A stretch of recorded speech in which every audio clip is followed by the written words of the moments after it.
Welcome to Rainbow Six Siege Rank Up by Game Plan. This strategic training video series was built for you to push your boundaries and breach into the next level.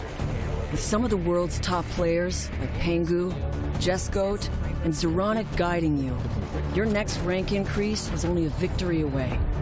Not sure what operator best fits your team? There's a lesson for that. Should you flank or be patient? There's a lesson for that too. Lessons are split into 5 tiers, so whether you're a seasoned veteran or brand new to the scene, you're guaranteed valuable tips fit for your rank.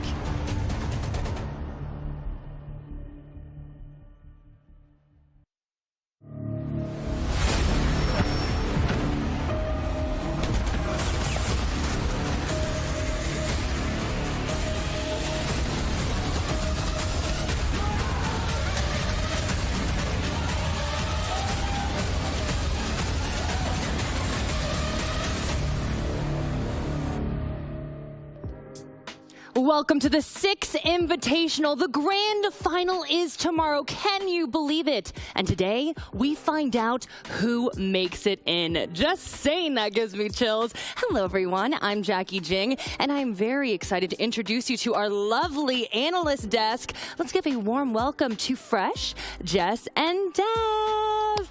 Yo, can you believe it? We've been here for a couple weeks now, and man, the grand final tomorrow. I mean, how else can you feel when you go through so many days of gameplay? We've been sitting there analyzing hundreds of rounds of games, and we're just going, okay, who is truly the best in the world right now? This is what we wait for each and every year. And it's the thing that the teams have been working towards through that entire year as well. Some of them have had a lot of trials and tribulations. Some of them have been working their butts off to get here and to raise that hammer. And at the end of the day, only one team can be the world champion. And we're going to find out one of the teams that's going to make it into that grand final today. And we'll go into it later, but I think we've got the best 4 teams out of the tournament.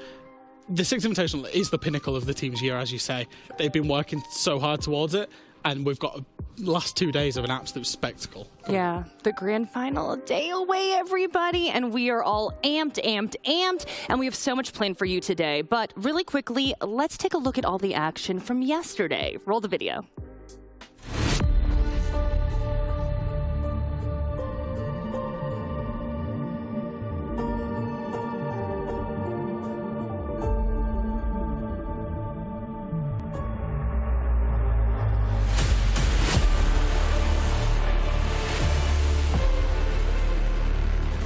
From 20 down to 6, here are your competitors. Let's get into it. The first game on our 6th Invitational 2022 stage. Liquid versus MIBR, and this is going to be a real screamer, Tim. It's Sonics versus FaZe Clan. Oregon is map 1.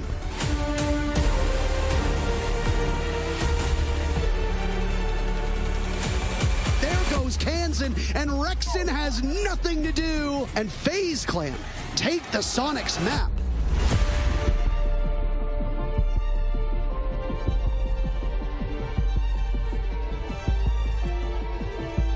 Four versus 1 as it comes in. Raps gets the final kill. That was dominating.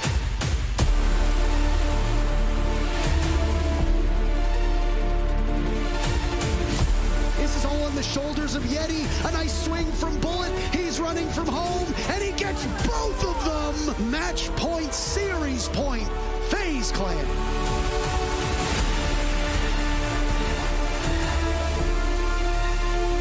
The diffuse is down. Reno just found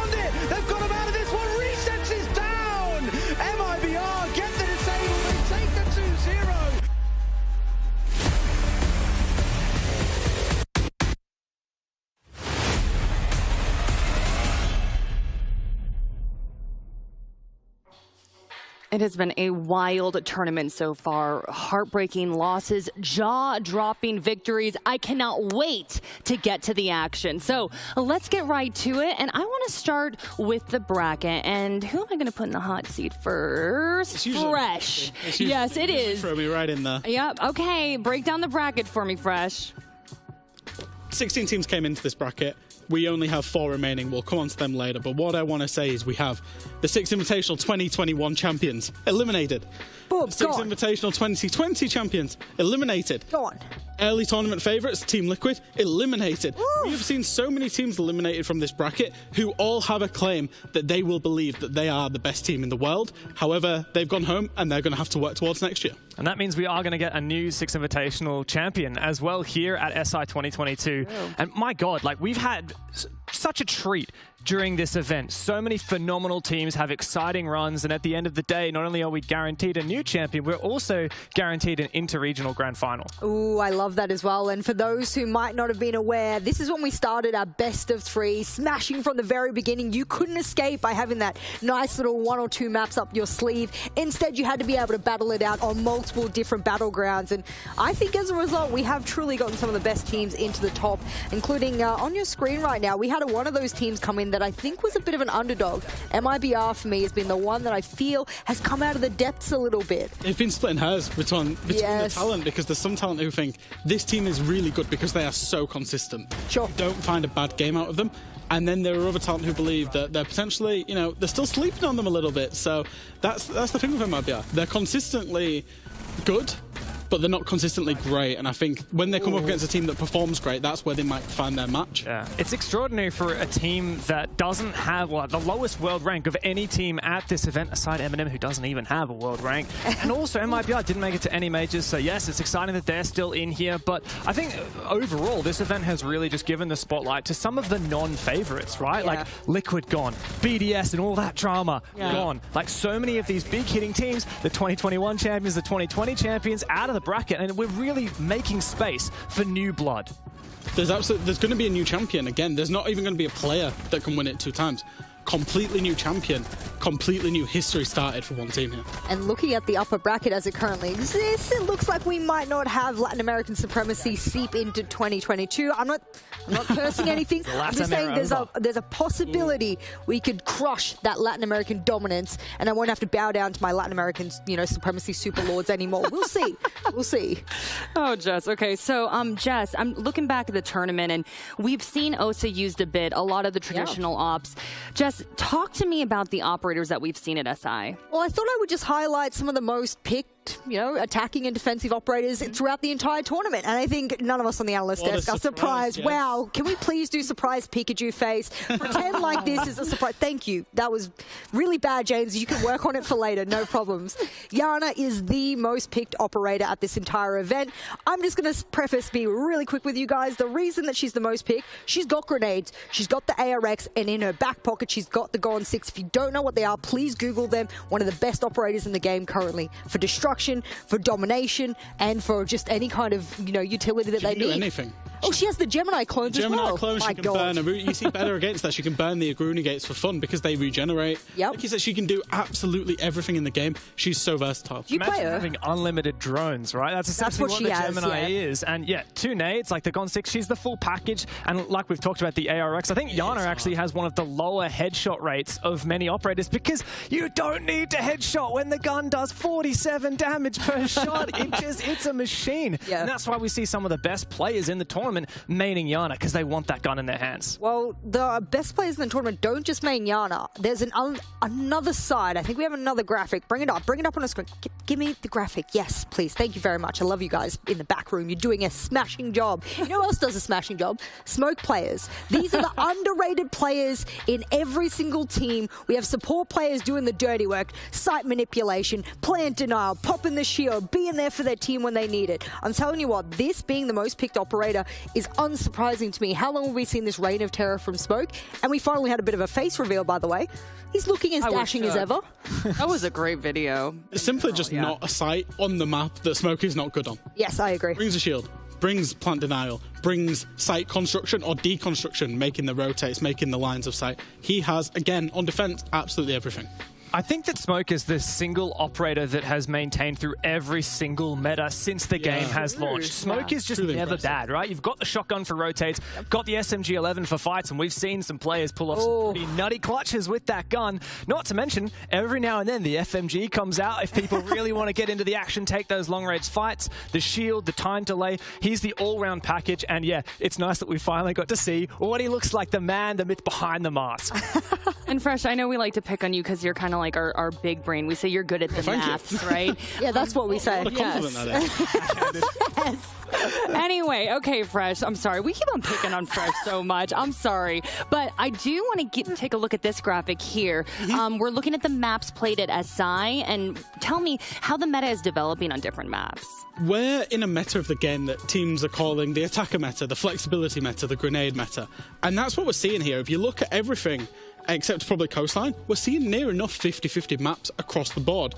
Look at Villa, only 54% defense win rate. Cafe, a traditional stronghold of, it was a defender-sided map, 51% win rate for defense, which means these maps are shifting, the overall meta is evolving, and I think the game's in a much better state because of it. Yeah, and the way that each of these maps plays out really depends on those bans as well. Yeah. We've seen that really have a huge impact, especially, with Hard Breach tool coming more into the meta on maps like Bank and Clubhouse that have so many hatches, and it really, honestly, it's just been such a pleasure. I think Oregon, being the most played map, shouldn't really surprise anyone. Oregon has become the home of Rainbow Six even after the rework, and I think it's been a fantastic showing all these maps. I particularly, personally, a bit biased, I love attacker-favored games. I think they are so exciting. I think seeing a Coastline or a Chalet come out, and it's just guns blazing, everyone playing for frags, I think that's some of the most entertaining Siege to watch. I think it might have been on one of the first desks where we brought up the map performance early on in the groups, and I said something to the effect of, shout out to Ubisoft for being able to make minor changes on maps like Chalet, for example.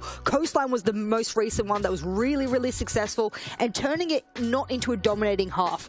You get onto the attack on Coastline, you're like, I'm going to win this half. You get on the defense, I'm going to lose this half. Now you kind of don't know, and they've been able to make these tidbits of renovations that I think have been really, really important for the game. It's the same with the bank changes, right? We said so good. Bank still plays out almost exactly the same, but a few little pain points, the windows that used to be open in lobby, the hatches that used to be... Where I lived, repelling on the front windows? Exactly. Sorry. One of those players. Come on. Respect has just gone. As well? No respect anymore. No, that's... Okay, well, Dusk, we are getting closer to the upper bracket final. I'm getting so excited. But what's playing out today? Let's bring up our schedule really quickly. And we have TSM versus Empire at 2 p.m. CET, the season reveal. Little drum roll, thank you. At 5:30 p.m. CET. And then MIBR versus FaZe Clan, 7 p.m. CET. So set your alarms. You're doing it right now? Okay. Good. You got your phone out? Okay, perfect. Thank you. Man, so much fun ahead. Please do not go anywhere. TSM versus Empire is next. Oh my gosh, my whole desk is smiling. We cannot wait to talk about it and get into this matchup. Don't go anywhere. We'll be right back.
Welcome to Rainbow Six Siege Rank Up by Game Plan.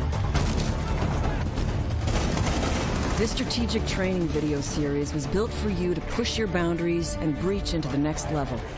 With some of the world's top players, like Pengu, Jesgoat, and Zeronic guiding you, your next rank increase is only a victory away. Not sure what operator best fits your team? There's a lesson for that. Should you flank or be patient?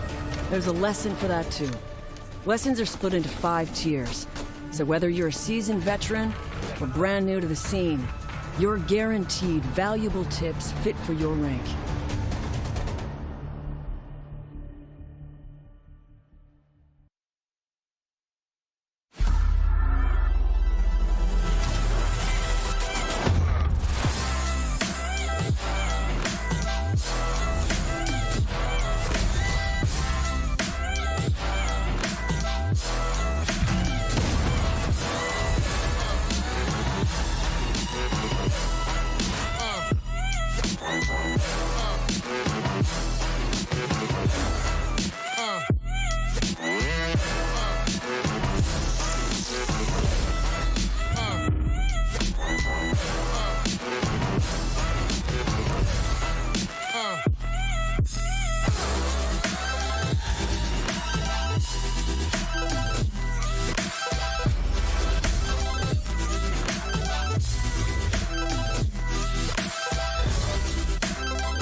This wasn't supposed to be easy, you know. But what you're feeling, it will pass in time. I know. That's what scares me. How do you forget a sister after everything we've been through? All of those nights, when the lights go out, and the monsters come out to play.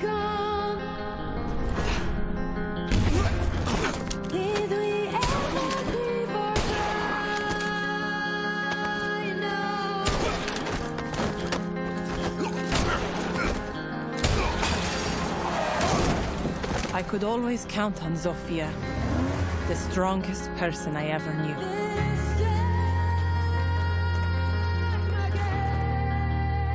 We spent our lives trying to be perfect.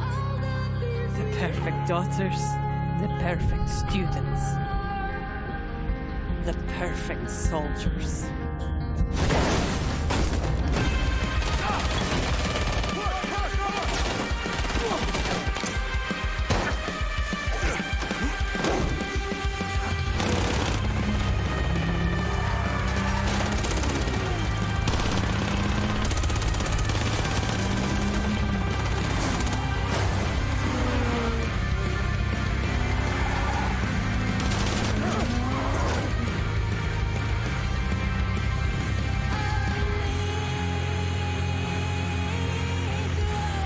When Father left us, we mourned. But they also buried a part of Zofia that day.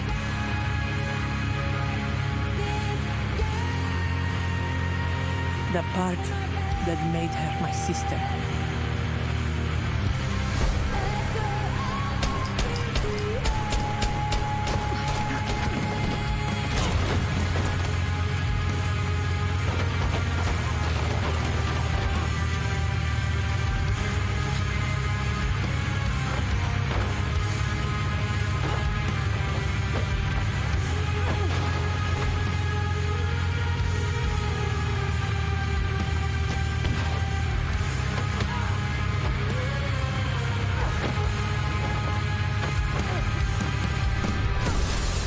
I spent years trying to reach her, but in the end, there was nothing left to say.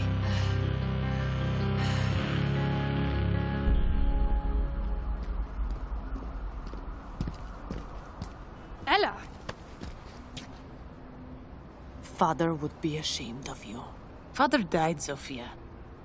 But you left me alone.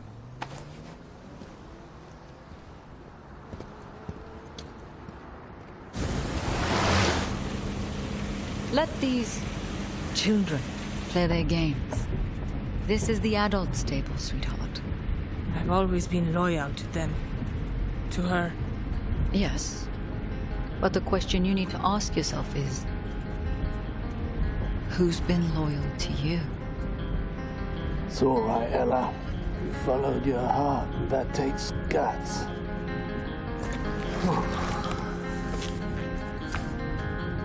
Welcome to the family, love.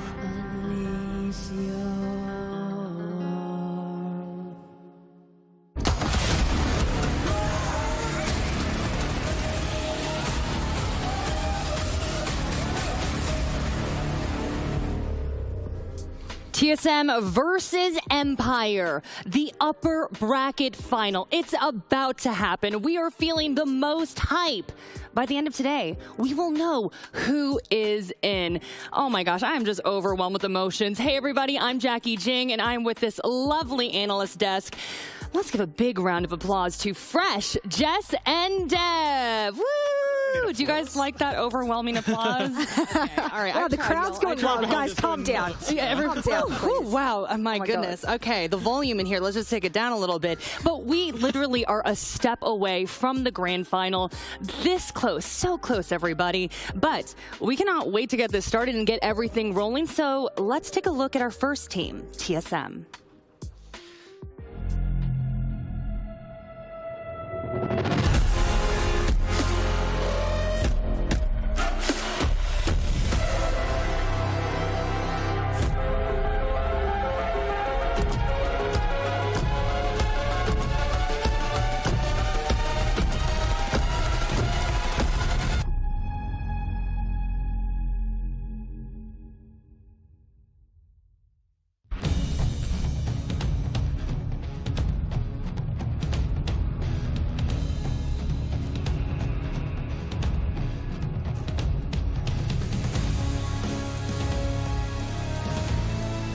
They have been a powerhouse in the NAL for years. They've made top 4 at SI for the 3rd year in a row. They've been so close, so close. After a year of heartbreak, they now find themselves just within reach of their first World Championship. Will they finally make a grand final? Let's give a very warm welcome to TSM, Bolo, Merc, Achieved, Geo, and Chala. Now, let's take a look at their opponent, Empire.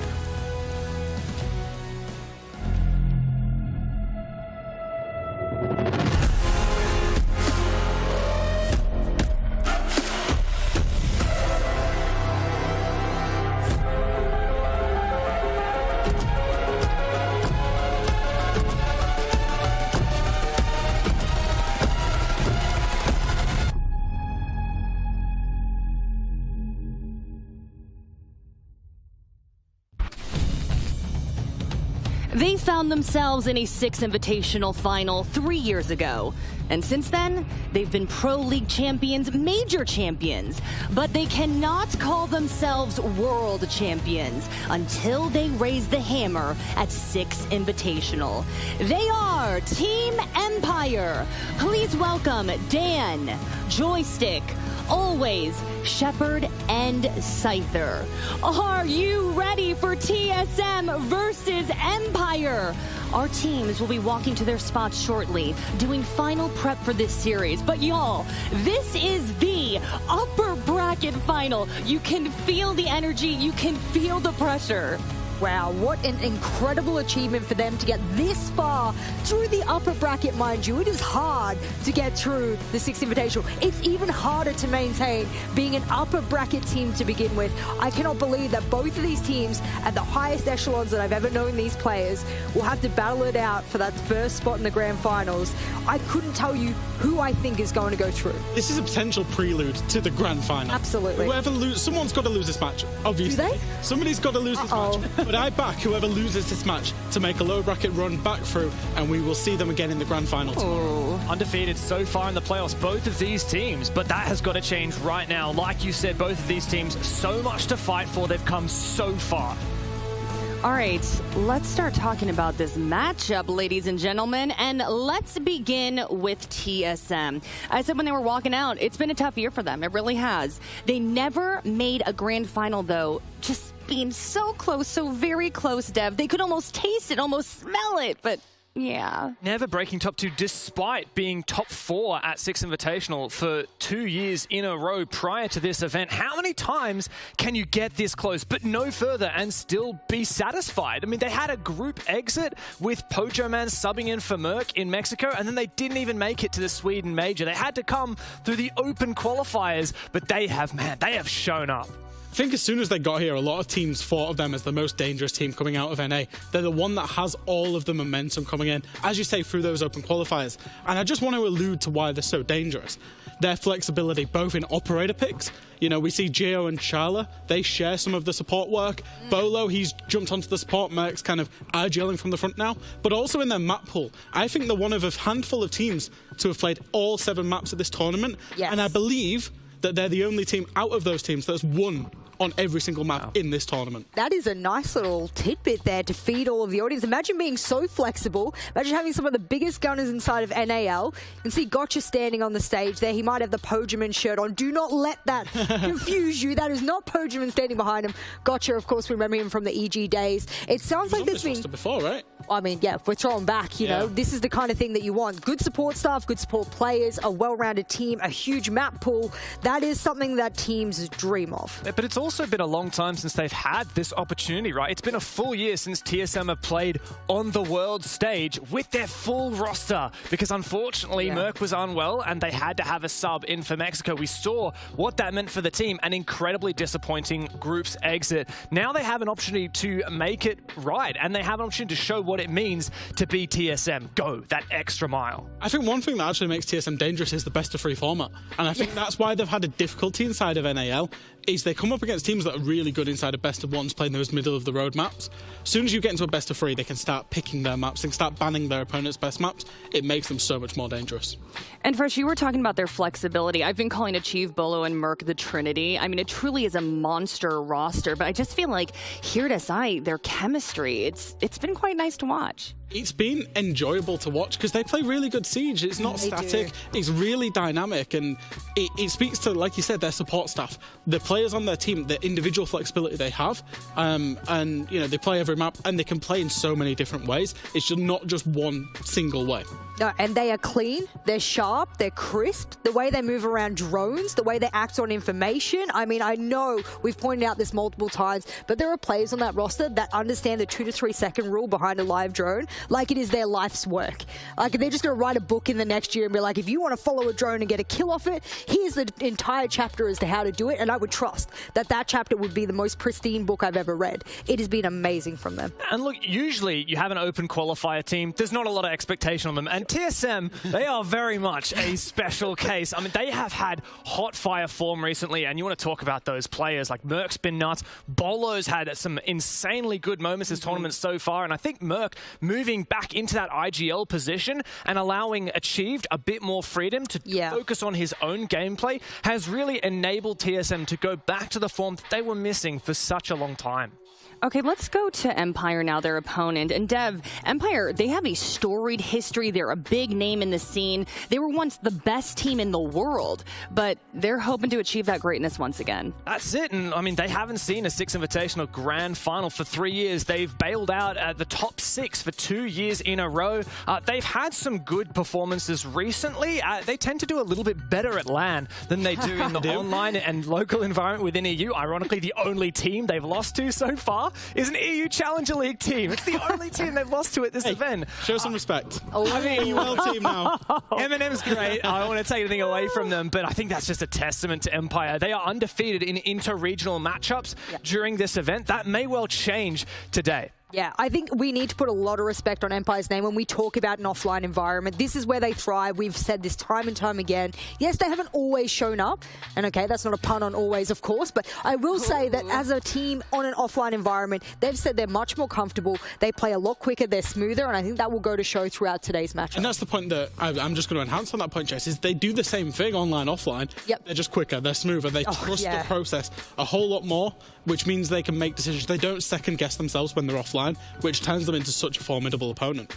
Okay, Fresh, I'm putting you in the hot seat again. I feel like we pick on you so much. I'm sorry. At this point, he's like, okay, okay. For the desk. All right, but I want us to take a closer look at the support on these two teams. There's 2 players that you want us to take a close look at. I am. So we picked up Shepard and Geo as a head-to-head for this fixture. The reason I wanted to highlight this is Geo, despite sharing some of the support with Charla, they both play a little bit of support and a little bit of flex, has 20 plants. However, what I wanted to highlight on Shepard, he has less plants. But look at those kills. Kill-death ratio.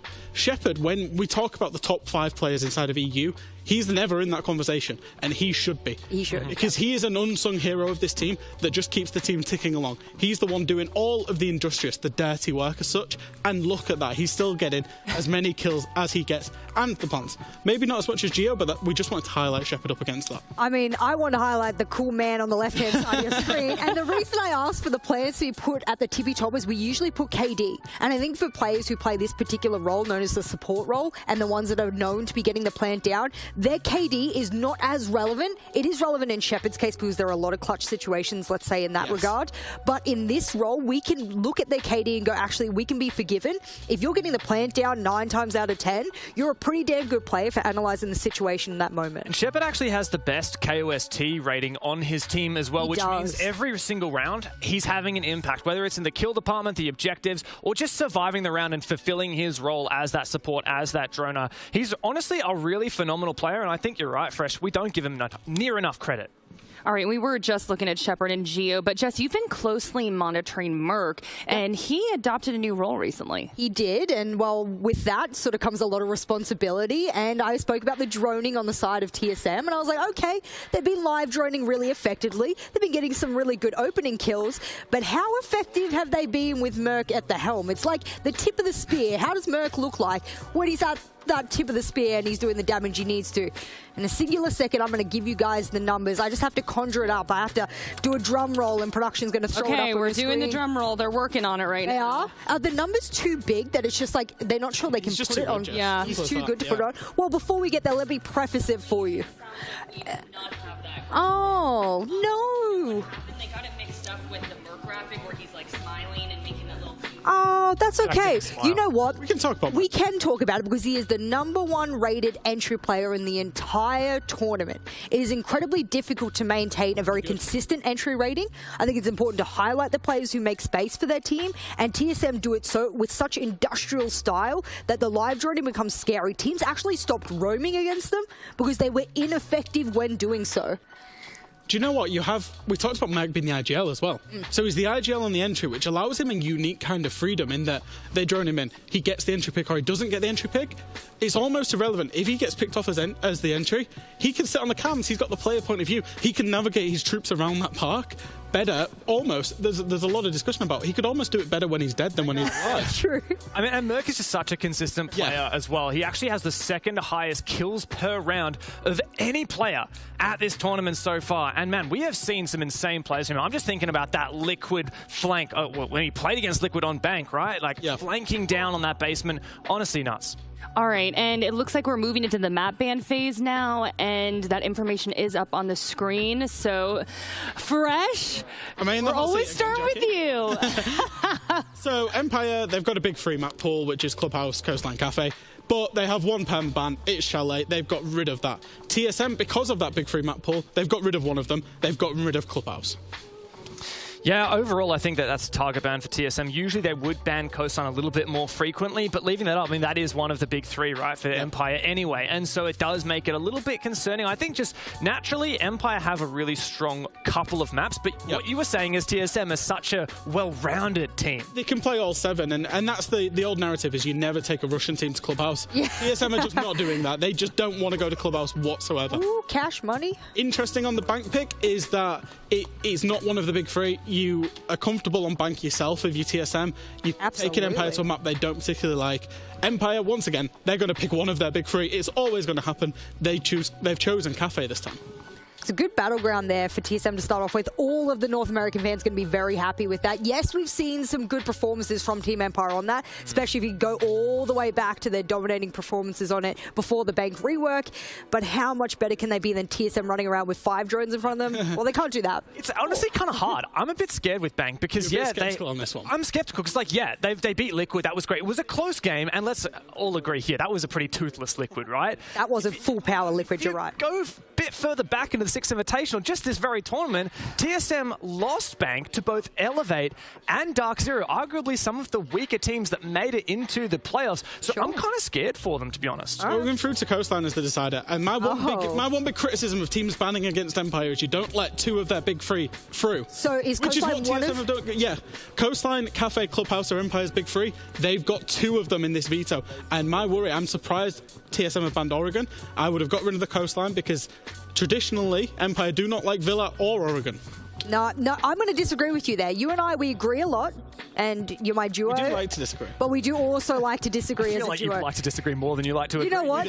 Fair enough. You've analysed this correctly there. But what I will say is that I like to go off of recent form. I'm one of those like sort of analysts that goes, what have they done in recent form on this particular map? We saw them against Sonics, lost in OT. Managed to throw that and essentially choke in those last couple of rounds to bring them that map win. They lost that map. Yes, they won on the next 2 maps, but on that specific map.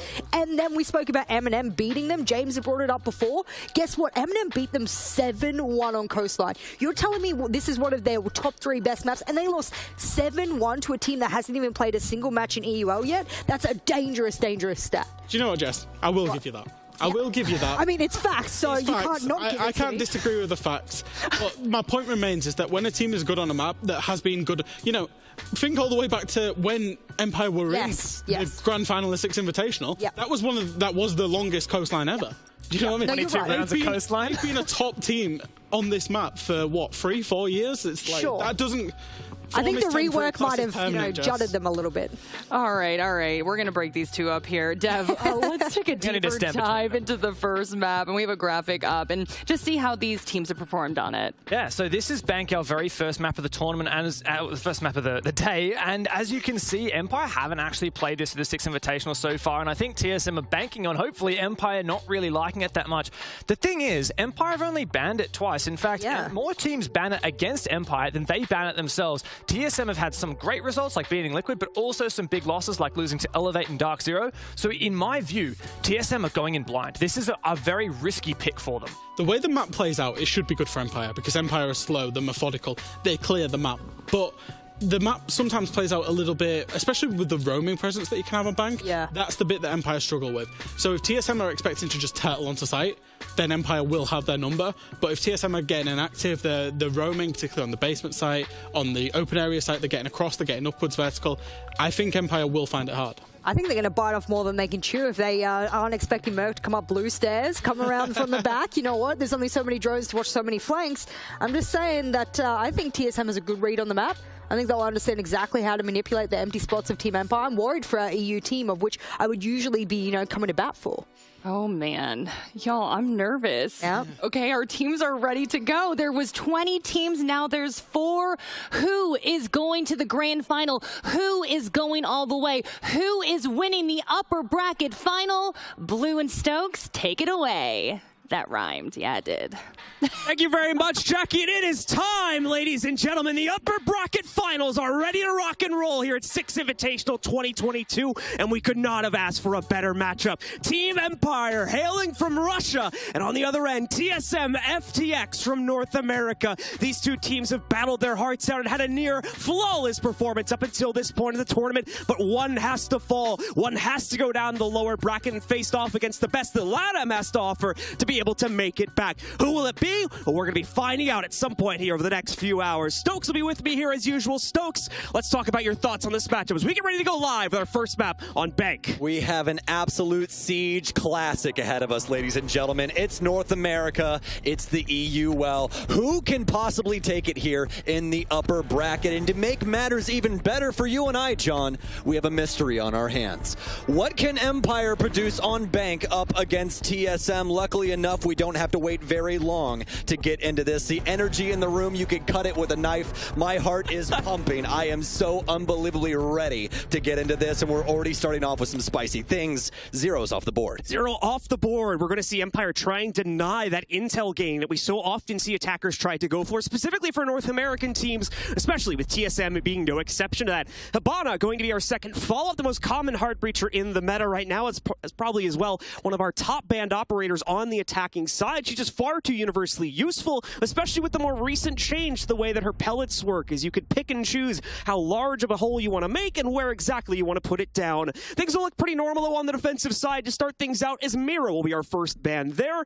You guys know how that one goes. She's been the pick of the litter for some time, and the same can be said for Valkyrie. Once again, our most banned operator overall from this event that will continue to stay true here on our second to last day. And this is indeed going to be TSM's map pick as well, which means Empire got to pick the side they wanted to go to, and they chose defense. The side right now that's favorable on Bank happens to be offense, so there's probably some things in the cards that we're going to see here. Extremely excited to see how we start off. We're going downstairs to lockers and CCTV, and not only that, we also have Dan on the vigil. We'll see if he sticks to that, especially with Shepard on this castle. We could be looking for a roam strategy to start things off, but they're already starting to throw the curveballs at us. It's going to be Capcan for the defense. The roam game is something that you guys at home are definitely going to be wanting to focus on. You heard fresh. Talk about it towards the tail end of the death segment there. Empire has been struggling to properly detail those on pretty much all the sites here across some of the other maps as well. And obviously, since they have not played into Bank, we don't necessarily know what to expect. We know for a fact, though, there's been a lot of talk behind the scenes. Empire don't necessarily like to go into this one, but at the same time, could have been saving some pocket strats for this point in the tournament now that they're nearly at the bitter end of it here. So TSM's got their work cut out for them. Thankfully for the TSM fans at home, the statistics look good for them, especially in their last matchup versus Team Liquid. They dominated inside of the early round with an average across the entire team of plus 2.4 when it comes to their opening kill ratio. So TSM should be in good straits there. But let's take a peek now as the round's about to get started for real, and we'll see what exactly Empire can offer us.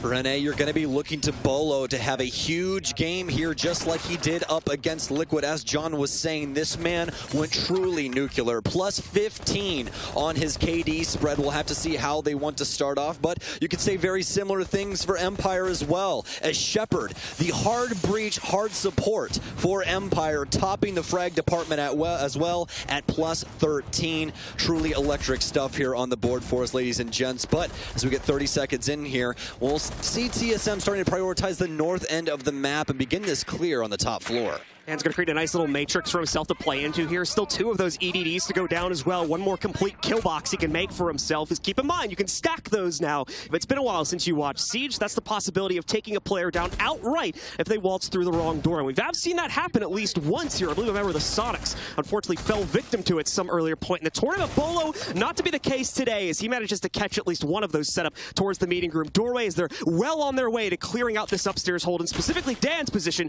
as you can see the Jackal track forcing him back down the main staircase. And although unbeknownst to TSM, they actually have a fantastic lineup for this clear of Bank. Although Empire will be on the roam, there's easy intel now for Bolo with those Inox scans going through and being able to get some extra info, especially onto Dan's location as they continue to try and hold down open area. Still have another person inside of Kitchen as well, as we're about halfway through here. So does Empire want to continue to hold on to this, especially as TSM begin to coil around this side of the map? Bolo trying to be aware of anyone rotating up top. They've got a good read on Dan, as Bolo's going to take a lot of heat from the main stairs. Back away smartly, though, realizing once again that a potential pinch could have been coming his way if he chose to stick around the first floor landing area. So the position from Empire is going to remain strong, because not only do they still have Dan in place, but at the same time a second member of their team sits closer to open area as well. Scyther in for the assist. This is perfect delay coming out for the Empire roster right now, and that whiff grenade you may have seen getting chucked to the castle barricade has only held back the clear from TSM even further. Down to the last minute, though, Empire seem fully satisfied with the time they've wasted away, so Scyther and Dan are going to curl back into the site through the open hatch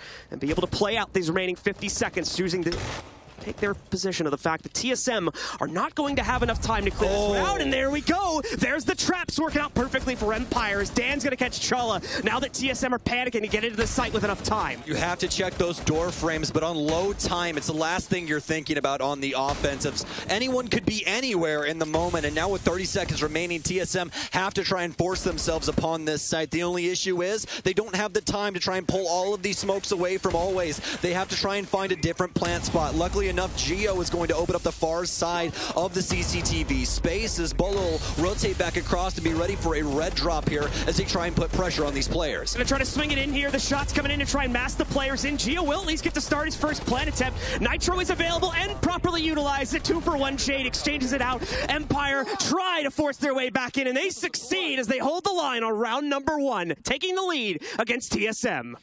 A fantastic Lockers defense that was led off by that roam on the top floor that slowly bled down into open area. Fantastic rotations out of Empire to hold back TSM. Bolo has been the spearhead for this team so often for them on their offensive sides, and with him taking so much damage early on, he can't achieve the same results. It's impossible to try and gunfight these people when you're such low HP. So they have to try and find a different way to do it, and it just simply doesn't work out, especially with those EDDs catching some people off guard and picking off bodies early. Perfect time delay over the course of that first 2 minutes, especially coming in from Empire. See that great flick from Joystick as well to catch maybe the last little wrinkle coming in through the primary basement hatch.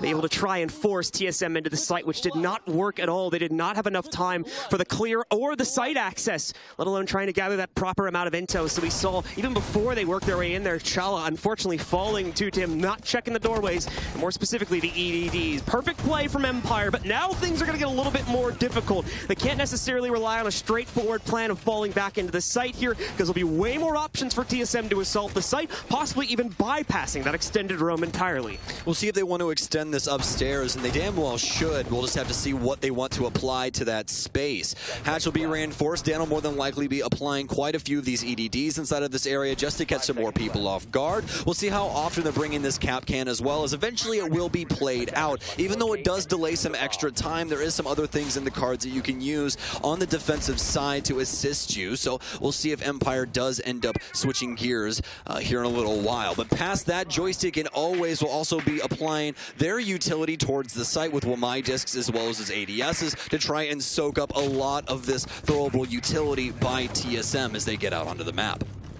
Going to be a slow roll here for TSM, as once again they know they've got a lot of work to do and a lot of things to clear out here before they can even think about inching themselves closer to the bomb site itself. So 30 seconds used, and not going to see a whole lot transpire from that as they just start to take up initial positioning. Merc with a nice little angle here should be able to knock out some of the utility on the inside, or possibly eat up a few of those magnets the Joystick had thrown out from his utility on Wamai. Aside from that, though, Team Empires, we can see ready to potentially take contention against some of these early pushes from the lobby. You've got 3 different players ready to swing from 3 different positions. TSM, I believe, is aware of 2 of them, but the third might catch them off guard if they don't fully check themselves. Joystick looking around for a drone inside of the elevator, but he'll drop off instead. And Bolo almost with a nice shot onto the E2 players, but now it's a crossfire back and forth. They'll take down Joystick as the other Empire member drops downstairs instead. So now TSM have found their mark, and they still have plenty of time to begin working this middle section of the map. Also have top control now, so look to achieve to start breaking up this floor and making it difficult to play on site. Yes, I'm fixing the problem from the previous round already, mainly due to the nature of the way this site is set up. I already mentioned at the beginning of the round, TSM have way more real estate to play with here, and Empire don't have as straightforward of a path to fall back into their site hole as they do before. Need to delay for way longer into the round, and in way more dangerous positions than we were seeing them do back on the basement hold. And we're already going to start to see signs of that struggle. But at the same time, Empire are going to keep 4 players strong, ready for the fight. Shepard was hoping to act himself as a late round contribution here from Server and a possible rotate up through blue stairs, but he's going to get found out via a drone here, so more than likely that'll be dead. Wouldn't be surprised if we see him try to make that play a little bit earlier rather than later on in the round. But regardless, things have slowed up here for TSM. They're sitting at the precipice over by Archives, but the walls have been left soft, and there's plenty of obliging members of Empire ready to take a fight. Despite that, though, TSM cannot find another pick, which they're going to want here before they start forcing themselves in once the time gets too low to justify any more slow play. It's been Merc with the forward pressure so far. He was also the one to pick off Joystick as he continues to hold the angle through small office, but now TSM needs to start breaking up this kitchen wall as well. An impact up top won't be able to get the initial one, but doesn't get the second. It will indeed, as they'll break that up. With very minimal time now and 0 exothermic charges for Geo, they're going to have to try and get something else done across the map. They also have to worry about this rotation from Shepard down low as he had dropped down the elevator hatch earlier on. Frag Grenade out to be able to try and clear out some utility or some area inside of the kitchen, but now it's Nitro Cells for the defense to hold back TSM even further. The case is down in sight. Bolo's dead as well. TSM has no answers, and this is looking like an Empire round all over again. No time left, and we will see a few kills bleed in for Chala, but it's far too little, far too late into the round. As for the second time in a row, TSM grasp at straws as they try to fight for site positioning inside of the site itself, with only about 20 seconds left, and due to some great interruption that came in through the impacts, knocking out what would have been a pivotal opening that probably would have allowed TSM to flood in. Empire hold the line for a second consecutive round. This choice to start on the defensive side is working out perfectly for them right now, as TSM have no answers to get themselves into the site quickly enough. This has actually been such an insane defensive side from Empire so far. I know we're only 2 rounds deep, but just look at the way that they hold their map control. That's the biggest thing right now. They're delaying time for TSM through this means. And the biggest thing is these mid-round audibles, these drops downstairs, these rotations down low, all these different things that Empire are doing. This causes question inside of the TSM lineup. You don't know necessarily what you're supposed to be doing in the moment because they could be anywhere. You don't have the information like we do here in order to tell you what's happening on the Empire side. So they're continually, like John was saying, grasping at straws, trying to find these Empire bodies, but they simply can't do it. Empire lose Joystick early on, but what did TSM get for that? Literally nothing.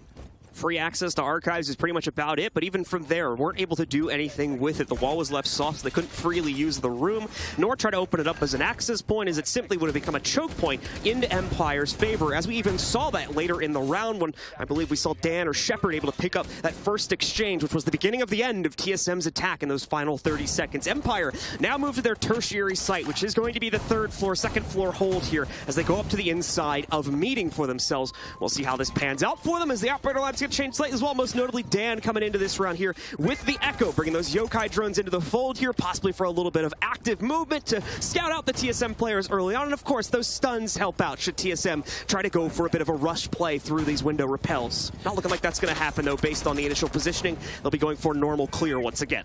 And as for TSM, they'll start things out like you traditionally would on Bank. North side as well as lobby repels up and onto the map here to try and get some crossfires towards the defense. Have to worry about the lobby space as well, just to make sure nobody is trying to man those windows. Past that, you're going to be looking for the windows on the other side inside a square to make sure nobody's going to jump out on you as well. It's a hot spot for anyone to get very aggressive and one-for-one themselves, as we've seen time and time again here at SI. But now, as I said, TSM will now begin transitioning into the building through the lone space as well as lobby. Controlling this with Bolo and Merc for the time. Bolo not really able to find too much intel through his Inox in the current moment. They'll keep Achieved on the north windows as they continue this clear, but as we know, there's nobody on this mid floor, so TSM will have to end up clearing out the rest of this as Merc goes on a solo mission up towards the top of Spiral, but Scyther seemingly ready, chomping at the bit for anyone to try and come up into this area. Merc still has plenty of lifeline utility as well, but doesn't want to try and make this solo play. He needs some assistance from his teammates, and that's why Bolo starts pushing up white. All looking to get into position. We will more than likely see both of these players try to push at the same time, trying to watch out here to make sure there isn't going to be any utility he has to watch out for as he crawls up the steps. As remember, TSM does not have a great picture of what this overall setup looks like just yet here. Empire's been doing a great job of denying it. TSM's already used half their drone count. Merc walks by a potential free kill against Joystick, and he turns it around, but at the same time, Chala and Bolo, and now Bolo again! What was that as he snipes out, snapshots Dan from the side of his screen? Chala, he gets number 4, and now Joystick's left alone on an island here. A 1v3 but set against him, and he cannot maintain as Bolo gets one more kill to finally put TSM on the board. Don't let the man warm up. That's all I'm going to say. If Bolo starts hitting shots like that, I don't know what Empire does. That was truly disgusting through the conference wall, but they're going to need a lot more than that to put Empire away here. That's TSM's first round.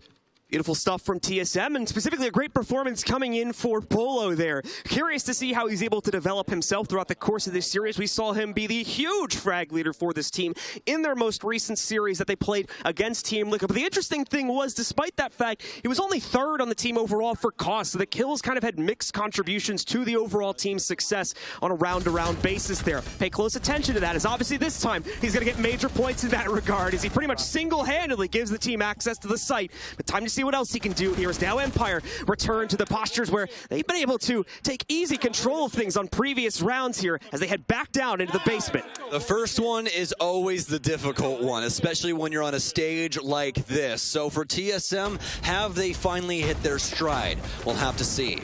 For Empire, it's back downstairs. They don't trust CEO any longer, and why would they? They have better sites open, and that's exactly why we're headed towards lockers. And not only that, we're having a very similar setup here for Empire. Some more reinforcements dedicated towards the kitchen space, and this time, Joystick will be on the vigil. Some slight changes being made there. Keep in mind the Joystick did have this selected on the first attempt here, but ended up 6 picking away from it. So now we're going to go full-fledged into it since they know this roam game is going to work out from the results back in round number 1 here. We'll likely see stylistically the same type of play. Most notably, of course, Dan right back onto the cap can as it worked out great here. Tripped up at least one member of TSM and made them think twice about every single door they walked through. As for TSM, you're really looking for the full map clear here. You want to see them take this top floor and abuse that verticality up against this roam game from Achieved. Use that sledgehammer. That's what it's intended for. Make sure you apply pressure from multiple different angles. Make these gunfights difficult. You don't want to just give them away willy-nilly, and that's exactly why we're going to see Bolo start clearing this out upstairs. They entered through this last time in very similar straights, but now Bolo with an opportunity around the main stairs. Luckily enough for the defenders, the recent map buff for Bank has made it to where those are no longer just random little bars that you can shoot through. It's a concrete concrete slab instead at the top of that stairwell, so he'll be able to stay safe, transitioning down through that staircase. Now for TSM, they'll abuse this top floor, just as I was talking about before with Achieve, but they really have to worry about what's going on over inside of the open area space. Dan, well, at least has a nitro cell up towards the ceiling. See if he can possibly do anything up against this vertical game as of right now, with nades coming in from Achieved.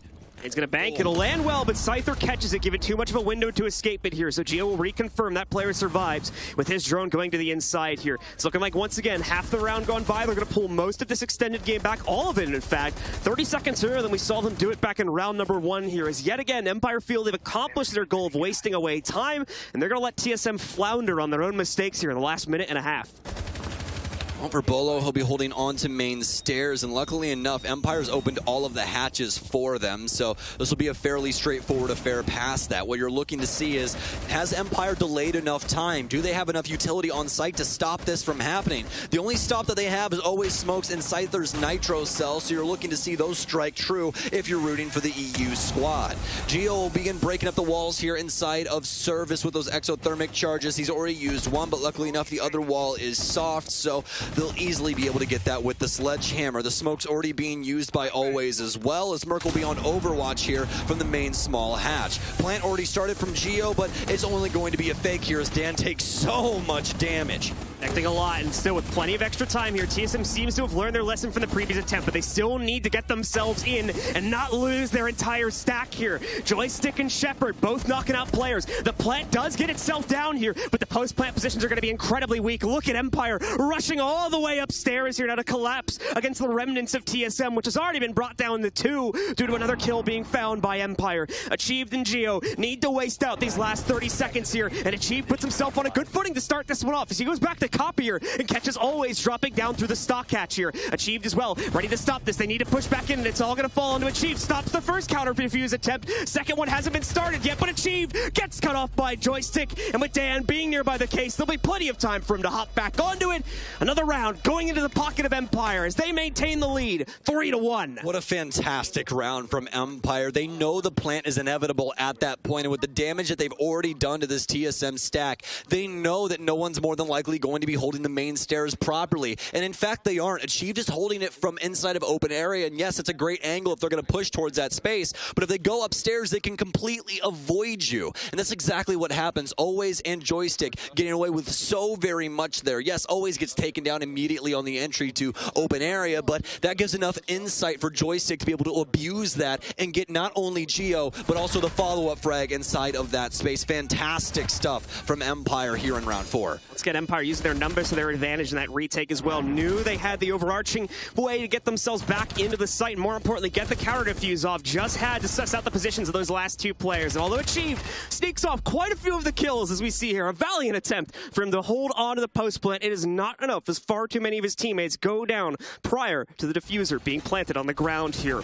Empire going to continue to rotate in the way we would expect them to as they go back up into open area for their second to last defense here. TSM struggling to pick up rounds on this first half. If they can repeat their success on the second floor hold to make it 2-4, that's certainly going to be palatable here, but they'll have their own work cut out for them when things switch over to the defensive side for them. This is starting to become a serious issue for TSM just due to the score line. You're on the favorable side in the moment, and you really can't get much done. Empire have already grasped a hold of 3 separate rounds. If they get their 4th here, I don't know what TSM does with the rest of this. You're going to have such a stellar defensive side up against Empire on a map that is so easy to slice up from the offensive side. Empire's just done such a good job of exploiting the roam, not only in the early game, but also the late game like we saw inside of that last round. It's super difficult for TSM to hit their mark right now, especially with all of the different things that are being thrown at them, like this cap can that we constantly see. It's just so very difficult for them right now in order to achieve what they want.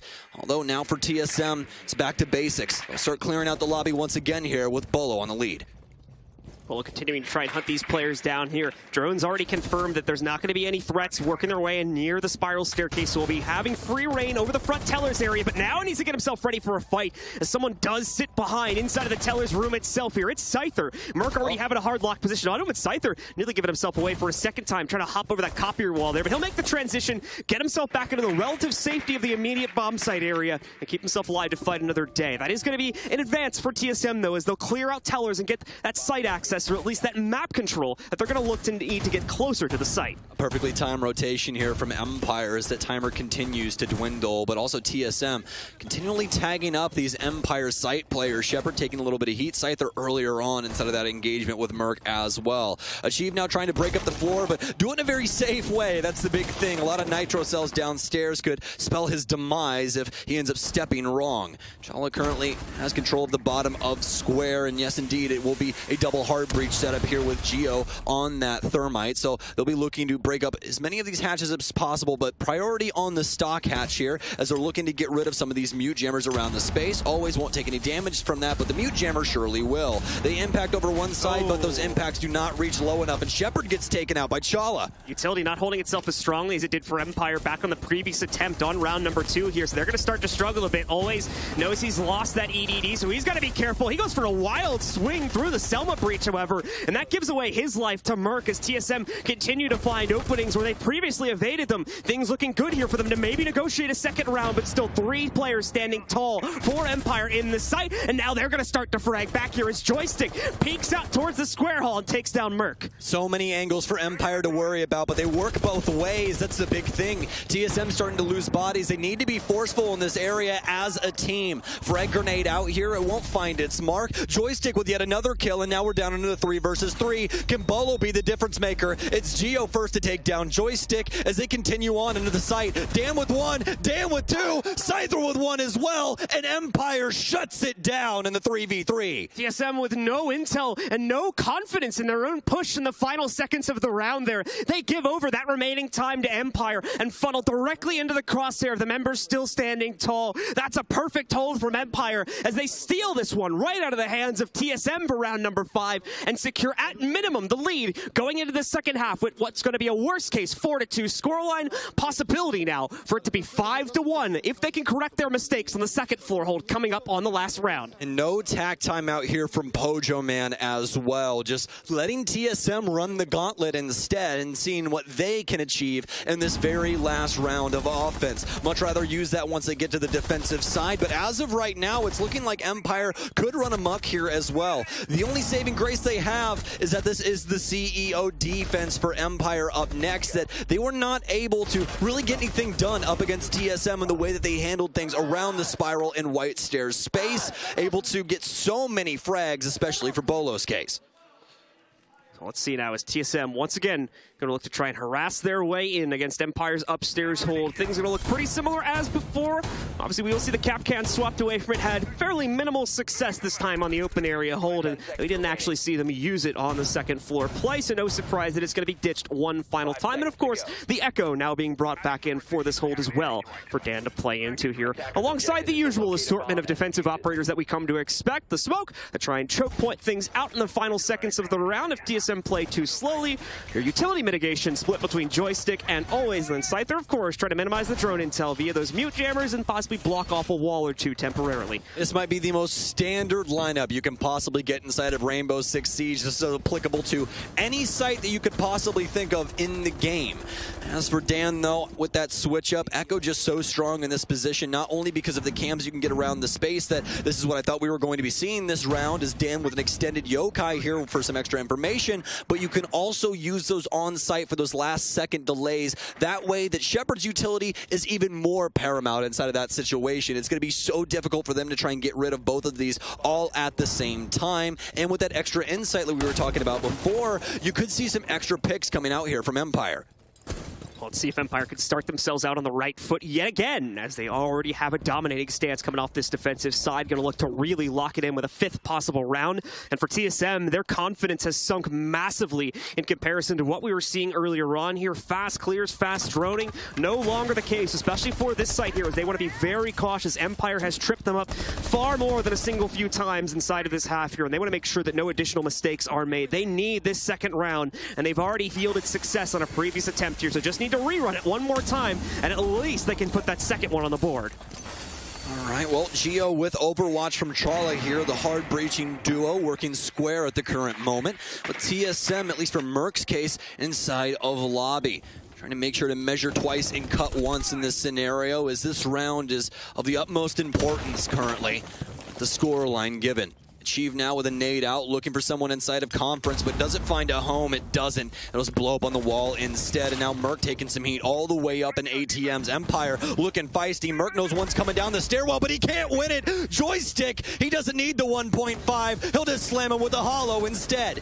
A complete switch up in the early round confidence, and now it's Empire going out wildly here. Despite that loss over towards Spiral, Geo's going to go for a plant attempt, and look at this Overwatch from the repelled positions. Chala and Bolo executing both the players that try to stop the plant here. Shepard seemingly had an angle on the plant through soft breach, but was not going to be able to detect it apparently, so he lets it go off here. Post-plant positions are now maintained for TSM, and suddenly this is a much tougher round for Empire. We see that impact go out, but it drops to the ground as Achieve snipes out always before he can get anything done. Shepard's been found as well by Achieve, and now Scyther, he's already been scouted out due to a flank drone positioned over here in lobby. He's got no one to try and pull into this fight here. They know exactly what every single move he makes is going to be here, and with only 5 seconds left, he'll have no time remaining. TSM will secure the expected second round here and at least make the scoreline close as we get ready to head into the second half.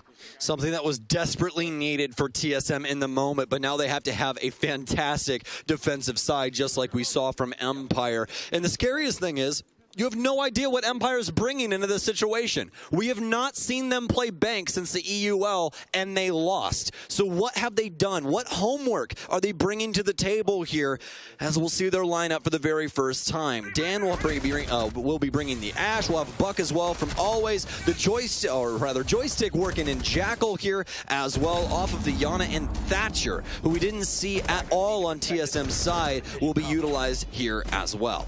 That was part of the gamble for choosing into this map here. Obviously, they knew their opponents weren't going to feel too confident about playing into it themselves. They've even stated that to quite a few people around here at the venue, but at the same time, you can never discount what teams might be keeping in their pocket, ready to pull out, especially at this late stage of the tournament here. This is where things are often going to be saved for, and it seems like Team Empire might have played it properly.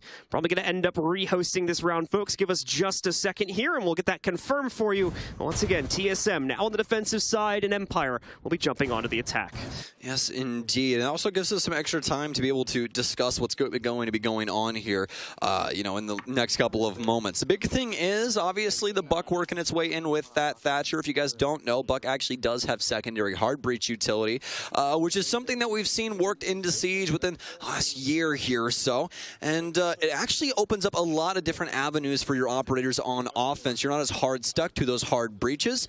You can actually end up using a lot of different things, and Buck just so happens to be one of them. Zero happens to be another that we see quite often here on Bank because he also has secondary hard breach as well. But as we know, it's been banned out here. And not only has it been banned out, but it was banned out by Empire. Yep. So once again, trying to isolate out some of that utility that we would have more than likely gotten from TSM on the attacking side, but now no longer the case, as it has been removed from the pool entirely here. Meaning TSM, we're going to have to look for it through some other avenue, whether that's going to be their standard droning or something else. We will have to wait and see as these teams get themselves into it once again, with Empire already controlling the lion's share of their defensive rounds. Now they'll be tested on the attacking side once we get everybody back into the lobby and back ready to roll once again. Should just be another minute or two, folks, and they'll be good to resume the game right at the start of the second half with that 4-2 scoreline in the favor of Empire. I don't know about you, but I've been truly enjoying the way that we've been seeing the Thatcher bans come through at this LAN. You know, a lot of the times we're seeing this ace in the hole where they'll ban something else, Thatcher makes his way through, one team doesn't even use the operator at all, the next one's like, oh, well, we've been scrimming with it, so we're actually going to use it. And funny enough, guys, for a very, very long time,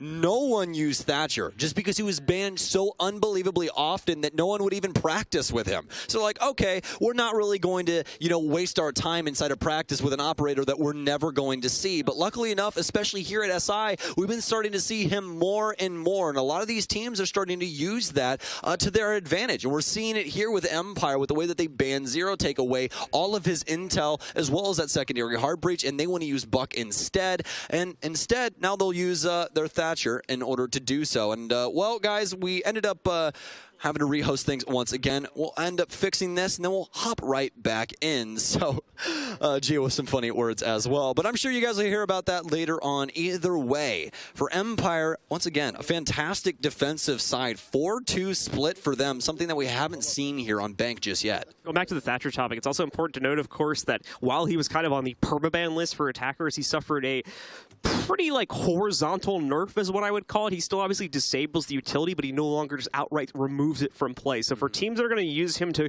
go for more of a slow boil, where they would have just brought him in to quickly chuck it in next to a wall, deal with bandit batteries, and never have to worry about it again, those teams weren't going to be too likely to pick him ever again because of the fact that now they have to time that utility a little bit more appropriately to be able to actually get the full use out of it there, to be able to knock down a wall or disable things like an ADS when you're actually ready to throw nades into it. You can't just do it 30, 40 seconds ahead of time anymore as you used to be able to do. Yeah, there's a reason that when all of my friends wanted to start learning Rainbow Six and they asked, hey, Stokes, what should I play on offense? I said, hey, you should play Thatcher because you literally don't have to think. You just chuck an EMP and it destroys everything within a country mile. But not anymore, like you were talking about. It just disables things, so a little bit more coordination with your team, and that's actually been a fantastic change to him so far. So we'll have to see if they're going to be bringing the same lineup, but hey, joke's on you, they have to. So there you go. Yep.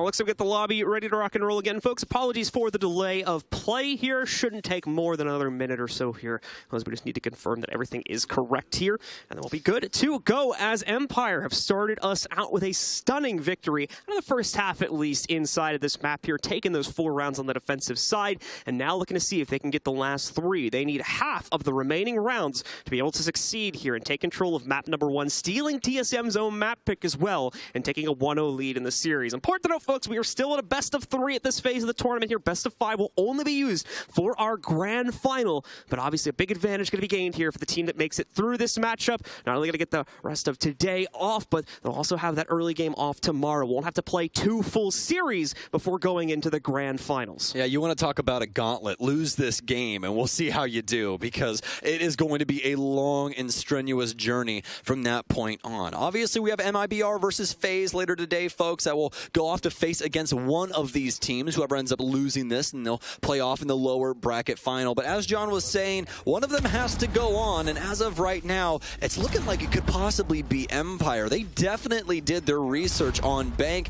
and they're looking fantastic in the moment, but we just switched sides. So it's time to see if Empire have the same luster on their offense. Yep, so like we said before, there's going to be a little bit of a difference in the attacking lineup now as Empire jumps over towards it. I talked plenty about that Thatcher, so going to be able to use that alongside some of this more active breaching capability here, specifically the Buck coming out for always as well. Going to make things a little bit hairy, specifically on the bottom of the top clears. He's going to be able to waltz into areas like below stock and open area, like working their way over into areas like archives and tellers, and be able to possibly shoot out some of this extended positioning that we're more than likely going to have from TSM to start the round off. Now here's the beauty of this though for TSM and the NA fans at home. If they kill always, we now have a major problem for Empire, and that is mostly because they only have Ace outside of that, and you have to use 2 of his 3 Selmas in order to get a singular hatch open. I don't know about you guys, but I don't think I'd invest. That's just me.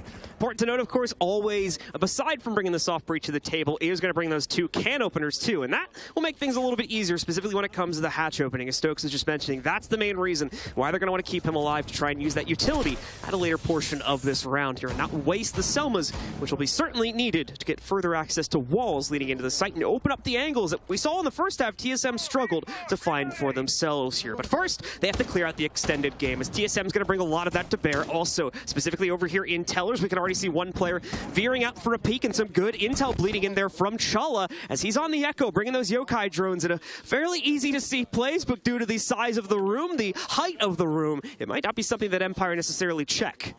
Pretty difficult in order to find those, especially since really your only cue is the audio. Yes, they're no longer invisible, but look, it's quite easy in order to get this intel unbeknownst to the offensive side. They know exactly where this man is. Merkel to smoke Joystick as he is just not aware of any of the positioning in the current moment. Empire begin to break up the map now. Breaching charges out here as Dan will pre-fire into Kitchen, but for TSM, it's looking quite similar to what Empire wanted to do on their defense. It'll be the extended hold initially, but they've already gotten their pick onto Joystick, and not only that, it's also Jackal. So now things even more difficult, especially as the drone game begins to dwindle. Empire being so careful, even with just their utility clear, as we can see Dan trying to knock out one of the castle barricades from up on top after opening up some soft breach through that top floor panel there. Works out perfectly, of course, as now Scyther can also swing in and have full view into the open area in case anyone from TSM was going to be a little bit ignorant to that. Thankfully, for TSM's sake, it's not the case here. They've moved everyone out of there, and aside from maybe a few stragglers, they've also given up their positions, playing this hold incredibly similarly to the way we saw Empire doing back in the first half, with now everybody returning to the basement hold with less than a minute left on the clock. Everybody probably wants a Chala in the moment on their team as well. Look at how many cameras this man has manned inside of these opening 2 minutes. He is constantly beginning info for TSM and making it very easy for them to safely get back to site. But now they have to make the grandstand. CEO, or rather CCTV, now the priority here for Empire as they begin breaking things up downstairs from the server basis. Geo will begin smoking this off and making it difficult to plant for a time here, as does he still have plenty of utility. He's got one more in the pocket. The EMP is going to go wide over towards the actual door frame, so won't be able to stop it there, but it might be Chala instead, as Shepard already halfway through this plant. Are they going to stop it? It's Bolo with the Nitro Cell, and now Empire has to hop too, but nobody close to home. TSM win the basement defense. Way too deep of a plant there for Empire, so not nearly enough time to get a second player onto it. Even if they could, unfortunately, probably would have had to lose a life or two just to get back onto the case there due to the forward positioning they went towards it. Empire struggling with the same issue we saw TSM doing back in the first half here, as they failed to clear out enough of the extended game and don't have enough time left to flush out the remaining defensive utility between nitros as well as gas grenades from the smoke. It is way too much with way too little time, and with that said, TSM are going to bounce right back here, now only one round behind Empire at 3-4. Well, not only that, they are full-on abusing Echo in this position. If you remember, for Empire, they only used Echo on the top floor. Echo on Bank overall is such a ludicrous op because of the different areas that you can put these yokais, man. You see it out inside the lobby getting all of that insight onto Joystick, and he thinks that he's so sneaky, just crawling in through ATM. He's like, oh, I'm going to get in behind him. They have no idea I'm dead. You know, that's exactly what's going on. They need to make sure that they are backing up Joystick in this position, and they're also aware of what's going on around the space. If they continue to see this Echo pick, honestly, I would expect an IQ to come in here and try and get rid of these yokai drones, because they're just doing way too much for TSM in the moment. It's going to become a factor yet again here, as obviously Trello's re-picked into it. It's had plenty of effectiveness, and there's a good possibility that Empire go for the same exact type of clear at the beginning of this round towards the front lobby. So possibility for, once again, it to be abused in the same factor as well here. TSM also bringing a huge plethora of utility on the defensive side. We've got shields, we got nitros, we got a bulletproof, we've got motion sensors being brought out for TSM also here. So they're bringing everything to bear to try and stop any early advances from Empire. You just don't have your Siege Costco membership, my friend. You just got to go out there, buy it in bulk, and that's exactly what TSM's going to do. They're bringing everything except the kitchen sink into open area, and you damn well should, honestly. The only thing that they don't have to add to this would be Jaeger, but they have achieved to be able to do a lot of the heavy lifting in that scenario either way. He'll also have some proxies to be able to give some extra insight past the bulletproofs and everything else that TSM has to offer with this lineup. Joystick also going to be bringing the PDW here, so interesting pick here past the C7E, but you have a deep magazine, and that's the beauty of that. As we've all learned at this LAN, a lot of bullets in Siege is usually a pretty good thing. Important to note, too, that Empire have brought a soft breach insurance policy for this round. 9 of the panels are going to be brought in breaching charges, more specifically to try and account for the fact that if always gets dropped in the early round here, they'll still have great capability to be able to knock out some of the top-down angles here and open up some of the post-plants that they were going to want here, assuming they were able to get the plant down in the first place. This is going to be pretty risky for the positioning for Achieve now, just because they broke up the E3 wall here. This is one that's usually a priority on Bank. Look at this angle, folks. Look at how deep deep this goes.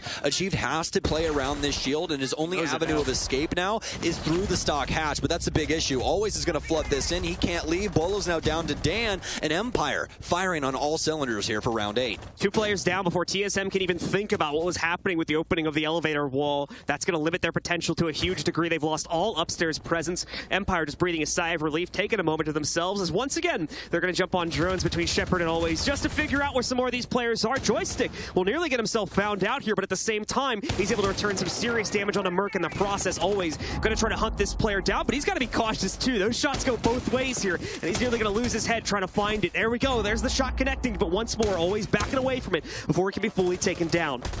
Oh, and a beautiful shot from Dan there that we got to see on the replay as well. Pre-firing out towards Banana and finding the head of Bolo all the way in checkers. Hell of a shot from him, but they're going to need more in order to secure this round. Some serious damage done to Joystick, but he's still alive and well, and he'll find some intel onto Merc, who can't get rid of that track with the backpack. So instead, I'll have to stick to this as Joystick just pre-fires through. Merc's been down, but so is Scyther. Always will pick up Merc. It's down to Chala and Geo on site to try and get something done, but the timing indeed, my friend. It'll take out Chala, it'll take out Geo. It's a flawless round from Empire. No backup plan for TSM to specifically move away from that outer stocks hold since they lost the elevator positioning. That's normally where you'd want to see something like a mute jammer go down. We may have actually had one. Those breaches were relatively high, so keep in mind, the mute jammers were nerfed at an earlier point this year. They no longer will cover the entire hall. Their verticality was taken away, so if you throw them halfway up the wall or more, there's a good chance they'll be able to sneak through, as we more than likely saw there. Empire able to open things up very early on against Achieved, and then immediately following it through with a second kill also left TSM with a shell of their former defense. And although they did good to bleed out the time, nowhere near enough positioning to safely fight out the remaining time bank on the overall round. And as such, Empire able to eventually work their way in without losing a single player along the way. Now just 2 more rounds needed to shut out map number 1. A fantastic clear from Empire leads us on to round 9 as TSM will throw it to the CEO defense instead. One that we saw Empire actively avoiding whenever they got the opportunity, as well, it was the only site that they ended up losing. But for Merc and the rest of TSM, open area obviously not really giving them the results that they want, so they need to try something different, and not a lot of teams playing the archive site nowadays, so instead they'll head to CEO and see what they can do here. The biggest thing is, how can they effectively defend themselves against not only the lobby windows, but also the North Rappel?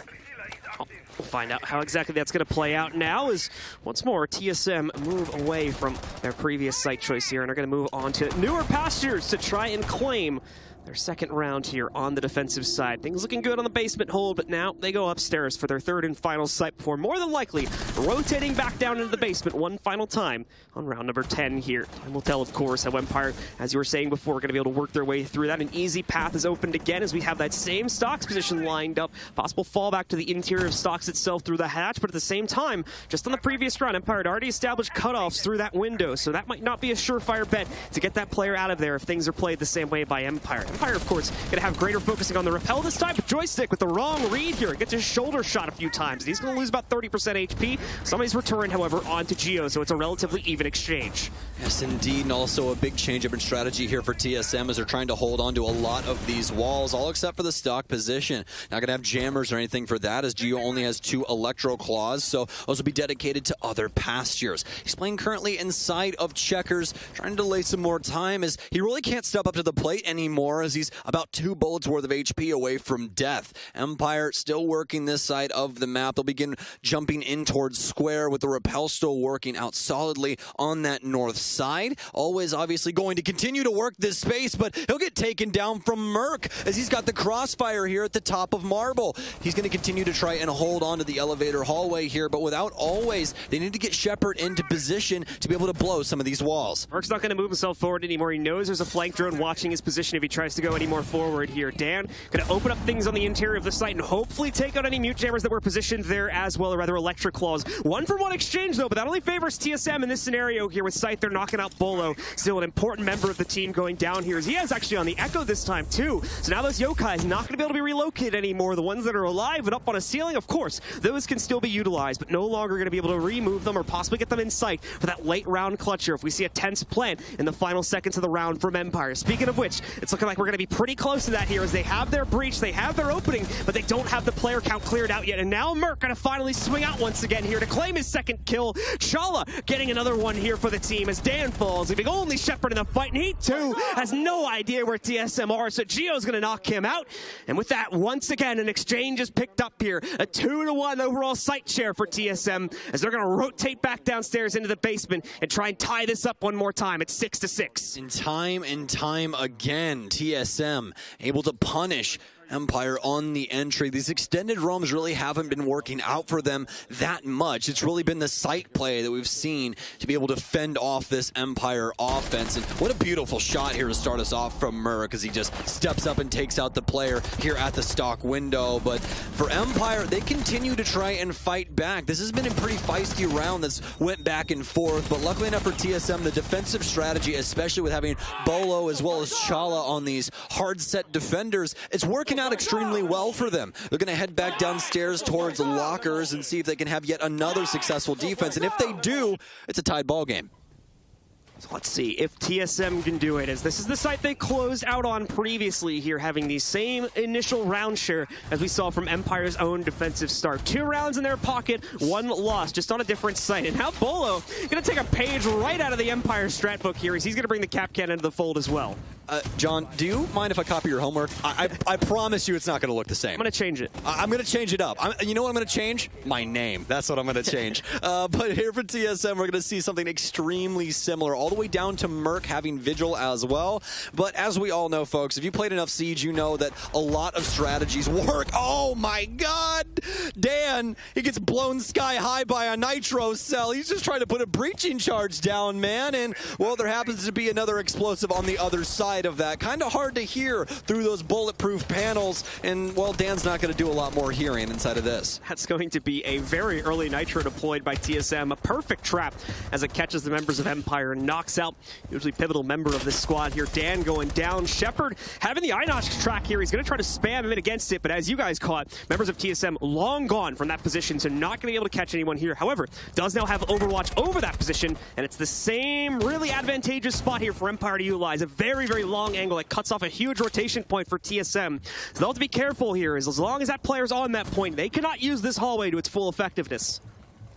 Well, problems now for Empire as this early pick was not supposed to go down this way. And for TSM, now they can play this out really any way they want to. Continue to delay inside of this space. Just leave Merc solo in here. He's got that ERC-7 backpack that can hide him away from drones and everything else. So it should be fairly easy for him to hold on to this, but not until he crosses into sight. There's line of sight, those holes working back onto him instead as he crosses through the open area. And now Scyther's got full control of this. Yes, the delay works out initially for TSM, but the equalizer could come back to bite them. It's the thing that TSM are going to have to watch out for over the course of this series. Empire, if they want to be, are an incredibly patient team. They've got no problem putting Overwatch over a series of angles there, making sure their teammate crosses off the other side of it here, and just sitting on it for a minute or longer to try and catch themselves a kill to equalize the man count inside of the round here. They've just done that and are now going to need to try and forge their way into this site. That drone will sneak its way. They'll get some good intel into the players outside of lockers, most notably Achieved here, but now they've got to hunt them down. And again, with less than a minute remaining, TSM has given up all their own extended positions and are just going to try to play this one out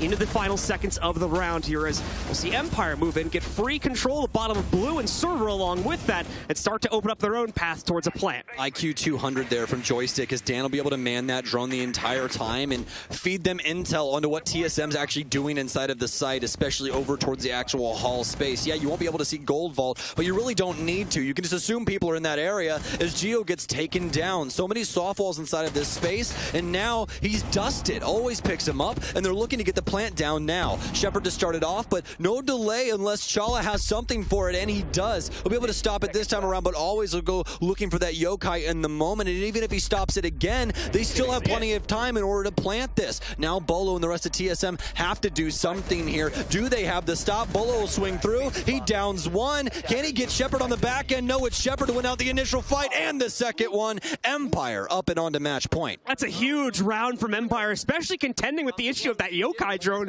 that even I couldn't see where it was positioned down at. Empire trying desperately to hunt that one out, put them onto a 0-time plant there. If the push from TSM in those final seconds was just a little bit stronger, they may have taken the round, but the perfect cutoffs, especially to the top of the square hatch, saves their player's life, saves their planter's life. Let's get another look at that dirty nitro cell, the way the round started out at. But once again, it didn't prove itself to be enough here. TSM failed to hold, and now need to go 2 straight to trigger overtime in the first map of the series.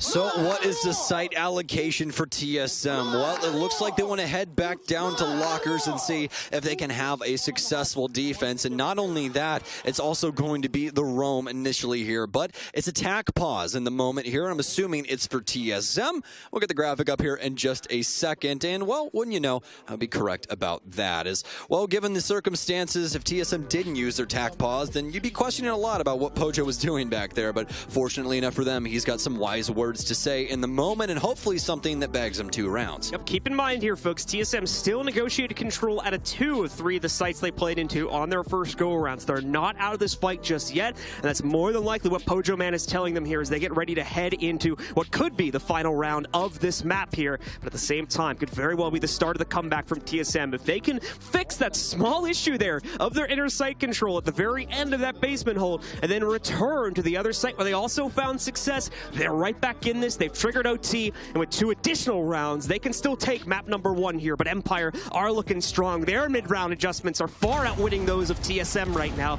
and on top of the fragging strength of the overall roster, it's looking like we could very well see them steal map number 1 away from TSM, who was the team that picked into this. And that's been the scary thing here for TSM, is that Empire constantly are able to take these gunfights and find success in them. We even see it on site inside of that, where they're able to take down Geo, one of the only people that can stop this plant and slow them down, especially past Chala's utility. Yes, yokai drones are fantastic, but they're no longer invisible. They're very easy to find once you start launching those sonar blasts at people. So you really want the smoke to be able to work alongside that, but TSM just didn't have that to offer.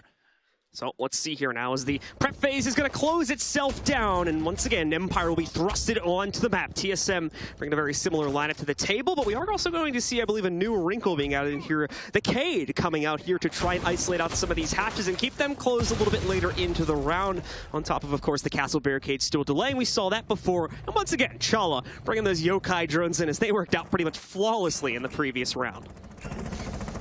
Well, now opening 30 seconds here for Empire as they begin clearing this top floor. Also have some drones and some pretty cheeky spots out here towards the lobby to make sure that Joystick is safe and sound. Won't lose his life early on this time around.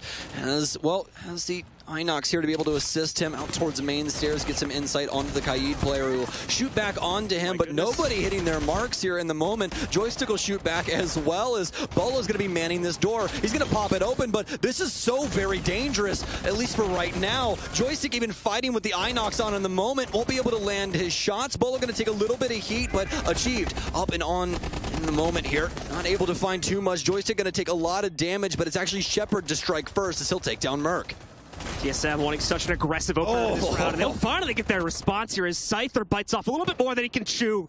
Bolo being the one to pick that up for TSM, but at the same time, they've suffered some pretty big losses themselves, relatively even after everything calms down for a moment, as Bolo still took a lot of damage from his fight, and Joystick still was nearly found out on the initial engagement there. He's sitting at about 20 HP left also, just like Bolo here. So both teams losing a player and nearly losing a second inside of the first half of the round.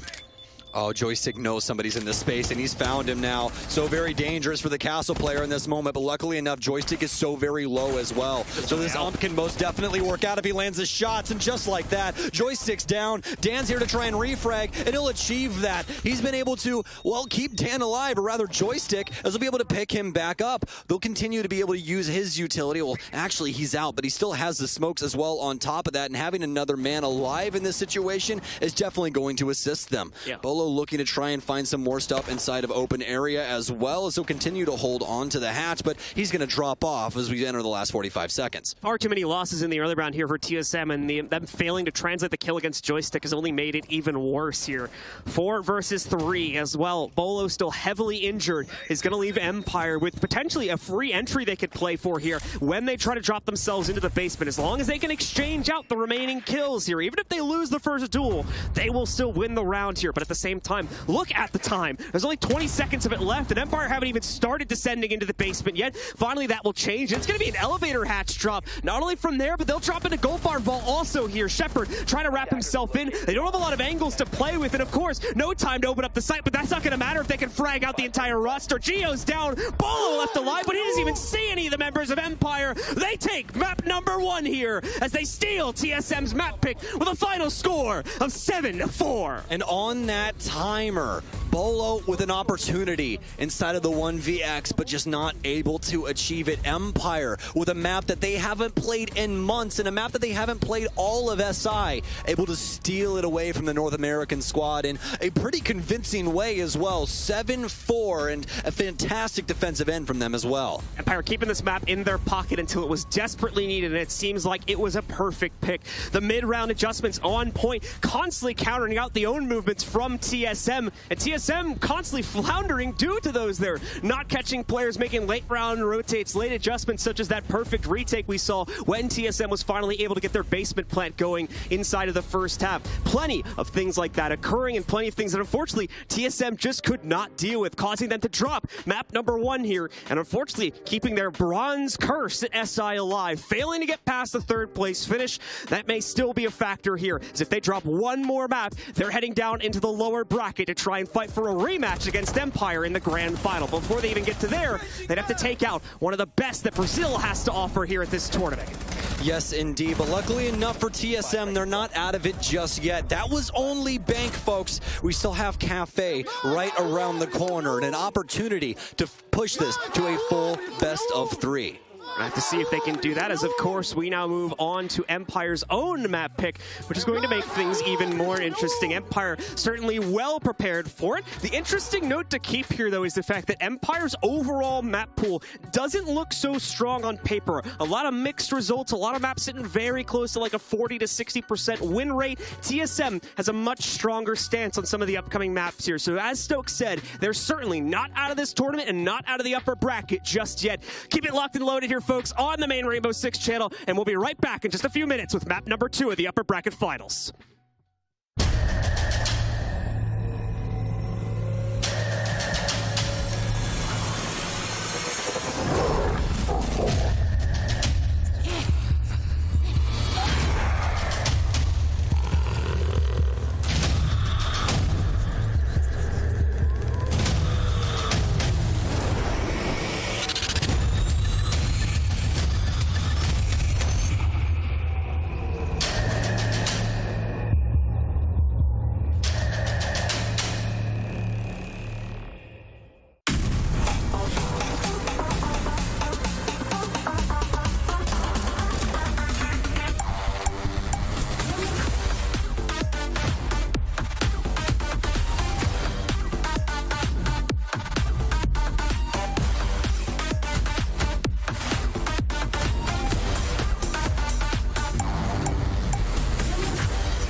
Empire defeating TSM 7-4, and that was TSM's map pick, so yeah. That hurt a little bit there. And that was map 1 Bank. And we're going to do a deep dive into that right now. And we got a little wager going on, a little bet.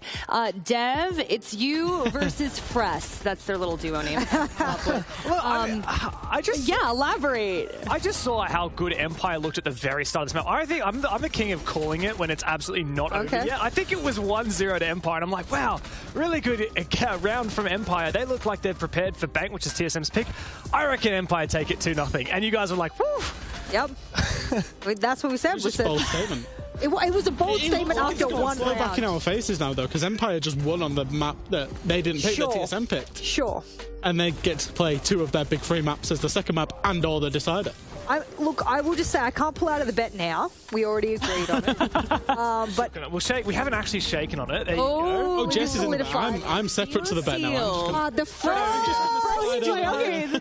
Fresh duo, that's where the handshake is done. Okay. Wow. Okay. Okay.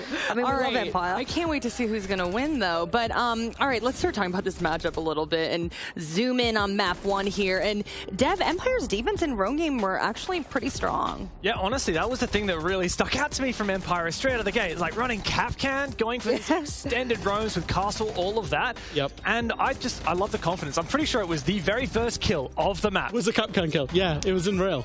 So good.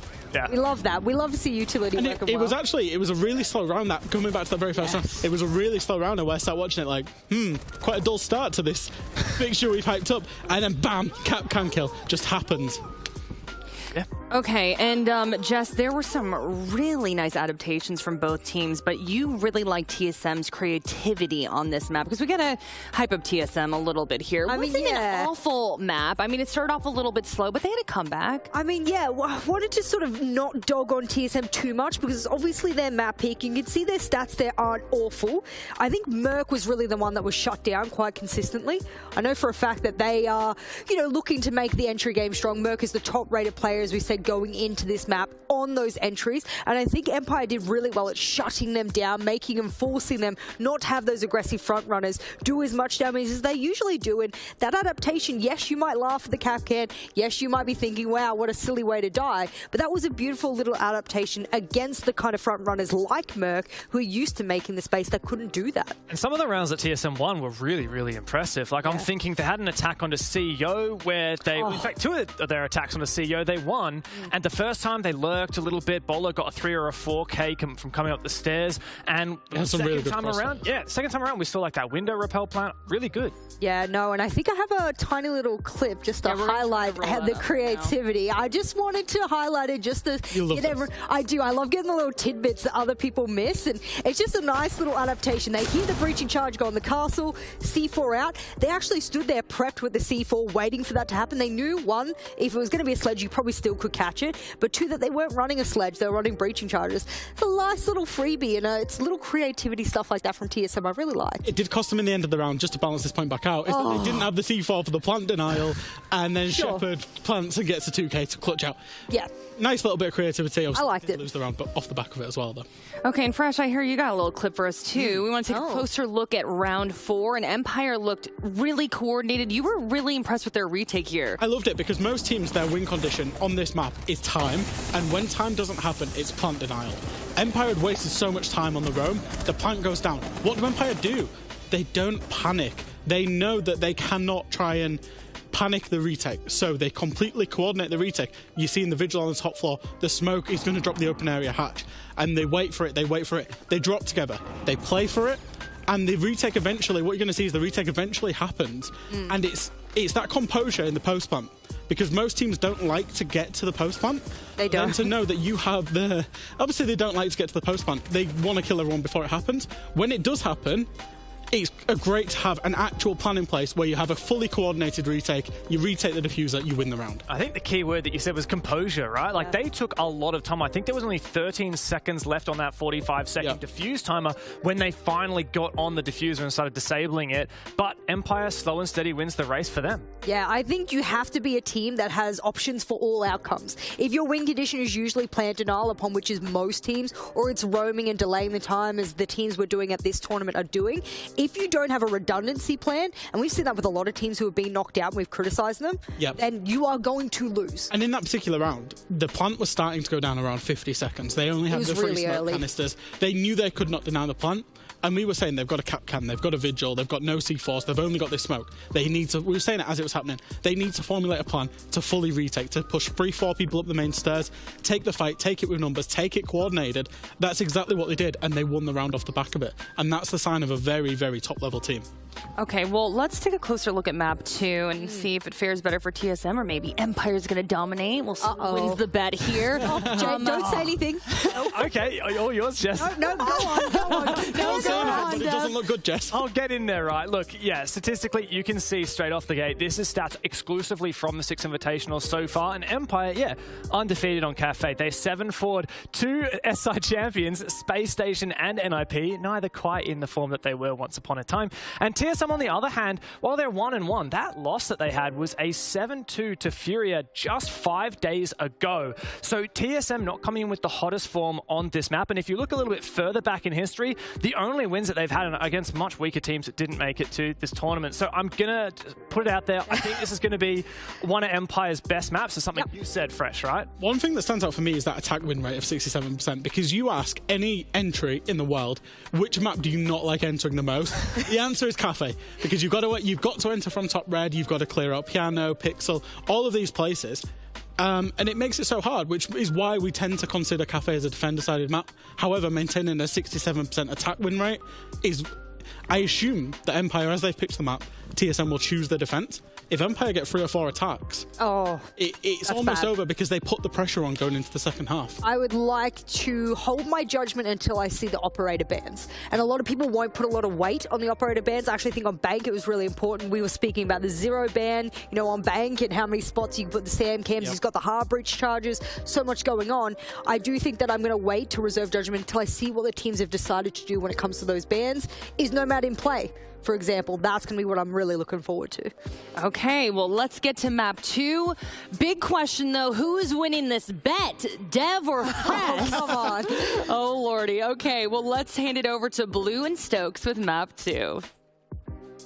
Thank you very much, Jackie. And it is time, ladies and gentlemen, to head into map number 2. TSM faltering, not expecting that additional strength to show up on an unexpected map for Empire. And now they have to go on to Empire's, on paper, most, prominent map here inside of this tournament so far, and find out if they could potentially knock them down. You heard the analyst desk talking about it. It's going to be a tough challenge. This could be the end of the upper bracket run for TSM, but we'll have to wait to find out if they have the strength to rebound here. Stokes, let's get your take on it here. Cafe Dostoyevsky, does TSM take it, or is it a 2-0 for Empire? It's going to be an uphill battle, John, but as of right now, I gotta say, I'm on the Empire train, but TSM have proved me wrong in the past.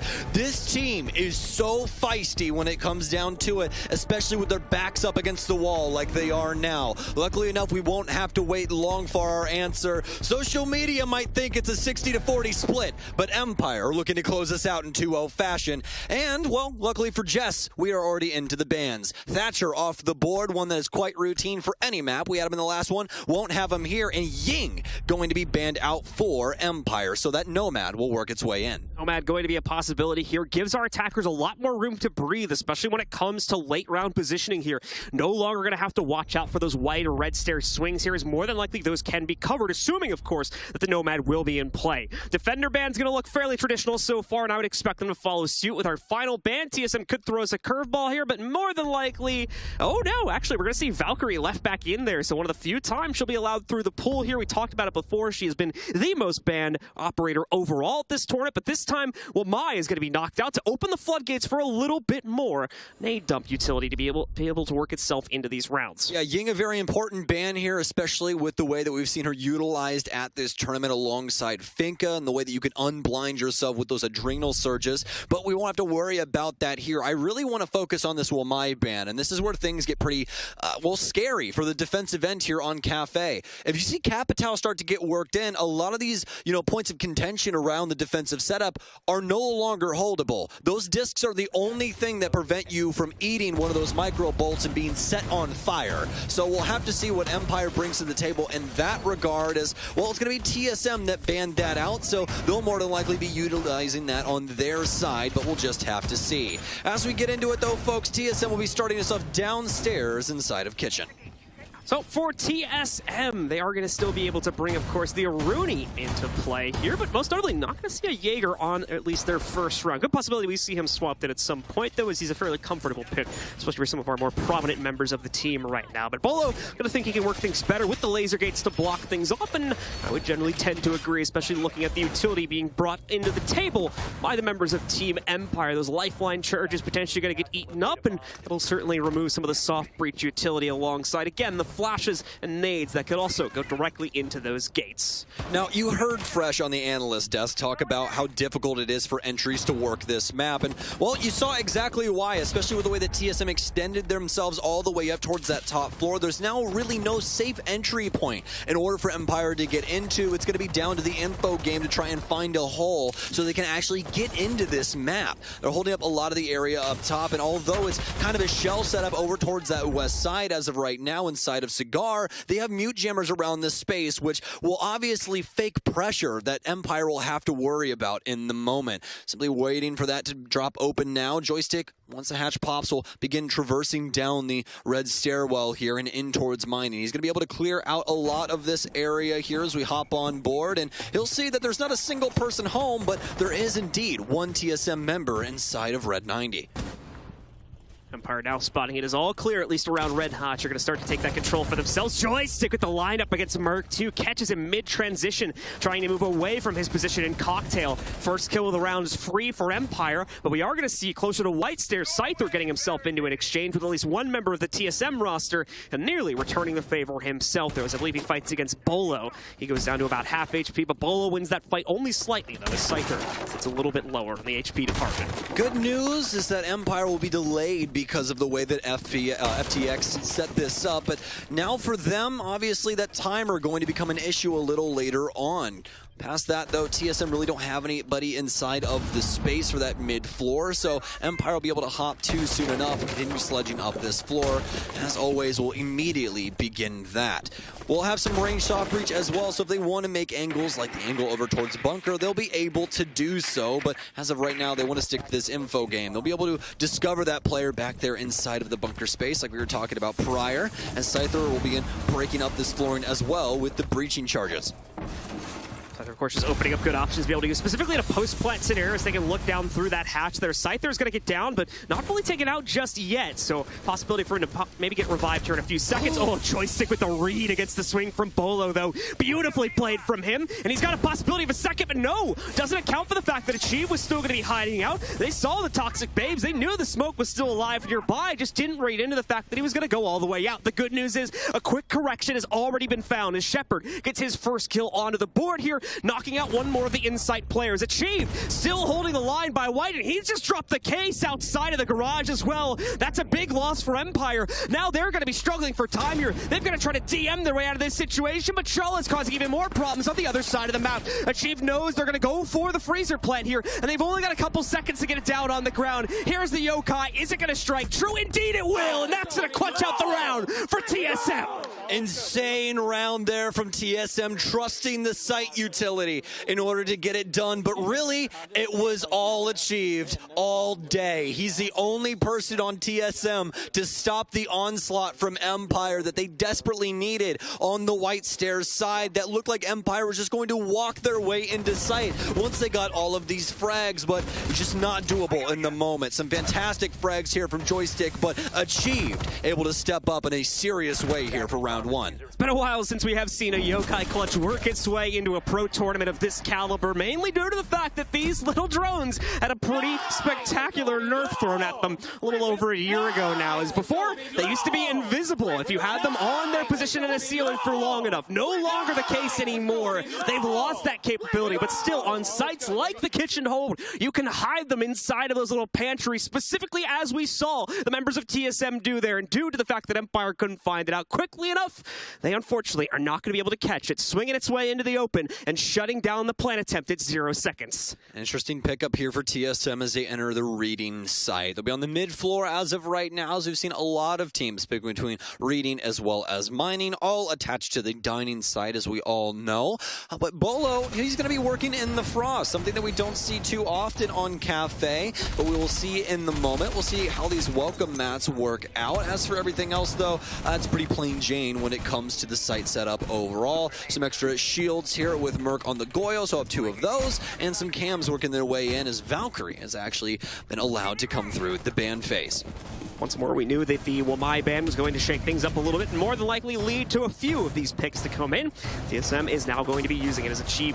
We'll be able to switch away from the smoke position. No longer are you really going to need it here for a second floor hold. Way too many ways for the attackers to gain access to this site here, as well as the fact that there's a pretty hard capability to try and keep that smoke alive all the way until the late rounds. So then the attackers could just waltz right around those toxic babes if they're even deployed properly.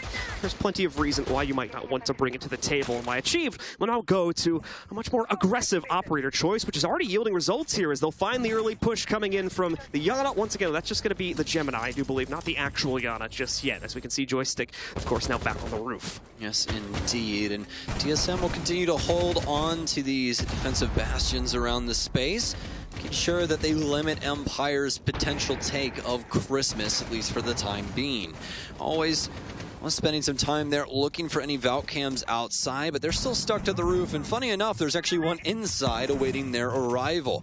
Not only inside of the drop space, but also here for Cigar. They'll begin using up some of those Habana pellets on the wall. And as John was talking about on the previous map, they're so very nice because you can choose your pattern now and use that utility to its absolute fullest in a lot of different ways. Joystick going to take some heat now from Bolo inside of the bathroom space as he dips back in. Has some nice shots. He'll take down Dan, but what is it worth to you? So much HP gone now, but at least he'll be able to hold on to his life, even though it's just by a hair. Keep in mind the Frost Trap's still going to be alive at later points in the round here. Joystick also with a lean-in against quite a few members of TSM, but they're going to keep on striking. Bolo with a second despite the low HP, and Achieve finding a Nitro from down below here. Joystick's in, but he's already lost that player there, as now he's going to be lost inside of the bathroom, and Merc, of course, will steal all the treasure because of it. Knocking out Joystick, leaving only Scyther alive. It doesn't even look like TSM are going to get off the 3rd floor in this round. However, Scyther has somehow negotiated himself a 3rd kill. It's down to a 1v2, and this is quite winnable for Scyther, even with the low HP. He's got 40 seconds to play this out. Going to try and find one of these players through a top-down angle, but no dice as he uses the first breaching charge. Thankfully, still plenty of those to go. I think he accidentally throws out a stun instead of, the breaching charge, so a little gaff there, but easy correction here, and more than likely, we're not going to have a great use for that second stun charge anyway, as he leaps over the banister to get himself into hell here and try to push himself into the site. It's looking like he's lost the plot, though, just guessing for players, hoping to run into a rotate from TSM, but he's not going to find it. TSM are holding back. They're keeping themselves in sight, and now they know that Scyther's going for this 90 push. He doesn't have a way to fight into it here, and he's going to unscope at just the wrong moment. Chala gets a headshot off in the final seconds of the round, and TSM claim another one. Very well done, especially the early pick coming out of Bolo as he manned that pixel and bathroom position. TSM able to get so much done on that top floor. It was nigh impossible for Empire to really do anything past that point, losing every single engagement. And once again, that's why the entry game on Cafe is so difficult. The amount of crossfires you have to deal with, all the different ways that the defense can attack you. It's just so very hard in order to actually achieve anything, especially on this top floor. But now for Empire, luckily enough for them, they'll be back to the drawing board here as they'll now be attacking into a bar cocktail defense from TSM. No wrinkle going to be added into the attacking roster also for the Empire roster, as they'll be bringing a Flores out for Scyther here to try and clear out some of, specifically again, this third floor utility. It's a much more direct path. It's pretty tight angles that TSM need to hold into, so a lot more room for these drones to be able to sneak their way in and knock out these setups before TSM can stop them. Yes, indeed, and quite a bit of utility coming into this, like you were saying, John, especially with the Aruni working its way in here. We're not going to have the castle barricades that we sometimes see that'll be used inside of the cigar shop. Instead, they'll more than likely be on a couple of doors and things like that, just to make the entry points a little bit more difficult for Empire to go through, as, well, they'll be taxed in order to do it. You got to give up a piece of utility or some life in order to traverse that space.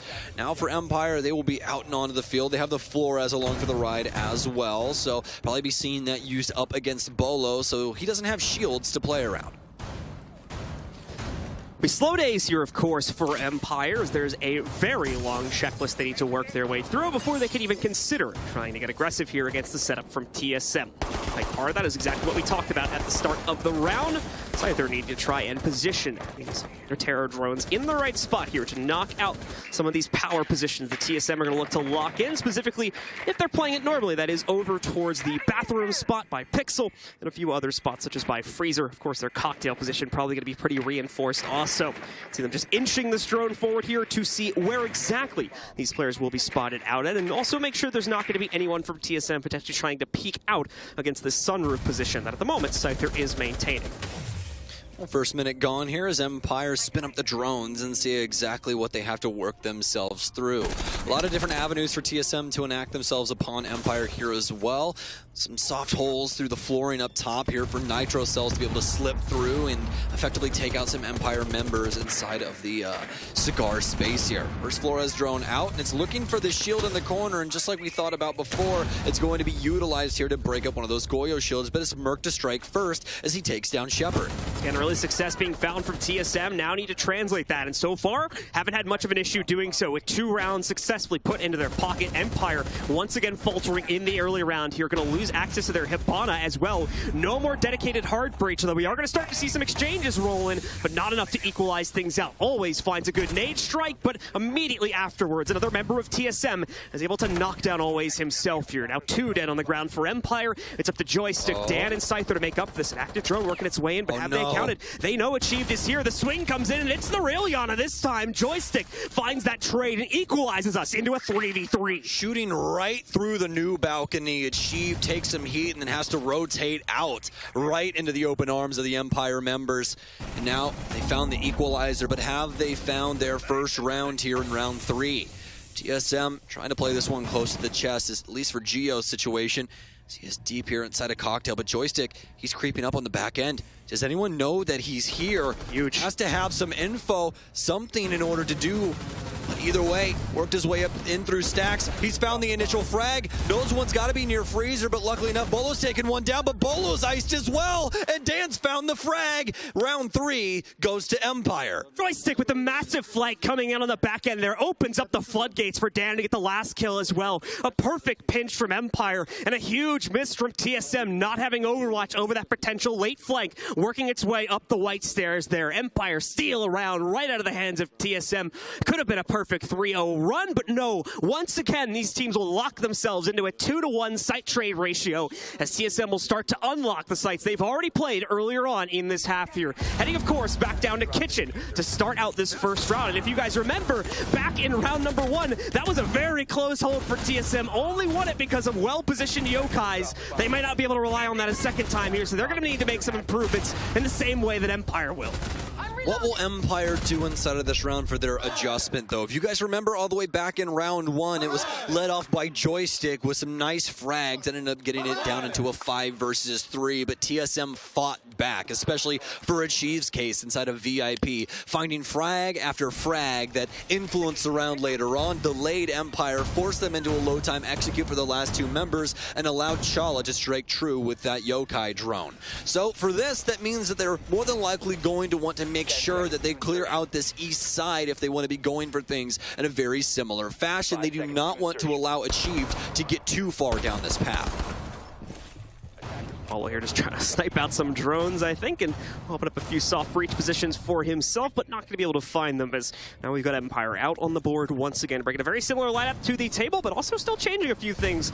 Another new operator being added in. Dan specifically going to bring the Dokkaebi out, an operator we haven't seen a whole lot of inside of this tournament, but has been used inside of some niche scenarios, such as this for Empire, to suss out the positions of players, probably as they get closer to the site execute, such as when they work their way in through White Garage. Maybe need to confirm one more time the exact position of a player hiding inside of VIP, or a few other sneaky ones they may not be totally aware of. Can be very useful for that. And of course, these are the best, so playing off that sound intel is not going to be too much of an is not going to be too much of an issue for players of Empire's caliber. Well, past that as well, Dokkaebi actually does counter Yokai's now as well. With her phone call, Echo used to not be rung up whenever that happened, and well, nowadays he does indeed. So that'll be a direct counter Empire have found some influence with, and not only that, but they won't have to have always swing onto those hatches, as the DMR can get it done as well. But now for Empire, they have top floor control. They'll start traversing into the second area now and getting rid of some of these default cams, although Dan's going to take a second in order to do that.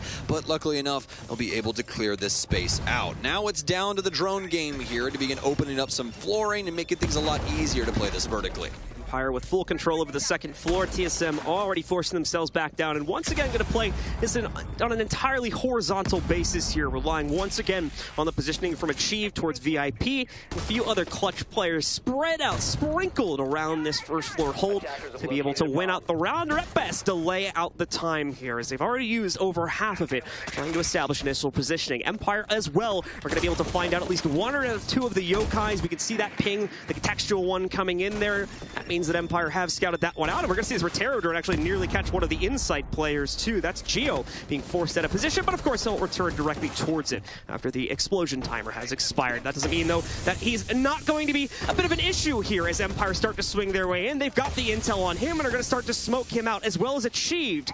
But it doesn't look like Empire have the full confidence to go for it though, despite these smokes being used. That's of course not until we see Joystick absolutely ice out Geo, knocking him down and opening up the floodgates for the rest of Empire to start swinging in. Merc, though, with the good cutoff and the response to this hatch drop, he's going to drop the case on the ground. However, temporarily here, Dan's already retrieved it, and he's going to go for the first real planet step. Here comes Bolo on the lurk up through the wood stairs, though. He catches always. He's going to try to stop the plant, but no. Dan's got it in a safe position. He's going to lock it down. Nearly kills Bolo, but Bolo still causing problems from upstairs here. He gets the third kill. Scyther's the only one left here, but he's got a frag to bring out as well. Manages to take down Shala. Two more still to go. He's found the second one. Both players now off the counter defuse, but Achieve will shut him down, knock out Scyther, and give us another round for TSM as they maintain the lead at 3-1. Merc holds the line just long enough for the rest of TSM to get upstairs and run amok of that second floor. Not a single person can shut down Bolo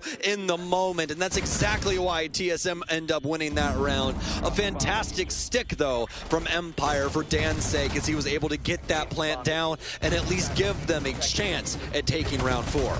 Bolo, once again, some beautiful stuff to completely throw off the post plant from Empire, which was looking solid, especially considering that Bolo could not find the planter initially.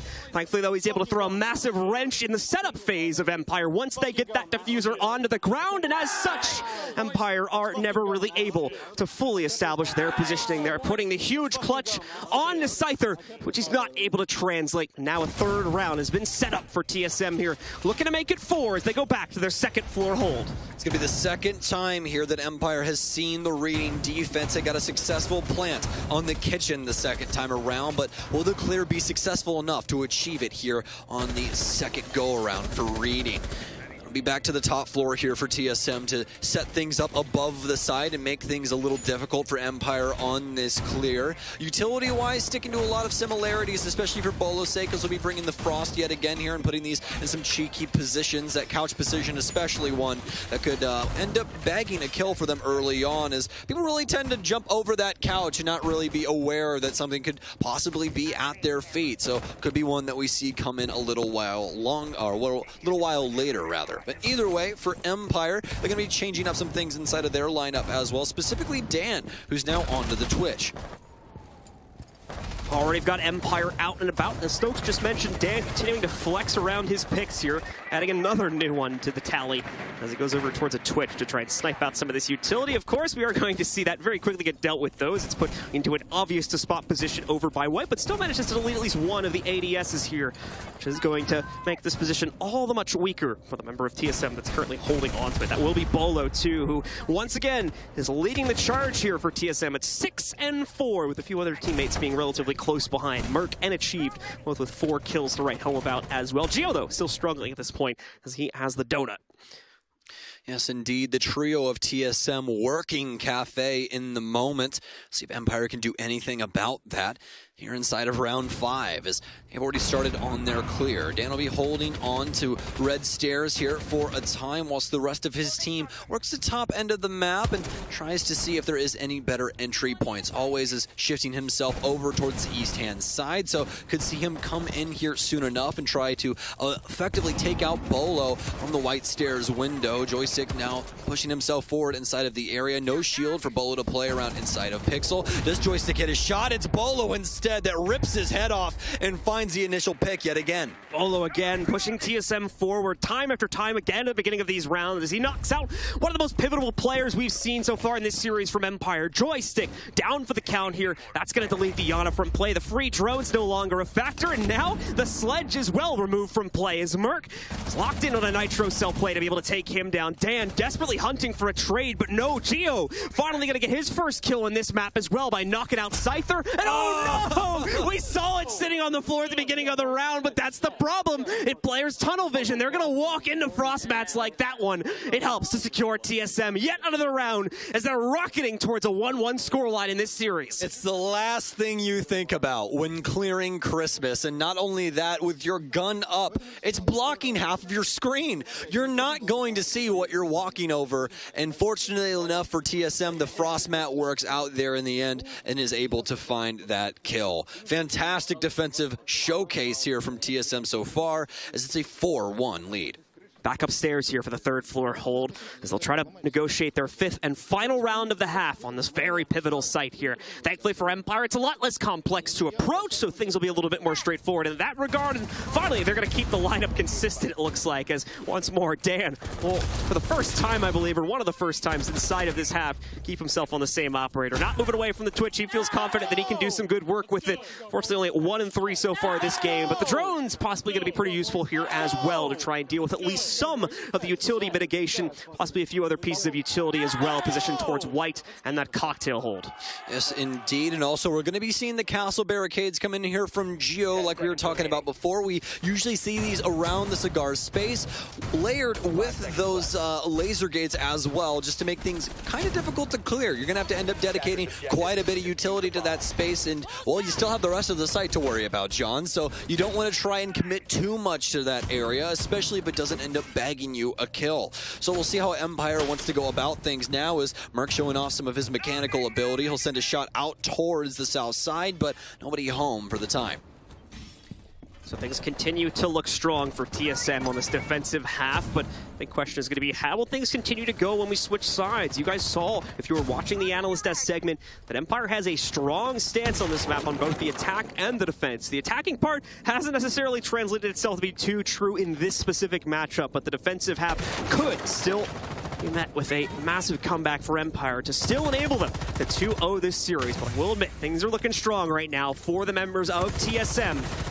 They are going to try and negotiate a 5th and final round here before they thrust it over to the attacking side. Luckily enough for Empire, Shepard will be rocking the stuns here on Hibana, so he'll be able to give those up to the Siege Gods, in translation for bit of pressure here inside of Cigar if he so chooses for those laser gates. Lots of shots coming in and on to Chala now, but he won't be able to clutch it up in this moment. Joystick to shut him down, and Empire have their first blood. Far too much utility going out against Chala, and unfortunately due to the castle barricades put down there, as well as the lack of any soft breach over into Cigar, you can see his teammate Bolo hiding out inside of the pixel position as well as the bathroom spot. Not going to be able to support that to any extent here. Chala left out on an island and unfortunately isolated far too quickly with no path to escape. He goes down here. Dan as well. Look at this. So much utility, so much information at his grasp. He's going to be able to move in. Takes care of the bulletproof camera. That's going to limit the potential info coming out from Chala here now that he's down on the ground. No longer can assist from the POV of that camera. And Dan, that's good enough for him to start working his way in. Of course, being followed up by the Gemini there, which is going to get dealt with quite quickly as it passes Cigar. So no additional intel being bled over to Empire just yet. They need to bleed themselves some kills here, though, as they're starting to get a little low on time, but a bit remaining, and a big swing from Bolo. He strikes true yet again with the Mark 14 here, knocking out Joystick. Whoever is precise must use the DMR, and well, wouldn't you know it, it would be Bolo. Only 2 shots required out of this thing for most operators to dust them, and well, he's already done that inside of this round, taking down Joystick.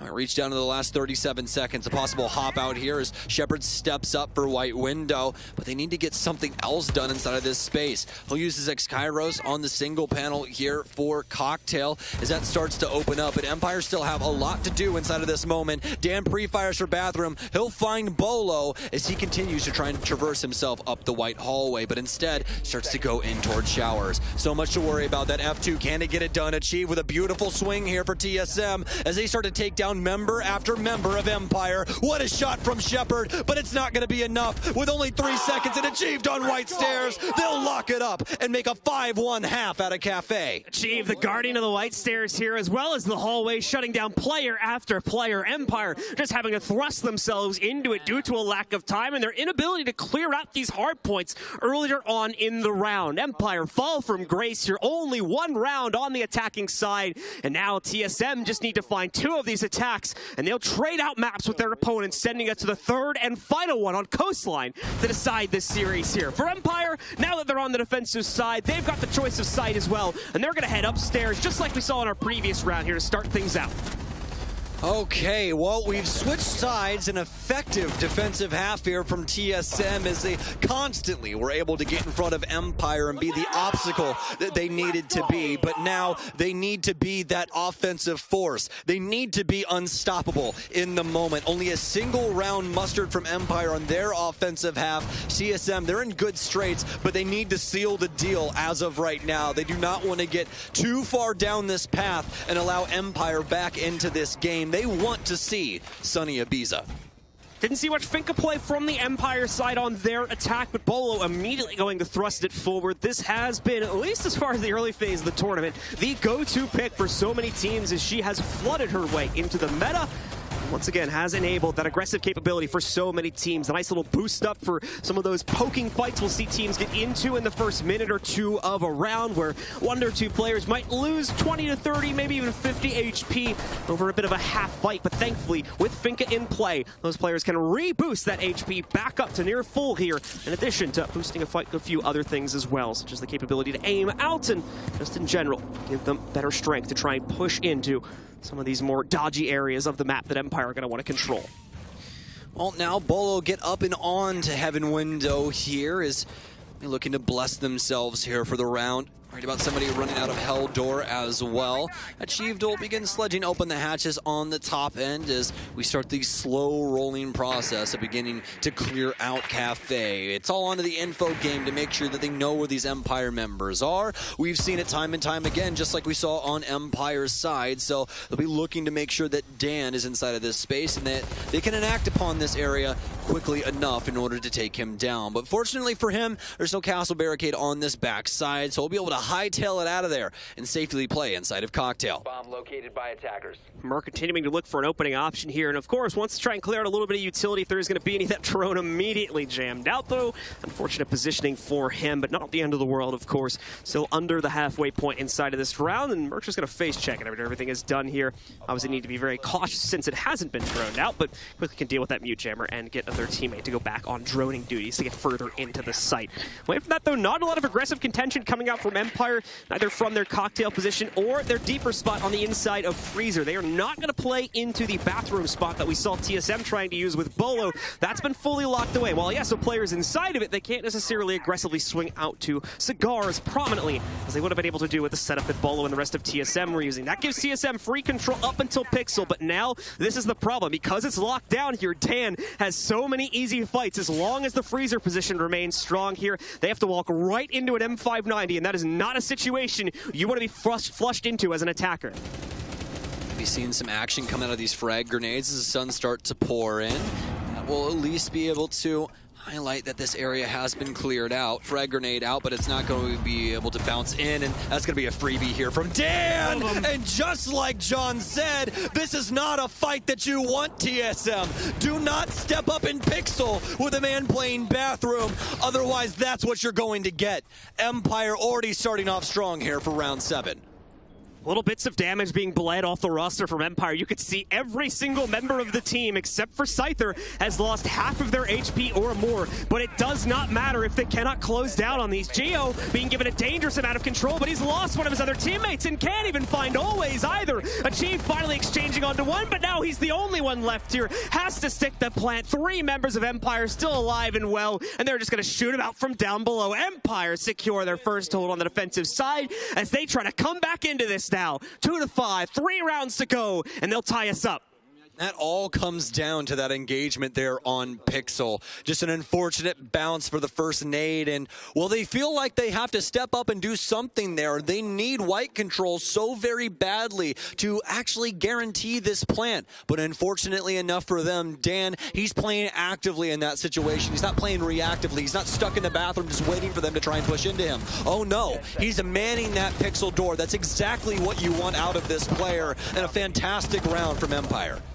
So with Empire back on the right footing here, it's up to TSM to course correct. Thankfully, the early round is going to play out very similarly as we move into our second defensive hold from Empire. They just moved down to the second floor, which means we're still going to see a lot of contention weighed out into the freezer as well as cocktail positions, but it'll be deployed as an extension, obviously, this time, not the actual site, so we'll more than likely see Empire give those positions up around the 1-minute mark or less, and that's when TSM, the trouble will begin, as they'll have to figure out how to make the transition down to the second floor without losing the large majority of their roster, and of course, they'll have to find positioning to get into the site, properly lay that case down this time. What is the way that you get ahead of Empire now on this defensive side for them?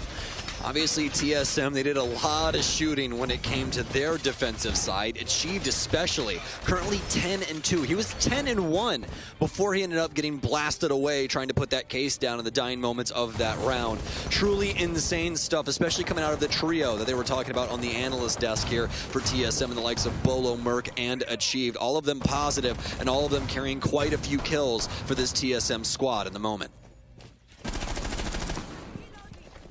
So it's quick clears for TSM, specifically Bolo, as he catches, I believe that was a bulletproof being positioned over there. Actually, never mind, I think it was a Banshee for Dan there. Just couldn't see it too well from the side. Either way, knocks out the utility nice and quick and opens up a possible white stairs push later on in this round. Not going to do it immediately, as that'll be a little bit too obvious if he tries to go for it right from the get-go. But still, opens up the option later in the round, and now TSM are going to be able to open up the advantage for themselves. Striking first this time against Joystick, eliminating again one of the most powerful players here on Empire at the moment. Sometimes it's the most basic things that can take you out in this game, even if you're a professional player. Joystick gets taken out via the skylight as he tries to rotate into Cigar. It happens to the best of us, and well, Joystick does indeed happen to be one of the best. As for TSM, they'll begin dropping in and clearing out this top floor here, as they've already gotten that initial frag, which means that Cocktail is probably going to be looking pretty soft as they don't have nearly as many bodies to man this top floor. Well, with Overwatch on the upstairs hold, and Dan nearly getting caught himself trying to rush down the stairs. I think that was actually him impacting it out to try and see if there's anybody from TSM nearby the garage, but not to be the case this time. Bolo has confirmed that there's a player on that rotate that you guys at home have been seeing for quite some time, but Bolo's also very careful. The swings outside. Scyther able to make a move against Merc in the meanwhile. That's going to take out the Yana. Scyther tries to go for a second as there's direct pressure against him from Cigar, but Geo wins it out this time on the trade. He's not going to take a lot of damage himself here. So, once again, TSM yield the advantage, always keeping Overwatch on the descent from the top of White Stairs, though Dan leaps into the engagement versus Chala. This time, the shotgun not panning out, but thankfully, the backup is there. Always wraps up through White, quickly trades out the frag versus Chala, and puts us into a winnable situation at 2v3 with under a minute to go. Luckily enough for TSM, they will have the verticality to be able to abuse here as they look for this 6th round. Shepard still has plenty of utility to fend this off, though, with the toxic smokes being able to play into this, and no Nitro Cell for Always. He's going to be down to the gunpowder of the AUG as he looks to secure even more frags. He's going to be one of the real members of TSM down low here as Merc has been taken out. So really nothing to do when it comes to their clear and that Gemini clone. They begin to work themselves in for reading now. Shepard still with some utility in his pocket as this plant continues to go down from Geo, but he's found a safe space over in the corner. This is going down so easily, and TSM, they've been able to achieve at least that. Bolo takes down Shepard. It's up to Always now, who's stuck inside a fireplace hall.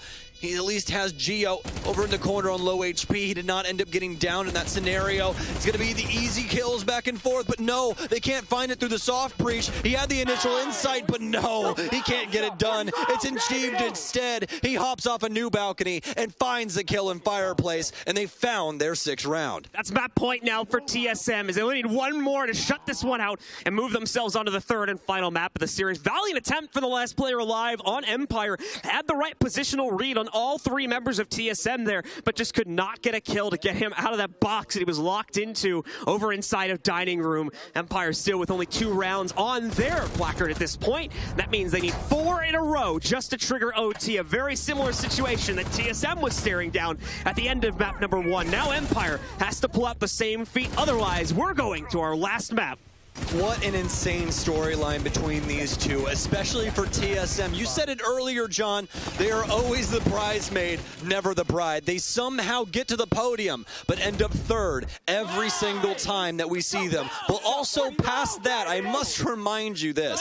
TSM always somehow gets the 6th invitational buff. Every year we see them make some Cinderella run where they are just so dynamic in their play, and it's hard for people to try and contest them. It was looking scary on Bank, but this cafe, this is proven that they can push themselves to the grand finals. Empire going to bring kind of the new school of thought to play here on their 1st floor hold, as you'll see Tachanka brought in. We were seeing some teams play this strategy with just the Tachanka, not even bringing the smoke to the table, but they're going to bring both here. Double delay composition for Empire, as of course you can bank those incendiaries from Tachanka off the wall, meaning you have the capability to block off freezer access or even front door play all the way back from Bakery, and more than likely the opposite effect holds true as well. Not necessarily going to be able to use the smokes that liberally, so considering that, a little bit more capability to play it out, even if Empire gets bullied out of the site through both the early and mid-round play from TSM, as we have been seeing on the previous rounds in this half.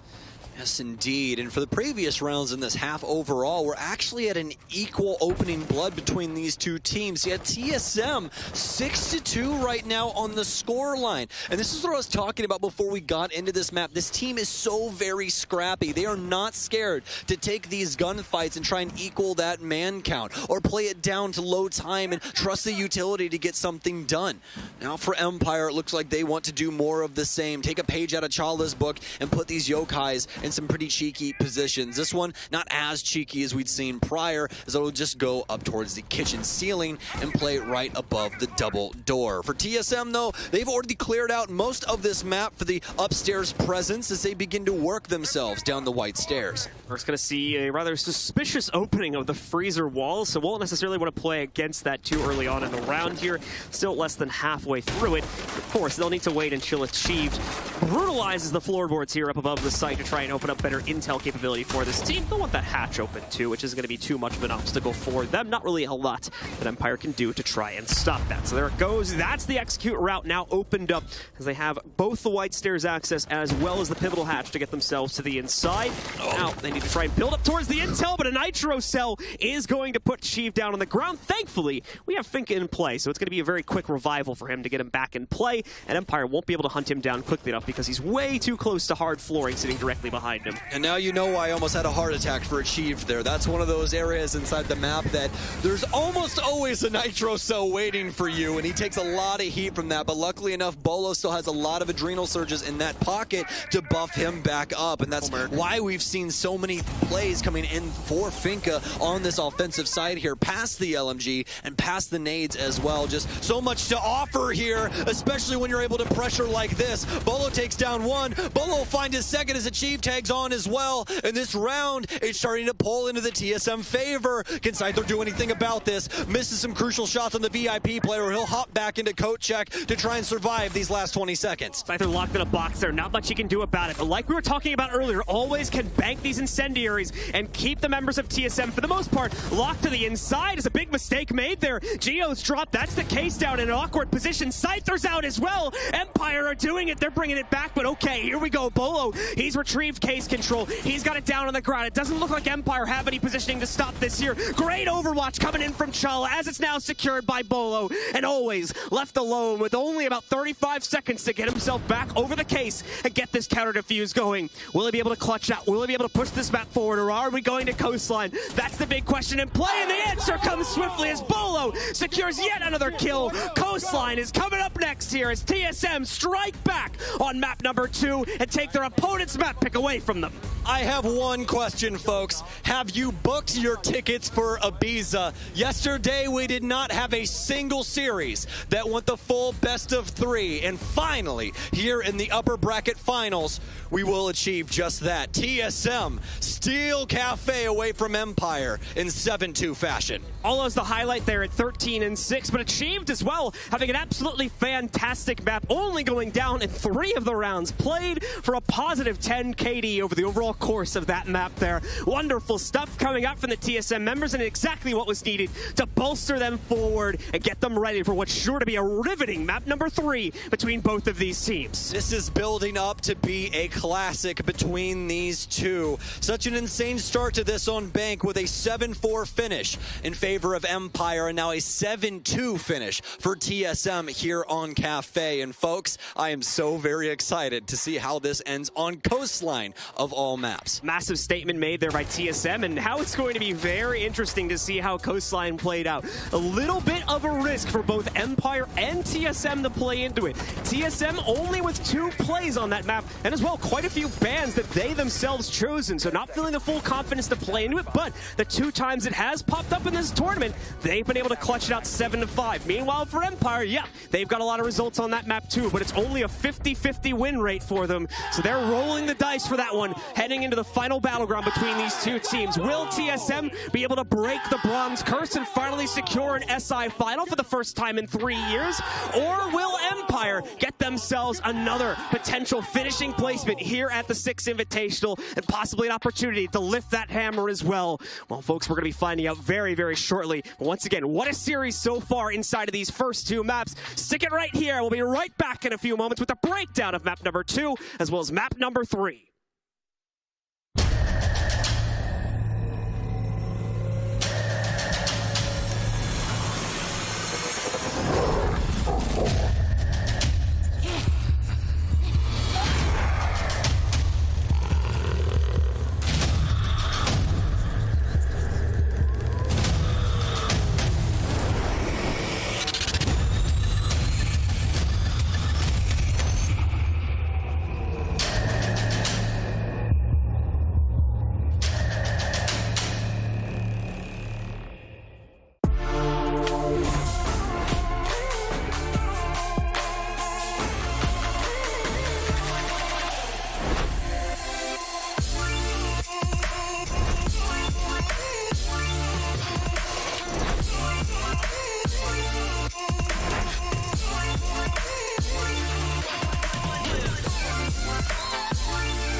The upper bracket final goes to 3 maps, no victor yet.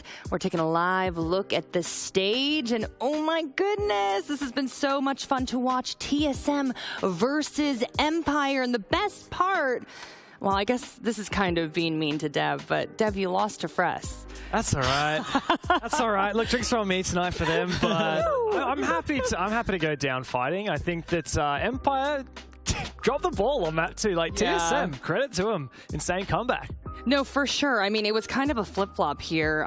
This was actually Empire's map pick, but you know what? The Trinity was ready to go, and Fresh, they were out for blood after map 1. Something woke up there. They absolutely did, and particularly Bolo. I'm not usually a big advocate of changing call-outs in game, but I think we need to change Pixel spot to be Bolo, because he was just not losing a single gunfight on that with the Aruni DMR, no less. Yeah, no, that was really impressive from them. I think there was a lot of areas of the map that Bolo and, of course, all of TSM were able to have very good power positions on. They were able to traverse the map very strongly. It did look like they had outclassed Empire at every turn. And while it was a dominant scoreline of 7-2, it was is as dominant as it gets, I feel like a lot of those rounds were really close, particularly those kitchen rounds. And you're talking about Bolo. He had an insane flank upstairs and a 3K to enable that retake from TSM. Honestly, that was nuts, and that was really impressive. I thought that if Empire had maybe won that round, maybe they won their first kitchen attack, which was denied on the buzzer by a yokai drone,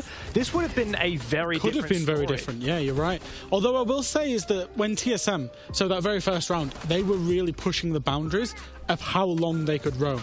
Yeah. And that's what delayed enough time just to allow the Echo yokai drone to deny the plant, sorry. So they kept pushing those boundaries. Bolo coming back up on the flank, pushing the boundaries, really testing Empire out on their executes. And Empire were just failing. That just tiny little 5% failure where they weren't accounting for Bolo. They weren't accounting for the fact that players would still be roaming. Yeah, I mean, Bolo achieved Merc, TSM's Trinity. They seemed unstoppable there. It would seem like a change in energy for Empire, though. Dev, I mean, this wasn't a close map. It was a stomping. Yeah, and that was a big surprise to us, considering as we went into the map that this is a good Empire map. This is and you thought they were winning in 2. Yeah, and fair enough, I was wrong. It happens, believe it or not. But I think TSM clearly went in prepared, and they clearly went in not feeling dejected whatsoever. Their confidence not knocked it all after map 1, which is honestly probably what should have happened. They got slapped on their map pick. They come back and they do the same to Empire. Oh my god, look at the leading man to do it as well. To give the final slap, the final blow. Plus 10. What? Plus 10. Not only just plus 10 as well, is that it's rather surprising that a lot of his engagements happen mid to late round. He wasn't the opening engager by any means. He took one opening engagement, was successful in it, so you could say he's flawless on the entries if you want to. I mean, no one will call you wrong statistically, but it was really important mid to late round. Achieve was making the damaging blows in the power positions of Empire. And it wasn't the flashy kills that we saw at No, it wasn't. Like you say, it wasn't the entries. It was weird because he's got so many kills, but we hardly talked about Achieved when we're sat in the back room talking about the game. He was doing his job, and he was doing his job perfectly. Popping up when he needed to get a 2K and nothing else. Could probably call him a quiet achiever. Oh, you know what? I can't with Dev. Oh, that's another drink now. Yeah, you owe us another drink. Dev 3 now. There's dad jokes, and then there's Dev jokes, which is just another level of cheesiness. But Jess, I do want to talk to you about Empire's attack. Frankly, lackluster on this map. Yeah. What was falling apart with their attack strategy? You know, I was really surprised. For those who don't usually watch Empire, let me fill you in as to why I was so surprised about their attacks. They actually win more of their attacking rounds on this map for like the past 8 or 9 games they've played on Cafe than they win defensive rounds. So it's surprising because, you know, we don't generally consider Cafe to be that attacking side of map. For Empire, they did marginally win more of their attacking rounds, you know, as I said, for the last 8 times they've played it. And for them to come in and just drop the ball is really uncharacteristic of a team we know that moves faster on land, actually seem to be stopped at every turn. I actually wonder if it was pressure.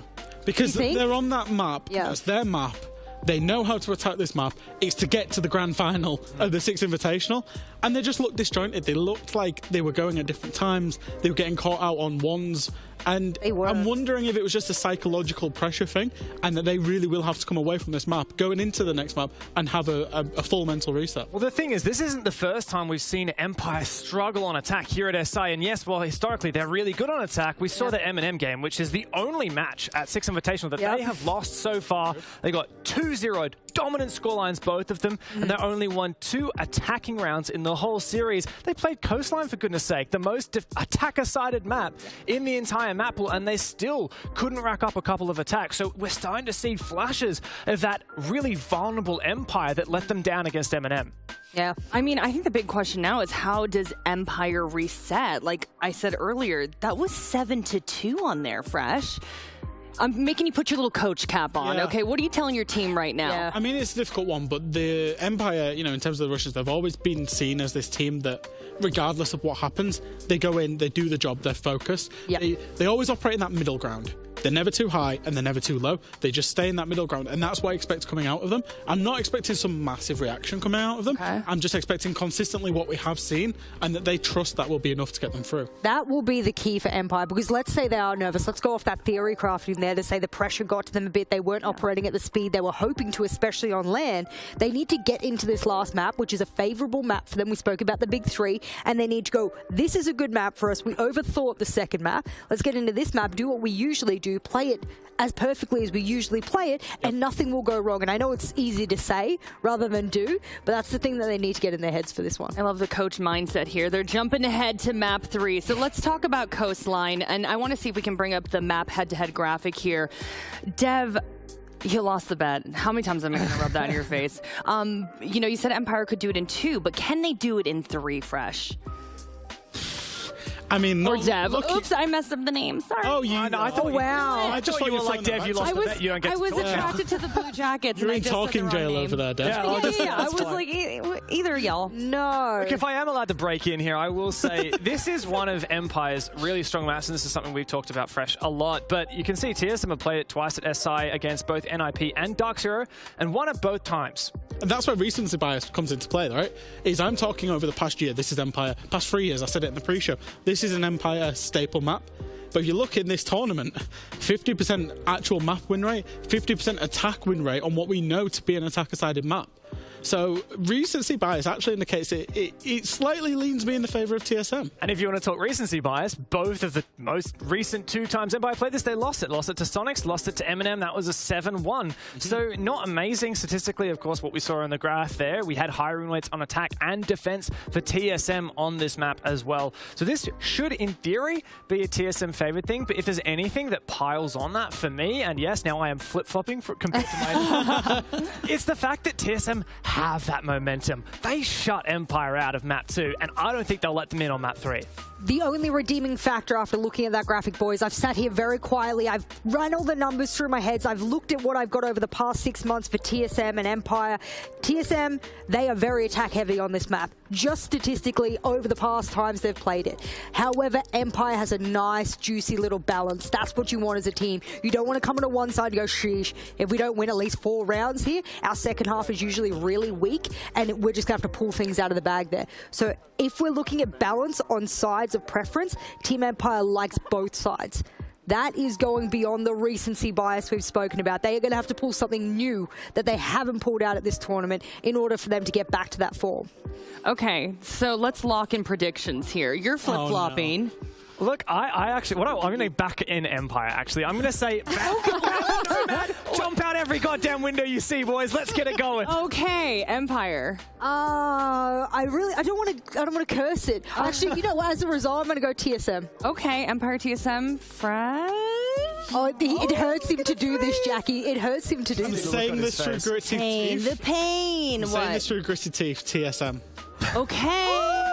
Man, y'all you know what? We're going to get back to the EUL desk. I like the traitors. We're going to get back to the EUL desk, and it'll just have traitors written as our name plaques from then on. Oh my god. Well, we'll see how this all turns out. The upper bracket final will be decided here. Who is going to the grand final? Well, Blue and Stokes, take it away. Map 3.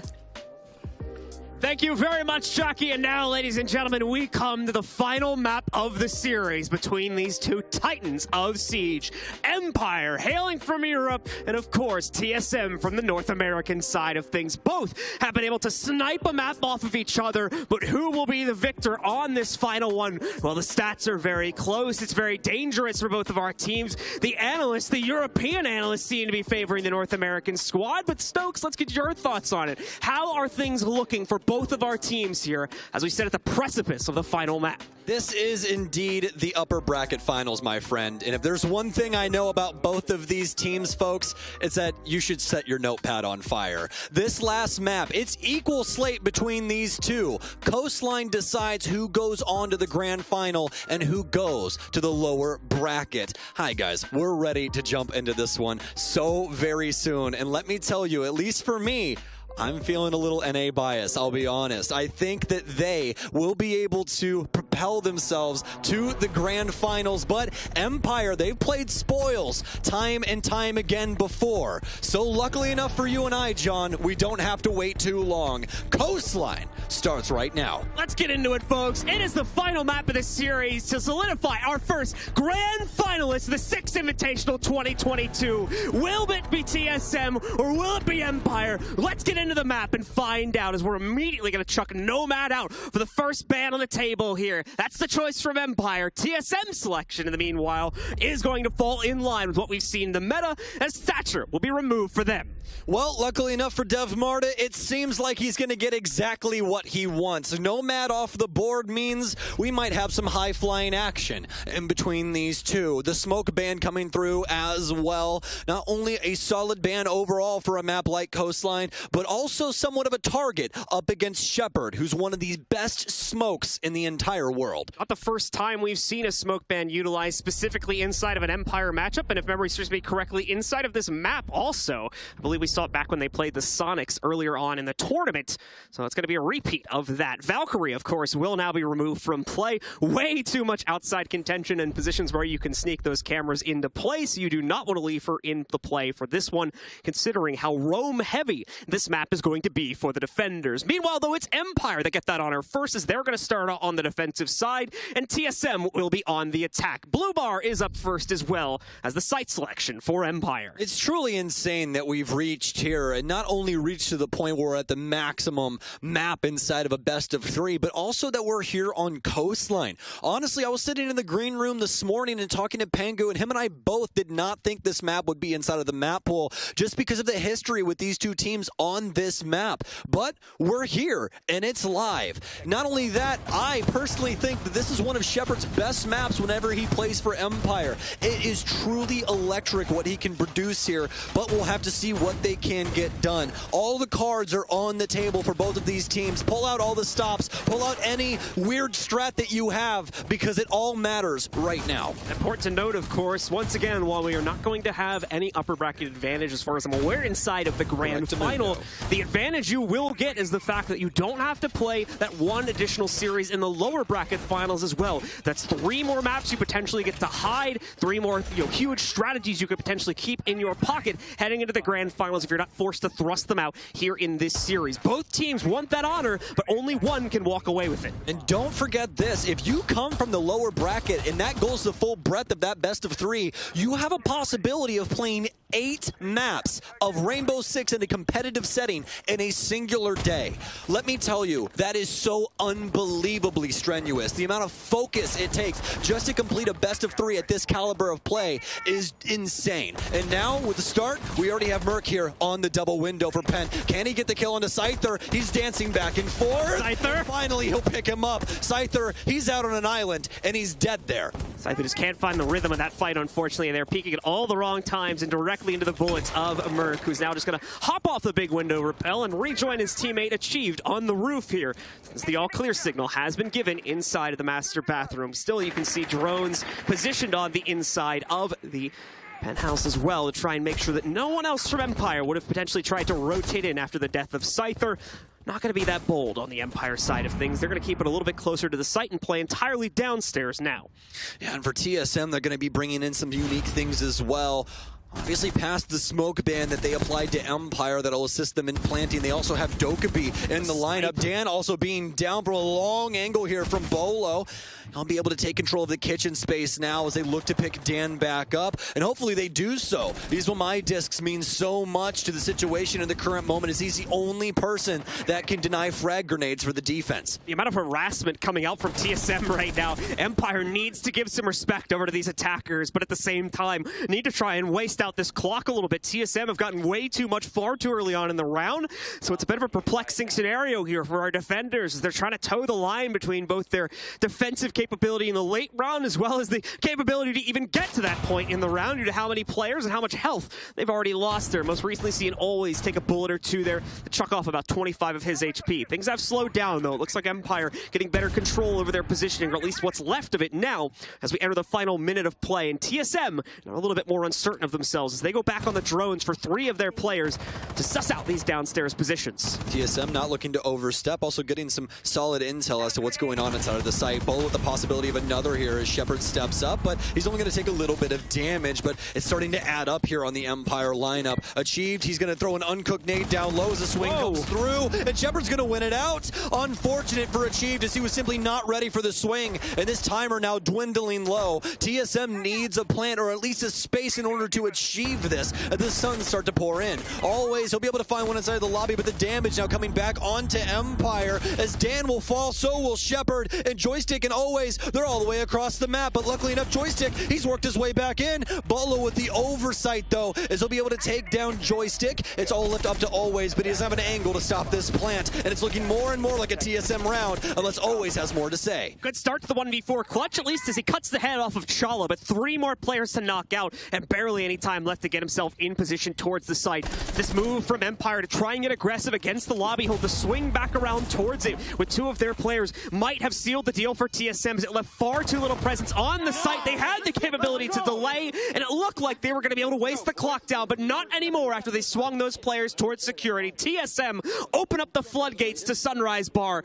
and work themselves into a first round to start this map out with them in the lead. Merc with the immediate pick, and then a fantastic working of the map coming past that from TSM as they clear out the entire top floor, force Empire back towards the site, and start dealing some serious damage to those site players, making it so very difficult for Empire to try and come back. Yes, they were able to get some serious kills like this on Shepard that really should have never have happened, but past that, it was TSM getting away with so very much as Empire with a lot of missed positions inside of that as they tried to fight back against TSM. Not to mention Empire with a little to no respect for the intel game. You could see it, especially with Bolo's kitchen clear. He knew where every single member of that team was in sight there. Even though he wasn't able to necessarily leverage kills earlier on once he had taken kitchen control, he still knew how to play it out perfectly, and despite that, quite a few members of Empire trying to take challenges. It worked out well in the initial cool vibe swing due to a slight mistake from Achieve, but after that, and especially inside of the early round as well, they gave over far too many fights far too early on, and that's how TSM was able to control the round with such grace. Loving the adaptations from Empire though after that last round. They want to try and slow down TSM as they recognize that the execute was still on pretty low time, so they're going to have Dan come through with the EDDs and Capcan to try and deal some damage to TSM as they clear out this map. It's down to the drone game here to not only suss him out, but see if any of these are on the door frames so they know how to operate around this top side of the space. So here for Empire, they're going to try and hold things down across the map as well as they've destroyed the double bar here. Dan trying to sneak through the cracks, but can't in the current moment. Around his life, so he doesn't want to stick around here for too long. Oh, it's a good thing as well. Joystick with the lineup from the inside of Sunrise. Dan as well, catching Merc. The tables have turned, and yeah, it's a bold play from Empire to cause this lack of disrespect, but this time TSM does not have the intel to play off of, and they pay the price for it, trying to set their foot inside the building very early on. They get tripped up as both Bolo and Merc are lost just seconds after the round gets started.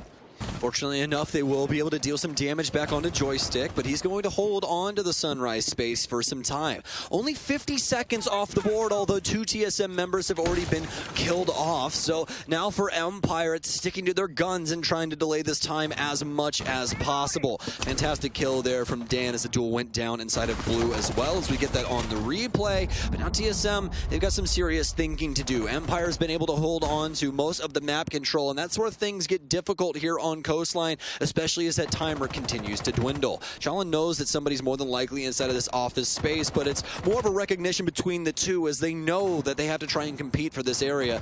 Dan more than likely have audio on that player rotating in whenever Chala chooses to do so, as Joystick continually holds thing down inside of Sunrise. A stun in, a kill for Joystick as he's looking for even more. Knows that there's one more inside of this space as the stuns came through, as well as that frag grenade, but the damage is already done, and it's looking to go Empire's way. The aggression from Empire working out hugely this time. A good trade finally found from Geo, but it's such a small gesture at this point in the round. If they can get another one, okay, we're back in play. With time starting to get low, it's going to be tough for them to look for that without risking their own lives. We see Scyther at the top of Cool Vibes catching the exchange onto Geo. Now Chala left alone with a 1v4 set before him. He's already been found out due to that evil eye he looked at. That blue glowing light in the background has given him away, and already you can see members of Empire starting to crunch down on top of him. He's aware of it all. Good read so far here from Chala as he tries to pre-fire in against Scyther's position upstairs, but not going to be able to find him so easily, and always finally meets the match needed to shut down this round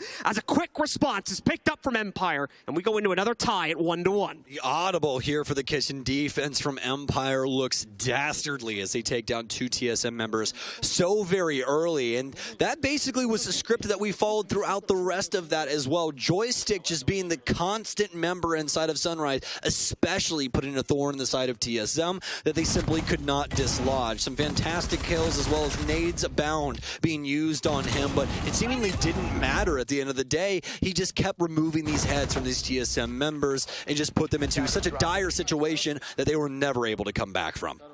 So let's get into it. Round number 3, the third and possibly final sight of Empire's defensive rotation. They're going to head upstairs into hookah and billiards. Keep in mind, of course, Miro is left out of the ban pool for defenders, so she's going to show up finally inside of this site hold. It's going to give some dangerous angles over to Empire here, as well as some utility clear that TSM absolutely need to knock out if they're going to want to be able to properly push themselves into a couple key areas of this site.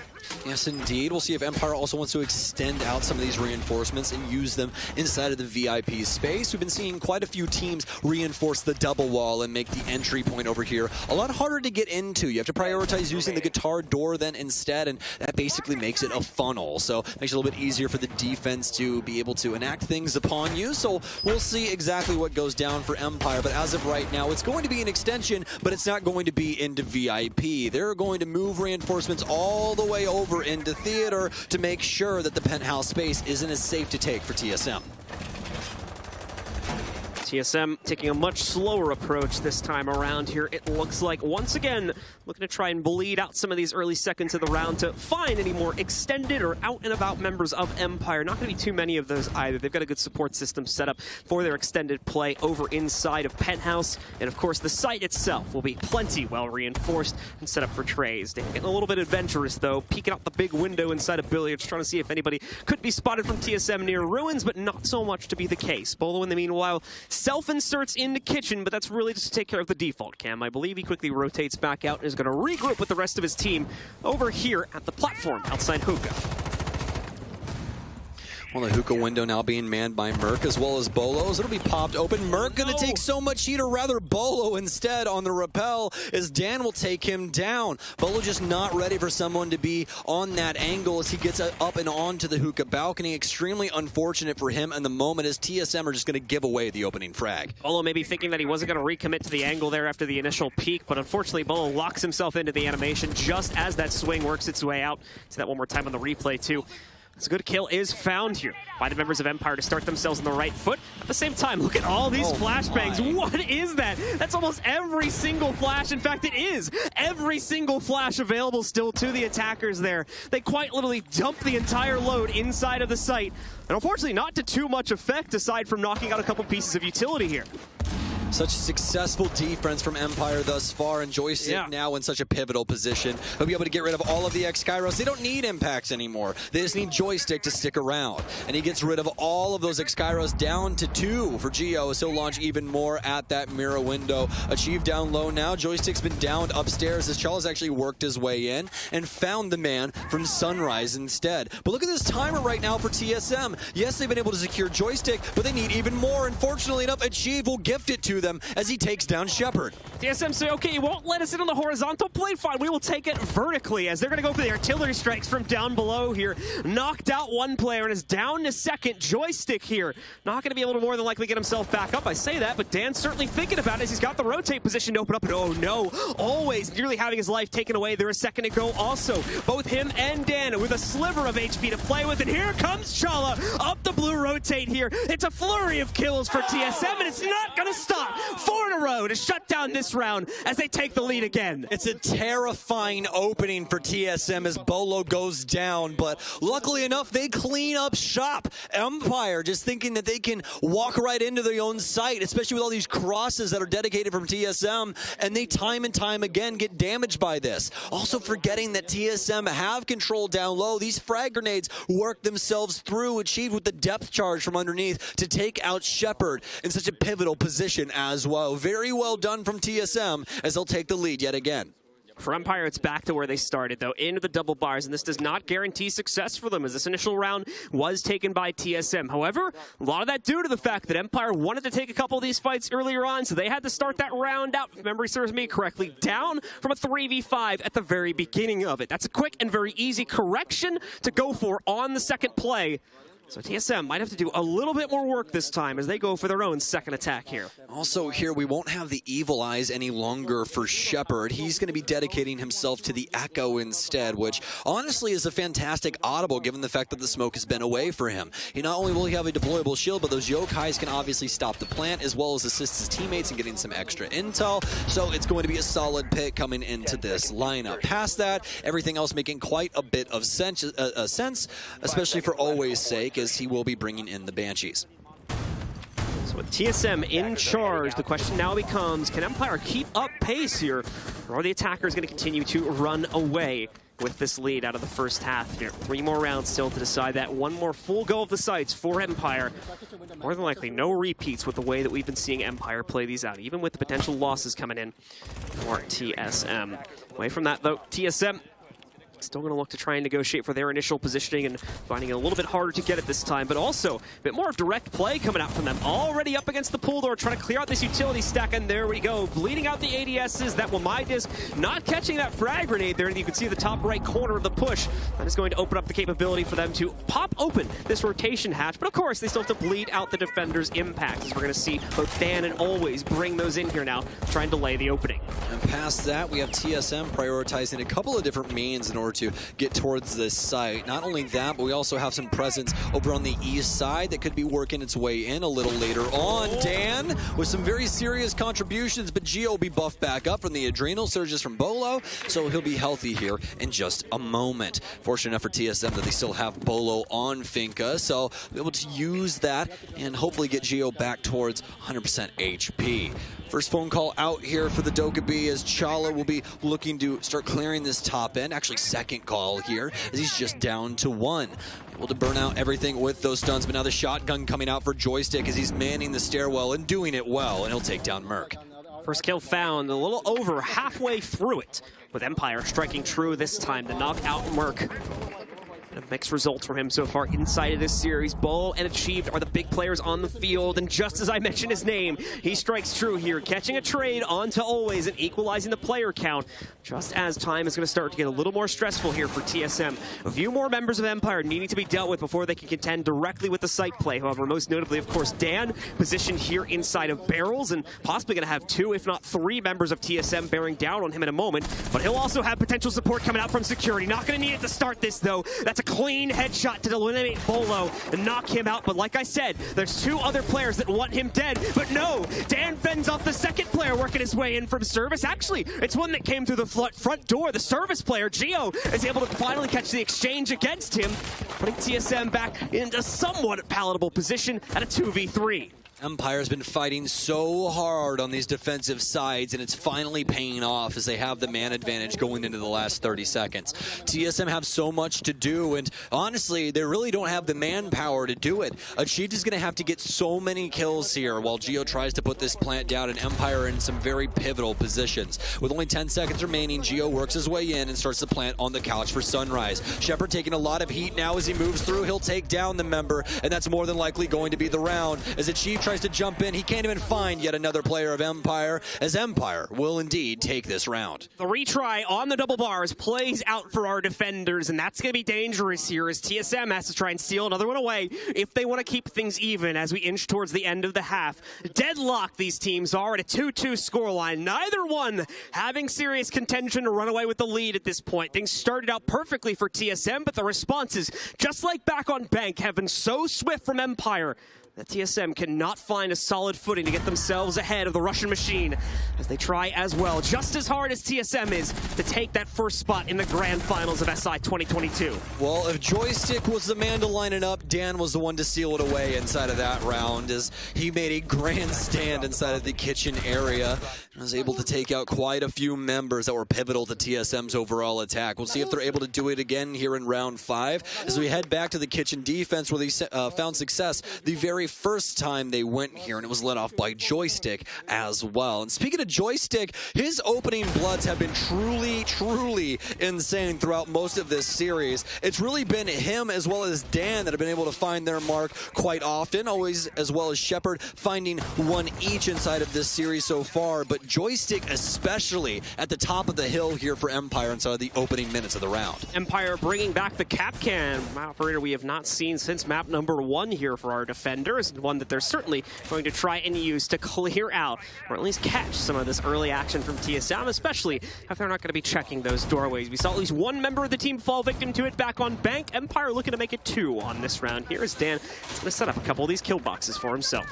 Yes, indeed. These EDDs can be quite the nuisance, as we've noticed inside of these couple of maps here. Dan going to be starting us off inside of Office and looking to see if he can get the lead off pick yet again, but already some pressure around the space as the double window will be popped. Merc will be covering the blue bar area back and forth, but what a shot from Dan. Barely any damage on him as well as he removes the head of Merc on the blue window, and he looks for it yet again. Pre-fires as well. That could have been the demise of TSM there in the opening 40 seconds. A 1.5 so precise, and Dan is showing us just how to use it here. A perfect opener against Merc, and he's still got a possibility to go for number 2 here. Another member of TSM, 2 in fact, potentially swung out against him. It's all a matter of whether Dan can line up the challenge properly against the attacker's angles as well. So we'll come back to him in a little bit. There's some action being thrust against Joystick, nearly having a nade connecting onto him here. Needed a little bit more time on that fuse, and if the Bank went out, might as well have taken down Joystick and given TSM their first blow.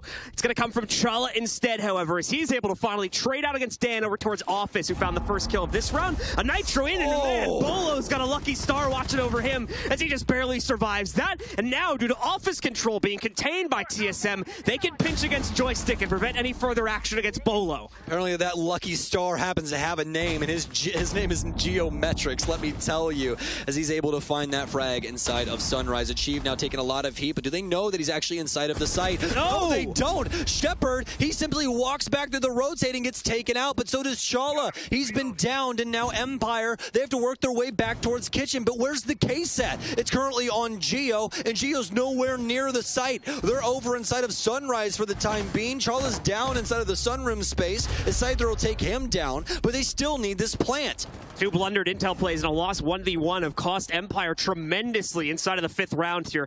TSM does not have full control over it just yet, however. You can see always still going to try to delay things from upstairs. That could be a powerful position. However, where's the counteraction to the plant? It's going down and no one's here to stop it. Here comes Scyther though. He's dropped 1. He's going to give the planter a chance to refrag, but it won't happen. A 3rd kill is picked up by Scyther, and now Achieve with less than 5 HP has to clutch it out in the post plant. Scyther and Always on the other end of this one, and in just a second, they're probably going to jump onto their first counter to fuse. Achieve, though, has the counter angled for this, but does he have the reads on these last 2 members of Empire? Hasn't been able to find out the positions of either one of them, but he's working on a big flank to try and catch them right now. They're looking for him as well, but neither one going to be revealed. There's the spam. It gets them off plant, but Always has got the catch. He's going to knock out Achieved, and Empire will take the lead. An incredible round here from Empires. They're making Coastline work on the defensive side, something that none of us expected when looking at the stats for this map. But as I said before, throw the notebook out the window, folks. You don't need it here. They are pulling out everything they possibly can up against each other in the moment. And with Dan hitting shots like this, TSM, you're going to have to do something else to push them in the grave.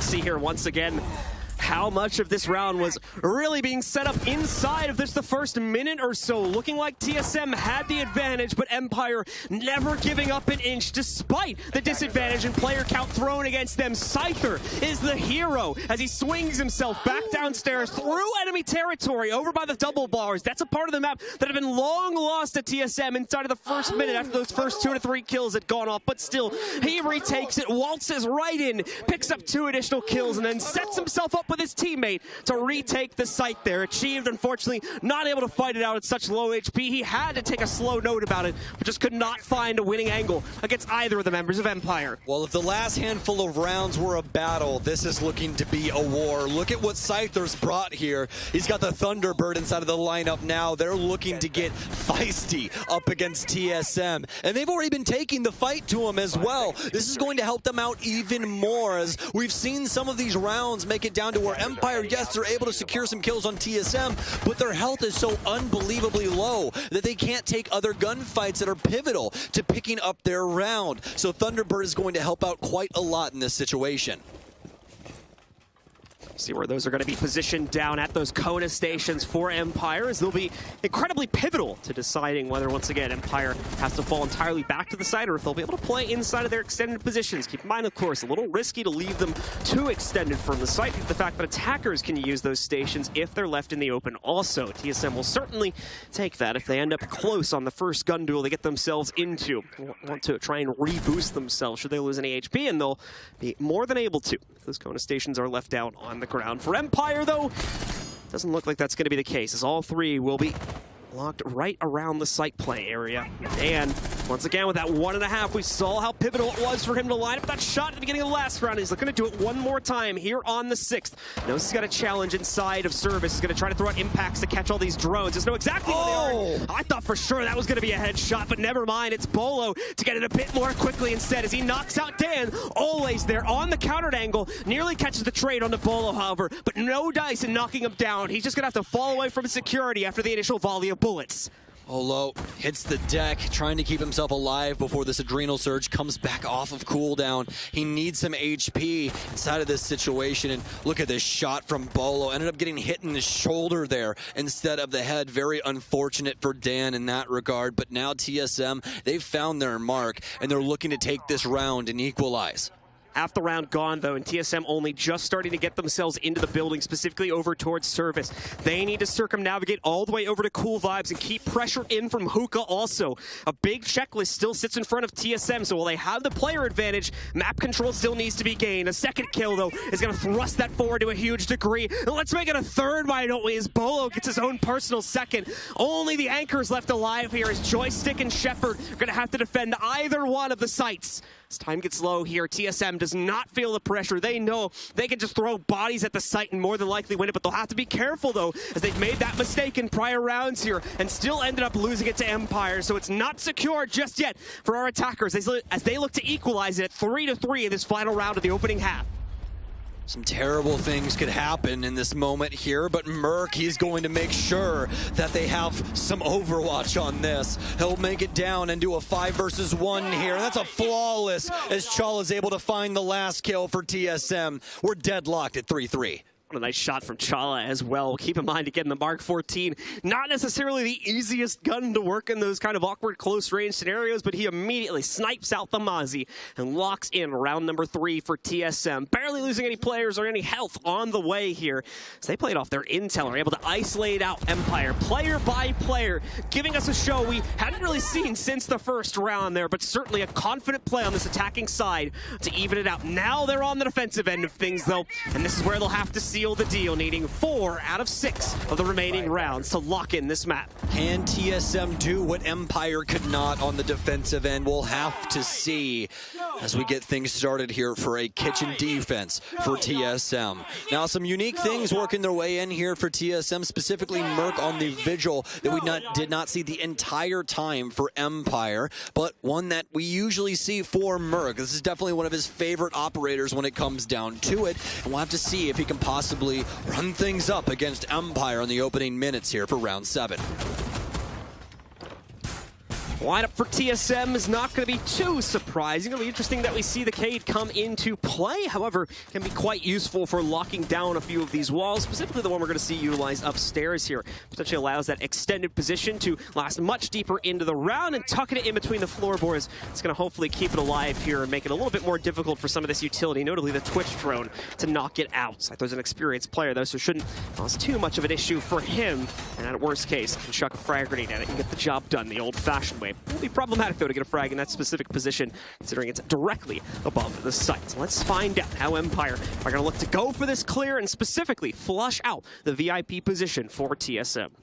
Cheat will be manning white stairs for now, as we're used to these defensive teams on Coastline holding map presence. It's what you need to do at the end of the day to make sure that the offense doesn't just walk inside and start breaking up the floor and making the map difficult to play for you overall. Merc will be holding on to Theater for the time as Empire are working their way in over here in the office space. They're still on the roof with Geo up top here near Billiards as they continue to try and hunt down drones and see where this entry point is going to be for Team Empire.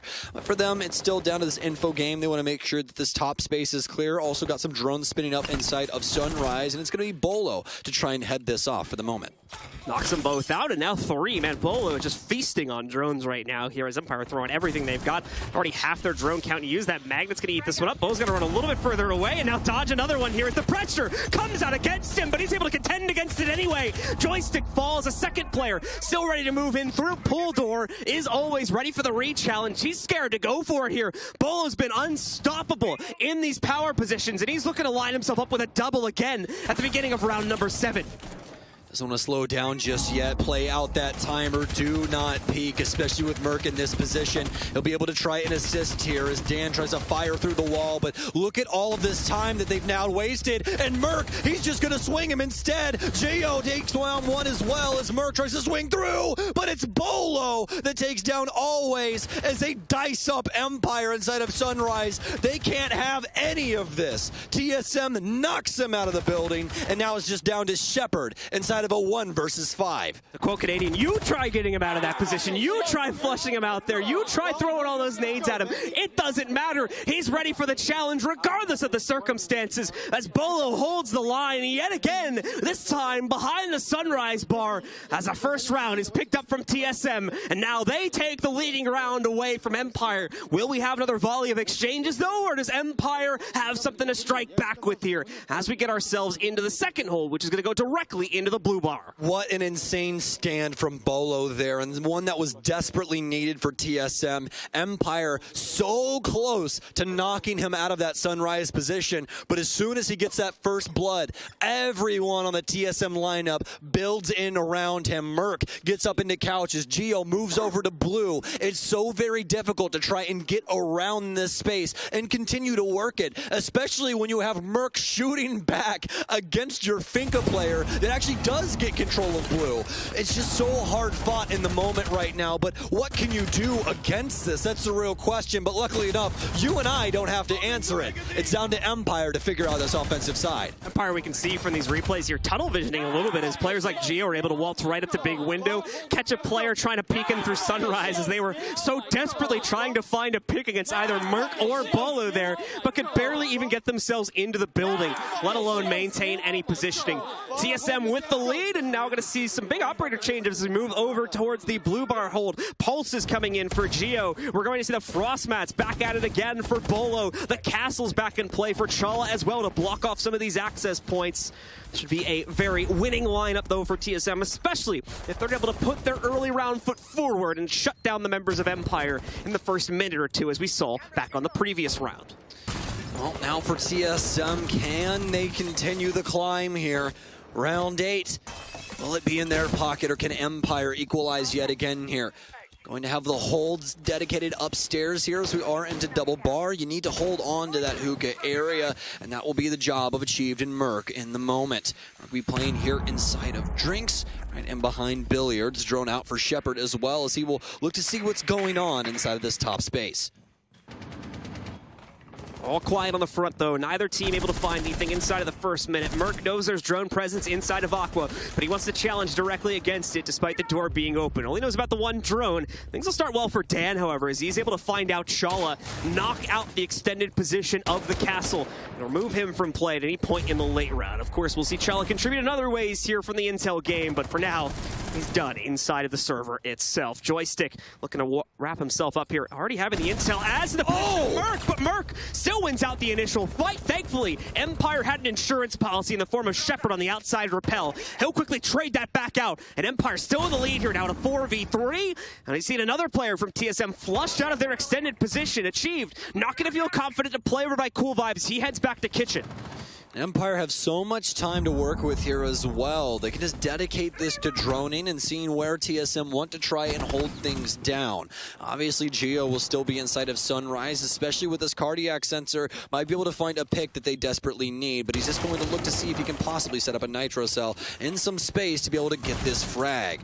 Well, waiting for the man to fall off, and what will happen to our Buck here is he's right on the edge. Geo, he's going to put away the cardiac sensor and always gets blown sky high. That's the equalizer that they desperately needed. Geo will just fall back into the relative safety of this bunker setup behind the B chassis. Shepard, though, wants to breach it back open. Is there utility for the defenders to knock it out? It's not necessarily looking like it here. No impacts and nothing to stop that opening from going through here. More than likely going to cause a move for Geo. In fact, he actually eats some of the damage from those X-Kairos. About a third of his HP, a little less than that, going away from him here as that hole is opened up. But did he stick around here? Looks like he has. Going to maintain this position. He still has a slight corner to play for him. Really banking on the fact that no one from Empire are going to pop that window open, though this is still a very dangerous position. But so far, reading it correctly as he shuts down Dan, and there's no Overwatch to trade him. Nothing to do now for Empire. They need something serious in the moment, and luckily enough, it's a trade from Scyther as Shepard takes down Bolo. It's up to Achieved in order to get this done. He swings through. He can't find the initial frag, and it's Shepard with the secondary SMG, the Bearing 9, able to strike true here and equalizes yet again. Very, very close for both teams inside of that round, but TSM just a tad too aggressive with their positioning, not accounting for the quick rotates to come in for so many players, especially over towards the pool door push in those dying seconds of the round. And as a result of the later rotates from the kitchen hold on TSM, they cannot get back into the site in time to stop Empire from establishing positions that they needed to shut out those last two players. It's Empire right back into tying contention here at 4-4 for both teams. You know, this is really starting to look like a map that we watched a long time ago, John. I want to kind of teleport you back to SI 2019, where we had the longest coastline ever, which was 22 rounds, and Empire actually took part in that, for those that don't know, up against G2. Luckily enough, this cannot possibly happen here. We definitely have the opportunity to go to overtime, but we do not have the opportunity to continue on into that infinite time frame. There has to be a winner here, and we might have to use the full breadth of rounds to do it, the full 15, but one of these teams has to give. Who is it going to be? Well, the ball is in Empire's court now to try and repeat success, as these teams have been going back and forth for some time here, and the scoreline has reflected that, with only at most a one-round lead going up on the board for either team here at any point during this map. TSM looks to try and trade this one back out in their own flavors. They now go into a hookah and billiards hold here, and of course going to extend horizontally quite a bit to try and waste Empire's time, specifically with their initial clear towards VIP and Hall of Fame and the penthouse position that Empire will more than likely want to try and take for themselves. They're already working on that one. Geo contending against. This is the snipes out the first drone chucked in against him over here by the front stairs window. Wild Nitro goes sailing out that window as well, but to no real success here, as Empire have moved away from that, and they're going to try to handle things a bit more vertically, as we can see two players on top of the bathroom hatch.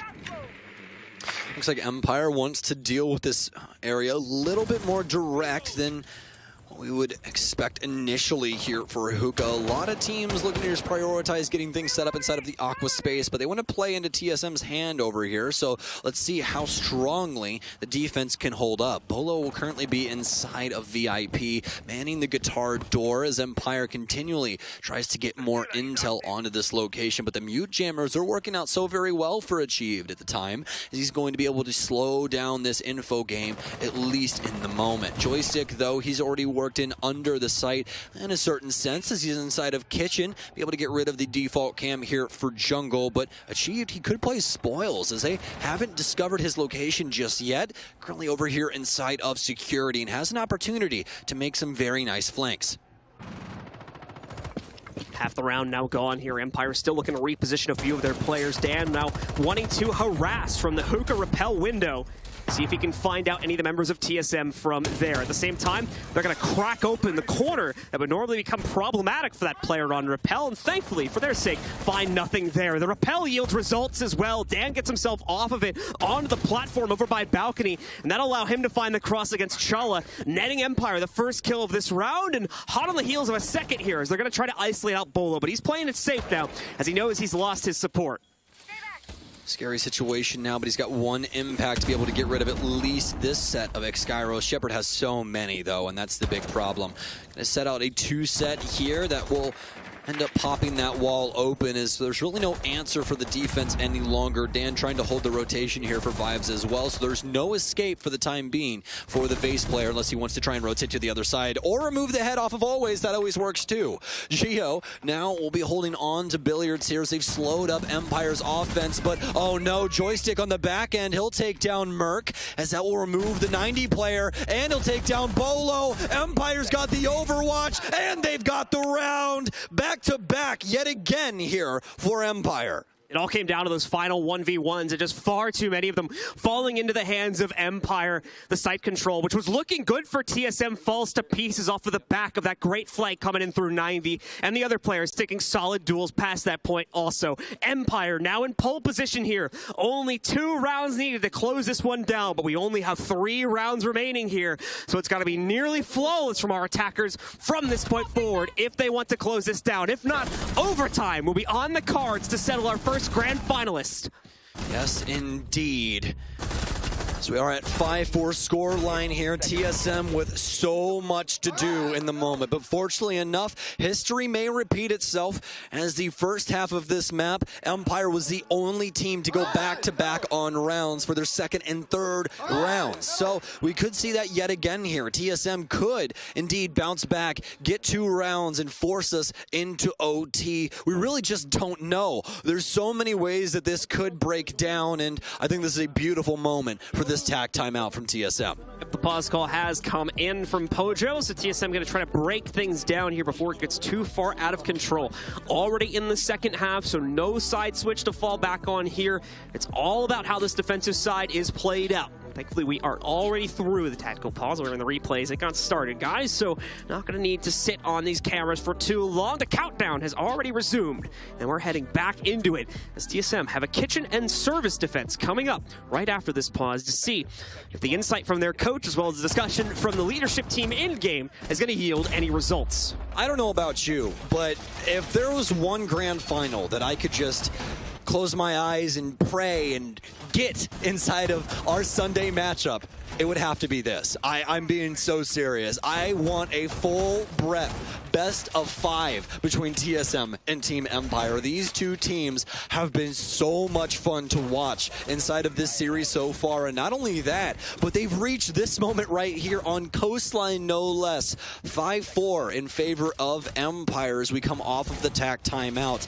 And for TSM, a lot to do yet again, as we were talking about previously. It all starts here on the kitchen. Defense, what's the change up for them? Well, not really too much. They're still going to have Merc on the Vigil, who could play spoils around the map if he so chooses. He's been firing on all cylinders when it comes to this map. Kind of had a fall off there for a moment inside of Cafe, but wasn't really needed that much in the grand scheme of things. Now it's down to him to try and assist, but oh no, the early damage already coming down is achieved, has been dusted. Where is he at? I think he's over on White Stairs, and not like this. Please, Dan, not like this, as the Twitch drone continues to tick away at his health. Doesn't do enough anymore, unfortunately, so not going to fully knock Achieved out here. We've seen Joystick take quite a bit of heat now that Chala, I believe, has the Overwatch for the front door also. Achieved back in the fight here, and Chala swinging out to try and find that player just below the front stairs rappel window.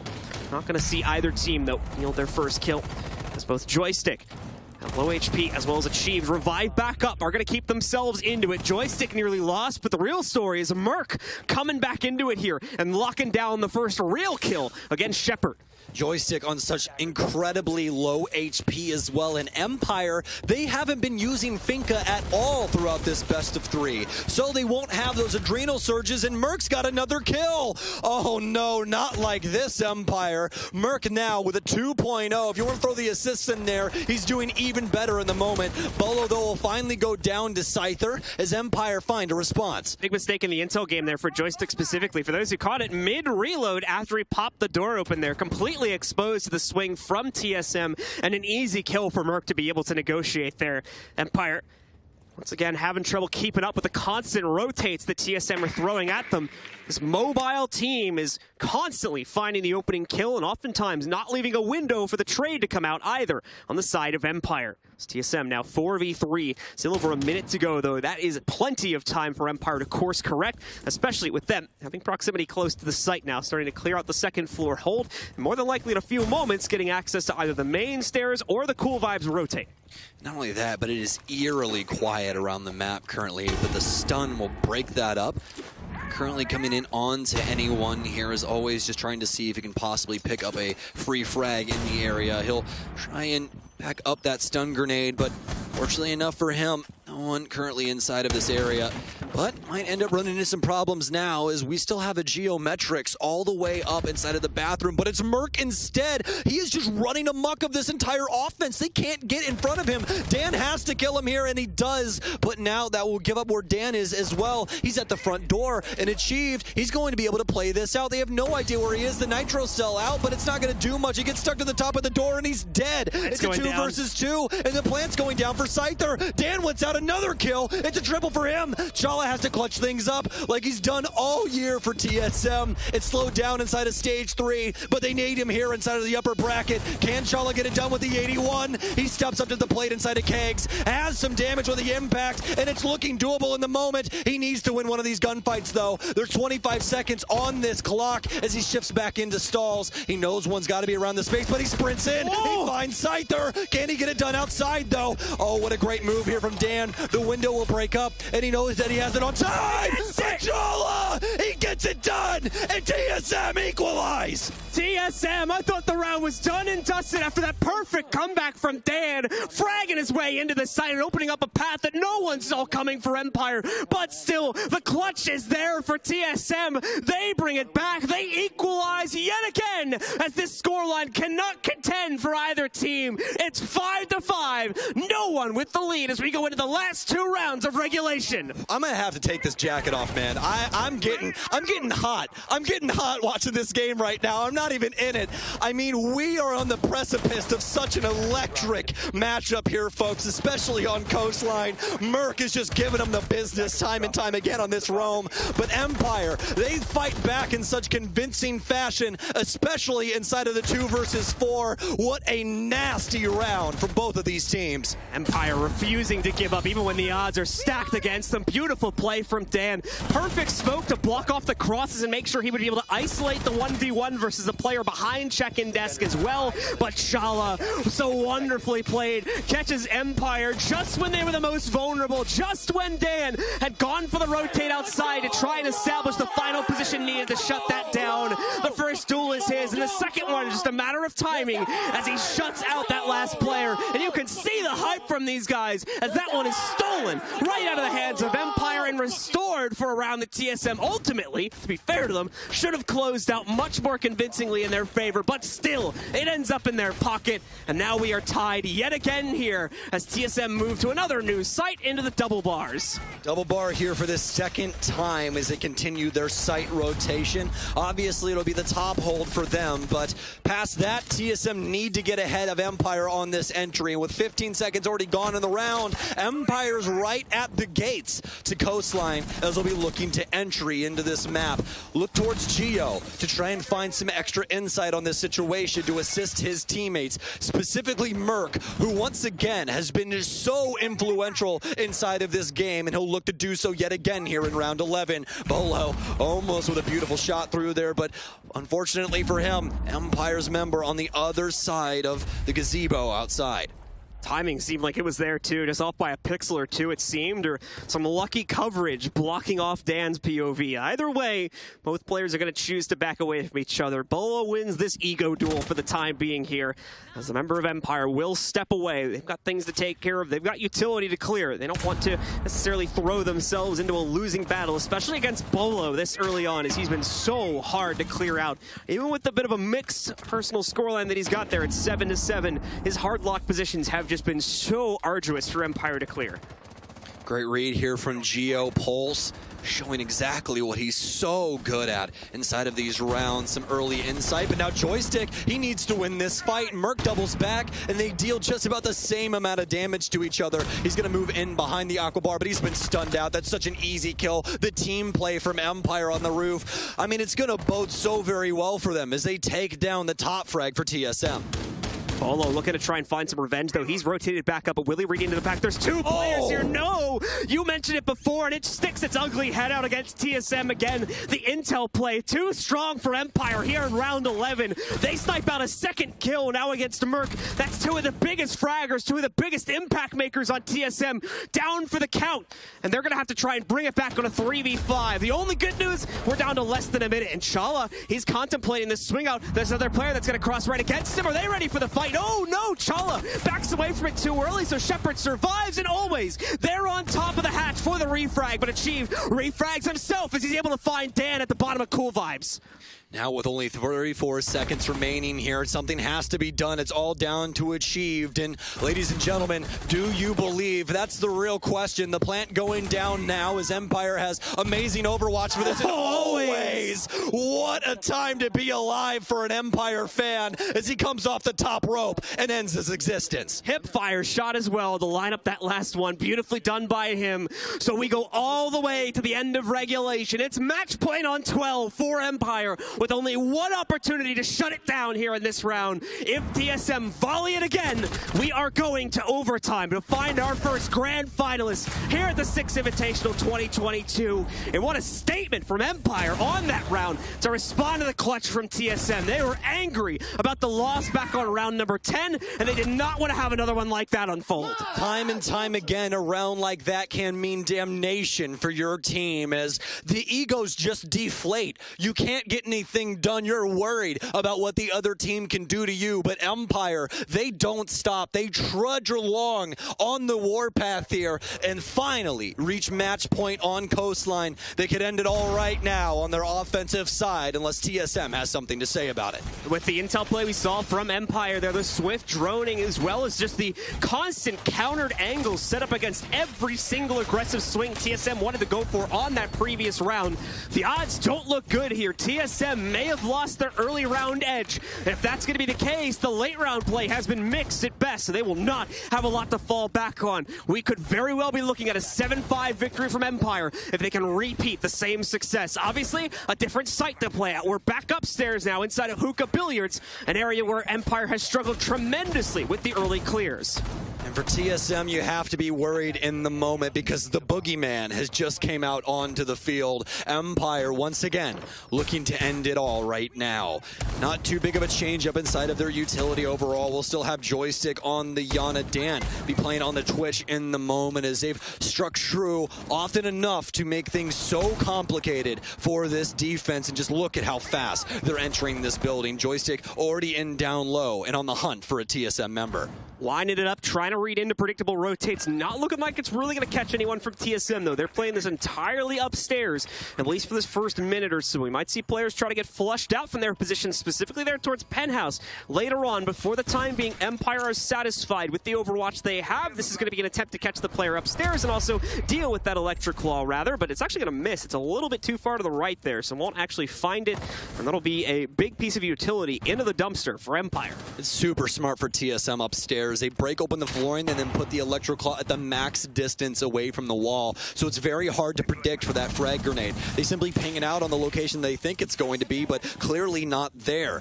Now the Gemini out for Joystick as TSM have been able to slow them down on this clear. They really don't know where any of these members are in the current moment as they've been able to hold on to this top floor. And as this timer continues to dwindle, it's going to get harder and harder for Empire to get anything done.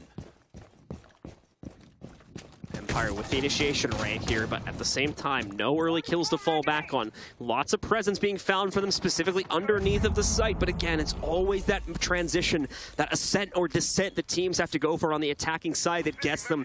That's when they're finally going to meet their opponents against their positions here inside of some gun duels that, for the most part, Empire have been able to avoid up until this point in the round. Scyther potentially lining up one of the first ones here. He's going to chuck a drone in, masks it as well, gets it to the inside. So that's going to find out where Chala's at. He falls up with the nitro. Oh, and they're going to get each other. Chala hits the button, dials the number just in time as Scyther chops his head off with his final moments of life in this round also.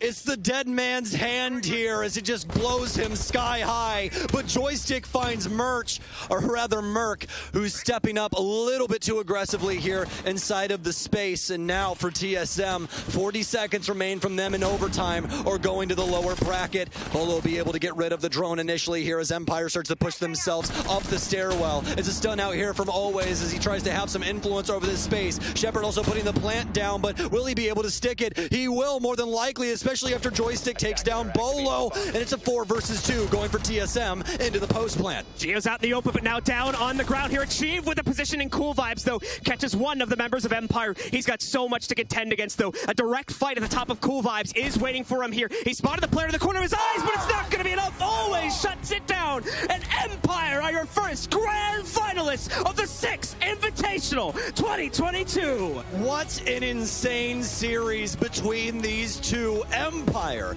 a team that at the very start of SI 2022 was a big question mark. How will they play here? How will they do? Well, I'll tell you, they're going to make it to the grand finals and be the first one in order to do so. As for TSM, their only path forward is through the lower bracket, where they now must contend against the winner of our second matchup coming up later today between MIBR and FaZe. The winner of that matchup now has to go against TSM for the final spot in the grand finals. Will we have an EU versus LATAM matchup or versus North America for the rematch of the upper bracket finals? That becomes the remaining question of both today and the early portion of tomorrow, with Empire moving on victoriously as the first team to the grand finals.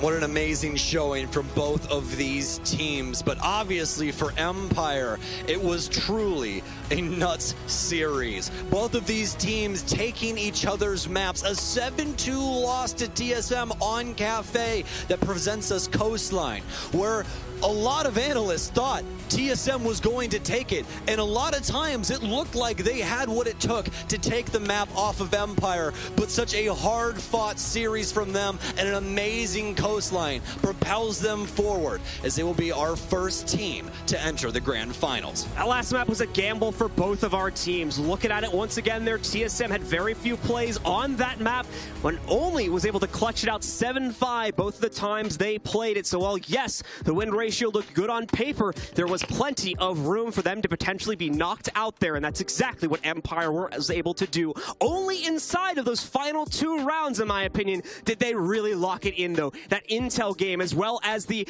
leads that they were constantly having over the rotates from TSM, catching every single aggressive move, specifically Bolo, who had been absolutely lethal in his early round positions at every single map and every single point up until those final rounds. Finally, we saw Empire countering him out, as well as the rest of the squad. That'll do it for the 2 of us at this event, ladies and gentlemen. We're going to send it back down to your analyst desk to break down this series. The upper bracket final winner has been decided. Empire will go to the grand final. TSM's SI Dreams are still alive, though, but they now must battle through the lower bracket final. We'll talk more about that later, but we gotta dive into Map 3 Coastline. That was absolutely bonkers. We were in the watch room. We were on the edge of our seats. We were hooing and hollering. You guys were on your seats? Yeah, I mean, I was right up at the screen going... Just because you're so small. You know what? We didn't have to go there. Thanks, mate. I couldn't see the TV. That's the real reason. Wow. Just there. Wow. But y'all, that was a roller coaster ride for Empire. I mean, Empire won map 1, but was stomped map 2, victorious on the decider. Dev, Okay, your later prediction, it worked out for you, huh? I stuck to my guns. I didn't flip-flop, and I'm glad for it, not only because I'm right, but because Empire deserved that win, right? We cannot deny how well Empire showed up. Like, some of those players, Joystick had a phenomenal last couple rounds. He did. Dan, through and through. I mean, I had 5 entry kills across that map. It was insane.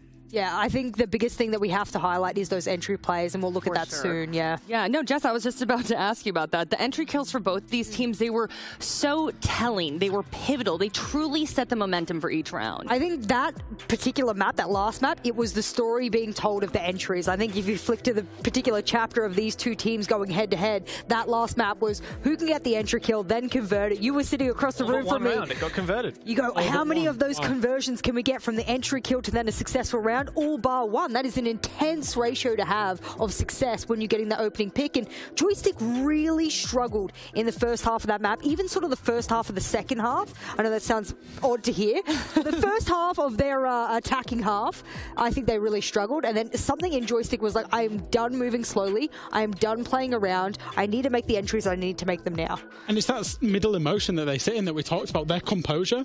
Sure, we're having individually bad performances. Like you say, Joystick was something like 3-8, right? Yeah, he was. And then he comes in the last 2 rounds when it matters, and he just still has the same confidence to take those gunfights to win those rounds for his team. I mean, they're so composed that you can hardly tell that they'd won. No, they won, and they're just like... This is how they looked. Like, we're going to be Empire, right? We finished, we just won the match, and then... Yay! Yeah, good win. Erupting with emotion. Anyway. Okay, well, Seltzer's on stage. She is ready with our interview, and we cannot wait to hear what Dan has to say. Take it away, Seltzer. Thank you so much, Jackie, everyone on the desk. It was a heck of a matchup to talk about, and I'm glad I have Dan here with me to break it down a little bit from Empire's perspective. We have not seen Empire play on Bank the entirety of this tournament, not since EUL. So tell me, was that something you were keeping in your back pocket? And especially tell me about your choice of defense to start out on Bank. We were not keeping like at the back pocket. We were just like having it as our default map and waiting until we have a chance to play it. And we got a chance here. We took 4 rounds in defense. That's pretty a lot. I can say it because, in my opinion, Bank is attack-sided map. And when we got 4 defense rounds, we were very confident that we're going to finish this map with the win.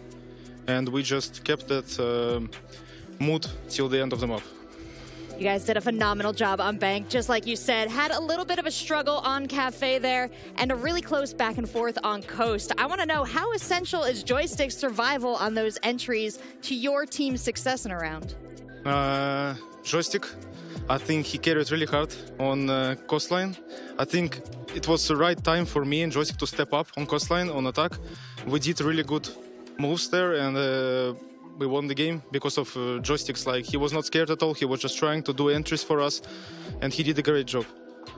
Well, you as a team have only fallen to one other team here at SI, M&M, and we know that had a lot to do with preparation. Now, as you head into the finals, which of the remaining teams do you feel is most worthy, and would you be most excited to face off against? I will be excited to play against any team because like, the teams are already at the final stage of the Invitational. They deserve to be here, and they all will be. It will be a great show, no matter who will play against in the final.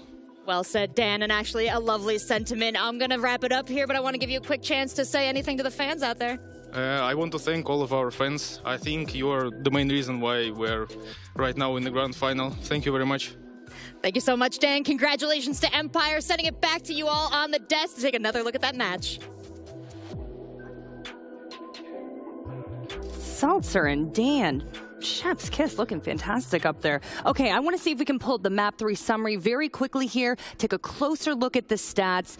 Dev, earlier we were talking about the Trinity. I feel like we've been like Trinity, but also Dan. Yeah, I mean, you can't deny what an impact he had in that map. He was phenomenal. Joystick also back into form as well. Yeah, I mean, 32 rounds between these two teams over a best of 3. I think we have certainly found our grand final, at least our first team of the grand final here in in Team Empire. I'm going to circle back to the map ban phase where I said if you give Empire 2 of their big 3, yes, form is temporary. Form is temporary, class is permanent on Coastline. They have been a class Coastline team, and they came through when it really mattered on that map. I bet you on your wall at home it doesn't say live, laugh, love. It says classes, whatever you're saying is right there. Form is temporary, class is permanent. Yep. This just in. They have decided on our MVP, and they want to throw it in. And I know y'all don't know who it is, so we're going to make some guesses. Let's see. Dan? We're talking about Dan. Dan. We love a Capcan main. Yeah. He set the tone so well on Bank, didn't he? At the very start, we're like, oh, they haven't played any Bank. And here they go bring in the Capcan, and the first kill of the series is a Capcan frag. Oh my god. And the Twitch, the kill to get the plant. I know they lost the round, but it's moments like those where they can pop off and really make a difference. I think he's such a versatile player, and we used to highlight him in Mexico on the Buck, where he was like MVP like 2-3 days in a row just on the Buck alone. He's so flexible. When Empire needs somebody to step up, Dan is that person. I remember numerous times in the UL where they're looking pretty shaky, and then Dan just steps up with a big round, gets an ace, gets a big play. As you say, that round that they did end up losing, where it was Dan just from the lobby door, just finding picks onto people, recovered a 3v5 to a 2v1. They did lose it, but he's that guy that steps up. He's the one that makes those rounds happen. And in the opening picks as well, it said 6 and 4 in the opening for the series. He got 5 of those on Coastline. 5 of his 6 opening kills were on the map 3. You know what? That's really good, because I think they knew it was their last shot. This was meant to be the map. They were like, we either have to go like complete 120% energy, or we're not really worthy of that grand final, and I think that showed. Okay, I do want to talk about the future of both of these teams. TSM dropping to the lower bracket final. Empire! Oh my gosh, they're in the grand final. That's so exciting. But can we just talk about their trajectory and where they're going? Fresh here in the hot seat. Oof. Empire look unstoppable. I have a slight worry about the map pool going into best of 5 tomorrow. But they're going to have all the advantages being the upper bracket team. TSM, they've got to dust themselves off. They're a flexible team. They'll get to sit and watch the game going on today. They'll know their opponents inside out, and they have the flexibility to work around that both in terms of operator pool and map bans. What did we do when Jackie asked us for predictions on map 3? What did you and I instinctively do? We know. We know. We did this deliberately. That's why we were wrong on purpose. Generally what we do is we notice. It comes out. What we notice is I've that done in this to multiple EUL, teams. yeah, so Jack, when he predicts a team, will instinctively somehow predict the wrong team. He is a curse. So when he said, oh, I don't know what to do, I'm thinking in my head, I'm going to do what you do. I'm going to curse the team. We double curse them and they won. And we double curse them. Now people Okay, are so like, you're going to take credit for Empire going to the 6th Invitational Grand Final. Pretty much, yeah. Oh, Yeah. come on, get I over won't. I think Empire's a phenomenal team, and because we're from EU, we already, a little bit of a shill there. We're going to have a little bit of pride. But I actually said from probably the beginning of the playoffs, when I saw TSM in the upper bracket, I was like, oh god, to get past TSM, you've got to be a good team. Look, I did think that. I'm just going to say, I'm ecstatic. I know that they made it to the Grand Final in Mexico and lost that 6 months ago, but if you look back, it's been 3 years since these guys were runners-up at the 6th Invitational 2019. I'm so happy we'll see them get that shot again. All right, thank you so much for your excellent analysis. As always, Fresh, Jess, and Dev, the day is not over yet, though. We have MIBR versus FaZe and our season reveal. That will be after the break. Don't go anywhere. Stick around. I know I will be. I'm glued to my screen right now. See you in a sec.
善と悪、凪と嵐、何が来るかはわからない。敵か味方か。敵が来たなら容赦はしない。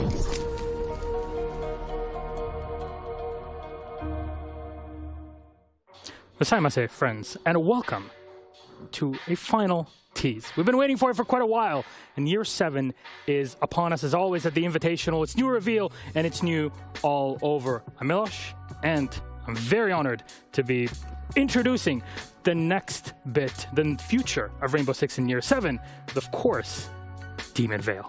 Enjoy. Hello, everyone, and welcome to Demon Vale. I'm Camille Salazar-Hadaway, and I'll be your host for the show. As you know, we are starting a new year of Rainbow Six Siege, and what better way to start than by welcoming creative director Alex Karpazis to share the team's vision of the season.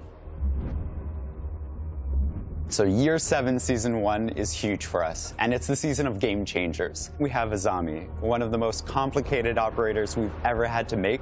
It took over a year to make her, and she brings a lot of change to the defender side, and it really speaks to the core of Rainbow Six and destruction and actually rebuilding any area in the map. And for the first time in a while, we're introducing a new map to Rainbow Six Siege. It's coming in the middle of the season, and hopefully everybody can get excited about exploring a new locale with all of their favorite operators.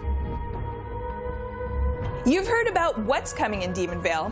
Now, let's see it in action, courtesy of Chris Waters and Ubisoft News.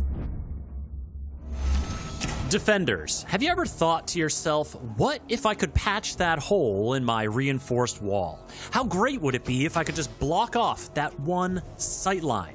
I know they're about to come through that doorway, that window, that hatch. What if I could just seal it up? All these questions you ask yourself, Azami answers with her Kiba barriers. The Demon Vale Defender is ready to reshape the battlefield, and later in the season, you'll have an entirely new place to play with her gadget with the arrival of the Emerald Plains map. And that's not all. The launch of Demon Vale will be the launch of Attacker Repick and Team Deathmatch. It's gonna be a big one, so stick around to see all the updates coming to kick off Year 7 of Rainbow Six Siege. Azami's gadget is going to be a game changer for defenders, and game designer Dominic Clement is going to tell you more about it. But first, creative director Alex Karpazis and gameplay designer Jeremy Carvan are going to shed some light on Azami's design. And I'm going to need all the details on that suit.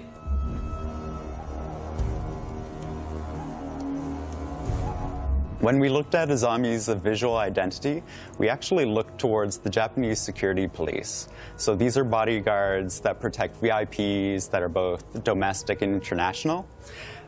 But Azami is actually in the private sector, so we wanted to take a bit of liberty with her outfit, make sure that she can express that kind of duality of her nature, and that's how we ended up with this striking suit that Azami's wearing. When we wanted to talk about Azami's visuals, specifically her face mask, we wanted a bit of mystery there for her. This is a piece of fashion in Japanese culture that's existed forever, and we wanted to make use of it. So it was an ideal way of showcasing her kind of more hidden side.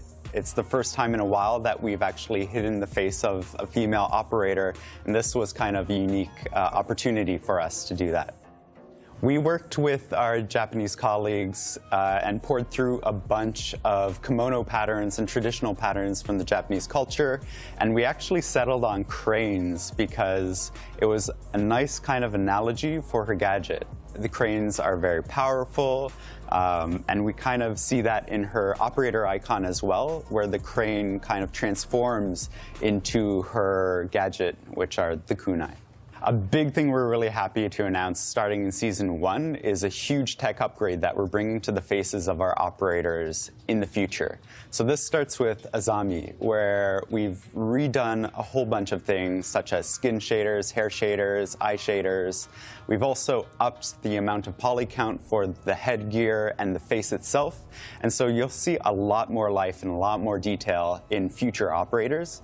And because Azami's wearing a mask, we wanted to make sure that you could see the full kind of upgrade, and we're including this with our benchmark character, which was Thunderbird.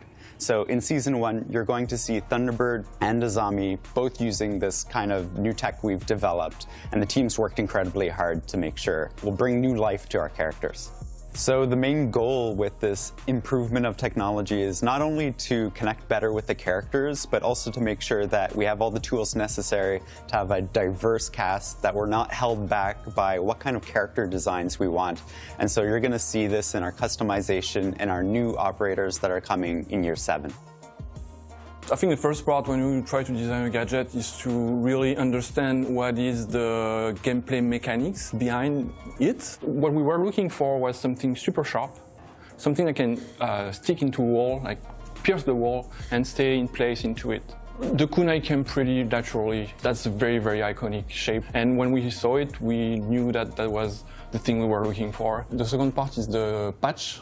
For the patch, we were looking for something that can adapt to a lot of different situations, like collisions and props and so on. And so we went to internet and we were looking for the chemical reactions that we can find. And we found one that transformed a gas into something solid. And we decided to take that road. And that's why on the kunai we added these two canisters. So one is for the gas and the other is it's the compound that solidifies the gas. And finally the last part is the arm mechanism. Azami is a bodyguard, she's a very high fashion operator. So we thought that it was cool to hide something on her arm to add this mechanic to our dressing. So for the very first time in Siege history, we're going to have an operator that can patch up holes. Azami brings the Kiba barriers, which are a kunai-shaped device that you can throw, and when it sticks, it will release a gas that will quickly solidify into a bulletproof surface. So the idea of having an operator that can patch up holes is something that comes up pretty much every time you ask someone to come up with an idea for an operator. We've had many operators that can destroy the map in many different ways. You know, when you think about Siege, you think about destruction, you think about how the map can really change all the way throughout the round. There weren't any ways to rebuild the map, and we come up with this idea of having something that you can throw and really be free in the way you want to deploy your patch. The role of Azami is really an anchor. You know, she's an architect, so you want her close to the objective. You want her close to your anchor players so she can provide the necessary cover for them. You want her close to the walls that you're going to expect some form of breach. So you want her on site. That's where she's the strongest. So Azami is a total game changer. Literally. For the first time and ever, the defenders can actually protect themselves from vertical play, which is something that was never possible before. If you had a buck or a sledge right above you, making holes on the floor, you were kind of, in panic, and you had to run away. You had to get out of there. There wasn't anything you could do, but now you can. Now you can throw a patch, you can throw a Kiba barrier there and actually provide you with some real cover vertically, which is something that it's completely new for Siege. You can patch a ace hole, Ibana hole, anything you can think of. You can also even patch up a hatch that's been open. The possibilities are really endless, and it's really something that would completely change the game. We're sure of that. So the loadout for Azami, in terms of primary, she's equipped with the 9x19 SVN, which is the SMG that most people would know as Capcan's SMG. On other option, you can also bring the ACS-12, which is the sort of like auto shotgun that you can see on Maestro and Alibi. And secondary weapon, she brings the D50. In terms of generic gadget, she brings the impact grenades and barbed wires. So the reason why we went for the 9x19 SVN and the ACS-12 is if you want to play Azami as more of a frag centered operator, you want to make sure that you can, get your frags, you're going to go probably with the 9x19 SVN because it's a very good SMG, good rate of fire, low recoil, good mag capacity, so it's a very good gun to frag out. But you can also go with the option of the ACS-12, which still provides you with quite a lot of damage, but it's also going to bring a good amount of destruction. So for an architect, it's a very useful tool. The D50, it also brings a decent amount of destruction. So again, for an architect, it's a good thing to bring. The impact grenades, well, for someone that reshapes the map, it's kind of like a must-have. And we also gave her the barbed wires because the barbed wires are a very useful tool to reshape the flow of the attack. She works really, really well with operators like bandits because she can provide covers that weren't existing before. She can create bulletproof surfaces that can really protect a bandit that's actively trying to ban trick. Considering that you can use the gadget on pretty much any surfaces, you can also use it to block drone holes. If you have a few areas on different maps like Consulate, where a garage door, it's the big door that's usually a bandit trying to bandit trick, and it's a very vulnerable place, and there's a drone hole right next to you that's begging to have a Twitch drone go through, a grenade go through, and really deal damage to your bandit. But with this gadget, you can actually block that hole, you can block the yellow stairs, and provide your bandit with plenty of cover to actively bandit trick and be relatively safe, actually. In addition, she can also work really well with Mira. With her gadget, she can actually create half reinforced wall.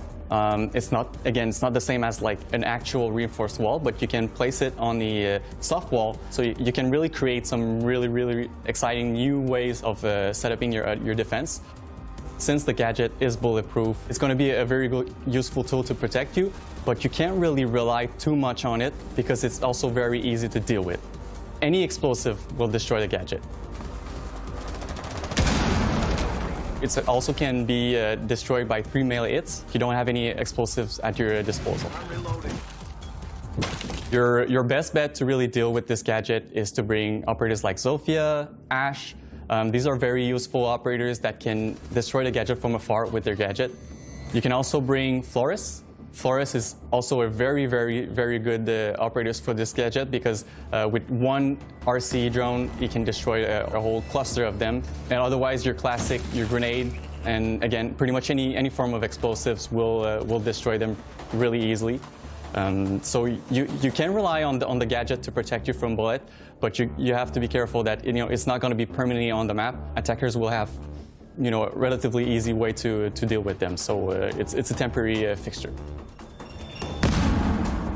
So many players will tell you that Velvet Shell is probably one of their favorite season. One of the reasons for this is because we introduced the Mira, which was a huge change for the meta and a huge change for the way people actually played the game. And we're kind of hoping for the same thing with Azami. She brings such a exciting and such of a creative gadget that we're really hoping to see the game kind of like switch into a completely different ways of defending and completely different ways of setting your different sites and different defense. And it's very exciting operators to introduce into the game. In addition to the new operator, Demonvale is bringing back something I know you all are excited to see: a new map. Let's get a close look at where you'll soon be having close encounters. Here's level designer Josem L. Rene.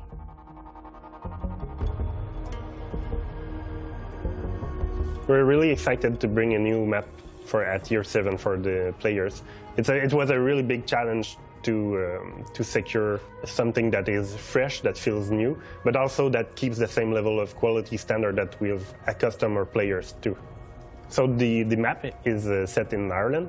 It's a older style, classical style manor or castle.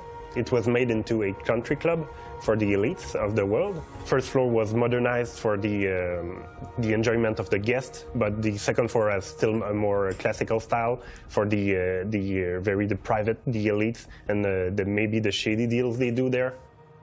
Coming back after so long, creating a new map, it was hard to get a new starting point in terms of thematics and vibe that we wanted. Finding the location was a challenge for the team, but I think we really hit the target right in the bullseye and created something that is quite unique and enjoyable. We really wanted to take what we've learned with the old maps and really bring a new one with those learnings. I really like when I know where I am, I know what is coming next. That's something that is really important to make a map enjoyable, is that it's easy to learn. And the faster you get to know the map, the faster you'll get enjoyment out of it. And that's what we strove for. During High Caliber, the team debuted the lab test server with Team Deathmatch and Attacker Repick. For more on how that went, welcome back Deanna Stanley and a couple of familiar faces.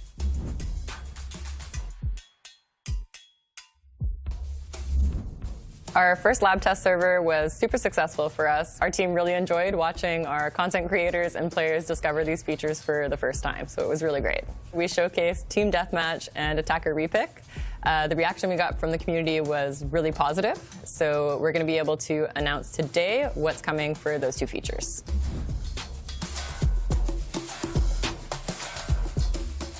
So we are super excited to finally let players play Attacker Epic. We've been talking about that for a while. And going through player feedback, we see that everything was working as expected for us. It was easy to use, the technical aspects were working as well. It's obviously a big meta change, but we'll monitor that during the live phase. We will be able to tweak anything if needed. I think it's very important to have it finally available to start the new year. And I think it will be very exciting to see how it changes the distribution and the way players play the game, especially in attack. We were happy to release the Attacker Epic in the Lab TS because it's a very special environment. You don't have to test other features, and so that allowed us to have feedback like very focused on that feature. So that helped us a lot trying to know what was working and what wasn't working in the feature. So yeah, thank you to everyone that played on the lab test server. It made a huge difference for us. It gave us the confidence to be able to release that feature. We're really thankful for that.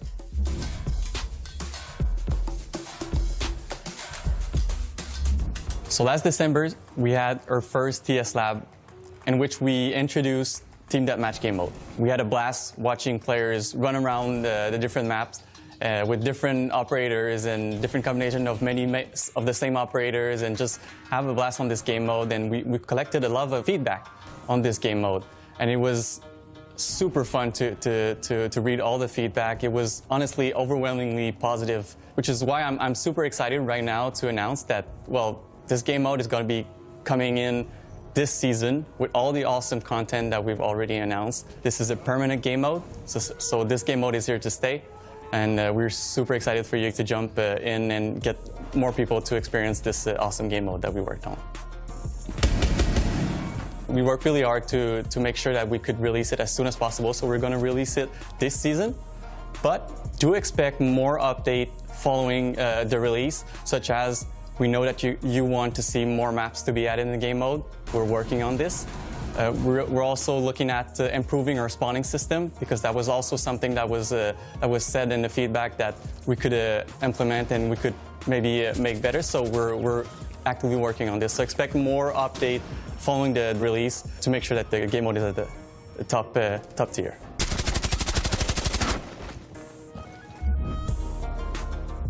Okay, this next one is for folks who play as Goyo, or who play against Goyo. If that's you, Teresa Rico, Quality Control Lead from Ubisoft Barcelona, has some news.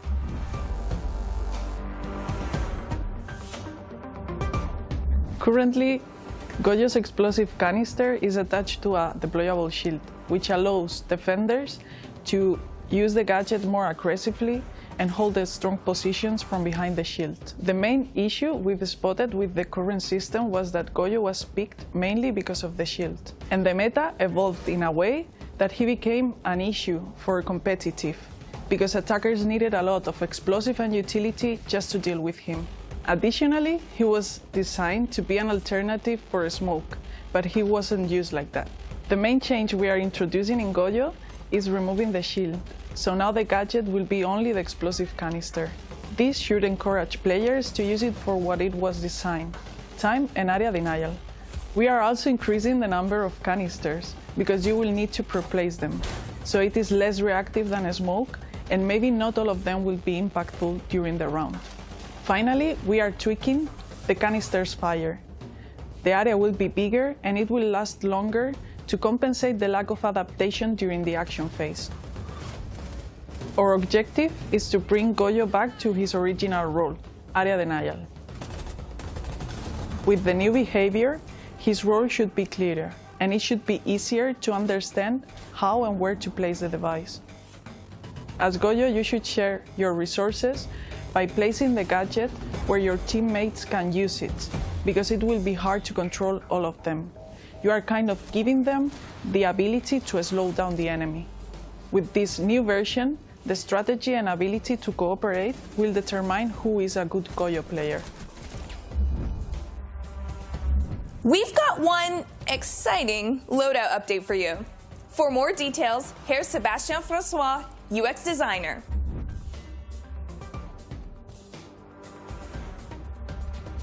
So when we released new sites and scope in Year 5 Season 3, we opted to distribute them in a way that would make each operator loadout feel special and unique. But we realized that players felt frustrated that they didn't have access to all the sites on any weapon. So what we're doing next season is that we're going to give you access to all 1x sites on all primary weapons. So you will be able to choose any sites that you prefer and engage in gunfights in a comfortable way.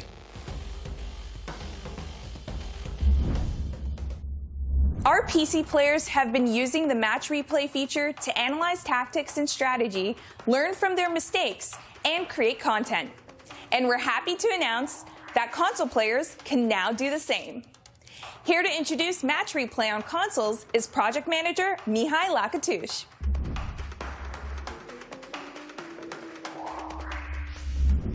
Yes, indeed, you heard it right. Match replay is coming to console finally. We're so happy to give this feature to our console players. We've been waiting for a long time. I know they've been waiting also for a long time, so we're pretty excited and happy to offer this feature with the new season that is coming.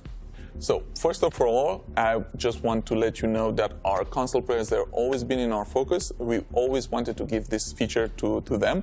It's just that on console, we want to have a certain degree of quality. So if you remember when we first released Match Replay on PC, it was in an alpha version, meaning it was in a rough state.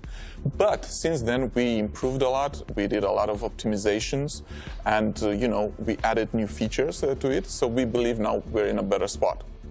The development was a bit tricky, just because Rainbow Six, it's a very complex game that has a lot of underlying systems like, for sounds, for visual effects, for distraction, you name it. What we're doing, we're taking each system one by one and we make sure we can record it and play it back accurately. And this will translate in taking a lot of time. So this is why there was a delay between PC and console. On console, we have some constraints when it comes to disk space compared with the PC platform. So this is why we will be able, with our first version, to guarantee you that you will have your latest 2 hours of your gameplay available. Also, we're going to still keep the 12 replays, maximum amount of replays, but your latest 2 hours will be there. So after these 2 hours, when we reach this limit, we will start deleting your oldest replay. But be assured, your 2 hours are there to be watched and create your awesome moments. Demon Vale will also be launching with some new player protection measures, and Emmanuel Larive from the player behavior team is here to tell you more.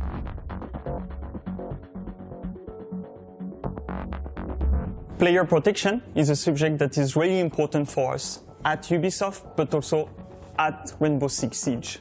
With Season 1 launch, it will be mandatory to have your phone number added to your account to play the ranked game mode.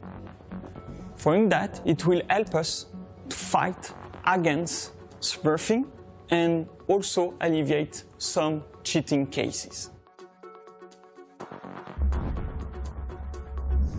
Last season, you met associate producer Deanna Stanley as she presented our new R6 Fix platform.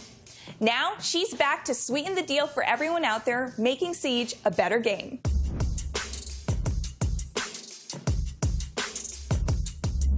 So the launch of R6 Fix 2.0 went really well for us. We saw a lot of engagement from our players. We saw a boost in tickets created, especially right at the launch. So we were super happy with how it went. So it's been super helpful for the dev team, specifically when users have been raising these issues, especially for those rare, harder to pin down issues. We're really appreciative to our community. We consider that the launch was a success. We saw 1,400 daily visits to the website, and it's compared to 300 in the same period last year. So we think that the version 2 and its improved user experience really made a difference for our players. So as we mentioned last season, we do have some news to share about our new incentive program. So starting with the Year 7 Season 1 season test server, we'll be tracking the issues that players enter on R6 Fix. Depending on the severity of the bug that's reported, a player can get up to 12 alpha packs that guarantee 4 rare, 4 epic, and 4 legendary items per season. So that's for a high priority bug of the highest severity. But even for those smaller issues, as long as they make their way into our internal systems, players can still get 1 of each rarity. So we hope that this is going to help our players feel incentivized for the help that they're providing the dev team. We're super appreciative of players who are spending their time to help us identify those issues, and we're happy to be able to just give something back. So we hope this is going to be a first step, and we hope we're going to be able to do more stuff like this in the future. So even though this launches with the Year 7 Season 1 test server, it also applies to live servers. So starting with the opening of the test server, you can report any issue on the live game or on the test server, and that's going to count towards your rewards for the season. We're super thankful to our players. We're excited for this year. We hope that these changes are going to be a positive thing for them and help them feel more heard, because our #1 priority is making sure that our community knows that we're working for them. We want to keep the game as enjoyable as possible, and we know that sometimes it can take time, but hopefully the incentive program is going to be a first few steps towards regaining that trust with our community. You've got a great look at everything Demonvale will bring this season. And it's almost the end of the show, but as you know, we aren't quite done yet.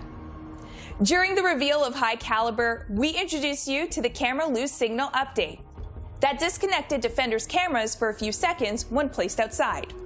This change is scheduled to go live this season. Experience all the content dropping with Demonvale on February 21st. And one more thing, here's an exclusive elite skin for Nomad. Enjoy.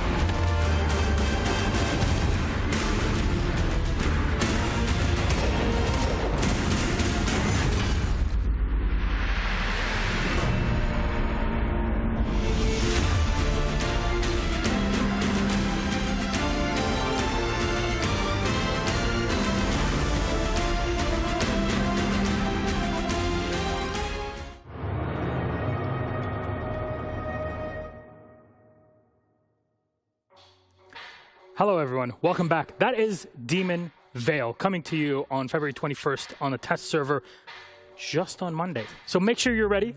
Download the test server and be ready for any patches that might come up to try it and test it. And you know what? Test new operators. Stop banning stuff. Go on new maps. You got a new map this time. Everybody's been calling for it for ages now. Can't wait to see how it actually plays out. And maybe perhaps there is potential for top-tier competitive play. Maybe next SI we'll be seeing our new map in it. Who knows? Of course, new operator. I want to see more interactions to see how the gadget kind of plays in game. We talked about it earlier at SI, and I'll be honest with you, I don't ask developers, and they know it, what's going on with the game, because I like to be surprised. And frankly, I was very surprised when I saw this, because now we get to see actual utility that can block off attackers that are able to destroy so much. Grenade metagame is so strong right now. We have something that can kind of fit a flexible castle barricade everywhere. I cannot wait to see more of it. Of course, attacker repick, that's going to cut things down for pro play, but also make it so you can react better to your opponents to defend what they are doing. And be sure that you're always bringing the right tools for the right situation. It kind of makes sense, doesn't it, within the grand simulation, because we all know Rainbow Six is a very realistic and tactical game. As always, TDM, finally you can warm up. You don't have to just go into T-Hunt every single time. You can actually play Team Deathmatch and enjoy it in that way. A lot of stuff to look forward to in the new update here in Demon Vale. I want to see more. I love the cosmetics that are also being introduced. Someone that kind of really likes the cyberpunk vibe. There's one or two things that I'm really looking forward to in our future here in the game. That is Year 7, Season 1, Demon Vale. So excited to see it, so excited to play it off next week. Remember, next Monday, I'll be out and ready for you on the test server. So let us know. Go on the R66 website and tell us if you find any bugs, because we want the best bug-free experience in Rainbow Six. Though, another thing that I'm really looking forward to is commendations. We have incredible talent, from developers to community members to actual talent that have worked in and around Rainbow Six for years now. And one of them is my very good friend, Mr. Otavio Retaya-Chesi. So how about we say thank you to him for all the great stuff that he's done for the game. And here's a wonderful video to introduce it all.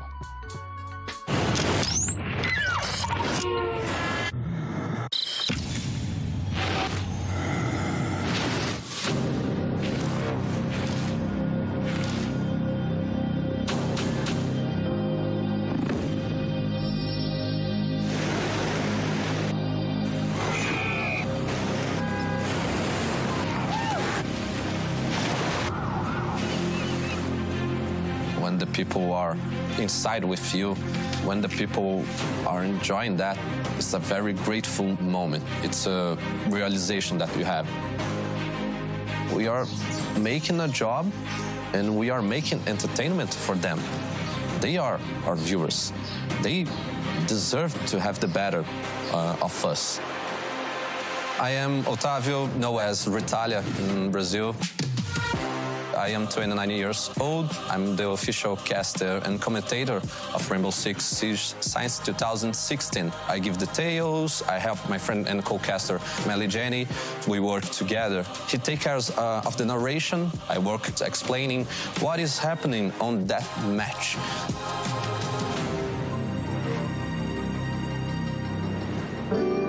I was born in São Paulo, in the same house that I live today there with my dad. In my family, I had a sister, and I have a niece too. After my mother's death, me and my dad, we approached more because it was only us. We are so closely that I choose this path, that I start to seeing him on television and thinking, oh, I can do that. Oh, I love to do that. The feeling to hear your dad saying he's proud of you, Eu me senti muito orgulhoso. Eu tenho muito orgulho dele. It's intense. I think he liked it because I was making my own path. He always gave me advice and warnings. It's all about communication. The big difference is that I'm working with the internet and he worked with radio and television. I think it's only the way that we are sending the message and the way that we communicate. I think today we need to be more quickly and precise. For the commentator, it's really hard because you need to read all the strategy that are inputted on that match, for that team on that moment. But that's one thing that I always try to put myself in the player's skin. What decision I will take, what thing I will do, put myself on that moment. In a few seconds of Rainbow Six, you can have multiple actions at the same time. The influence of Melly in my career are only good ones. Since he is more experienced than me, I can learn more with him. I think this is the perfect match for us to him understand the game, show how the game works, and me to go there and pass the emotion for the game. So it's perfect duo. It's a sharing job. I give to them something and they give to me something, but because we are passionate about the same thing, we are on the same line of communication. I love this connection with the people. You feel the passion. Living here and having this life, the surfing life, mixing with the streaming life, I think that helps my mind enjoy little moments. At the same time, these little moments can represent a lot. In the surf, you need to understand what kind of wave and what kind of sea you can handle and what kind you cannot handle. You need to be in control all the time to be able to handle all the situation. So you need to remain calm. You can't let the fear and the emotional control yourself. If you are casting, you need to control your emotion.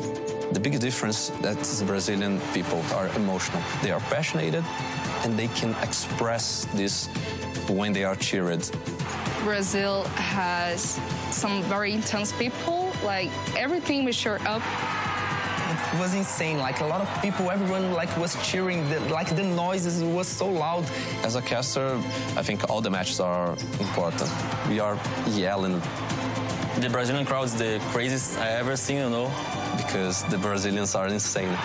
So when a Brazilian team wins, we are gonna scream, we're gonna dance, we're gonna jump up. Brazil show off their feelings like every time. You can see in the face these emotions. As a caster, the best way to connect with the crowd is the emotion. You need to scream with the heart.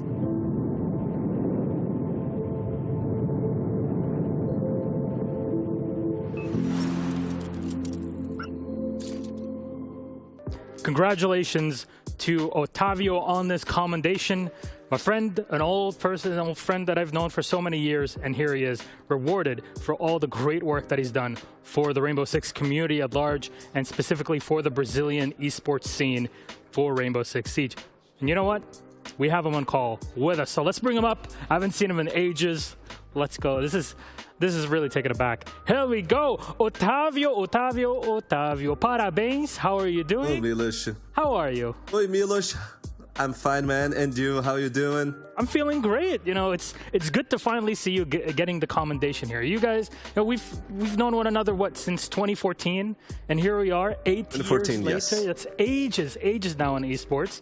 And look at you, for all the work you've done for the Siege community in Brazil. You're getting the commendation. How's it feel like? Oh, it's really intense and insane. Sorry for my English, it's a little rusty because we didn't travel in the last 2 years. But when I was in the recording of this documentary, I say that I had something that I doesn't deserve this because all my jobs connected with Melly, all of our conquerors are together. It's strange for me because sometimes I get this feeling that I doesn't deserve that, but I think that motivated me to be better every day. You understand? Mm-hmm. And you did do better every single day. I remember all the events we went to together, and every single time you're hitting it. Every time we're watching the BR6 broadcast, we're seeing what you guys are doing together. And yes, you have to work together for it. So is that the trophy next to you? Yes. Hold it up, champ. What's it look like? There you go. Oh, thank you. Look at him. Oh, Otavio. It's here. It's at home because I tested positive yesterday, so I was doing now the invitation, the first time that I do in the 6th invitation from my own home, not in a studio, but I'm really okay. There's there's only a low symptoms, just a few things. I'm glad to hear that you're doing well despite everything. And overall, how's your excitement for this? Again, we haven't seen one another in a while since SI20. Obviously, things were very different back in the day with the world itself. But how are you feeling now? How's been kind of the LATAM overall vibe? Because you've been casting it, their big victories over the past 2 years. How are you feeling? It's a little sad because every time that we didn't travel for the Invitational or for the majors, the Latin win it. So I think we jinxed the teams with the travels, but no, I think it's seriously. Just the pressure, like knowing, hey, Meligeni is watching at Otavio is also casting. Like, we need to be on point. Now there's just no pressure. They're doing well, eh? We make some jokes with that, but seriously, it's a good thing. That proves all the investment that the organizations did it in the Latin, all of the new players that appeared in the last year. So we need the new players to the old ones to get better, and we grow up the scene.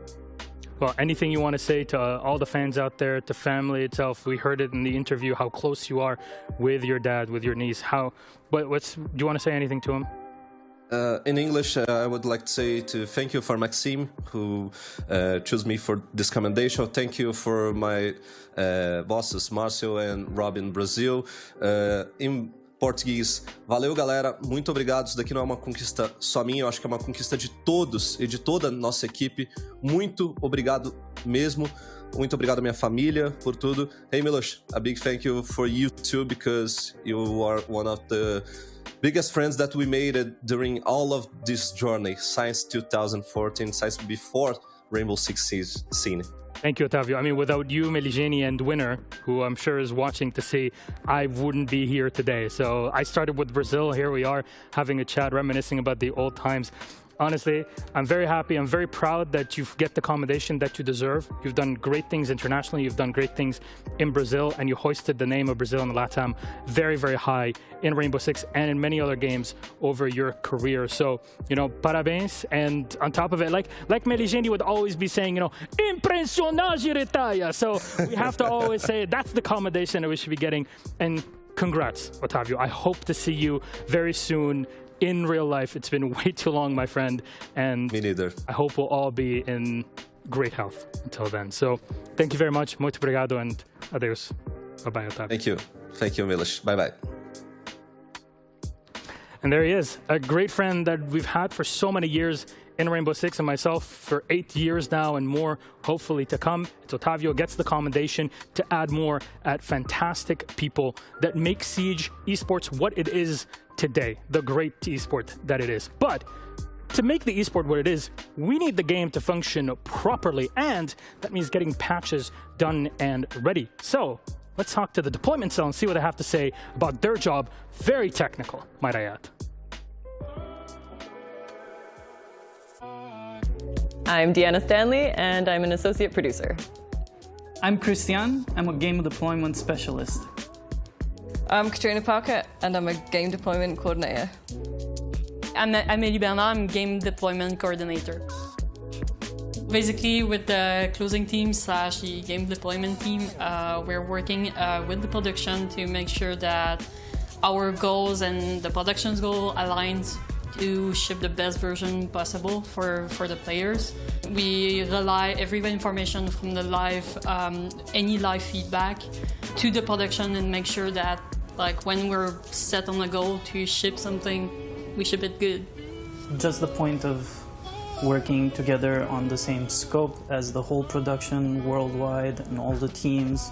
We try to push on what they want to do and how they want to release, and we just try to help and get all our forces together towards that specific level of quality and that specific release that they want to do. The build, the game is different at any given point in the production. We could have a really great build one day, very stable, and then the next day, the day that we might need to actually secure and close off the build, we could end up with loads of issues, and we have to crack down and make sure we can get something ready to close off that build and get something ready that's a good quality to ship. Yes, the controlled chaos. Yeah. So every build that goes through, or every build that the players see live goes through this team, whether it's on the test server, whether it's through a reveal with people we collaborate with, like content creators and such, or whether it's the actual season and patch updates and the hotfixes. I see it more like external builds and internal builds. Like external builds, what we send to the player is half of the work we do. Like we do the client releases, the game servers, patches and stuff like that. But we also have the internal ones, which are also a big part of our job, like the marketing builds, the internal testing for QC, the builds that we send for different tests with user research and so on. So we release very few of them to the public, and some of them the public never sees actually, because those are specific for business needs, marketing, and different internal teams that need to assess the build or actually create specific assets. So we can address different issues like for different parts of the build. So we can address the build itself, like the full client, or we can do something directly on the game server. We can do something with a data add-on, and what this means is that everything can be addressed in a different way or sometimes not at all. So depending on what we're fixing, the way that we're able to fix it is something that we have to take into account with sending it to the players. The first build that we secure is usually not the one that goes live as well, so we usually need a few days to balance like regressions, when fixes go wrong, or when we need like more robust fixes. So it usually takes a couple days, sometimes not, but... A big part of what we do is based around quality and stability, and like we try to level the playing field as we go towards the MC and try to keep everything stable. But during the master candidate, we try to push on the devs to have the lowest amount of risk put inside the build. Maybe a week or two before we cut a build. When I say cut, it's before we create the master candidate. We talk with our testing team in Bucharest and in Montreal to check what are you, according to you, the risk with this release. And often they send us a bunch of lists, bunch of issues, bunch of problems that the build have. And at that point, we gather those issues, the major ones, and we talk with the production team and we check with them, okay, what's possible for this release? And if those issues are not possible for this release, when is the next one that is possible for them? Every season, we basically have multiple types of releases. We have the season launch, we have patches, and we sometimes, unfortunately, have hotfixes.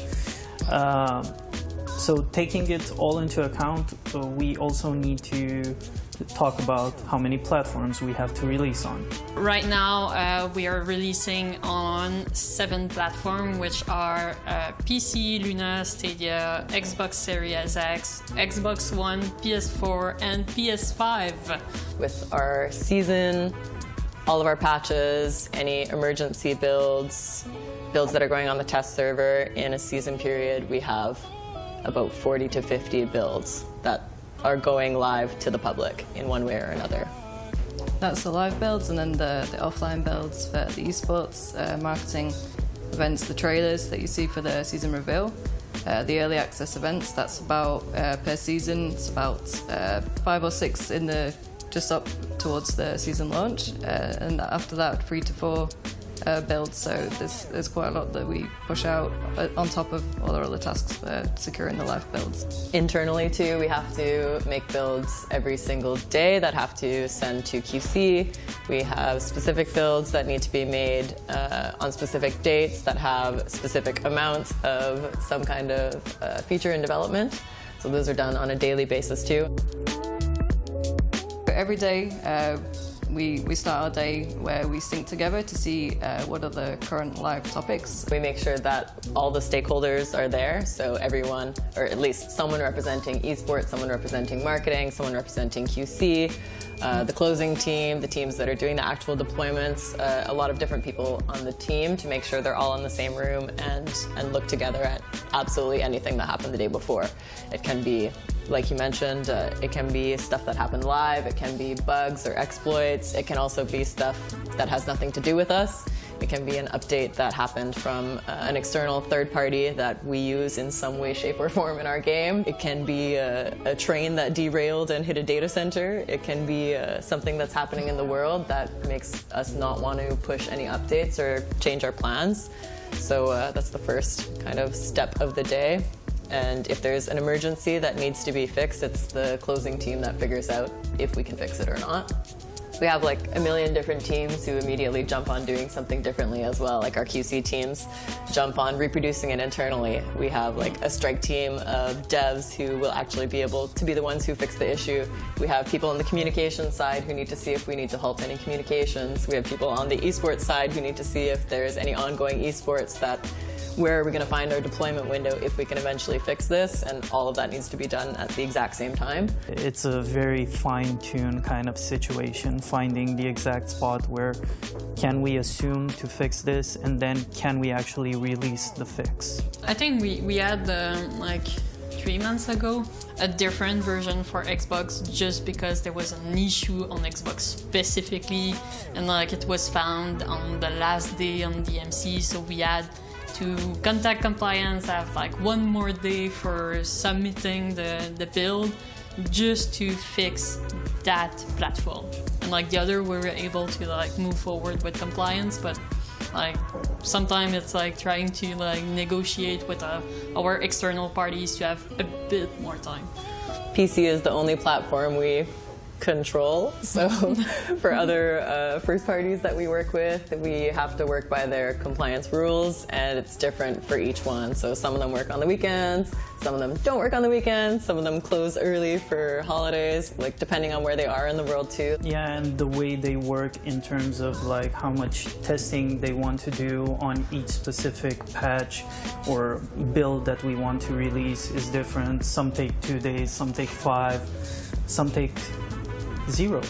And there's also the point of like some platforms like PS4, PS5, and Xbox One, and Xbox Series S and X, they have cross-generation, so people from PS4 can play with PS5, so we need to make sure that they are able to play before we release and also after we release. For us, since we're a live game, since we never turn off, since we have like a bunch of players playing at any given time around the world, fixing something, whether it's something long-term like a system that we need to improve or just fixing a bug, is like trying to change a tire on a car while it's driving. We can't stop. It would take 2 seconds to fix, but we have to figure out how to do it while we're still live.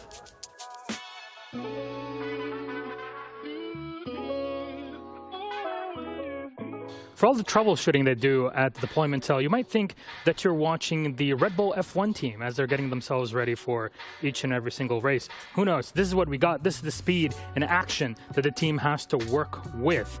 Speaking of action, I think I'm hearing some things on this. Wait, what is this? Who is this? Who is this? Production! Ever since the Canadian on white stairs thing, I swear. These guys, I just don't get it. I just don't understand. What? You? Yeah, you. What's your name? Brendan?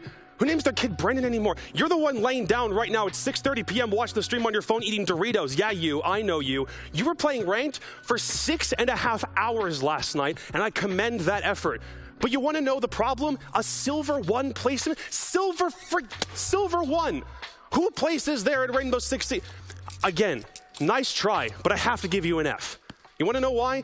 Because your fundamentals are all out of whack. You have so many things that you try to do, but what happens at the end of the day? You simply can't keep up with everything. Luckily, there is a fix for this. We can fix this, and I can finally stop watching your footage because I have clips from your ranked games from last night, and oh dear, there are some very, very obvious problems. But we can fix this. Again, this is a two-way street, you and me.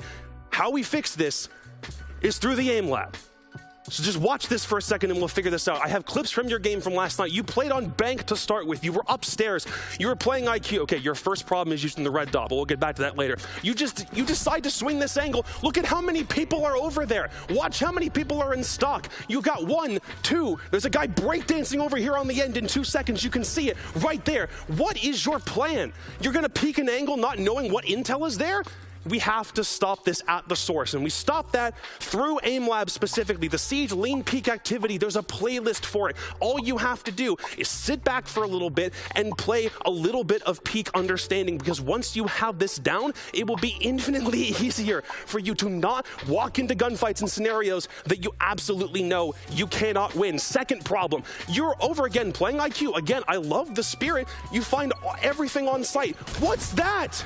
You don't even shoot the C4 when it comes through the window. Wait, how easy is it to botch something like this? Watch it again. It just lands right in front of you. How obvious do I have to make it? It's right there. It's not difficult to see and shoot. So again, what do? Sit back, learn from your mistakes, watch that lost round screen like the absolute chump that you are, and then we'll take a step back, and there is something for this too. It's Oregon C4 arcs. This also exists in AimLab, which by the way, is free on Steam. Go get this, give this a shot instead, because you absolutely can fix this problem. It just takes a little bit of effort on your part, and I swear you will become a better player as a result. Third thing, we got to keep going, because yes, there are even more mistakes that you made in that session from last night when you weren't texting your non-existent girlfriend. Your game sense. We're going to drop Red Hatch for a second. Good job. You're clearing angles for a second. You're at least looking.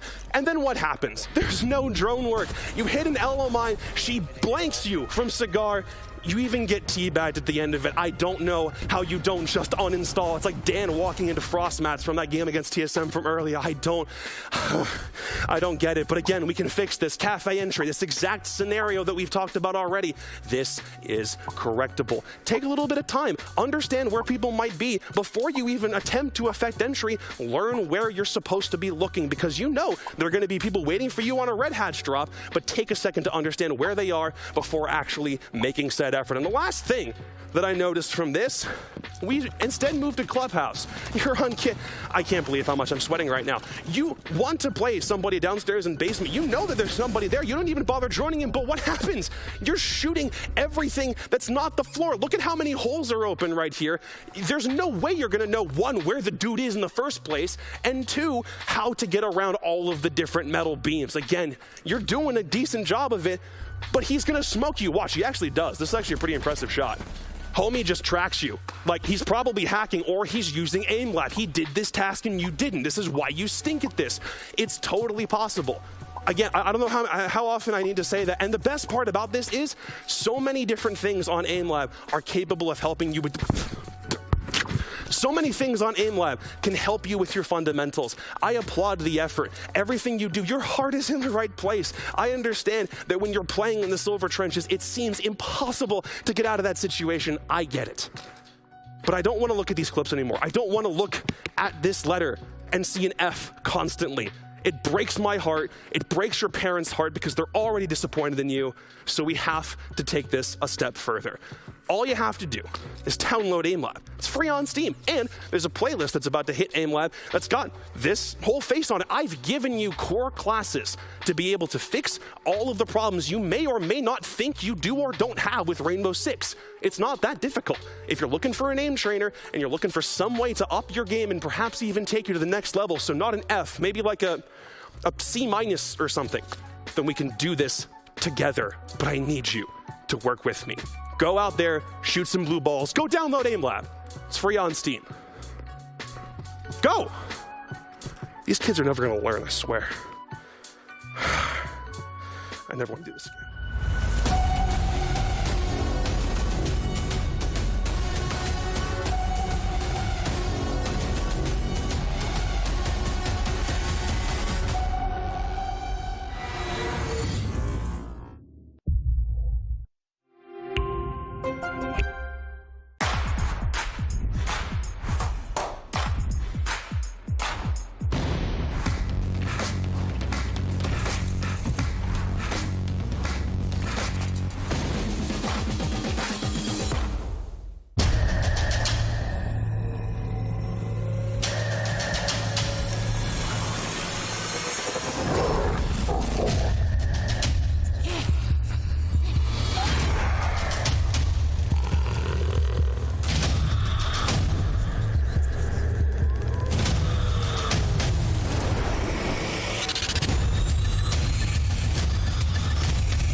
towards archives and get caught. The hammer heads into orbit. Space Station Gaming are your world champions. Right after it happened, it was honestly kind of like foggy. I don't know what I was expecting it to feel like. 2018, I had been packing up my gear and watching Penta lift the hammer. So just being on that huge stage in front of the crowd and just everyone chanting, the amount of passion that our crowds have is just like something really, really special.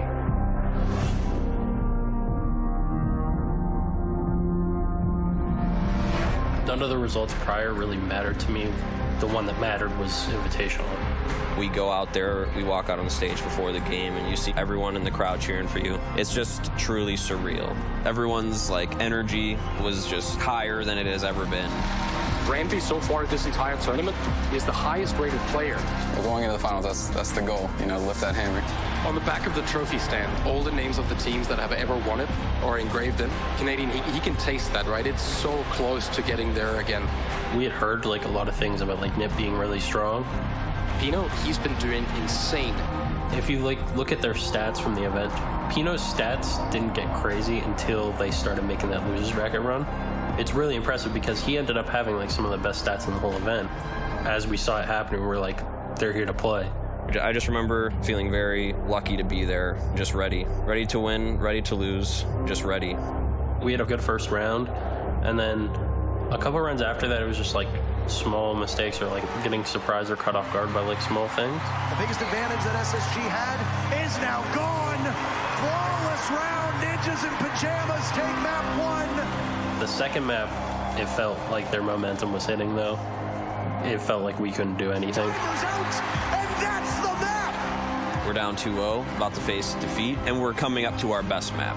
That was a good feeling. It was the turnaround that we needed. Fultz is down 4 in a row now. They can't seem to be stopped at this point. Once we were down 4-0 on Clubhouse, we started to worry a little bit for sure. Now it was our best map. Like we had no excuse for this. It was when Nade first clutch, I think we like pulled ahead with the momentum, and I think we started to control the match. Nade on 1 HP. Will the thermite be able to clutch? No! Plenty of time. No match point for Ninjas in pajamas. I remember just looking up in the middle of the series at the crowd and seeing all the lights. The crowd was with us. It was like looking at stars, like a galaxy out. That picture is still ingrained in my memory. We could just tell after that moment that we were like in control of the match.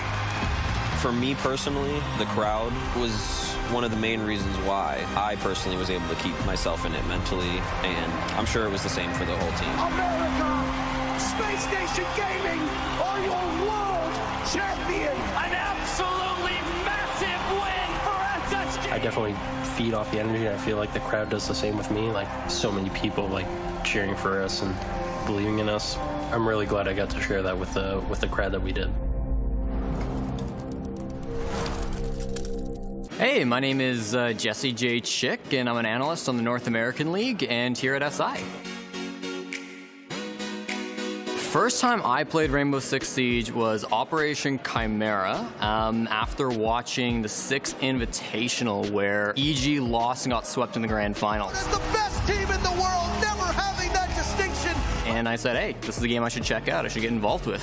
I remember I was sitting in my university campus and I was browsing Twitch. I saw Rainbow Six, the 6th Invitational. Honestly, I think it was mostly like the production value that was being held at that 6th Invitational, like seeing the stage that they had built up there, seeing the level of the organization. So that was really what like piqued my interest with it and got me hooked. Like, okay, this is a game that I should pay attention to. But, like I kind of thought like, oh, hey, this would be a cool game to like work and to jump into, but I certainly never thought I'd get to this point. It was probably over a year between seeing the game for the first time, raising an interest, probably a year and a half, until I actually got like a broadcast opportunity. Should look a lot better for Evil Geniuses. It's one of 3 maps that they have a 100% win rate on in the last 3 months. When I finally got asked to do Challenger League Season 9, and that was the first real broadcast experience that I had in Rainbow Six. At the time, there were 4 casters in the entire world for Rainbow Six, right? And I was like, there's clearly room to grow here. I remember I was applying to a bunch of community leagues before I got in on Challenger League, and there was one time I sent out a message, CCS, I believe, was looking for new casters. And I sent a message to this guy named Flynn, I said, hey, Flynn, here's all of my stuff. Would you consider me for the opportunity? Heard nothing back. Absolutely ghosted. A couple months after that, Flynn reaches out to me once again and says, hey, there's this Canada Nationals gig. I remember that application you sent me a while ago. Would you be interested? And that was in 2019. And I said yes. We moved out to Montreal for a couple of months, did the events, and it was a great time. So it starts back in SI 2020. I am approached by Ubisoft. We're building a team, and we want to have a full-time, committed talent pool to work a new North American league. And I told him, if you have an opportunity for me in this new league, I'm absolutely down. I wasn't expecting to work the last 6 Invitational, right? I had just gotten started. I knew it was something that was my goal for this year. If I didn't get to work this 6 Invitational, that would have been a disappointment for me because this was something that I'd been working towards. The Mexico Major was an experience. So we get there, it's the middle of the night, everybody's asleep, but walking into the lobby, seeing the logo, to get there, to get into my hotel room and just be like, wow, I finally made it to a major. This is it. This is the highest level of competition other than the 6 Invitational. Yeah, this is going to be the clash of the ages. SI to me means sort of the peak of what you can achieve in Siege, right? Working the 6 Invitational as talent, that is the end goal. I want to continue this. I want to come back here as many times as possible. The goal of my whole career in Siege was to get here. Assuming I don't screw it all up at this point, I think I've pretty much accomplished that. If I was dropped on a deserted island, had to bring one of my teammates with me, it'd probably be Eclipse, just because I feel like he'd have some random knowledge or would know how to survive this situation. Yeti. Yeti deserted island, he's just, he'll be my hunter, he can cook for me, he's just he's a one-man army. Either Hopes or Kino. Hopes is he's kind of like a cockroach. He just finds food and he finds a way of surviving. And then Kino, I feel like he could survive a nuclear fallout. I'm sure I could start a fire. I've watched some survival videos. Joystick. He is responsible. For example, if the plane crashed on this island, I think Joystick would have everything needed in his luggage. Sapper. While we take a rest after the scrim, he usually watch the survival trick on YouTube. If I were dropped on an island, I would pick Pano. He can speak multiple languages, he can make a fire by himself, he can go hunt animals, everything. I can just chill and yeah.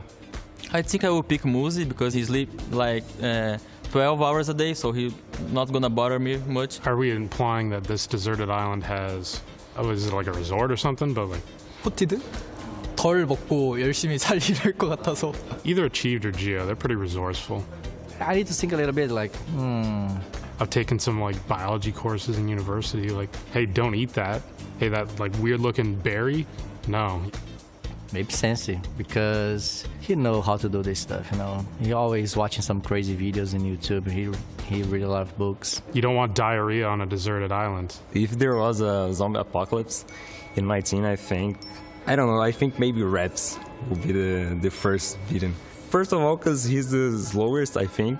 And I think the last one beaten, right, would be, I think, Reduct. He's a smart guy. Nella, 100%. I feel like he's the most clumsiest person. Rob Pambazau gets bit first, for sure. I think Troy would survive the longest. Matt or Scott or Alex. I feel like they would just die in a goofy way just because they, Matt would probably just walk in a door and there would just be a zombie or something right there. Sorry. Riz would get bite first because he's helpless. I don't know, he's just a helpless chicken. How can I say it? Bom, acho que a primeira pessoa que ia ser mordido num ataque zumbi seria o Ramalho, porque ele é muito lento. E quem sobreviveria mais poderia ser eu ou até o cameraman, porque a gente tem mais jeito pra pensar em resolver as coisas rápido. So if we were in a horror movie, first person dying, I would bet a large amount of money on it is NJR Nick. He would just panic, freak out, lock up, start shaking. Riz, that's for sure. He's always laying down, he's lazy as hell. Brandon's a little weird to put a read on. I think he would turn on the killer, start hunting him. Aces is the first one dead. He wouldn't care, he'd be gone. The only person who would outsmart the killer is Meepy. He's got the big brain, Einstein brain.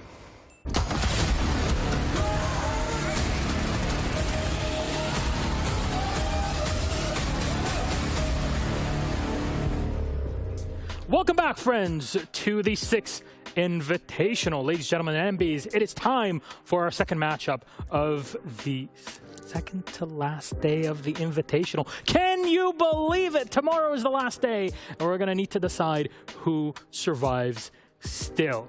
We just saw the Russians move on forward to the grand final. We'll see how they actually shape up in that BO5. We have to decide in 2 matches who goes up against them. It's all Brazil that we turn our attention to right now. MIBR versus FaZe Clan. So happy that you can join us. I'm Mostamatic, your host, and with me on the analyst desk, the command center, some beautiful hosers and lads, wonderful people on the desk. Jesse, I saw you in that documentary. It looked great. Jacob, there was a crazy person here. I'm glad they got him out. Security on point. Was it when I was in the bathroom just then? Yes. Okay. Is everything okay? I think so. I hope. They almost broke the telestrator. Cool. And Ollie, you're looking fantastic. What is that? Is that a LATAM pin? It might just be a little LATAM pin, Milosh. Wait, ooh, that's classy. I'd say biased, but hey, that goes 50-50 this game, Is there a reason why he's got a LATAM pin on? What's the reason, Matt? The last time that this pin was on the jacket was for finals last year. Really? Ooh, all right. Since I didn't know there was lore there. That's actually really cool. Yeah. I just put a Valk one on just because I'm a main of this operator and I crutch nothing else. And I constantly ban you in every single game possible. You do. You genuinely hate me. Thank you. It's getting a bit personal there. Well, friends, thank you so very much for joining us for this introduction, and thank you so much for being here today. Let's you all look fantastic. And you know what? We got a fantastic match ready for you. So let's introduce our teams. It's all Brazil, starting with...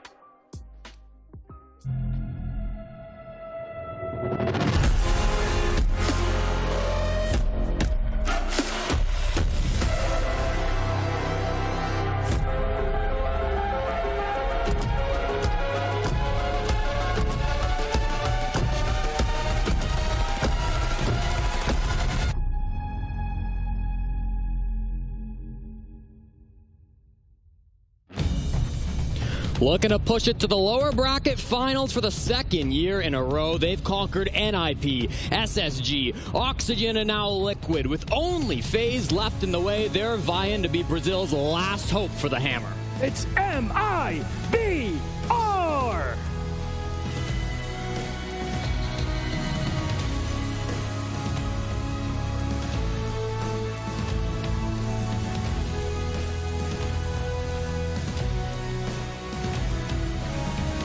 And their opponents.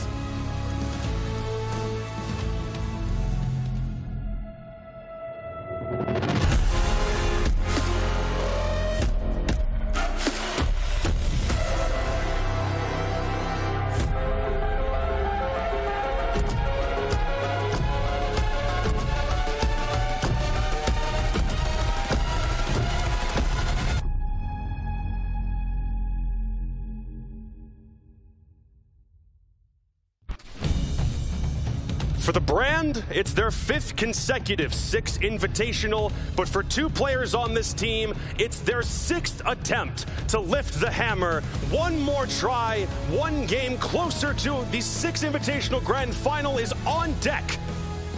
It's FaZe Clan!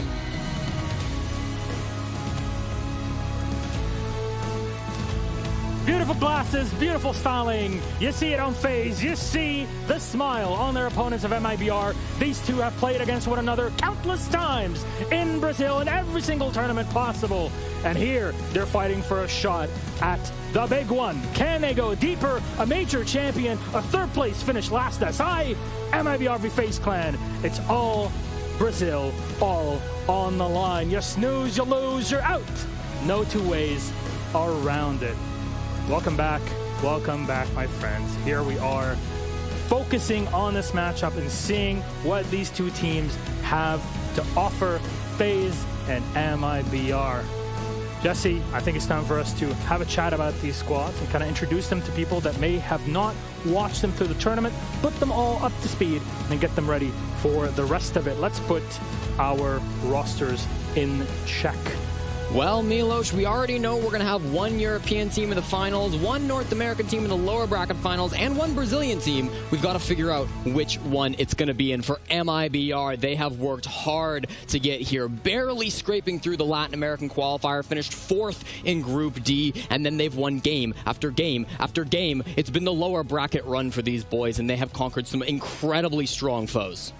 I think it's really interesting, the lower bracket run that we've seen MIBR go on, and it's almost, you'd almost be amiss to think that this is a team that deserves that sort of qualifier finish, and they've scraped by and they've scraped by and they've scraped by, but they've not. They've played some really good Siege. I think they've been a victim of the format in any way, the format being the Brazilian format, because it's cumulative. These guys had a really rough 2021, and now it is all about this redemption arc. MIBR still feels like a team that doesn't really get the respect that they deserve. We touched on this a little bit yesterday. The idea of that 3rd place finish from last year, they very well could end up in the same spot after this game and tomorrow is all said and done.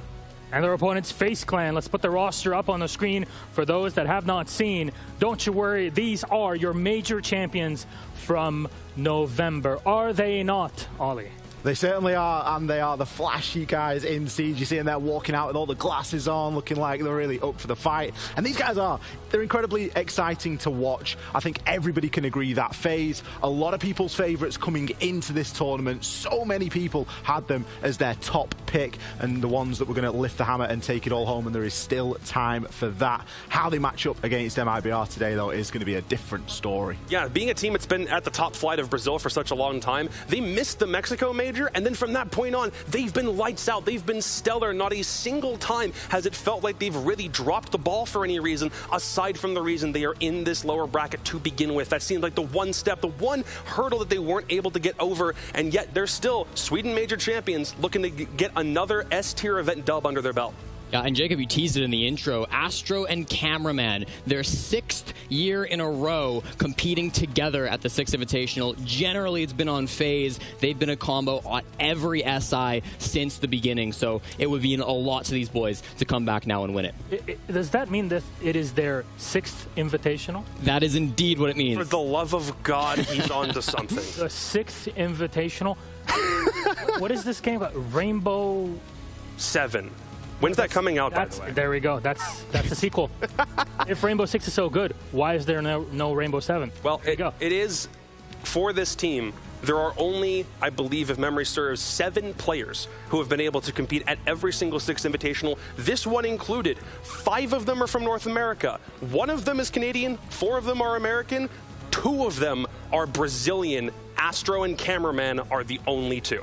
Well, you know what? Let's talk numbers about these two teams. I know we all love to kind of delve deep into it. MIBR is first, and we have a graphic for it to kind of guide us through and talk deeper beyond the numbers. Jesse, what do you got for us? Well, if we take a look at the stat sheet for MIBR, there's one player that was really standing out yesterday, and that was Raps. He may not be the highest of their overall performance, but yesterday he popped off, going 4-0 on entry, having some amazing impact swings, and he's a player that I think has really started to step it up for MIBR, especially in this bracket stage. I think that's a really good point to make, Jesse, because you see him there and he's sat in 4th, but he popped off yesterday, and I think that's the story of both of these rosters. You look at the spread, there isn't a big spread if you're going to look at rating, if you're going to look at cost. These numbers aren't too dissimilar from one another. This is a team that is performing as a team, and as such, they don't rely on any single player popping off every single game because they know that one of them's going to do it. It's just a case of who. What about FaZe, though? That's my question. Those stats, I don't know how different they might be from MIBR, because at the end, we can look at just purely numbers, but we can also compare playstyles between the two and see how they are. Here's their numbers. So what does FaZe look like in comparison? I mean, if nothing else, I think this just helps to prove that they are one of the more creative teams in Siege, in spite of having a region that is incredibly hyper-competitive in a lot of aspects. These guys are going to punish you if you're running a default setup or you're doing things repetitively, because they aren't going to do something similar to that themselves. Yeah, I think you take a look at the playstyles, and I like something that was actually said on Twitter recently by Alamalan Budega. And I'm not trying to talk about the format. I'm not talking about Oh boy. I want to talk about yesterday's game against MIBR and Team Liquid. The way they framed that was a game of action versus reaction, right? Team Liquid were a team that really loved to react to their opponents. They'd let you push in the bomb site. They'd let you try to roam clear them, and then they'd punish you. They hit you from the side as you're walking in. Whereas on the other hand, MIBR have been a team that really on their defenses will get aggressive on you. They don't care if you're ready to push them yet. They're going to take those gunfights. They're going to engage. And when you look at FaZe Clan, kind of in that context of playstyles, they really fit this niche kind of between the two, where they can play super aggressive. We saw it at the BR6 finals. They can play very active and get those kills, but they can also slow it down a lot. We saw that in the group stage earlier against Rogue it was, right? Where, you know, they can kind of take advantage of their opponents making a lot of mistakes if they're pushing in too early, if they don't have enough map control. They were really able to take that slowly and put them into the ground. So I'm excited to see what version of FaZe shows up against a very strong looking MIBR. I think that's something that MIBR did really well yesterday, and it was something that FaZe actually mentioned in his interview post-game, was that they actively tried to get on top of Nesk and Palu. They were actively searching out to disable these players that are just so good and so deadly if they are given any time or space to operate in. Now today, that could be a very different story, because you look at the side of FaZe and you go, well, who do we target? It can be very difficult because it isn't the same formula that Liquid run with, where Nesk and Palu go and kill everybody and they win the game. It's very different. It's much more team-oriented in terms of contribution, and I think that that is something that MIBR might come unstuck with today. It's an interesting dichotomy between both teams as well, because if you look at something that we haven't really touched on and then also wasn't in the graphic, their 1vx stat is also a little interesting, if only because of their longevity spent in the tournament. Both teams, at very minimum, have at least one player with one clutch. Every single player has got at least one clutch somewhere in there.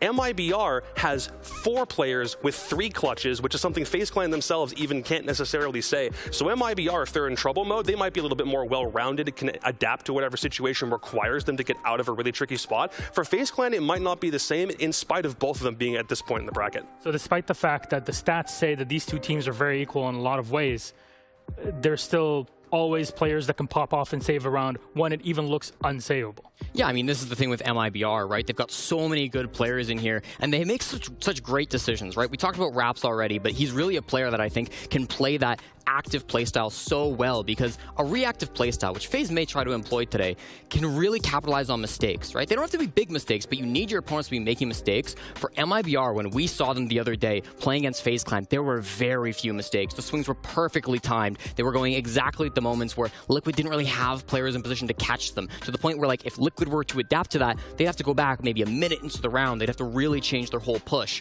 So if MIBR is still able to find those openings, if they're still able to find those areas where they can get active, then that passive playstyle that FaZe may want to bring into this is not going to work. Well, you know what? MIBR, they won all their matches in the lower bracket except for one against SSG and 2 0s, whereas for FaZe Clan, they smacked everybody 2-0, 2-0, 2-0 until they got here. So you know what? I think maps extra important for this series. As always, 7-map pool. Ban, ban, pick, pick, ban, ban. Decider to make it 3. Ollie, go ahead. Putting me in the hot seat here for the yes, team. Milish. Let's get in and amongst it. We see Coastline removed by FaZe. Villa is going to be thrown to the wayside by MIBR. Both wise decisions indeed. FaZe have got an impeccable record over on Villa. I don't know what I'm anticipating here. I think both teams have very strong maps independently, and there they are going to be shown. Cafe coming in for FaZe, a map that they've seen a lot of success on recently. Currently 8-1 on that map. Chalet, on the other hand, for MIBR, is a little bit of a stronghold. 5-2 is their recent record. So both teams getting a good, solid map of their own in here. Yeah, I gotta agree with you all. I mean, 1 loss in the entire year on Cafe from FaZe is a very dominant statement. We'll get the next couple of bans coming through. Oregon and Clubhouse taking off, so we go to Bank. I think MIBR are gonna be pretty happy with that one. They've got a 4-game win streak on Bank, getting 1 at the BR6 finals, then 1 over Oxygen in groups. They knocked out SSG 8-7 in the bracket and dished out a clean 7-2 to Team Liquid. This is going to be tough. I think for both teams, I do like the FaZe a little bit more in MIBR stead, if only because both Chalet and Banks seem like they've been strongholds. They've been bastions for this particular Brazilian squad for quite some bit. So if FaZe Clan were to come out on top in this series, I think that's a real testament of strength, ensuring that they don't allow their mental to get down on them early, because we've known Brazilian teams sometimes to just say, you know what, halfway through a game, we don't really know if there's a way to come back from this, so why even try? FaZe Clan seems like one whose mental is so strong that that is something they can overcome. And if they were to get to that date with TSM tomorrow in this map phase, it's going to be pretty impressive. You want to talk about mental strength? MIBR were the last team to qualify to the Invitational. True. The 20th and last team. They stayed in Stockholm for a week before the Invitational to make sure that they are ready on top of the competition that they had. You got to cast it all, and you got to see how they got here. And look at them. They're still performing. They're so close to the top. They look great. And, you know, maybe you start to look at that and go, is that an advantage? Like, they've been in Stockholm for so long at this point. I know a lot of teams do boot camp prior to a big event and stuff, and I'm sure that a lot of teams have done, but realistically, they're in the groove now, and they are very, very comfortable in that groove. What about Cafe? Because we're going to focus on this map. We'll be back after every single one to kind of break things down. FaZe starts off on defense, Jesse. Wow, FaZe chose the map, which means MIBR must have chosen attack there. Bold strategy. Cafe is known as one of the more defender-sided maps in the pool. For MIBR, though, it's not a bad map at all, right? It's not like FaZe were choosing something they had a huge leg up on over MIBR. MIBR still have a 3-game win streak on this map. Every one of those wins coming here at the 6th Invitational. 7-5 over 1, 7-4 over Auction, and then 7-3 over NIP. I guess if the trend continues, this will be a 7-2 win for them. I mean, if nothing else, FaZe Clan themselves also have a bit of an active streak going just for the course of this Invitational. Last 2 times they've played it in the lower bracket against both, I believe it was Dark Zero and against Elevate. They won both times. So it's more a case where FaZe Clan picked one where I think both teams are pretty decent on it, and then you've got MIBR with 2 maps where they've already developed win streaks. They've also beaten SSG and CAG at SI. So 4-0 at the 6th Invitational is kind of crazy. Yeah, no, in groups they've been doing great. But those bans, operator bans, are very predictable. Valkyrie and a Thatcher every single time. Is this something that could be abused by MIBR? Very possibly. We saw MIBR yesterday. They were really willing to ban the OSA against Liquid, and that was something that they actually banned in not only Bank, but the second map as well. And we kind of expect it on a Bank. OSA's really good on Bank, but you think about Cafe, there's a couple of similarities there. A little bit of window play to get thrown in. It could very well change the dynamic, and the scenery of these operator bans, and make them just a little bit more free-for-all instead of just being the boring same old one hard breacher and a Thatcher. Yeah, I think the OSA ban is something that maybe came out just due to the BR6 finals. It was one where Team Liquid really rocked OSA against them, and it seemed like MIBR couldn't really contain it. I don't think it's really been an operator we've seen a lot from FaZe, though. Final thoughts, Jacob. Brazil versus Brazil.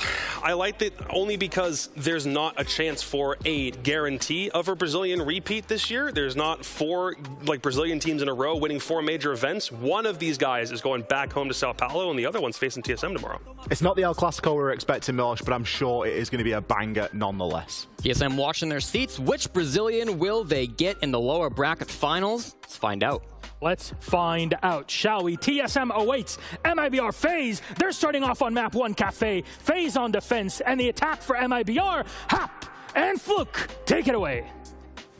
Thank you very much, Milosh, and we find ourselves here to find one more team. Only one Latin American team will be progressing into that final 3 after the year that they've had, and MIBR, I think, of that unknown quantity that have done so well.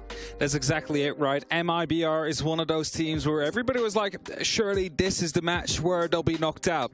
All right, they continue, surely this will be the match where they got knocked out, but they keep on living, they keep on fighting, they refuse to die.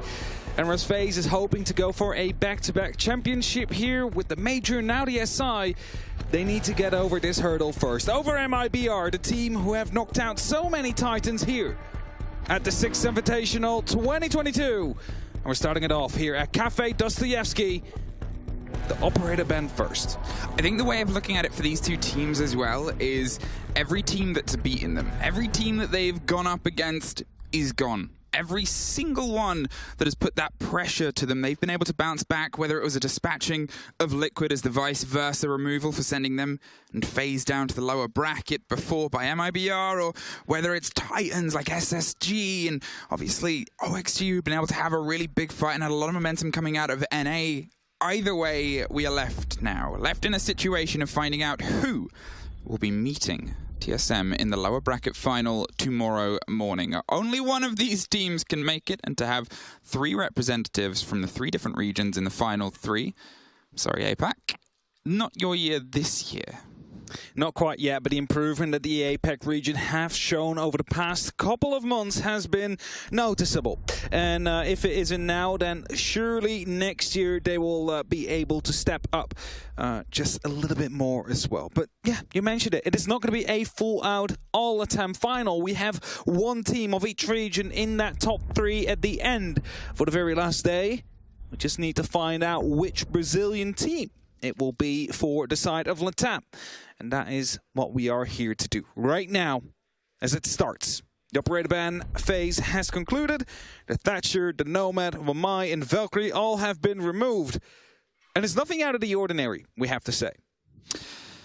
One of the things I am going to be super curious about watching as this series goes on is the objective play. Going over all the statistics of these 2 teams, not only throughout this tournament, but how they butt heads in the previous engagements, where they've had a handful, 3, throughout the year over the rosters that they've still sort of got. And in their sort of showings against each other, there is 3 total plants over the 3 times that they've gone to heads. They really have this habit of these 2 teams not setting themselves up for objective play. And if you look at how they've been able to sort of drive that this tournament, FaZe have been a lot more consistent. They've been able to find way more use of that objective. I think it's a total of about 31 or 32 over the maps that they've played. MIBR is about 10 less. They haven't really been able to dig in, and most of that 21 that they've got was against NA teams, against those sort of showdowns. So I'm curious to see if FaZe can sort of get an upper hand in that part of the strategy. Maybe that might be a bit of a driving force today. We will find out very soon, Emmy, here. As we get going soon, it will be the mining site to be chosen first. That first floor, the middle ground of Cafe, which makes it so the verticality is going to be playing an important role here. There's going to be, well, some spots that could be cleared out. Let's think of the train museum first, where there's a lot of vertical angles you can use to basically take out the connecting part of the 2 sites.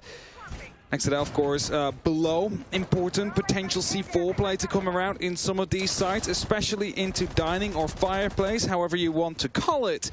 A little bit less so in the mining, as there's some concrete angles around there as well. But as we start, the top floor will be taken, well, the roof will be taken by MIBR, the default. Open up those hatches, start to try and take some control on that very top floor and work your way down afterwards.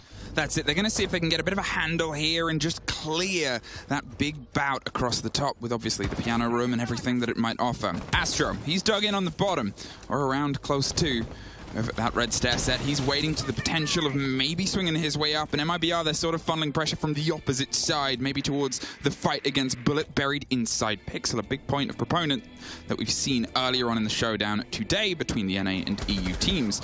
Here, he's not going to stick around too long. He's not going to see if he can do a bolo and ham it out, because he knows he doesn't have to. He knows he can pull himself back and try and apply the pressure elsewhere as Philippox comes over onto the eastern side to see if he can try and just catch those loose players, force and funnel. But at this time, FaZe, they're still sort of comfortable with only the 2 players slightly separated on the top floor.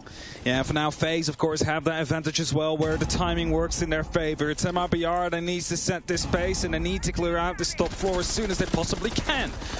It's Astro from the back, though, however, will be doing a lot of damage to Lukid, all the way down to 1 HP, and Impact even tossed over, but couldn't quite connect to find the final, well, damage that needed to be done to pick up that first kill. And with that, FaZe, a little bit of an advantage here. Yes, there is going to be some heals coming in from the Yana as soon as the Adrenaline Surge will be off cooldown, but that is not going to be getting Lukid all the way back up to full HP.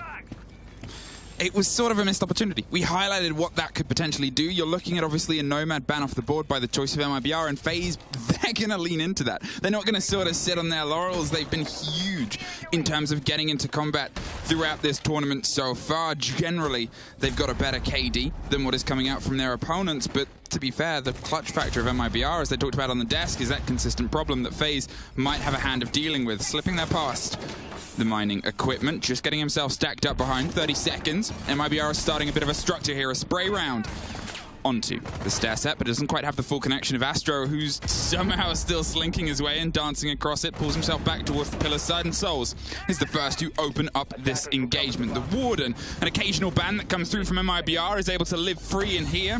It might be that lock-in of that free round. Reduck goes for the hop, but it's instantly cut down. FaZe still has full control over the site, and with the kit cold outside, Philippbox is able to find one before it's traded out on the exit.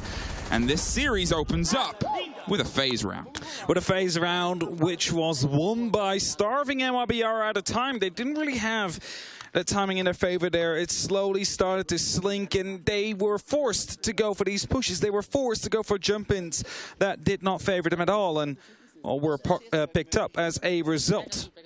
FaZe, they win that first. That means that it's locked now. 3 rounds in total. So in round 4 will be the very first opportunity for them again to play it. And as they will decide to go up towards the kitchen area, the bottom floor, the basement. Well, not really the basement, as it is, of course, leveled up, but it is going to be one where there is no, C4 from below you can rely on as a defender. So an echo is often being brought. The yokai drones are a good way to stop any potential plant from going through, and maybe even to help roamers find their opponents a little bit more easier, and with that as well, stun them in the way through. Celebrations, the first round. It took me some getting used to of the repeat. Yeah, it's like a loop pedal. It is. Yesterday, I thought they, because I was listening to it, was doing some prep work, and I just heard the same cheer coming over 5 times. Parker started laughing. I'm like, is production just having fun with Parker now? But I understood when I saw it afterwards. Yeah, until they start looping us, then it's the problem. Okay, FaZe, you've been able to open this up with the defense, and as actually talked about earlier based on the showdown, Dan from Empire, when they said, well, we sort of took this and we took 4 defensive halves. They were very happy with that. They believe it's an attack map. They believe it's a place where you can have a really good attacker presence. So potentially FaZe are under the same sort of guile here. They believe that if they can get a bit of a better leg up, if they can sort of get themselves set up, because, I mean, Cafe hasn't really been a huge hide. It's not one of the MIBR constant bans, and Philippbox sort of proves why, as he's able to get the opener up there against Cameraman, but it's the only one that FaZe haven't put a ban on throughout this tournament so far. Yeah, for sure. And this entry kill, however, quickly going back to that, will be very helpful for MIBR. That kind of alleviates a little bit of the pressure. There is still going to be some upstairs. You see it on that instant replay. It's taking out the player that was playing right around that VIP area. Look at now taking control of that as well. So that is a very important part of the map gone. Suddenly that freezer is a lot more vulnerable, and as they have taken that control, there will be some players falling back, creating some angles so they can, challenge it back. But Bullet unfortunately fell off.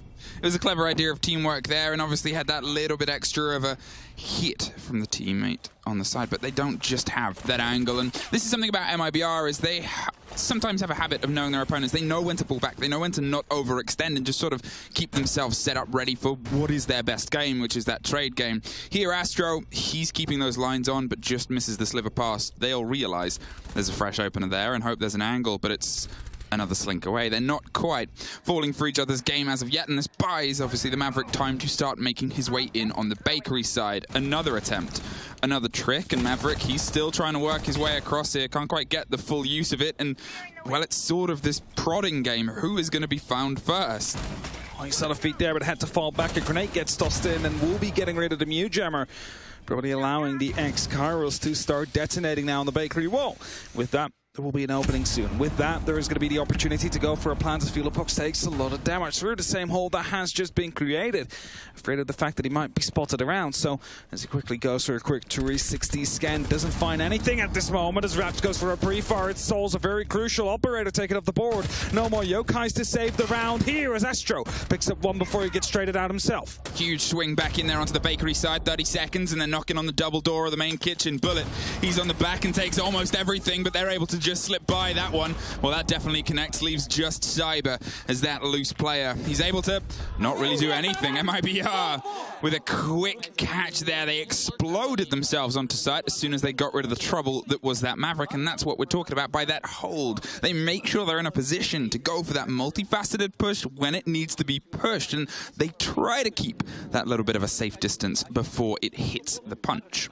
Yeah, for sure, and I think we have to quickly recap how that round actually started. It's the opening into VIP, which is often known as one of those key positions, those strongholds where you make sure that the freezer is not really being challenged that much. And what you saw afterwards is two players on the side of FaZe trying to make sure they could keep a hold on it by either dropping that hatch and the other one standing inside the freezer, looking over, hoping to find a kill. And unable to do that in the end.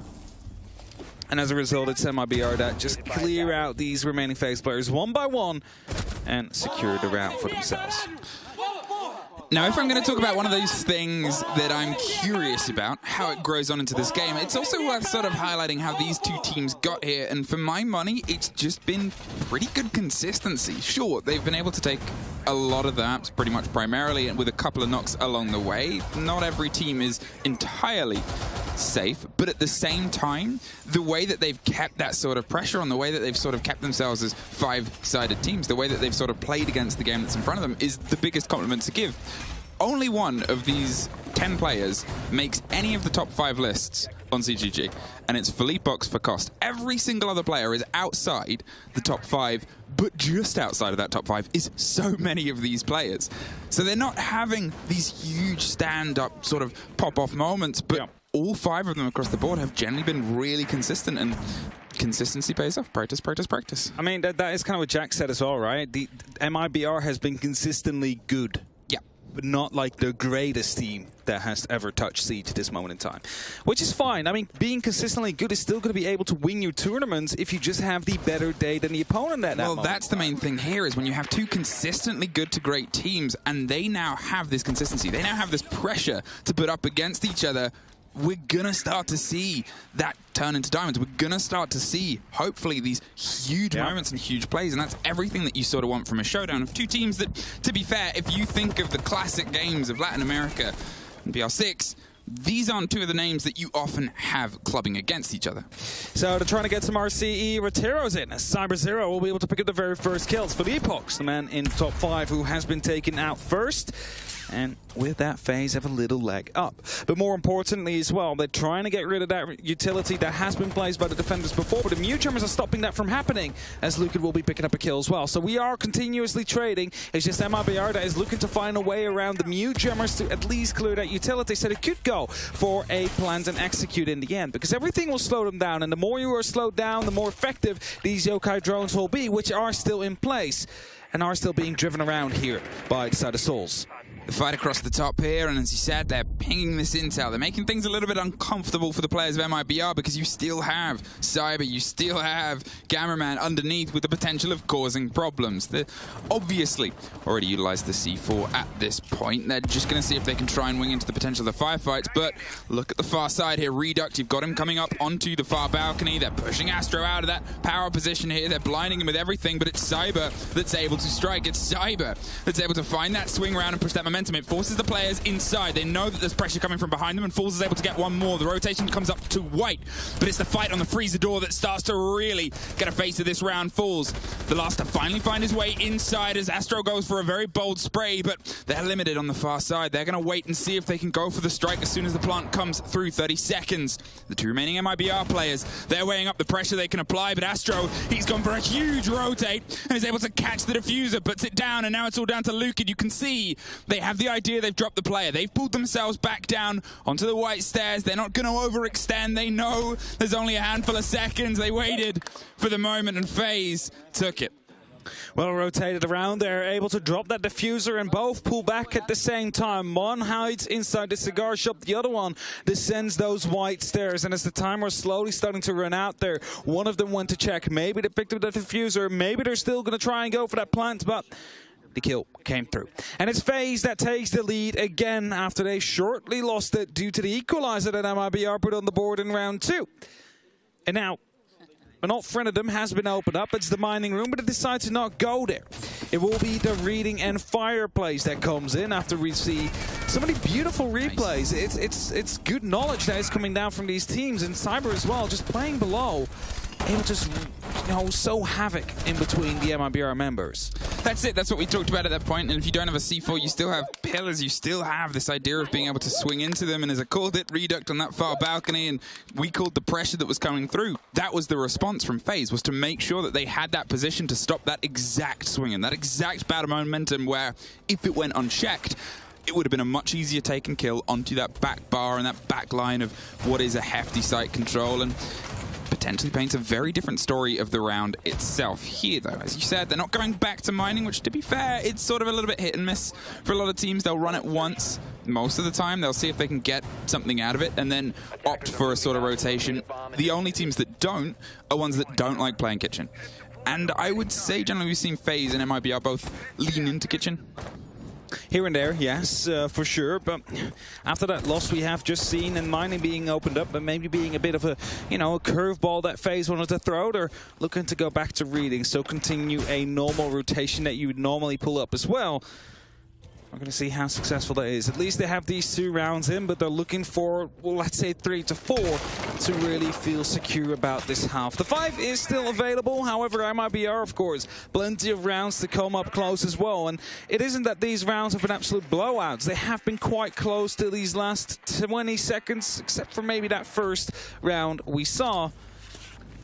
And as we progress, MIBR is going to adapt to the many strategies that FaZe have been bringing as well, and with that, might find some more success. It's a little bit of a lull that's instantly broken by Falls. Finds the head of Cyber there with a swing round, and now they're going to see if they can try and push behind it, because that is MIBR's constant. As soon as they get a bite, as soon as they get something, they have this habit of trying to push, and I've heard it described as sort of being within a certain time frame, 6 to 10 seconds. You want to see if you can make a reaction, and if you don't, well, you're not going to. But MIBR have this consistency. They sort of just keep going. They keep moving. And they try and make sure that your opponents can never really get comfortable, and they have a bit of a better sort of roll of it on that entry statistic versus the tournament against FaZe and versus how they've been able to perform throughout SI so far. And here, FaZe, though, obviously they've still been able to build behind it, so it's down to the restructure. They've had some time to sort of find themselves, and MIBR finding out their hole here. That's an electrified hatch is going to keep them busy for a short while. So Raps is trying to put some pressure from above, using that sledgehammer and the caber to start opening up. He's also wary about any potential nitros that will come through. And as they do hear one pop, they now know that's one less worry. There's still one on the board, however, in the hands of Bullet.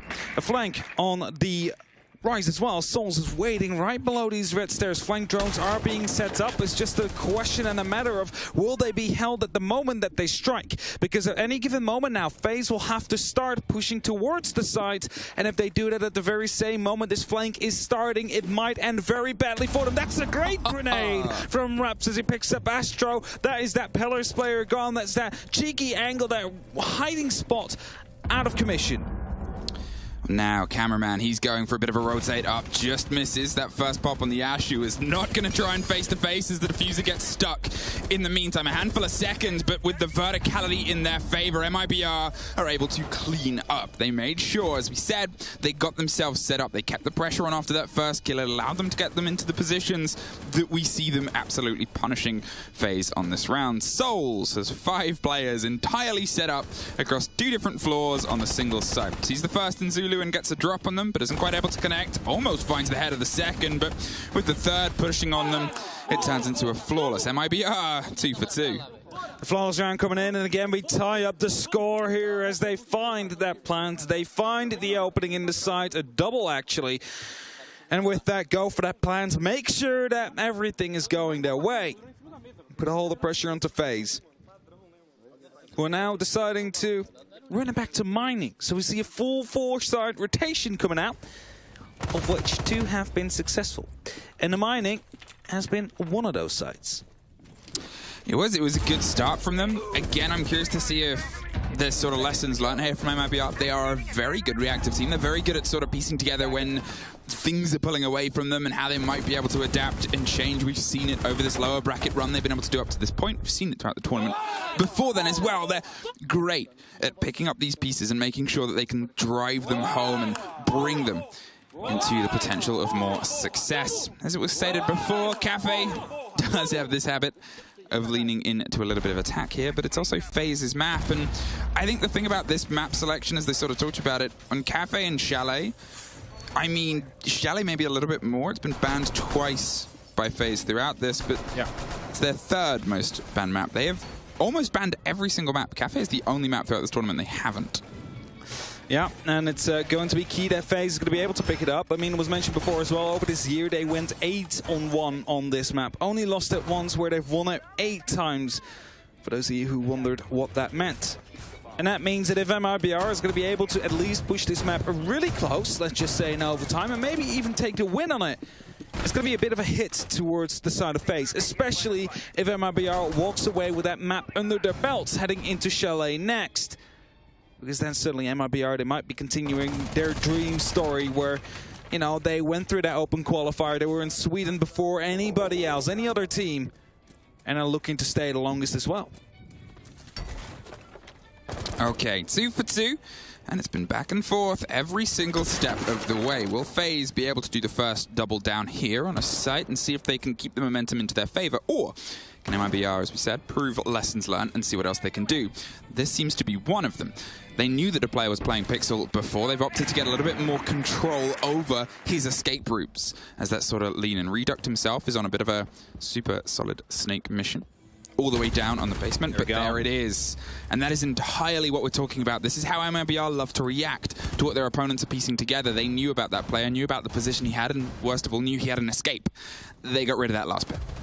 And there's a second entry coming in as well. Lukid finds one more. There's only one extra FaZe player up on that top floor, as the remaining 2 who aren't near the actual site. It could be a potential flank that comes in as well. Cameraman has been spotted, however, by a drone off your screens, and Lukid trying to respond to that now, but decides that in the same time they still need to get that top floor control, which has just been forfeited by the side of FaZe. They're all on that second floor now, all looking to pick up the MIBR members if they start heading towards that site, and well, with them having 1 below and 5 above.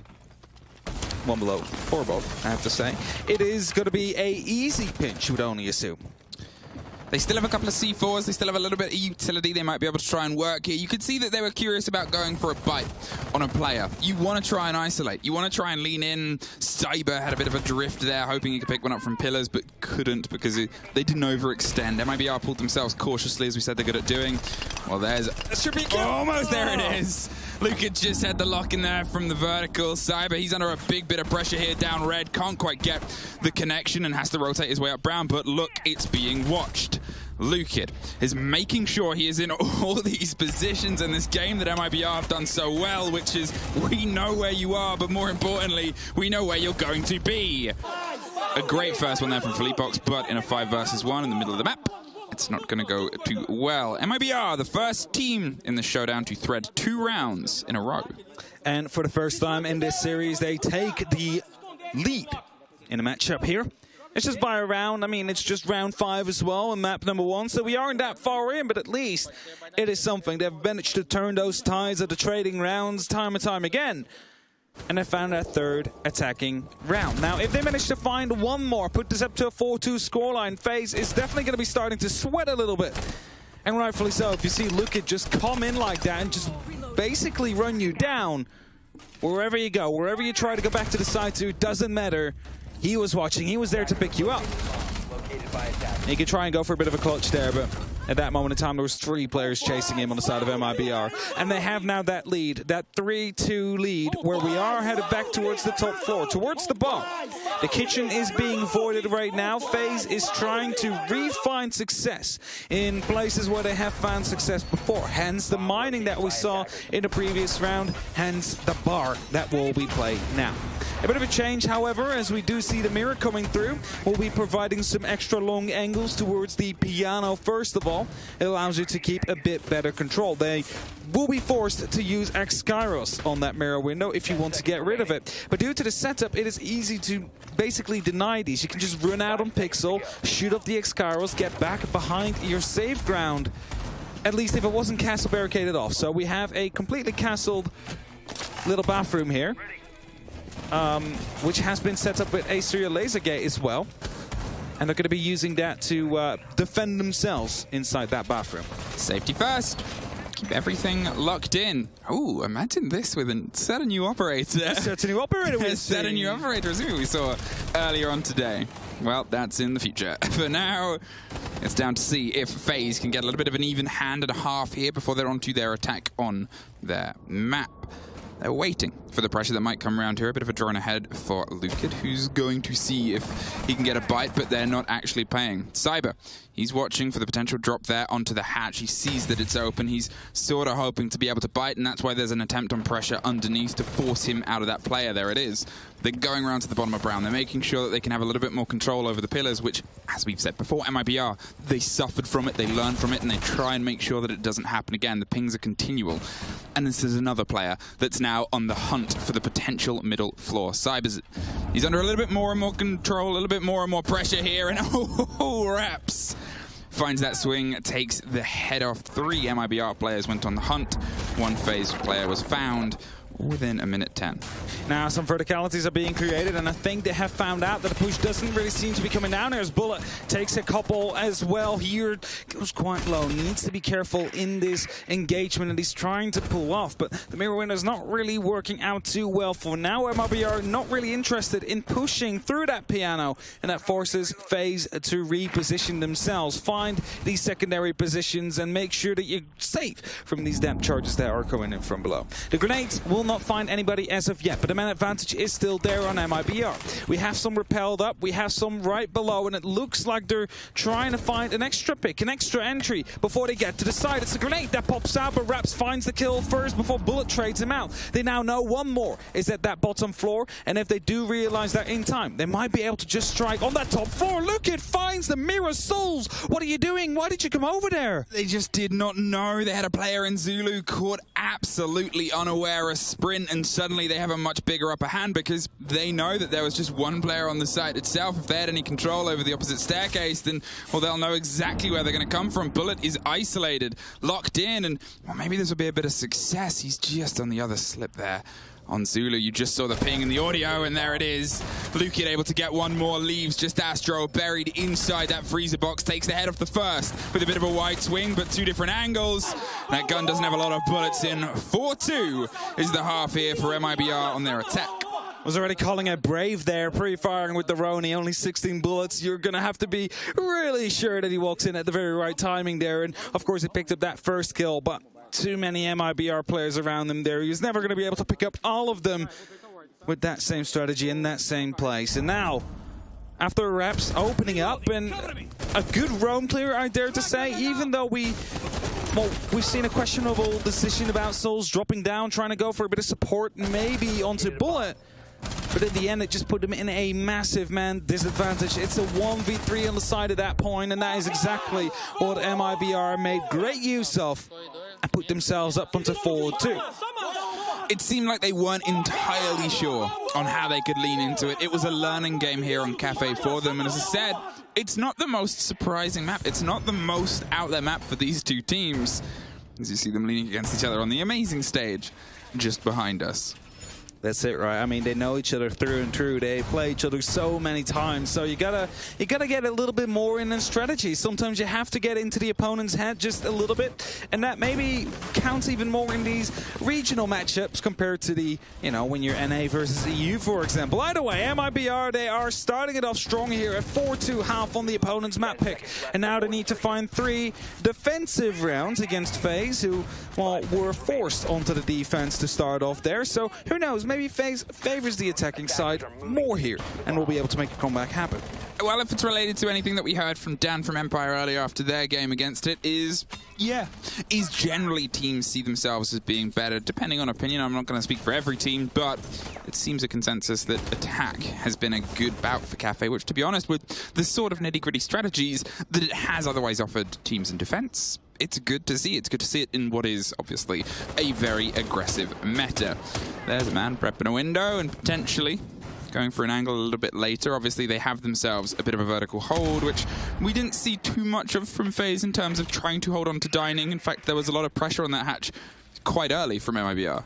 RC Rotero coming right around the corner here, but it doesn't go quite deep enough. One used to get rid of the first barbed wire, but if he would have gone a little bit further, there would have been 3 ADSs to be up for grabs as well. And that is exactly what he tries to protect here, but everything is going to be lost now. The shield and the 3 ADSs, but Reduct picking up the kill, and that is more important than those ADSs.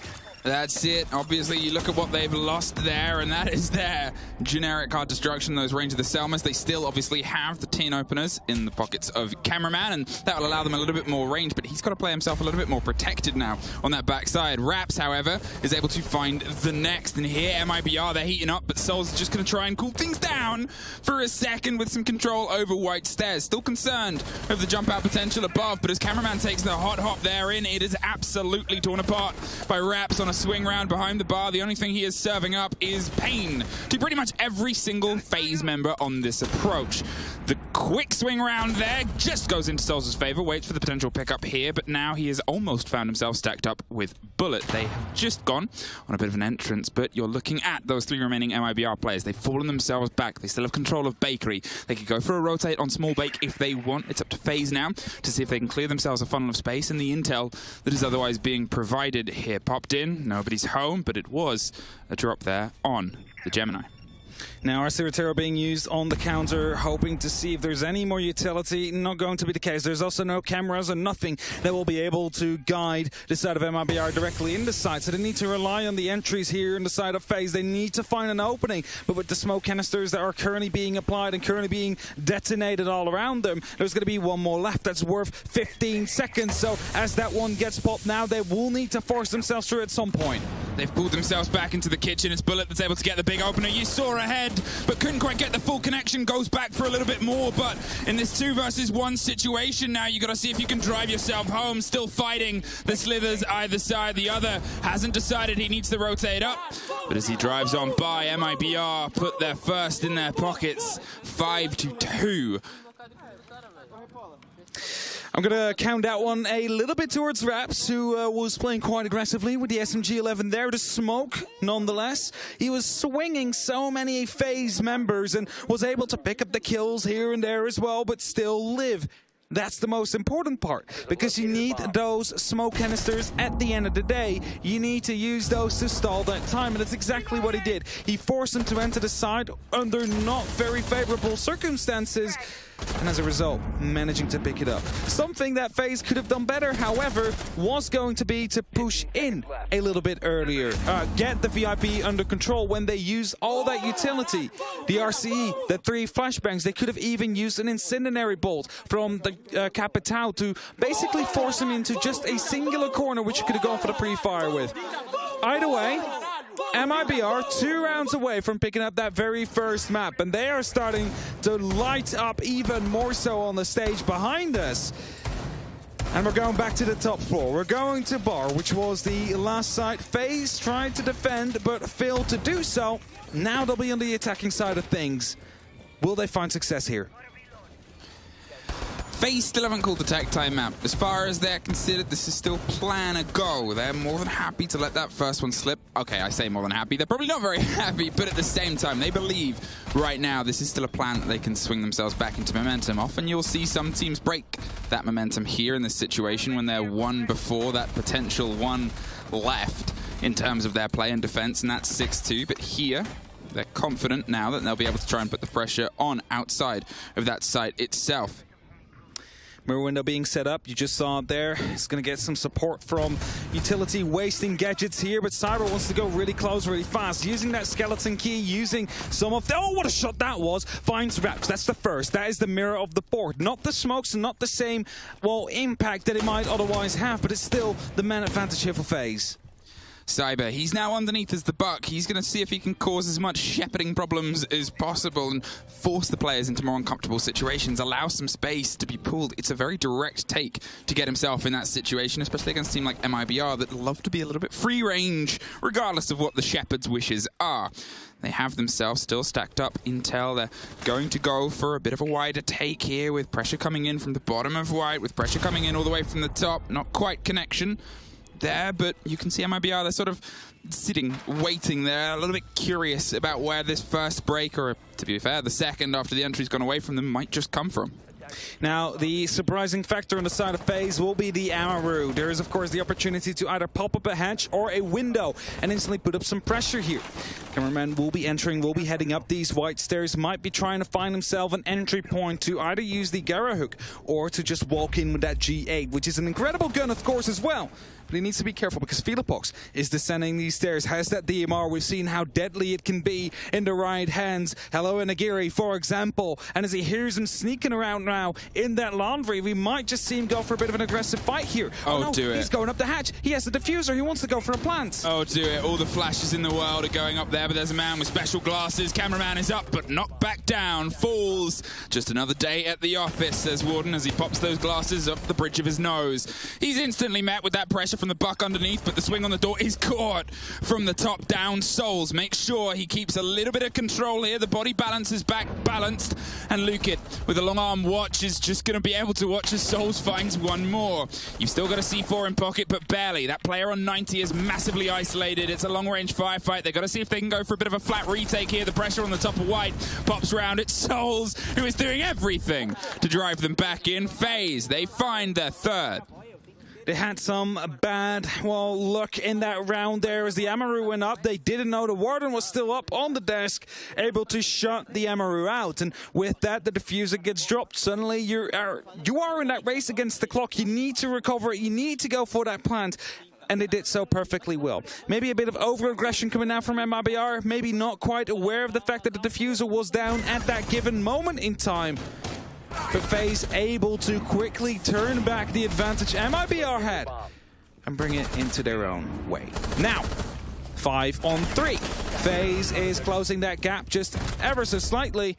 And as we have a tactical here from the side of FaZe, even though they have just won that round, it was on the back of that gun skill, not because the strategy worked, because that almost threw it away. Well, I said sometimes you'll see the teams take it before this round, but FaZe believed they could cool the momentum, and, well, they did.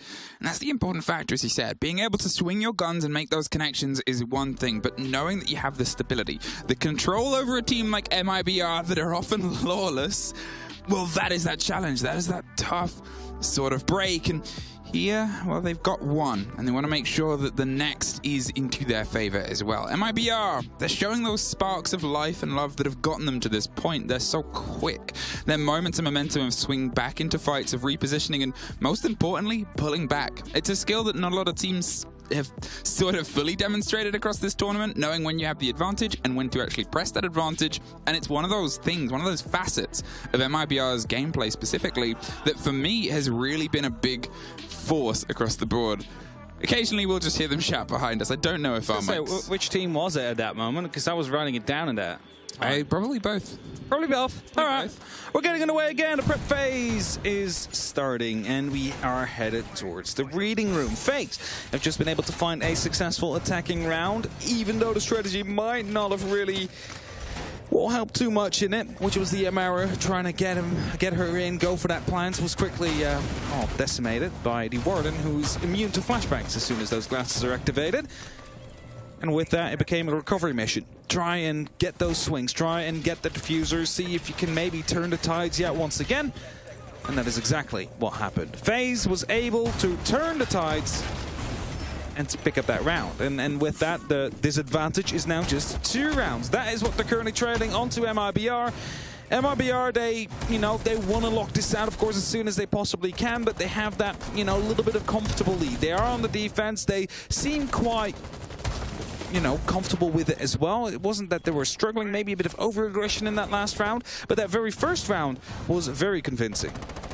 Lion on the board, those big echoing droning E1Ds are going to see if they can get a little bit more control over the MIBR players, whether they are popped just after a kill or just before, I suppose, is what we're going to learn here, because to be honest, as I said, it's sort of that approach to MIBR. You have to be ready for them to try and instantly strike back. You have to be aware that their game is, you got one of ours, well, we're going for one of yours. Not that they are New York gangsters. I was going to say, I don't think they sound like that. No, they don't. But, you know, but I cannot speak Portuguese. Neither can I in that matter. But Bullet entering with a Gemini here is going to be held back by Immute. Is requesting it to be removed, but it's going to be taking too much time here. So FaZe will stay put for now, will stay safe. The Gemini will not make it all the way around, so they're not going to be quite sure if there is a player inside the training museum. But you can only imagine it will be, especially with the drones coming around the corner, and now Super Astra trying to make his way through. Is not going to quite spot him here, however, though, but does know now that there is a player inside that middle train, and that is going to be the first point of pressure. FaZe wants to get rid of that player, wants to get rid of Files, who's playing with that English shotgun. It's so dangerous to swing that, so you preferably are going to be using a grenade and bounce it around the corner. Well, there it is, over the top, and oh! Is able to get the first slip by. Raps couldn't quite get the full connection there, but it was dangerously close, and Bullet's aware of it. It does not take much from that SMG with a connection to your head, but it does take a lot to control that SMG. And even in the talented hands, it's something where you sort of get one opportunity before they try and shoot you back at the same second. So they pull back. They make sure they keep that smoke canister, a very important utility that Raps has been able to demonstrate fantastic use of throughout this tournament so far. Reduct is sort of weighing up the options of when he needs to take the drop, with Lukid coming to offer some support, but the pressure seems to start coming towards this reading wall. The Selmas start to get that width, that opener, and they're still curious about maybe going out for a swing, maybe going out for a little bit of a dangerous dance. Something seems to be what they want to bite at here, but MIBR aren't sure where it's coming from. They're not quite sure indeed, and his flashbangs are being tossed in. Lukid wants to swing, aggressive, finds one. That's Cameraman off the board, brings it back to a 4-on-4. 30 seconds left, and the members of FaZe, they look to hit the side. They have some rotations, and they will use them now. They need to dig in deep. They need to get the diffuser down, and with the cover here from the side of Bullet, they might successfully do so as well. Well, 15 seconds, and it's the swing onto the door. There's the C4 caught in midair and a ski shoot, but it's a shotgun that starts hammering home. It's a 2 versus 1. Astro is all that's left. He's inside the site. They're well aware and popping pre-fires, but he catches the head of the first and gets a reload and a rotate. Hot pings, and that puts that pressure onto MIBR. There it is! Astro and FaZe pull themselves back within 1 round. The post plans are working out in the end there. The Nitro was shut out. However, afterwards, the trade game slowly went into the favor of MIBR. It's just that last man standing, Astro, who was able to bring it back, bring it home for FaZe. Puts us up to 5-4 now. Just a singular round in between these two teams on map number 1, Cafe Dostoyevsky. And it is the map pick of FaZe. Let's not forget that. But MIBR, they are so close. They could lock this off, and it would be such an important lock-off as well. Picking up that first one, the impact it might have on FaZe is very valuable. Now, this is what we sort of looked at and talked about here with the pressure that they could put onto Cafe, with the momentum that they could build on their attacks. MIBR are still sort of biting back, and they had the call, they had the C4, they had the idea that maybe we could try and long-arm this and stop the plant. If it had popped off, that's a double kill and that's a round. But that one extra step that FaZe has, that one extra little connection and call, is that energy that they're a team that we know can build behind. For sure. They can build behind it, and the energy starting to rise here as well. They also realize that it's not over yet. There is no 7th round won yet by MIBR, and that means we're still in Cafe Dostoyevsky here right now. As the electric claws are being set up, I want to make sure that MIBR, they have everything locked off, and they will force FaZe to work for their openings. Use those RC Retiros or those Stritch drones to zap out the utility that they will set up, which means that there is going to be the heavy reliance onto Souls and Cyber to perform well, to get the utility that they need to get rid of if they want to succeed with that push. FaZe, 1 round short now of being able to pull it back, and if we learnt lessons from the learning game that MIBR demonstrated, now it's their time to take us to school and see what they've learnt about kitchen and cooking and other such parts of MIBR's hold here. You can see that they're going for a little bit more of a aggressive potential burst on the utility before following it up with bodies. They have the Warden as a connection here. The smoke canisters just to buy them a second in the call of, well, we can't really go in there because there's a man who can see right through it. So instead, they pulled entirely away from White. As we saw that as a drive before, this time the attention is being paid in mainly the bakery, but also a Jackal that's on a bit of an adventure elsewhere. The C4 over the top, and he just gets out of the way, but Falls is making sure he stays there for as long as possible. I was going to say, he's getting very close to the red indicator there. Could have lost his life if he wasn't just a little bit quicker there. But now, still a 5-on-5. A little bit of damage done to Falls, but nothing quite too detrimental in the end there, and the smoke canisters are being tossed out to block these lines aside. It's Philippok still playing in this hallway with those glasses, able to cut down the rotation if they try and use it. And that's exactly what it does. It gets the first, goes for a second, but he's forced off as he runs out of time soon. It was a curious mistake, but Cyber at least makes sure it's balanced back almost instantly, and Bullet finds that connection there with Raps. The smoke canisters are gone. Reduct. He's holding the bottom of red and seeing if he can get one more loose FaZe player, but might have to potentially go for a little bit of a clear push back, see if he can get some territory. Bullet is that loose factor with Cyber on the far side. They've gone for potentially a pinch on that cocktail player on the back. It's looking like he might be the next that they can fall, and then they've suddenly got a 4 versus 2. They've both suffered a lot of damage, and with the C4s and impact still on the board, it's a moment here for FaZe to just sort of capitalize on a bit of clarity of intel.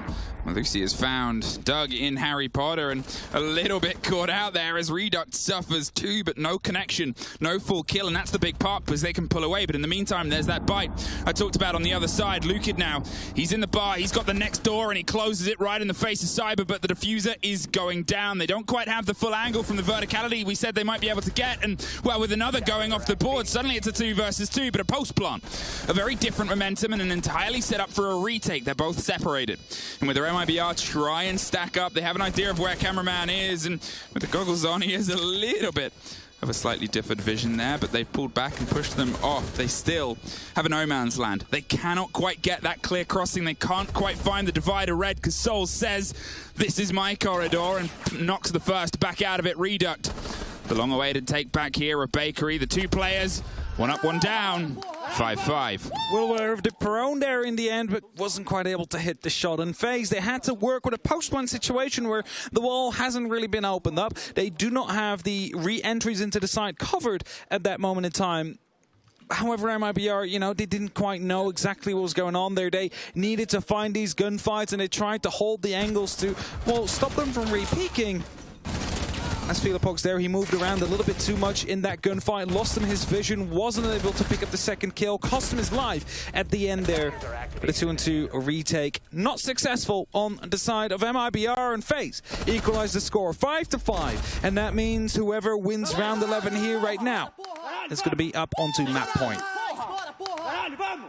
FaZe, they've been able to tie 3 in a row to match, or almost match, the 4 that was done by MIBR before. They've pulled some of this momentum back into their favor. MIBR, they obviously still have the opt-in option for a timeout, but not opting to take it until they either find themselves potentially 1 round away from a loss, or the opposite, 1 round away from a win and a connection here. Obviously, this isn't their map, but still, they're a team that has often disregarded that fact on their rise through the lower bracket. And, well, actually, maybe there is a conversation going on. Yeah, there is a little bit of talking going through, it seems like, but we are also getting underway. 45 seconds. They did. Were being used. Okay. They used it. Okay. I was going to say, because we saw the talking. We saw the talking, we saw the replays, but we just caught the tail end of that. Yeah, okay. So they are using their tag timeout there, MIBR. And they've used it. And now let's see if they've used it well. Warden, again, to be brought. The Ying is this time being 6-picked in. And then you make yourself wonder, all right, they're going to have to pick up Falls, because remember the last time we were at Bar, it was eventually still won by FaZe, but it was an Amaru that came up through the hatch, through the laundry hatch. Picked up by that Warden, even though flashbangs were being tossed up by friendlies, didn't quite blind them. As a result, the diffuser's dropped and FaZe was sent on a recovery mission. But they decide that, you know, this time around we need to do something else. Let's not pick the Amaru now. Let's go for a Ying instead. And what we might see here, there is some options, but it could be a Skylight drop, where smokes will be blocking lines aside. Candela start popping in to blind everybody that is near that site. And just see a drop, go for a plant, have people left on that roof that can stop it from happening. Can stop the defuse from going through at the end. A Ying is on the board, and against a team that has pretty continually played Warden, I'm curious to see the effect it can have, because FaZe obviously just lost a player on that entrance onto Small Bake because of a well-placed Warden. A Warden that they'd drawn out before, and sure, it's been about 20 or 30 seconds since they then sent the second smoke in, but it wasn't an instant push behind the back of the smoke. Even then, if the Warden's not too far away, it's more than enough time for him to reposition back in, and I guess what I'm looking for, and it's maybe one of the most rarest said statements in competitive sieges, they should pay a little bit more attention to Warden. Sometimes you should, indeed. It's an operator that works out quite well. The smoke execute some of these teams are bringing hero there. There's also a bit of a risk to it. Drone gets taken out. Cyber was thinking he had a clear spot on Redux without him being aware, but it gets taken out in the end there. They now are well aware that the Skylight was being watched at that moment in time. As you hear some of the EMP darts going off from the bulletproof cameras that MIBR have brought, it might be on drones to ensure that they can pick them up. Maybe even these Rotero drones that currently is being EMP'd because it's stuck on that bulletproof camera. Well, we had the first little hits of it, and then it sort of stopped and got hit by the EMP, and now falls. He's just got that locked off by the jammer on the opposite side, but we heard the first little bit, so I'm wondering if he just placed that as soon as the pressure came on to pull it away from it. We hear a little bit more of a push and pressure back now as they've stacked themselves up. The first fight is scrappy, but it's Astros to connect with Reduct. I don't think they knew about each other. As that gets reintroduced, they're able to at least find the first, and Cameraman finds a battle back upside down. It's a bit awkward to work out. MIBR suddenly bring 3 bodies back across multiple different angles. Bullet at least keeps the body balance back on what was supposed to be a huge burst, but look underneath. They have that C4, they have that mirror, and they have one more FaZe player for the catch. Souls. He's played some big rounds before, but he's all that's left right now in a 2 versus 1. Jiggle to get that kit, wants to see if he can try and catch the player coming their way back up the stairs, and is going to bait the plant potentially, or see if he can go for the stick. There's a little bit of movement, but they haven't quite got it. They're going for a split push here. One either side. One's hitting up Lumber, the other's going for the big cigar rotation, and Souls will probably be aware of this. Can see the pings onto one, tries to find the fight with the other first, and there's the pop over the top. He can't quite get it locked in. There's Mirror, and now he's suddenly got a 1 versus 1 behind a solid wall. The pings, they're all in his favor. There's a C4, but Souls does not care. Souls with a 1v2 clutch coming in there. Blants it. They didn't expect that on the side of MIBR, and as they wanted to go for a split push, it took a little bit too much time. He was able to sneak around, head towards the balcony, gets that first kill, sneaks back in to ensure the second, and it's FaZe that brings it back. 4 rounds in a row here now, up to 5-6. And now they're on that point. They have the opportunity to lock in their own, which of course you do expect here and there, but for a while it seemed that MIBR might have been able to pick up that very first map, but now it's starting to swap. It was such an explosive introduction as well, and I mean, you have to look to Souls here being that saving grace, that fight that has massively kept FaZe into this, and the expression there. I'm sure there will be a screenshot of the heads on forehead looking towards the player on the end that pulled that out of the bag. The 2 versus 1 plant alongside it. This is FaZe, this is that energy, this is that team. We just keep on hearing the cheers 5 times in a row as we quickly go by every single one of them. 5-6. A singular round is all that FaZe needs if they want to lock it off here on map 1. Put MIBR 1 map down.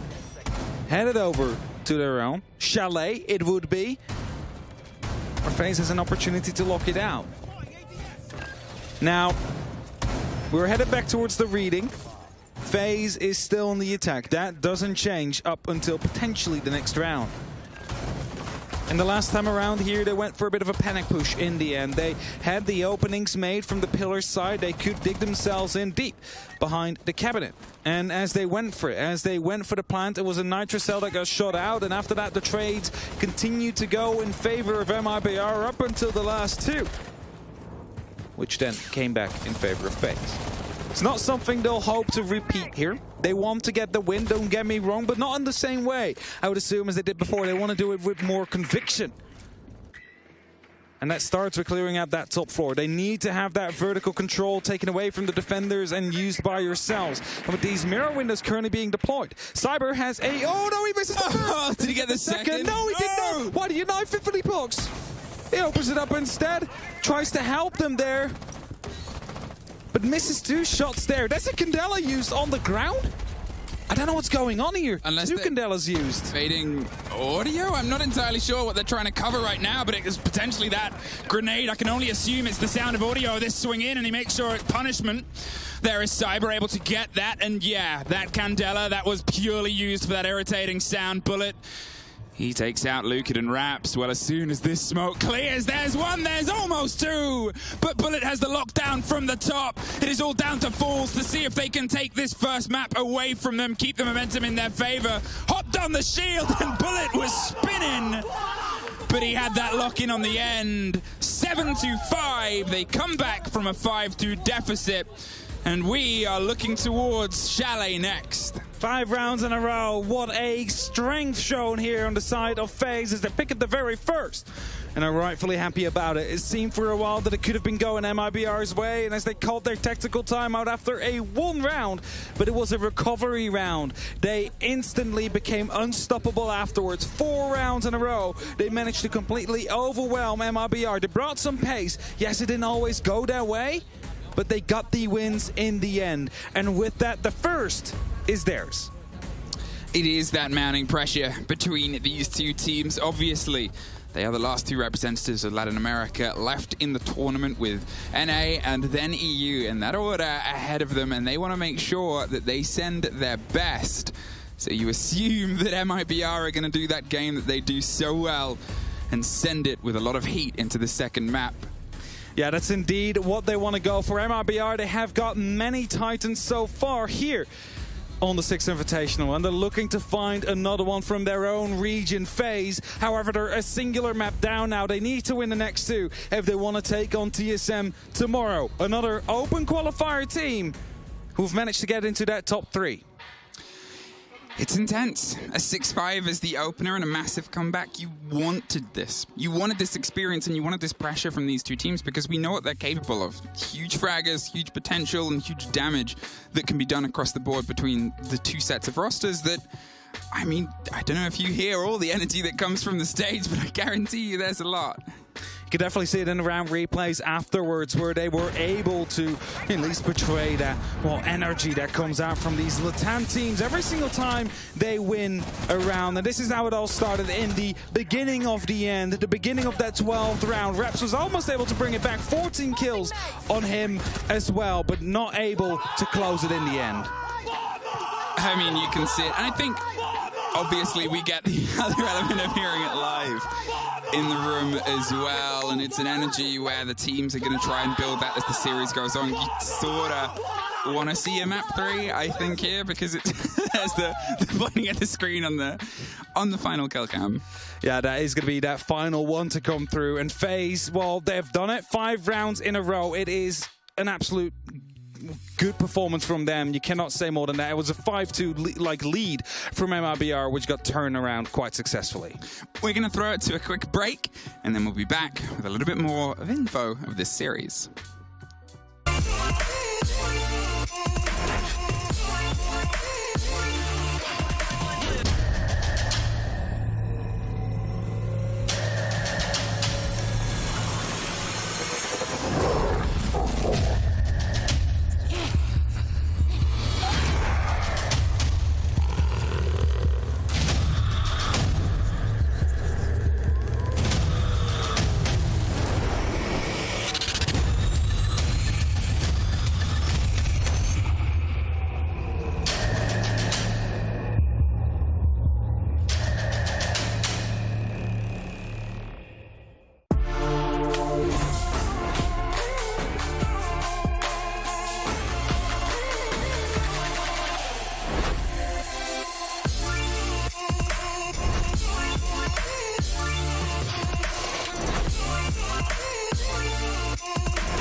Welcome back, friends, to 6 Invitational.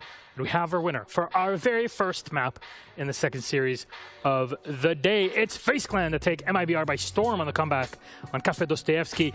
Welcome back. I'm Alex the Medic. With me are Jesse, Jacob, and Ollie. And I can feel the heat radiating off of the Mulding Canadian on the side here. What's going on? English, these are the maps that make me upset because we saw the first half with MIBR playing so well. Their droning was on point. The entry kills were there. The utility clear was fantastic. They were putting on a masterclass of how to attack Cafe, but they swap sides, and what happens? They absolutely fall apart. Everything that FaZe were trying was failing. Their Amaru play failed. Their smoke play failed. Their Ying play failed. Everything wasn't going right, but they would continuously get the kit down and win the post plant. Team 1 in both rounds 9 and 11 had a man advantage. The attackers had to get the kit down and get both kills in the 2v1, and Team 1 fumbled it both times. They just weren't going for the trades. All I hear right now is somebody mad that the team that won the early and the mid game couldn't finish the late game. And the late game's the only thing that matters, Milos. It's the one time it's ever going to matter for something. If you're getting the case down for some reason, if you've got adequate coverage, if you are clutching,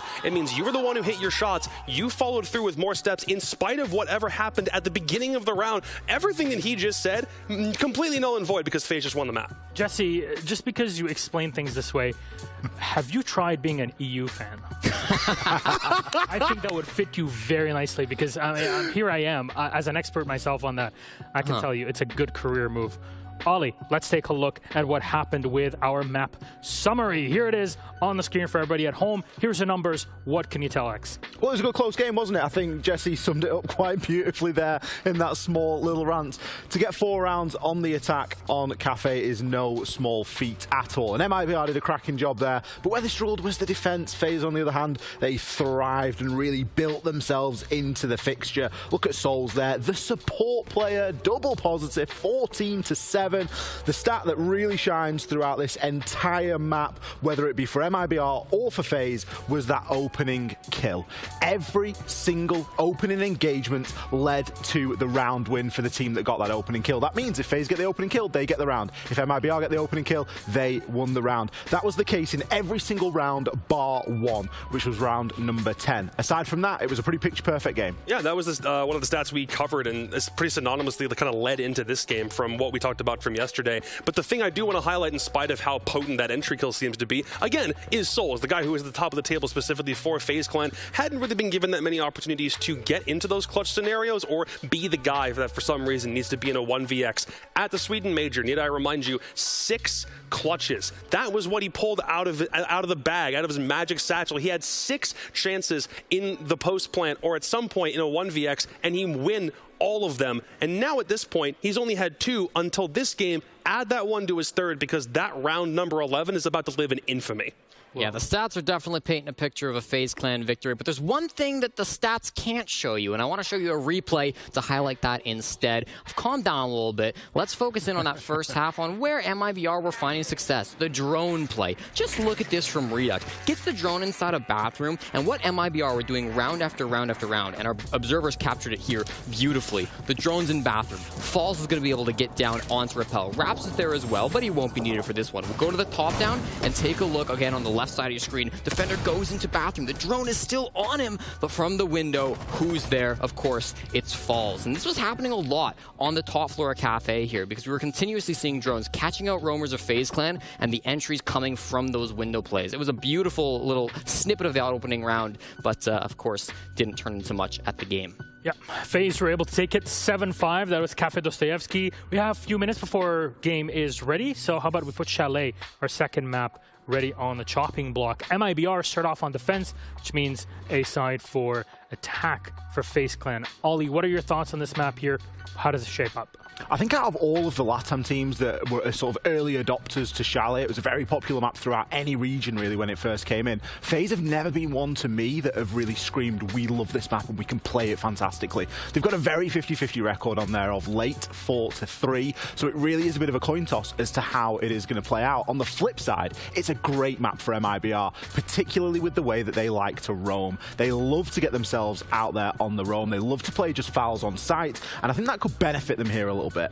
It was MIBR's most dominant map prior to SI starting, but they struggled at the start of the tournament, losing 8-6 to Damwon Kia, then 8-7 to Na'Vi before finally winning it SSG 7-2 here in the bracket. So hopefully they're back on track and they could take Chalet to make it to a map 3. I mean, even in spite of MIBR choking away a potential sure lead in map number 1, you got to think that both this map and map 3, if we need to head to Bang for some reason at the very end of this, I still do think that leans more in MIBR's favor. FaZe Clan still had to claw back a map that surely would have been theirs, but now MIBR have 2 very strong ones still yet to come in this series, so we could still see this turn around. Yes and no, answer one after the other. Map 3, Bank, yes, no, Jesse? Yep. Yeah. Yeah. All right, very excited to see it. Thank you very much, boys. It's time for us to get back to our game. It's all Brazil. It's FaZe v MIBR. We got Chalet. It's wonderful Chamonix, France. How about we take it over to our casters to cool it all down? It's Vlook, it's Hap. Take it away. Hello and welcome back, everybody, here towards FaZe MIBR. The first one, the first map, has just ended. We've all settled down. You see them right behind us. They're all very focused up behind their computers again. And even though we have 3 yeses coming in from the analysts of a map 3 to come through, it's going to be those 10 players and the 2 coaches down there that will decide whether or not it will be in the end as we're headed to Chalet next. Yeah, it's not up to our analysts, is it? It's up to MIBR, actually, at this point. As they sort of said, you know, Jacob said it was a choke. I disagree. I think for FaZe, that was sort of all to the plan. It's Chalet, you're leaning in, not even Chalet, we're about to go to Chalet. You're on Cafe, it leans into the attack game. But here, I mean, if MIBR start to lose rounds, if things start to slip away, then maybe we can use that word of choke. Well, you also got to keep in mind that 5 rounds in a row have just been won by the side of FaZe, and that is definitely going to be a bit of a momentum that they'll try and carry through into this next map as well. If they manage to do that successfully, we might find ourselves with a 2-0 exit at the end. Of course, it's going to be MIBR. It's their map. They should be the ones that would be able to take this one home. And we will find out whether or not that will be true or not. So, I'm assuming we're going to see a Valk ban. What makes you say that? Oh, statistics. Oh, statistics. Numbers, you might say. I mean... Oh, it's not. It's a smoke. There's still a possibility. There's still a possibility. There's still a possibility. I think the smoke is actually a very curious ban because, to be fair, smoke in hands of MIBR, yeah, get rid of it. They have some of the best smoke player in the world. And we've seen what they can do in terms of wasting time. There it is.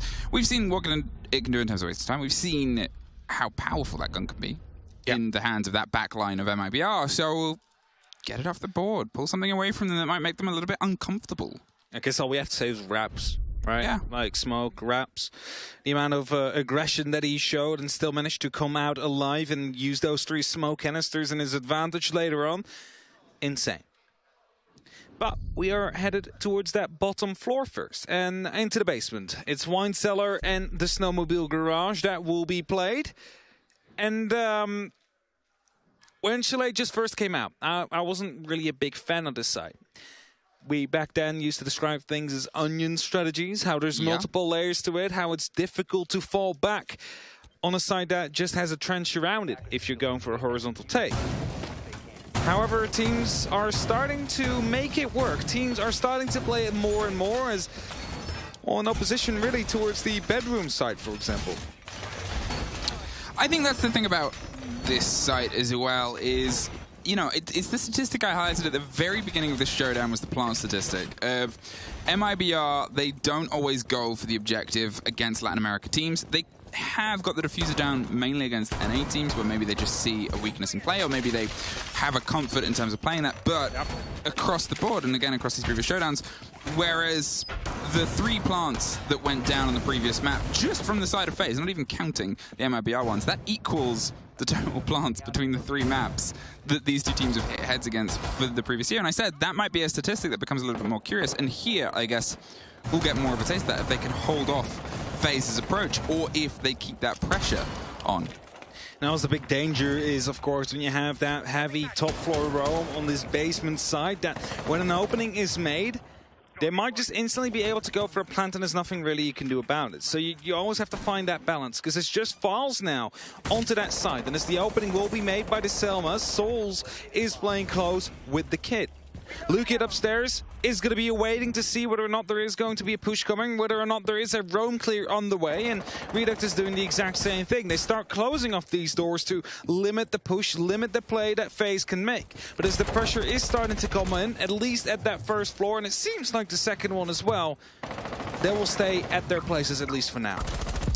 The E1D rains out over the top as FaZe are going for that wide approach here. Now, between the 2 teams as well, we've seen Chalet a mixed amount of times. It's generally been pretty good coming out of MIBR's pocket here. They've actually lost it more times than I think they've won it this tournament, but the most recent was the win 7-2 against SSG, and they actually opted to remove the Lion, which has just been the bite there on the top, the fight over, and Raps goes down as well. The pressure of Astro is able to clear those steps, and that was step for step a fantastic take. Bullet with the lock in there on Reduct, and suddenly 3 bodies have dropped. There's at least Falls getting 1 back. Nose has got to go for the rotate, but Felipox is so isolated right now. He's going for a hefty rotate here, but there's so many FaZe players between him and the site. Yeah, he's still up on that top floor, and that puts him in a good position, but the flashbangs were coming in. There was a drone. They know exactly where he is, and as far as Falls, it's only up to Felipox now. The full site is under control of the side of FaZe, and as the plant is being attempted, it is Felipox that tries and jumps up a bit, but he's completely blind, thrown on the ground, and gets finished off by Cameraman. It is an entry, it is a plant that comes through as well, and a very clear and concisive round on the side of FaZe Clan. And where many would have said, well, maybe they start to struggle a little bit more, maybe this is where the momentum breaks up on their side, they started off just as strong as they have ended Cafe. a huge bit of momentum there from FaZe. They hit the ground running. And I said they were getting themselves sort of set up, but apparently they wanted to do a little bit more than that. That bite on those players on the top floor, knowing that the site was all the way on the bottom, they lent into the stretch that I said MIBR sometimes put themselves onto. These huge fights across the map, and Bullet going for the hot hop in, you assume just in the billiards window, at the same time as the pressure that came on the second story above, and it was just so well played there. And that is FaZe knowing they have the read, and sure, the kit went down, but I don't think that was the definition of the round. No, it definitely wasn't. It was the explosiveness on the first and second floor where they took library, fireplace, the bar, and you know, the billiards room, all with Storm and with decisiveness, able to shut down 3 players in quick succession. And after that, when you know one is offside, it is a quick decision to start headed towards the site, because you are in that 5v1 situation. It was still back then. It wasn't until Files managed to pick up that 1 kill, of course, that it slowly started to go back a little bit in favor of MIBR, but of course didn't get much further than that. And whereas the previous time we had that jumping into billiards, into games, that is not going to be happening this time around. We are playing in bar and games, and as a result there will be more utility plays towards that site now. And even though if FaZe might want to go for a bit of a quick push here, they'll find out quick enough there is a mirror window in the pantry, and that will most likely be held, so they're not quite going to be able to make that work successfully. The take on the camera and the clarity of movement underneath, and the caution that now has to be applied by MIBR. You no longer have that eye on that stair set.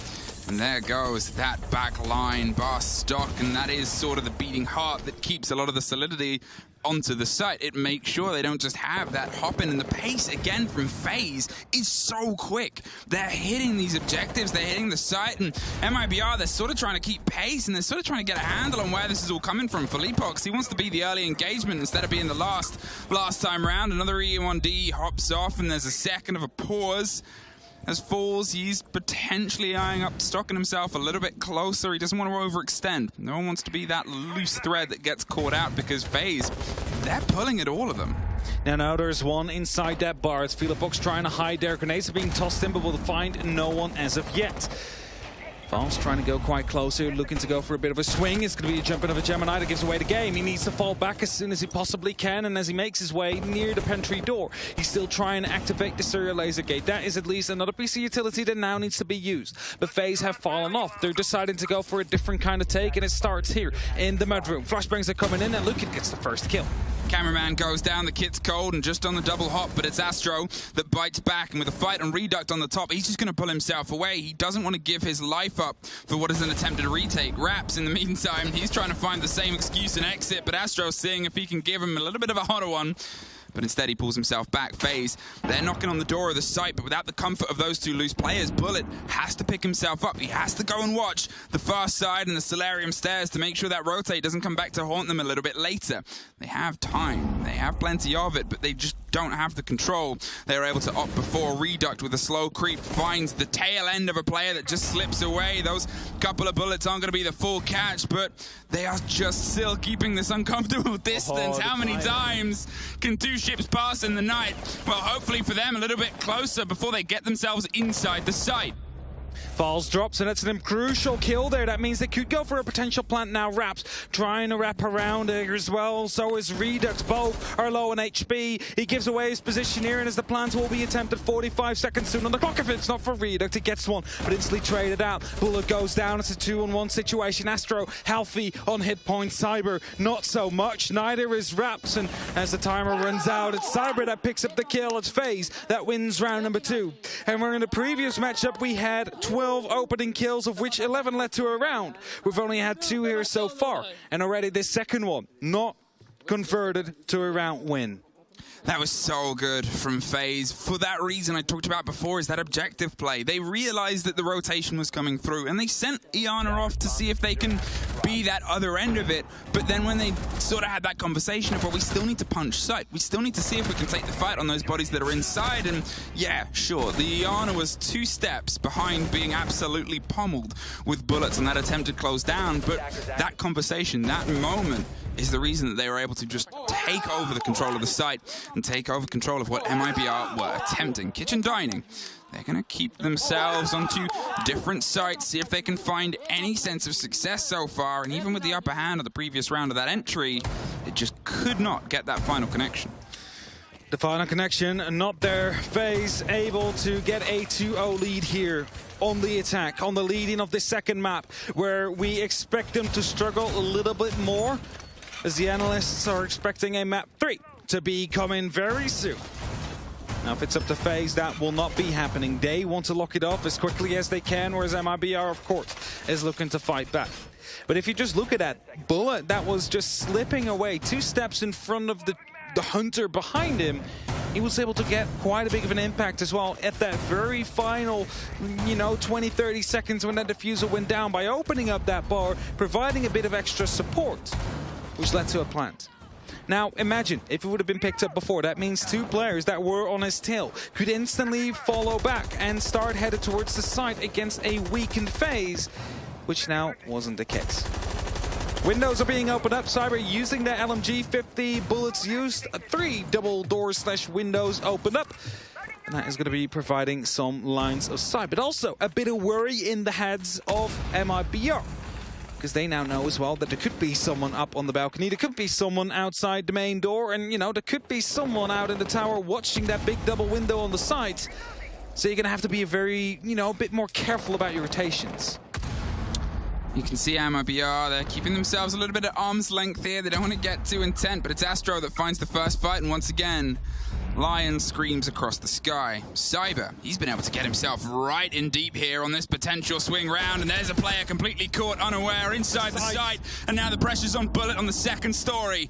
Lukid is damaged, but Astro just needs to get that rotation here, and whether they take West Main, either way, Raps is trying to go for a retake. There's a drop down. The cover on that side, the explosion onto the back of Dining to sort of say, well, we're here, but they're there, and they're putting that kit down, making it connect with the floor. Lukid with 1 more, but in a post plant, suddenly it's 45. And suddenly it's 2 versus 3, and it's 3 guns all pointed towards you. A slip back in and a great take from Philippe Box, and the verticality goes into their favor as well, all down to Souls.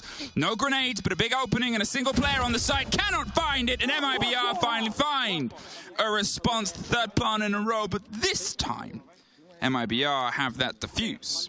Diffuser might have been rushed there a little bit too much on the side of FaZe. It weren't quite ready. The flank was still on the way. The top floor control wasn't quite there. And if you want to go for that plant, you need to have at least a bit of verticality. Otherwise, you're going to be losing your players. Exactly how Lukid was able to pick up one of those FaZe members. Cyber, who started off so strong, picked up a bunch of pace and managed to get the side under control, was taken out from above due to the lack of verticality. And it's okay, but then you need to have players ready horizontally if you want to go for a hold like that. So, as a tactical gets called now by MIBR, probably due to the fact that they were able to sneak in, get a plant in quite quickly, and no one seemed to have been aware, they salvaged this round, but that doesn't mean it cannot happen again. So they need to make sure that they are ready for whatever is to come. It's the same conversation that we had about phases earlier, where although they're able to take a round, it's that lack of control, it's that lack of understanding which was pulling things away from them, because it's 2 teams that thrive on that game. It's 2 teams that thrive on that control, and as you said, they punched their way through onto the site. They felt that they could have got it, as you can see on the shake of their heads there, but still, they're now heading back to a site that they have already had some success on before, and it's back down to the basement. And I guess the questions I'm going to have here are from MIBR. Are we going to see still more of that adventure on the top floors, or do they feel like they need to keep their eyes a little bit more locked on that kit? I think we're going to be seeing a bit more of a turtle to come through here, because, I mean, I think that last round was a perfect example of it. Yeah, they managed to basically salvage the round, but at the same time, FaZe was able to sneak all the way through and get a plan to happen. And if Cyber would not have been picked up from above by Lukid, who I'm not sure, I didn't see the kill, but it could have been a spray from above, it could have been an impact that opened up a little bit of a hole. But if Cyber wasn't picked up, suddenly that would have been, well, the kill on the person that was coming from the back potentially, and then it would have been a 1v4 retake on the side of MIBR. So just that single kill turned so much around, and don't forget the amazing flick on the planter of Souls as well, who just planted behind the half wall, stood up, gets his head removed instantly. Okay, MIBR, what have you built from that tack timeout? What can you sort of thread here and see if you can pull some of this in? If I talk about, obviously, the previous map having a bit of preference onto the attackers, it is fair to say it's the same here. On Chalet, again, you're generally seeing that 4-2 divide as the most common one. You're seeing that as the way teams like to claw themselves back in. So MIBR, they're, I think, sort of in the situation right now where, as we said, it was around in their favor. It still could be on for a good schedule, but they still feel like they can do better. They can have more of an impression of just what FaZe is sort of setting themselves up for. The stretch on Philippbox around West Main, but pulls himself back upon a little bit of damage done to windows. There is some control above him as well. There is a bit of an extension there of a player, and FaZe, they're weighing up options, trying to find, once again, that loose bit of MIBR's hold to pull at. Still trying to swing around, hope to spot ahead, or at least a sound or some clue of where FaZe is coming from. And E1D pops, and that means that some pressure is being, well, put down now onto the players of MIBR. That might have been, no, didn't quite see him there. It's a swing around the corner here. Lukit is going to be able to find at least one, and it's going to be, well, traded out. In the end, Cameraman finds them, but it's a 3-on-3. Another E1D gets used to try and diffuse that situation, try and slow everything down as Philippbox is headed back towards the site. You look at what was taken out of FaZe's approach there, though. Obviously, Astro and Bullet went hunting, but they've now lost those Selmas. Philippbox is back inside the site. They have limited a lot of that sort of bigger opening hard destruction. Potentially one was used on that garage entrance as they did on the approach before, so that might already be open, but still, it was a much better, much more aggressive take here, and things like that mirror power position are instead going to have to be dug out from either above or the back line, and potentially we see a trench take instead for Philippbox. He sees a drone whiz by, he sees a couple of pings potentially on other drones. There's no players currently present. They're sort of giving an idea on where they might have an idea on where he might be, and he's keeping himself in this guessing game. Cyber, he maybe had that sniff. He had the impression somebody was on the roam, but nobody as of yet. Now they need to make a play happen here on the side of FaZe. We're in a bit of a stalemate. Philippbox is still in a position where he could go for a roam or a late round flank, and where the rest of FaZe is currently getting themselves in a position, we'll see Souls open up a small hole. First of all, to get a grenade through far right behind a pillar, because that is currently the most dangerous position for him to start opening up in. A little bit of damage will be done into Files, but not quite enough as the Banshee gets taken out as well. They're starting to create a hole on the wine cellar's wall, on the boiler side of things, so they could go for a plant later on. The Nitro gets tossed out, but will deal no damage. And as long as they keep this one busy right here, it's a grenade kill that starts it all off. It's Cyber that picks up another kill, and Philippbox on that flank now needs to hurry back. Another plant will be attempted right beside that wine cellar. They have that rotation. They can easily back out, but with 14 seconds left, it's that 1v2 retake now that Philippbox needs to confirm. You can see there's a bit of control coming from above, and while they're seeing if they can just get a little bit of width onto the hold itself, it's such a dangerous pressure and such a dangerous point for them to be locked in. Has to sort of isolate a fight here, because they know as soon as they hear that defuse, that's going to be a player that's going to be popped up or popped down. Philippbox tucks the corner and sees if he can get a connection. There's a great swing round. There's a second. And it's Souls that, to this point, hadn't been able to find a body as of yet, but that is the body that he connects with. Another plant. 4 in a row now for the side of FaZe, and where they were in a bit of a stalemate, not having any hard breach except for that gas canister, of course, or the blowtorch of Souls, to start opening up some of these holes so he could get these grenades in blue and right behind the pillar, which are two positions which would normally be played. As soon as he got blue, that is suddenly a crossfire gun. That means he can now go for that fight, and it's exactly what Cyber did, exactly how he locked off a very important kill, and they were able to go for the plant as a result, which turns it into a 3v1. Philippbox, who decided or was told to go offside, was told to go for a late flank probability, was too late. He got one kill, we give him that, and he was able to have a bit of a skirmish here with Souls, but he was not in a position where he could support the side. He was not in a position where they could provide an extra crossfire angle. The woos are coming out. Rightfully so, because that is 3-1, and you could have said it should have been a 4-0 right now for the side of FaZe, because they had that side control, but they rushed the plant. They didn't properly clear that top floor out, and maybe if they did, maybe if they didn't go for the plant at the moment they had that side control, it would have been their round. But a 1-3, FaZe is leading. not too comfortably yet. It's just 2 rounds for now. It's easily turned around by MIBR if their defenses start hitting. And we're headed back towards that bar where, well, let's just say the mirror window was taken out quite early the previous time. And that is due to the fact that, well, Raps was playing on those blue stairs, tried to rotate around, but missed a shot. And as a result, the Selma popped off. The mirror was gone. No point in trying to clear that anymore because there's just such a big hole in there already that it's basically an unplayable position. MIBR, they haven't quite been able to have all the confidence that we expected, and obviously they've used their timeout as of this moment in time. And you sort of look at their history on Chalet, and usually they always ban Lion. He's pretty much been a consistent ban for them every time they've played it throughout this tournament against multiple different teams from different regions. And here it has been such a havoc. It's been such a problem. And I guess in this conversation, because they know FaZe better than they'll know a lot of the other teams here based on playing in the same region, you are, I guess at this point, wondering, well, why did they leave it unbanned? And that's an answer that we'll only get onto their attacks, because FaZe are using it so well. They have this control of the mirror window still, and... Okay, that's a very unfortunate entry kill here. I'm not entirely sure what happened. Obviously, we'll potentially get a replay at the end there. Lukid, he's lost Raps there. They've lost, obviously, a very important player. There's Selma that's misthrown. It's a little bit of an error-filled round for now, but it still has the potential to pop itself up. Yeah, for sure. It's just opening up some verticalities now to put some more pressure onto the pantry here as Lukid and Philippox both going up, trying to challenge the one player out there. It's not just them, though. There's even more cover as Redux out there as well, and as Astra picks up one, he is found right after. MIBR starting to fight back. Suddenly it's a 3-on-3 situation again. Yeah, they obviously lost that player, but they built themselves back in and brought back. Astro gone.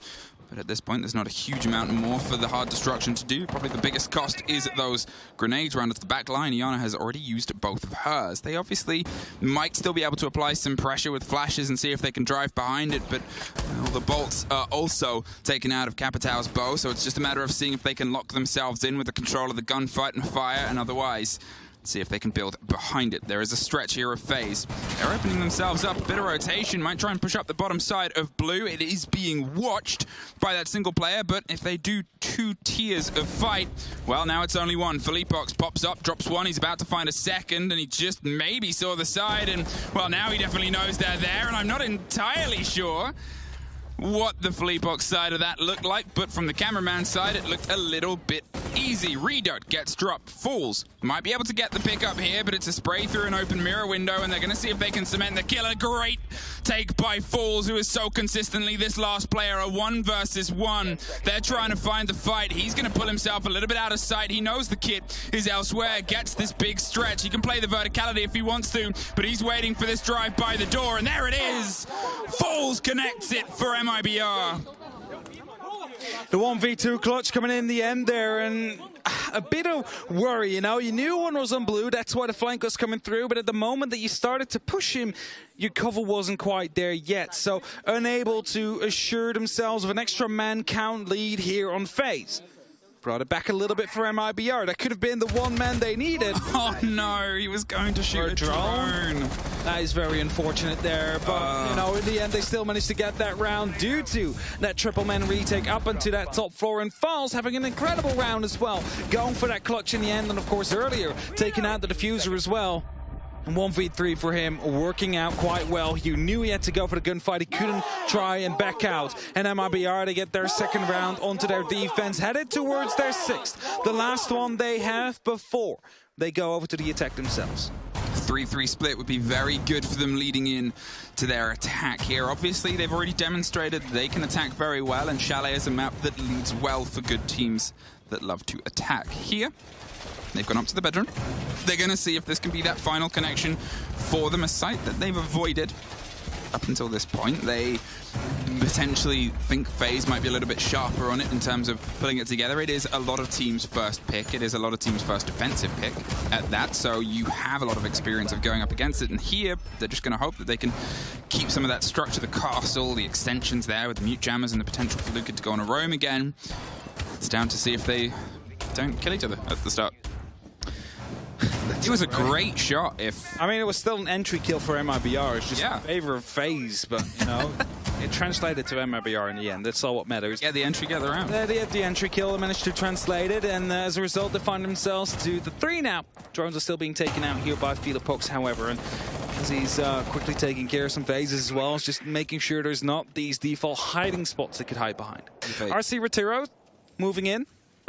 Going up to the top floor, that is right underneath Redux, might be taking care of some utility, might even deal some damage. Now, not that, but a vertical hole right below him has been created, and as the castle door is still open, still closed up, it's going to be providing some problems here. I wonder if there was a mute jammer there as the first. They obviously were able to start cracking that wall, and he just has to pull back. There is the pop of the E1D. Lucan was seeing if he could slip away as well at the same time, just for some cover and support. They have the 2 players, and there's the Flores drone sort of getting the clarity that, well, we have that space. They open themselves up a lot more width on box, and they make that soft impossible to play behind without control of blue, which, to be fair, they still have. But you assume FaZe is going to start to direct their eyesights here towards Luca. They have the ability to obviously distort some of the drones in intel game. There is obviously the player underneath as well for that stretch, where it seems like they're going for a bit of a pinch on.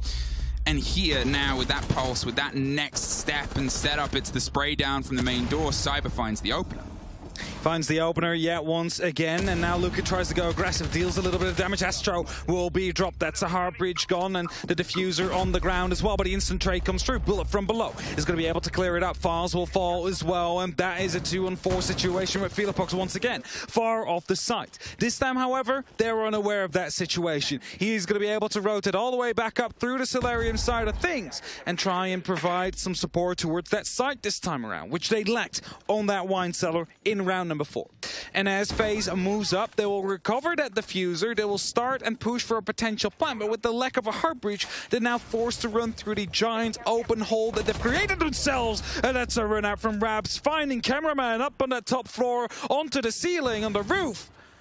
And now, a 2-on-3, execute. 40 seconds on the clock. They need to push in, and the Souls gets the very first kill. Nitros get tossed over. It is the SMG that fails to connect in the end there. And Bullet that finds the final kill of the round. 4-2. FaZe, they were able to just keep the momentum into their favor on the turn of the half. But MIBR, as we said, that was sort of the pressure that they expected, the turn of the half. And now it's down to FaZe to see if they can fully extend and stretch out the remaining setup and stack of this map. You have now a little bit less work to do than your opponents did last time we were in the situation. Last time we were on that bite of the half. And let's see if Lion is worth keeping on the board for the destruction it has caused so far. Yeah, that's going to be the big question here. Is it worth the destruction? Because FaZe have been using it so much and have been pushing on the back of it here and there as well. Also, worth mentioning, FaZe with 4 plans, playing that objective game to the best of their abilities here. As it seems like the bar in the gaming room will be chosen first by FaZe Clan. We do see the line currently on the board, but we're in a bit of a technical pause. And as everything is being sorted, the problems are being fixed. We'll soon get underway again in important rounds to come up, because this is going to be the definition of the pace that we will have for the coming rounds. FaZe is 1 map up and 2 rounds up. They only need 3 more to lock themselves in. 3 more to push themselves over towards the final day of the 6th Invitational, where they would be facing TSM. And you know they'll be watching this game. You know that they'll want that rematch in that final, and you know that they are trying to find every fault and flaw before they find themselves battling in the lower bracket final tomorrow morning. MIBR obviously have the work left to do right now on this map. FaZe are 3 rounds away from cementing themselves in, 3 rounds away from, well, I'm assuming not an early night, because there's a lot of prep that might have to go in. There's definitely a lot of prep. But we don't play 10 a.m., so, I mean, maybe good night's sleep is more important for the long day that the lower bracket team might be facing tomorrow. Because don't forget, it is a best-of-3 first.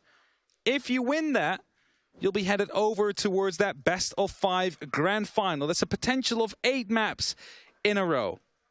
And M&M have done it in the close qualifiers. They have managed to win it.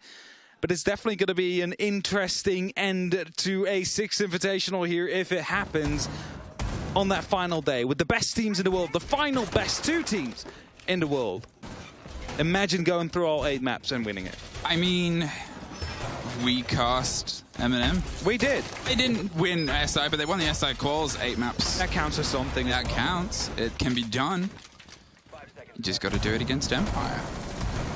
Okay, 4-2 MIBR, and after that technical pause, we're back in, so all the players are sorted inside the server, and as I said, it's down to FaZe. If they can start trying to isolate this, put some pressure on and see if they can drive this early round, well, they know themselves it's not done after pulling back from exactly the same fate on the previous map for the success that came down to the 7-5. Now, I kind of like what they're doing here. We see a reinforced hatch up onto the library side. Bullet is currently the only man that's up on that top floor on the side of FaZe, of course, together with Cyber, but the only one that's going to be in a direct threat of the library is going to be trying to stop them from truly pushing in. He has that mirror window. There is also an electro claw that has been placed inside the bar to provide some support and assure that, well, the heart breachers from range are not going to be able to rain through. However, there is no Hibana, considering it got banned. There is no Selmas of Ace, considering he's not brought. It is an exothermic charge that MIBR have chosen to use here. And the question is, how impactful is that going to be? Because, like FaZe is currently playing, they're not really keen on letting them get close to any walls. I mean, that's it. Maybe they expected a different site. Maybe they expected a different place to be. As I said, you know, you'll often see that the top floor is a start site for a lot of people if they'll find themselves inside the bedroom in the office side instead. And here, MIBR might be trying to make do. Hey, attacker Epix, not here yet.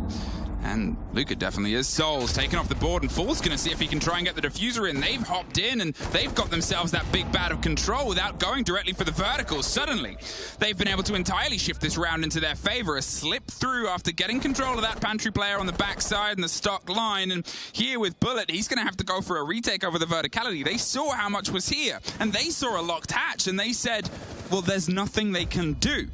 Raps there is able to get one more. The retake is scrappy, and it doesn't go their way either. Astro, all that's left here, and one locked hatch gave MIBR the confidence to take a site with the trust of that single player, and Astro's able to at least get another for his money, but not enough time to even get to the diffuser before he can start diffusing. So MIBR, they're able to swing in and take their opener here. With a very quick first round, they find that opening up onto, I believe it was the top floor, but I'm not quite sure. And as a result...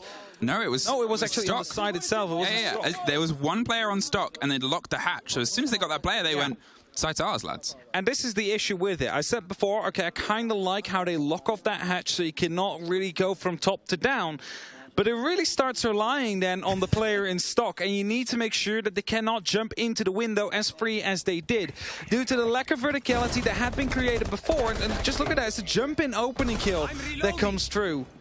And at that moment in time, the diffuser went down, there's nothing you can do anymore. The closed hatch, it can work. And it will work if you manage to keep control of that first floor. Because then you do not allow them to get that big line of sight through the hatch. You do not allow them to hop in from the top to bottom. However, if you then lose sight yourself, if you lose that first engagement onto the bomb side and they decide to just go for a push, then there's not much you can do. And that's exactly what FaZe realized. Then they'll decide to not instantly go back towards the bar and the gaming room, but we're headed towards the kitchen and the dining first. They're different sites where they themselves found a very quick round, unfortunately not going their way. But they still had the entry and the plant before it was MIBR that started fighting back. And now they're on that defense. They need to make sure they don't make the same mistakes. Have a second person on the side potentially, or at least provide yourself with some verticalities and rotates back towards the side. There's a lot of attempts at controlling intel and information here from drones, a game that is so good on Shadow. It's one of the sort of highlighted reasons of why attackers can generally have a good prominence is because, well, it's really easy to hide a drone in a position that's quite close to either a rotate, and a major one at that, in those plants, in those bushes, or on those beams that run across the top. A little bit of drone parkour goes a long way here. So trying to pull apart from that, trying to get those mute jammers down, and obviously the Mozzie as well. We obviously saw a lot of vigil play from the opposite side of MIBR. Drones, they are ferocious more than on a lot of other places, and it's tough to find that clarity of intel. Pings and pressure that's coming across here towards Cyber on the top floor, and he can sort of feel it getting a little bit too hot and gets himself out of there just before it gets, well, stone cold. Yeah, Tressa routed out indeed, and he managed to actually catch a drone, which he now will be able to place to give himself some support here. He can now try and figure out where the actual attackers are coming from, but I believe that that drone has just realized, hey, that is not one of ours, that one is not going into the right direction, and might be one that we need to neutralize later on. Raps, in the meantime, in the office, he has snuck up quite far, but as he checks the wrong corner, it's Cyber that swings around and gets the first. He retakes the piano, but he's currently being pushed from the side of that big window, from the bathroom, and potentially the balcony as well. Well, you could see the drone actually ended up set up there in that office, and, well, there's the retake. Felipox and Reduct, they close down on that single player. Felipox is waiting for the return swing, but still the entrance is into the favor of Cyber. MIBR, they're trying to weigh up options here, but as soon as they go for the drop, with that alibi still standing, they're going to be revealed and under a hail of fire. They've left the diffuser, and they're just going to restack and reevaluate themselves and see if they can get some clarity of the drone game. As I said, the importance that it offers. Hey, there's that traitor drone. There it is, removed after already netting 1 kill, but it gives them the freedom now to start taking over the top. And when you have 4 impacts and a C4 still in pocket, it's important to keep that clarity and control. Magnets are being used as well to stop any further utility from going through, and as an exothermic is used for, well, verticality actually, not for opening up the wall that is inside Trophy. It's MIBR that have taken control. Cameraman tosses out a Nitro Cell, is not going to be able to net the kill as it got shot out right before it detonates. But it's MIBR that is knocking on the doors of the site right now. There's one on West, there's 2 coming in, Redux already inside the site. Do they know? It's going to be a big question. Now they definitely do, with that flashbang detonating right behind them. He goes right past one, swings onto the second there, and suddenly Reduct gets that cover, but there it is, Felipox. He was hid, dropped down, and absolutely locked off with Bullet getting that important kill inside the site itself, but falls from the top down. MIBR, they pull themselves level, and they don't look like they're ready to stop just yet. I'm so confused what just happened. Bullet was just sitting there. The flashbangs came through. Maybe he was blind, but 2 kills picked up because he wasn't watching that door. It took a very long time before he was able to respond to whatever was happening at that moment in time. And as I go for another, what seems technical break quickly here, it is a moment for FaZe to quickly reset what's going on, because 2 rounds have just been lost in a row. We have equalized the score. We're 4-on-4. Whoever wins 3 rounds out of the next 4 is going to be finding themselves with this map in their pocket. For FaZe, it means more, as they would be locking it off and will be fighting against TSM tomorrow. Whereas MIBR is, of course, trying to stall everything out and pushes over towards a map number 3. There it is. What a stage. Hey, look, I know those people at the bottom. Oh, they went. You just saw a glimpse of Parker, Demo, and Pengu. Oh, did you now? Just for a second. Did you see our fellow talents on there? Just for a little second. Photobombing the stage. Photobombing the stage on a camera. So there was a really cool camera that, like, flies around, as you've obviously seen. And I said, how much do I have to bribe somebody to let me drive that? And they said, there is no amount of money because we don't trust you. No, it's so cool. And I think they're moving the whole thing over here with all of that cool tech and bringing the stage. It's also a very expensive camera. They knew that I would crash it into somebody or the hammer. It would be like the close-up where it just like doesn't stop. I see our stage manager is indeed like, yeah, that's exactly what would happen. Yeah, right now. there was nothing else I could have given them. You would give it a bump right now. Oh, this is it. This is the danger. See, I've like goaded them into playing with that camera now. They're gonna see if they can show it off in a cool way. I will. Okay, if I can't bribe you to let me drive it, how much to bonk it onto Parker's head, who is stood? Oh, checking. No. Checking. No. Okay. Not going to happen, unfortunately. We are out of the tech pause. I believe we can see ourselves going back into the round. There it is. And you look at the bottom of your screen. Maybe you'll see 3 familiar heads. Maybe. No, they're framing them out this time. They've learned. They pulled up. 4-on-4, Bar Gaming will be the site, and MIBR has started off this second half with 2 very successful attacks. And FaZe have not been able to hold on very well to their sites. Even though they did have the opening, even though we did see you know, a little bit of play around on that top floor, there was just that singular roamer, and quickly neutralized as well by the 3 players out there looking to find a response. Now, that is a cheeky bulletproof camera down there. Has been placed on the ground. Of course, you can rotate the camera now. I know. It's for an EMP dot. They want to find an extra clever. thermic. It's clever if it works. And if it doesn't work, then it's okay. They try to pocket play.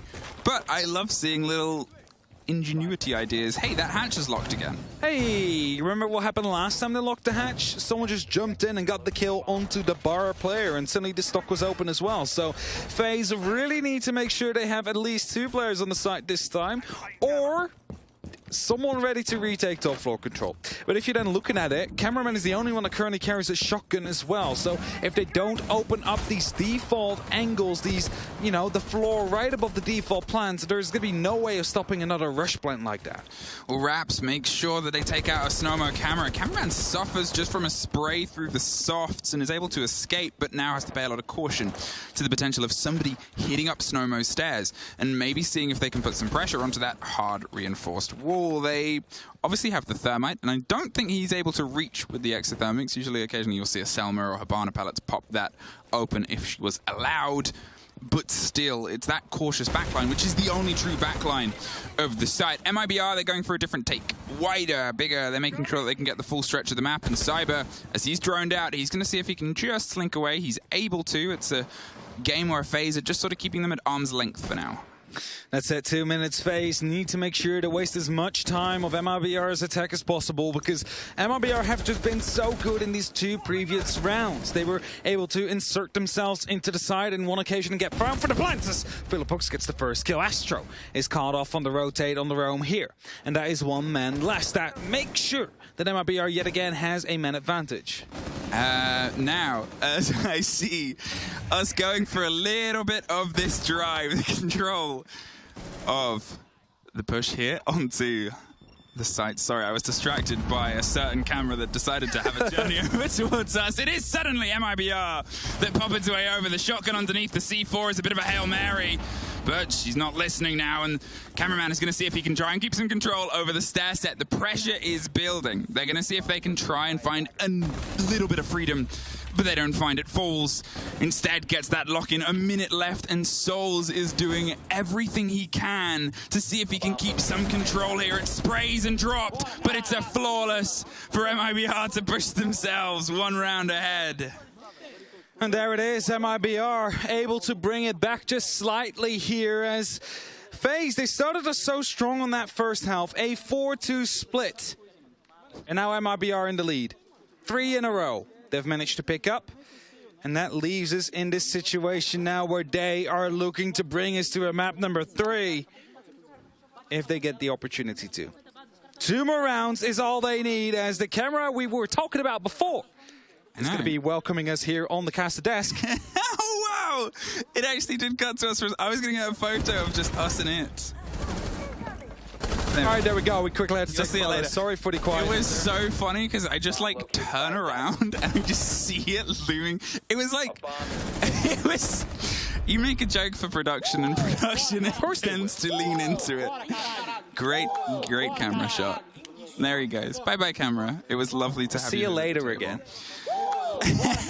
Kitchen Dining 5-4 MIBR.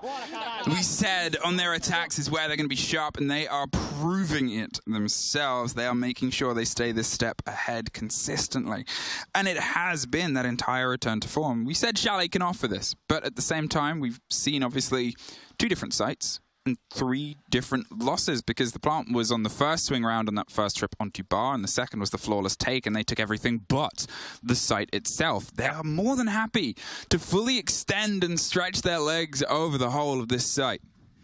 Now, what kind of annoyed me at the kitchen there is the fact that there was a lack of angles being able to be held from the side of FaZe. They closed off every single wall to trophy, all 4 of them, so there was no way of fighting back. And as soon as they were in, well, they just took the hallway afterwards. And as soon as they take the hallway, they can just go into the kitchen. And when they're in the kitchen, they'll just flash out the dining, and suddenly it's full side control for the side of MIBR. And that is something FaZe needs to stop from happening. Magnets could be a good call, but I don't think MIBR is going to be trying to go for the same execute here again. They'll probably try and play a little bit differently. After, you know, if you do the same thing twice, they will adapt, they will be ready for it, they will be able to shut you down as you go, which is not something they will be wanting to happen. So, FaZe need to defend this side. They are yet to win a round on their defense here.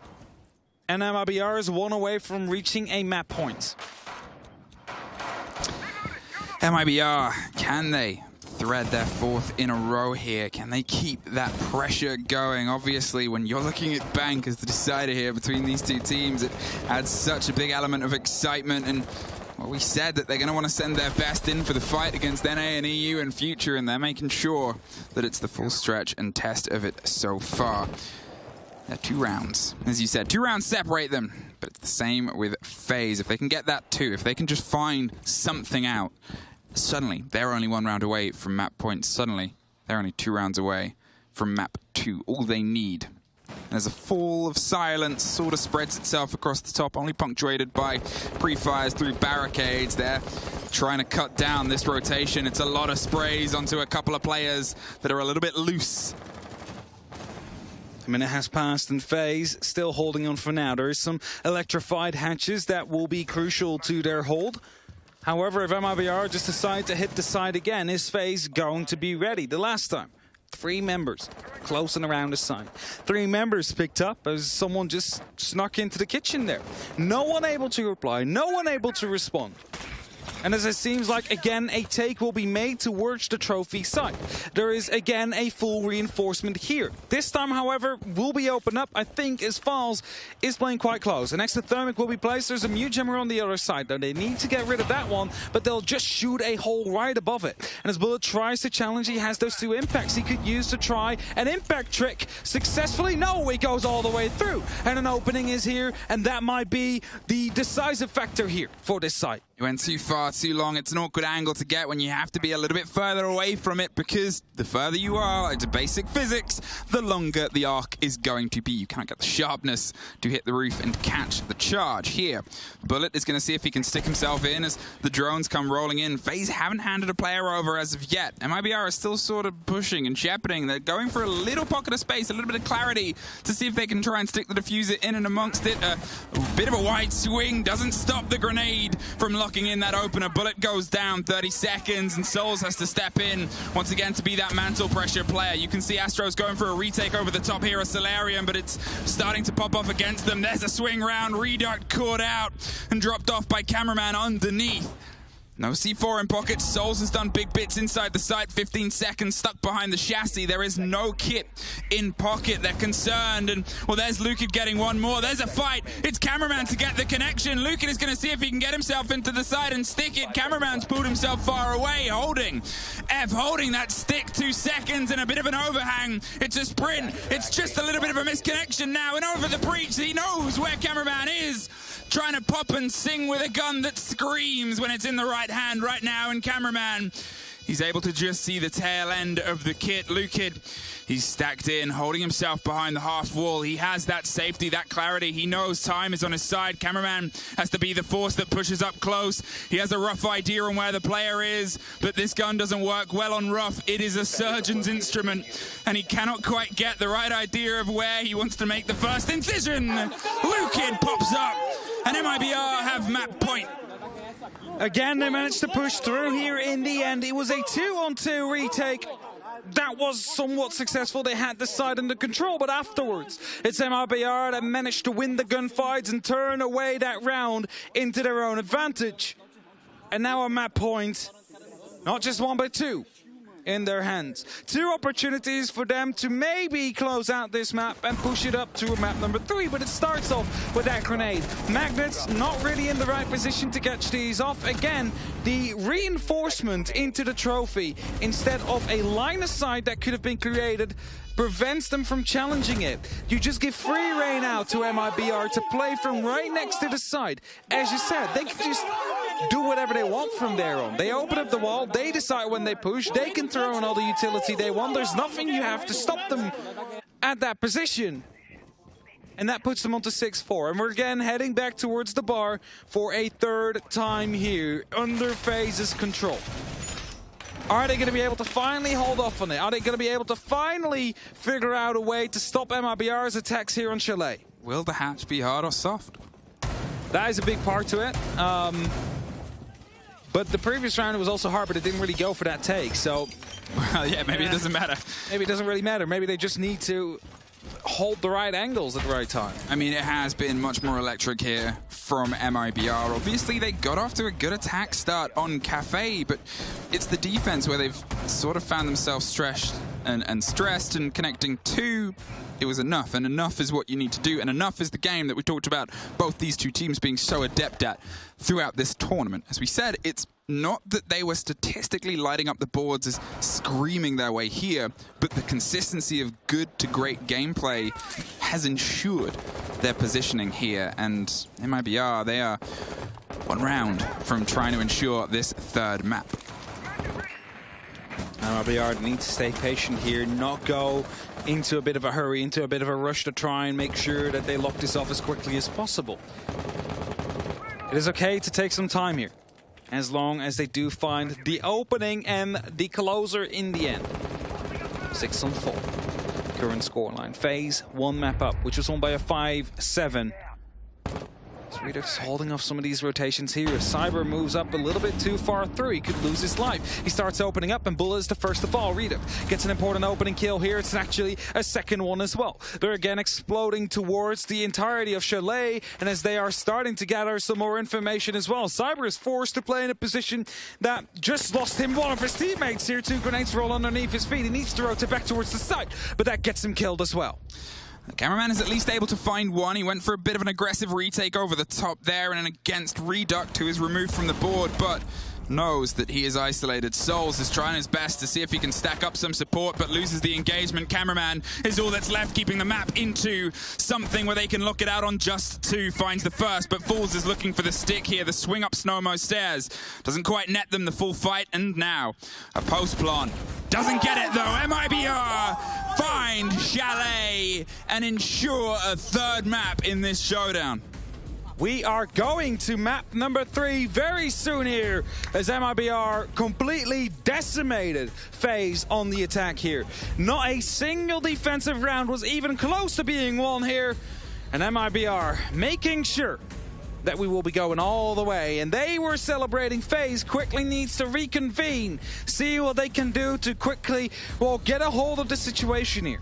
Mind you, no technical timeout called by them here, so maybe it was a bit of a throwaway. Maybe they knew that as soon as 4 rounds in a row were run by MIBR, that they just didn't have what it takes to win a defensive round here. I mean, we wanted this to go all the way. You wanted to have a stretch after yesterday had these quick 2-0 games. Today was, let's have a little bit more fire. Let's have a little bit more pepper. We got that in the earlier showdown. And all of these 4 teams in this final little segment and selection, they're teams that are fighting for that title. They're teams that have beaten the gauntlet. And as we said, the reason that these 2 teams are in the lower bracket, they're gone. Those teams that were that sort of stop and stretch, they've been removed off the board. There's nobody left that's beaten these 2 teams. No, definitely not. And now it's all coming down to that very final map, which is going to be Bank, which we once called the home of LATAM. And that is where it will be decided. Which team will have the better start, we can almost say, to Bank? Who's going to be able to make sure they carry it into their own pockets? Because both these teams want to go and win that map number 3. Both these teams want to go to tomorrow and play for a spot in the grand finals. And that's it. And that's obviously the cost right now is, as we said, there's a familiarity between these 2 teams. And what I love to see is that they're still keeping a consistency. We'll let our analysts break it down after a quick break before we are back with Banco.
Welcome back, friends, to the Command Center. We're going to break things down in preparation for our third map. It's MIBR versus FaZe Clan. It all continues here in the lower bracket. I'm Milos Domedic, your host for the show. With me are these three beautiful lads, Jesse, Jacob, and Ollie. First of all, you were mauling in the last game.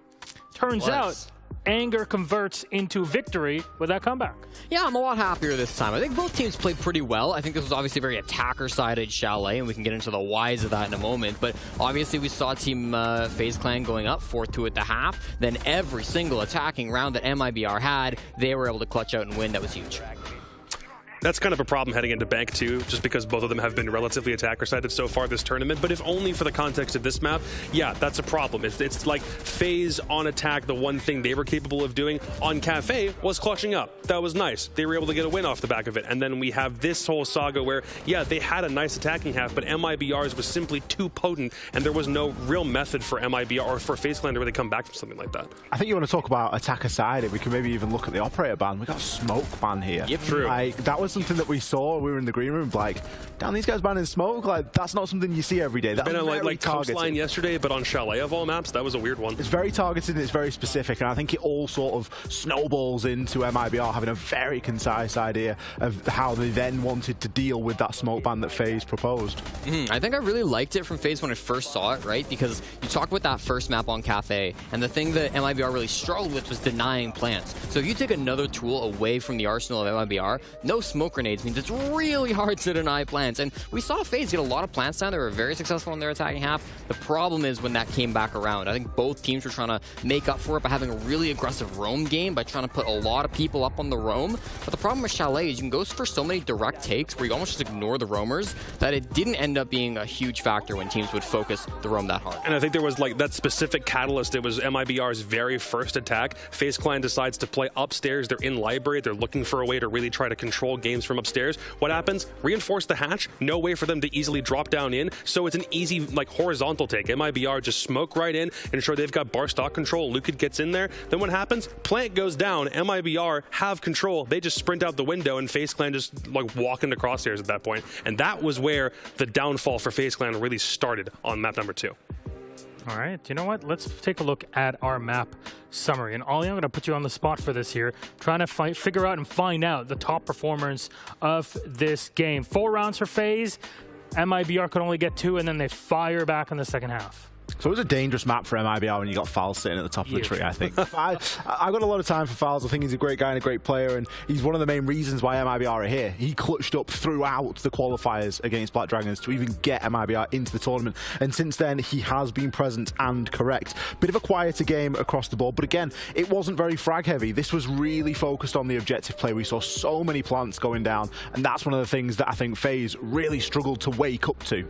Can they wake up for map 3? It's Bank. That's our focus now. So, Jesse, stats-wise, numbers-wise, does this favor one of these two teams? I think both teams really enjoy this. FaZe Clan love Bank. They're 7-1 on this map since it came into the map pool. Their only loss was to Liquid here at the SI group stage. They beat both Oxygen and Elevate in the bracket, so they're huge fans of it. But MIBR as well. We talked about it in the pregame. 4-game win streak for them, getting one of the BR6 finals undefeated here at SI, knocking out OXG and then SSG and then Liquid 7-2.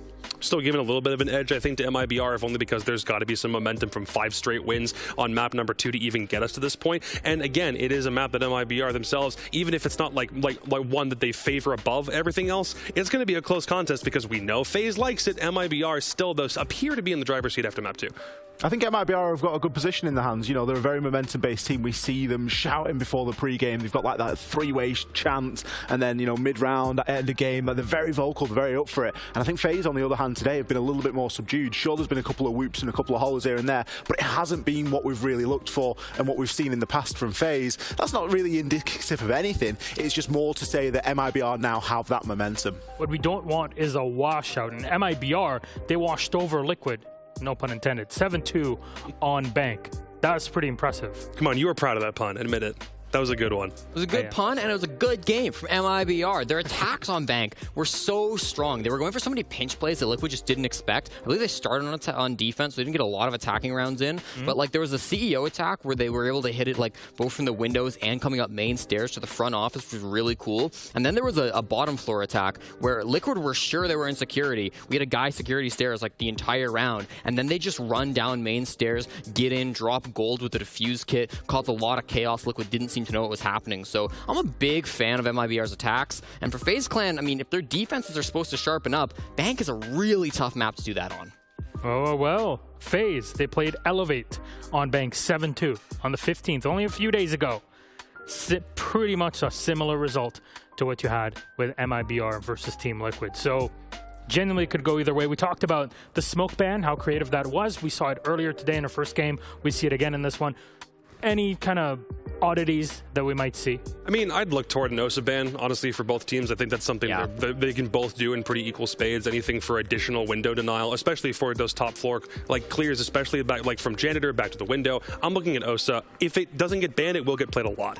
We've seen some funky bans for Bank. I think that's fair to say. Yeah. We've seen some hard breach bans coming in. We've seen some Hibanas getting let through with a Cade ban. We've seen all sorts of weird and wonderful combinations. And now that you throw in another operator into that mix of saying, yep, OSA is great on Bank, there's potential there for it to be a worthwhile ban, it really does throw a cat among the pigeons. And now we don't really necessarily know exactly what to expect. And the bans on Bank, for me, it really sculpts how the map plays out. Even in some cases, like with the hard breach bans too, I think the counter or the idea of, okay, we don't have a Hibana or we don't have an OSA, all of a sudden actually having the can openers on something like a Buck has also been a really good thing to use on a map like Bank. I think regardless of the bans, overall this series, it seems like MIBR have been in control. They were more dominant, in my opinion, on Cafe, despite losing it. They took Chalet really dominantly. The problem I have is that FaZe Clan are starting to look a little bit better. Now, they did lose 5 rounds at the end of Chalet, so maybe me saying that they're heating up is not 100% correct. But listen, they are seemingly better than they were at the very start of Cafe, so I'm excited what they can do on Bank. Who takes this? Just give me a team name. MIBR. Gotta stick with FaZe. We were right last time. We all picked the same thing. I'm going to go FaZe. I'm going to stick with Jacob this time. I never thought I'd say that. All right, boys. And I'm never going to say it again. There it is. New things that are happening on the desk. Let's see what happens then on our third map. It's $240,000 on the line between the two. Money in the bank, as it be perfect timing for our third Emmy and Hap. Take it away. Thank you very much, Milos. And there is 10 players, 2 teams, and only one more spot for tomorrow in the underbracket final. And whoever will take this next up-and-coming map, which will be Bank, is going to be the team that will be reaching that oh-so-desired top 3 position. It's almost there. And maybe they don't hear the context that it was put in there too brilliantly by Milos and our desk team, but it's a huge jump in prize pool. It is a huge swing at a title, and you are one map from taking that step. You are one map from being at this performance, at this SI, the best Latin America team. But hey, Latin America, this one's directly to you guys after the year that you've had. Just being the best team here from your region, I know is not enough. And I know that you're still swinging for that #1 spot, but let's not get ahead of ourselves for now. One more map.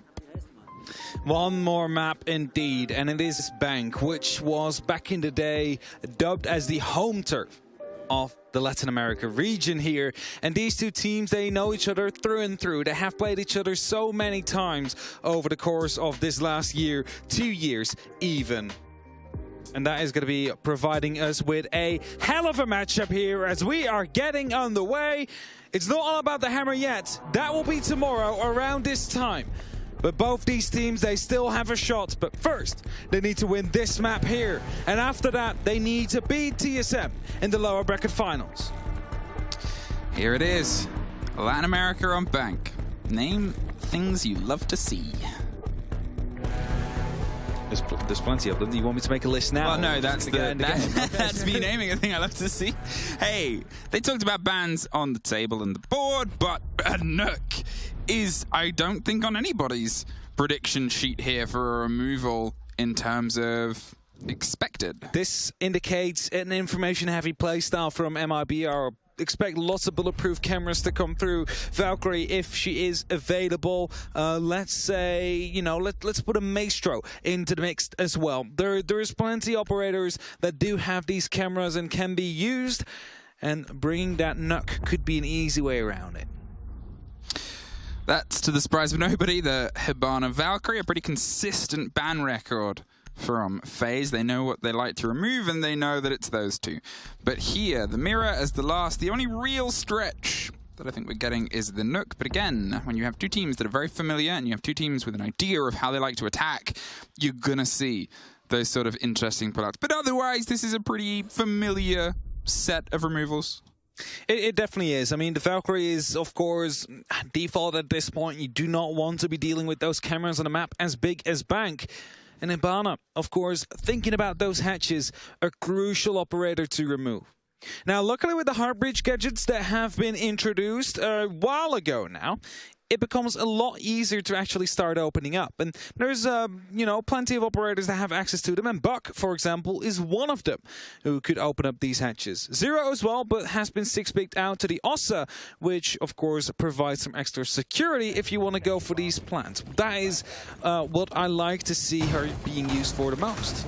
They did talk about Ossa on the table. They talked about what she might be able to bring to this and how she might face herself into this engagement, and the possibility of her even being removed and banned. She sort of had a bit of a showing throughout the tournament. I am very curious to see the statistics at the end of all of the removals and the plays and how the meta shapes, because for me, attack is in still just such a good moment, and I'm excited to see how it changes with attacker repicking as well, because it really changes up how much you can sort of set yourself onto. It would definitely do, and I think some of the issues we've had with MIBR, of course, where they brought a Thermite, where a Ace would have been better suited, those issues are, of course, going to be fixed by them. So theoretically, you should have the perfect lineup on the attack for any given situation proposed to you by the defensive side. Either way, we're getting underway, and it's Cyber Zero that will be opening up quite quickly here onto the top of square, looking to take some control, but doesn't quite want to repel in yet. It is a dangerous thing to do, especially if you're not quite sure if the archives have been secured. There is a roam game currently going on the side of MIBR. We have Luke all the way on the top floor, Philippox one below, and these drones have not been able to isolate them as of yet. And as long as these two players go unseen, unnoticed, they'll be able to wreak havoc later on. There is obviously the control of intel. You talked about the removal of Nuke being an important part. Can't get the angle on that, but they're just going to throw that grenade over to the opposite side and make sure they don't get swung out. And Reduct waits for it to pass and then try to go in behind it, but the Repel on the far side, all the way at the top of the lobby, almost caught them out here. Cameraman is peppering towards that castle. Philippox just pulls himself a little bit further away. The hatch isn't quite open yet, and he's not quite entirely safe, but if he can put the attention here onto gold, well, Philippox is going to try and get himself out of there, maybe go for a bit of a width, but that entirely, the control and the lockdown there across the windows of lobby, just so Cameraman can sort of man on a mission, get that hatch open. It's worked wonders. He's inside. Yeah, and it's only up to Raps and Files now. They are the only two players in the site, and they have no clue that this man has dropped in. The pressure is coming in from the garage as well. Bullet is looking to find an angle close in the corner. If he finds the first, as he does, he spots the second. It's side control for FaZe. The hatches are open, but it doesn't matter as Astro picks up that first, and it's a 2-on-5 situation now. They went heavy on the roam and have been saying it all tournament. As soon as you realize that, please just hit the side, and it's exactly what they do. They got the entry, they got the plans, and now a 2v4 retake of MIBR needs to happen. Couldn't quite get the full connection there. Cameraman's able to swing around, tucked on a corner, and take the tail end of Philippox out. Lukiad, they know exactly where he is, and they know he doesn't have many places he can go apart from out of this round. And as you said it, FaZe, I mean, I love that take. I love that because it's not going to work twice, but they read that so well. They said, well, we know that they've got this hold here and this door is soft, so as soon as they go for the hatch, there's probably going to be a swing through the first grenade down to that door to buy himself the second to get himself dug in. And then from that point onwards, the cover on that door from the Repel meant that they could pop that hatch in. Maybe didn't expect the confidence, the bravado to take the drop and take the site itself, but that is what leads to success. And also the kill up the hatch here. Yeah. Beautiful indeed. The plant coming through in the end, and just FaZe locking it off. A very quick round from them. Well realized what was going on exactly. And as we're having a technical timeout at this moment, some issues are being resolved. As everybody seems to be back in, we will shortly get underway with round number 2, which again seems to be Lockers deciding to go for the run it back strategy, which does not always work out, but sometimes it does. And if it does, then you got that round win. And you continue your rotation as everybody's starting to hype it up a little bit there. Not sure if the viewers heard that at home. I don't even know if that was from the stage or the practice area at this point. But in a second, when we are back in, because we can see the operators they've selected, but we'll wait until you can to make us sound like we're making a little bit more sense, because there has been changes. There has been a new idea and a lineup that's brought by MIBR that we'll break down in just a moment. And that moment is now. Hey, Castle's gone. Hey, that stretch of that big extension is likely gone. You missed it, but that also was originally a Monty, so they baited one shield for a different style of shield play. But I think the changes from the side of MIBR are probably going to be much more impactful in terms of our expectations of how the round is going to go compared to the last one. Yeah, so we don't see too many changes on FaZe. Of course, it was a 6-pick from that Monty to the Ossa, but the Ossa, of course, present in that previous round as well, not really having any big uses, considering they just rushed aside and managed to successfully take it as well. It is again going to be a bit of a roam here. Redux and Philipox currently offside together with Lukid as well up onto that top floor. A very similar approach here.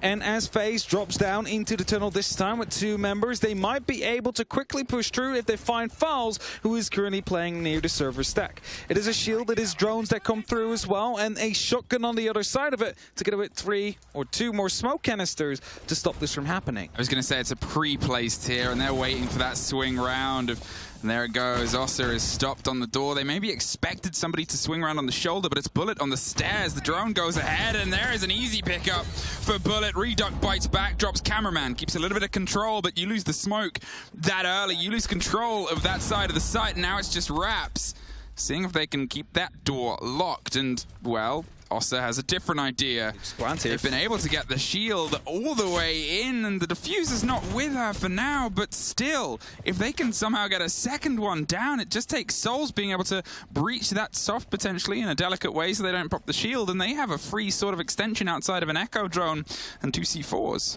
Not even that, it can just start running in at this moment in time as Lukid gets one. However, it's a good start for the side of MIBR to retake some control. That puts up a little bit of worry here that someone could be coming up from above, but as the hatch has been reinforced, that means that they cannot quite get a response in. However, a pulled C4 on the side of Redux will be responding as soon as this plant goes through. As it comes in, they probably don't have a clue. And with 2 seconds left on the clock, they might not know either. No, it wasn't that. It was a fantastically played grenade. They bounced the grenade down towards that gold corner side just as they swung, and Redux had to pull back, and suddenly it's sprayed in the post plant, but it's Philipox down on the blue stairs, caught out. And it's still a back and forth, but over the top of that irritating plexiglass, they're waiting for a pop-up, but there's nothing you can do. FaZe, with very well played and placed utilities, stopped MIBR being able to bite back at that shield placement. And for all the times this tournament, I know you've said this is what Ossa can do. This is exactly what she should That do. is what Ossa can do. This is how I envisioned the gadget to be useful. You place it down, you go for a plan behind it, and you still have the vision, or you shatter it so they have no clue. And by that grenade that you mentioned, forced to go off, not able to toss in a nitro cell, or it could have cost him his life. It is now 2-0 for FaZe. They start off strong here after a weak ending to Chalet. And the next side-dealt attack is going to be the open area. Second left on the pick phase here, and we're starting, as you can see on the screen of the MIBR members. And it started off again with an early pick. There was a member able to just sneak in from the blue stairs all the way towards server and catch off the smoke, catch off Fowls. That is one of the most important anchors of the board. It's worth mentioning the second Oster Shield as well. It was just at the bottom of blue, which is why they went for the C4 take rather than being able to take that gunfight because, well, it's so awkward. They know the second they're going to pop up, you have no idea, and they can read and pre-place their crosshair as tight as they like, and that is just really, really well played utility. And again, that grenade, and again, it just comes together. FaZe off to a pretty rip-roaring start here so far. The first was a fantastic pocket strategy, which they knew would play against the hold. The second, well, it was just a team playing a game and making sure they locked it in. Here, MIBR, they've opted for open. They've pulled themselves elsewhere. They have to stretch up to the top, and, well, they haven't been so hard on their defense so far, but Bank is one where you kind of expect it to have a little bit more back and forth about it. For sure, 2-0. Currently, FaZe is starting strong, and they need to after the momentum lost. Now, there is some barricades here tossed up by MIBR just to waste a little bit of time. It's not going to be too much. The bigger worry might be the cameraman just lost 60 bullets and only has 120 left in this moment in time. I know it's still a lot, but it could be potentially him running out of ammo at some point. Banshees are being taken out as they want to take control of Archives. This bullet that starts descending, some pings came through, and he knows he's not being spotted by cameraman instead. He's just going to force himself through and pick up the actual first kill. Reduct drops the hatch as he finds contact, but it's going to be another kill potentially to come through from cameraman. He's going quite aggressive here. 2 members on the side of MIBR on those main stairs. That's it. Reduct now. He's rotated his way back up green. He's going to see if he can just hold the angle with Raps on the opposite side. There is still Lukid above, and there's the spray, there's the pressure, and there's not quite a misconnection. And he'll be kicking himself over that if that was a free kill, and that was the possibility to pull the body balance back in when they still obviously have Buck, who's, to be fair, elsewhere, going on a big hunt underneath the bottom of the staircase. Reduct, well, he's going up instead, or he's sort of toying with the idea. Pep is a little bit too high and just slips out, but it allows Luka to slip his way in. Takes over Tellers before he's knocked out from Cyber, who actually found one more in the meantime. Luka is down. It is just Falls suddenly left inside the site. FaZe just entirely wrapped around that attempted retake, whether they meant to or not. It has entirely come out on their favor, and the first on Beepers goes by the fight on the hop-in window, but the swing round on the opposite side wasn't quite the connection. 3-0. All 4 angles were being held at that moment in time. We have one from that window that went for the jump in, one that moved in from Beepers, kitchen door, and the small office. The push was coming from everywhere. There was no way you were going to be able to stop that at that moment in time. And now 3 is the scoreline. FaZe have 3 in a row yet once more. And they're doing it with a fashion like MIBR was able to do on Chalet and shut down FaZe in that second half. Yes, Lukid able to go for a great flank here, shut down at least 1. But Cyber already from below, able to pick up 2 of his own. And MIBR is just trailing, is just trying to grasp onto something here. Whereas FaZe is starting to fire up, and they're starting to let those emotions get louder and louder, because they know, as the Famouses are coming out, that they're getting very close to potentially facing TSM tomorrow. Up to CEO. They're going to keep changing sites over the past. They're not going to double down on anything they've done before. MIBR, they're still not taking a timeout. They are still sort of hoping they can pull at least one of these in. And to be fair, between these 2 teams, we've often seen them take their timeout after a success, after a round they've got locked in. Lukid bringing the Warden. It's been a big play for them on previous maps and previous engagements. They were able to sort of lock down some of the approach that came across from FaZe, but to be fair, on this map, FaZe has pulled away from those smoke takes, the Ying capabilities. Instead, they're going for these great holds. There's huge rotations. They're fully exploring the stretches that Bank offers. It is, in its own weird way, a big map, but it has these little snaky routes you can suddenly appear at the bottom of without really anybody having a sense or a smell of you. Now, the fact that it's a big map is also the danger if you're looking at this map, this matchup so far. FaZe realize where they are understaffed, and they just hunt that position down. They take it under control, and suddenly MIBR members, they are too far away of making it in time to potentially stall that push, because by the time FaZe is done with that, they got the bomb already, or the diffuser already on the ground, and then the MIBR members are starting to siphon back into that site. So they need to make sure that they are all closely packed together here, and that's exactly what they're doing on this top floor. Redux, the first point of contact, has some discs to his disposal, is going to be protecting his own shield and life with that. However, as Souls will be opening up the wall, he gets swung on. It's Redux with the very first kill, almost loses his life in the result, but that's the heart breacher gone. That's the most important part as they go for another trade. There it is. It's locked in right now. Luke could make sure he's doing a bit of work, and maybe the Warden won't be so effective against the utility, but he's very effective against the players itself. Something MPX's, Latin America teams, and Bank. The bulletproof just caught out. No, Luke is protecting that too. From deep, he's able to take care of another player here, and FaZe, they've tried to go for that quick entrance, that lockdown around these loose players, but this time it has not come to fruition, and well, maybe you've been able to get to the other side of box. There's an echo drone that you assume got taken out as it went for that ping, but the canister stops the swing round behind it. They're cautious of somebody trying to retake. Now the diffuser has been dropped, and as Bullet is preparing a grenade over the top, he is hoping to pick up a kill behind the desk. It's not going to be doing that. It's actually going to get swung on here by Falls, who gets the down and will confirm it as well as Raps to the very final kill. And MIBR to pick up a round here. The fourth one off the map is going their way. The worry with this is, however, is that CAO is now locked for the rest of the game until we reach overtime. They're not able to go back towards it, and that means they need to find wins on 2 separate occasions on 2 new sites that they haven't won before. And as they win the round, they call a tactical timeout. Yeah, once more, to quickly stall any potential comeback that FaZe might mount, and to really harness the potential momentum that they are looking to build up. As I said, it's been a trend throughout this series. I wouldn't have it off record with my knowledge now to be able to tell you if it's been a trend throughout the whole competition, but definitely in this series has been between these 2 teams.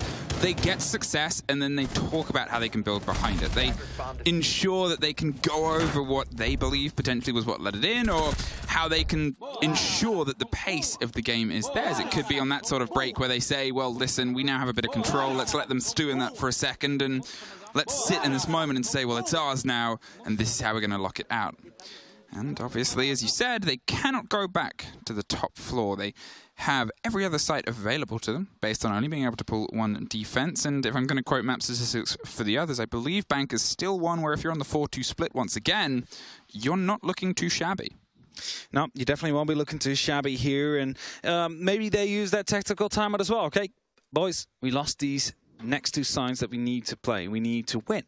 This is what happened. This is what we need to improve on. And, you know, instead of going open area first, which is what they seem to lock in, they swapped in the middle of that tactical timeout towards lockers, towards that basement. So they will feel more comfortable and more, you know, sure of the fact that they can win this bottom floor push. This time around, no Asa on the board. So they're not going to be able to sneak in a plant very quietly, as MIBR is nothing available to themselves to stop it. I mean, last time they had those yokais, but they were in a position for the default plant, not for the Osa plant. And the C4 that was being pulled was countered by a grenade that was perfectly tossed in. I'm not quite sure, did he get the C4 in the end, or was it just him having to fall back because of the indicator?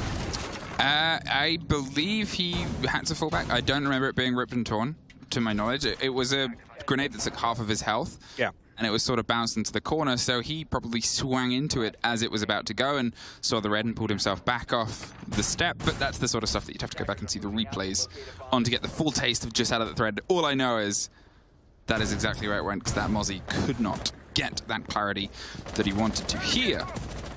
As you said, FaZe, they do not have the Osa. They still have the Zero, which, you know, we've sort of highlighted in previous games, where I love the control that it can offer. It gives you so much width on a map like Bank. I think here in Chalet is where he's sort of at his strongest, with a huge lobby space and many angles you can dig those cameras in without them being caught out. And whether that's something that's directly be leading into the pushes here of Astro, or it's just these pre-placed drones, they seem to have a really good idea on where MIBR are sort of setting themselves up.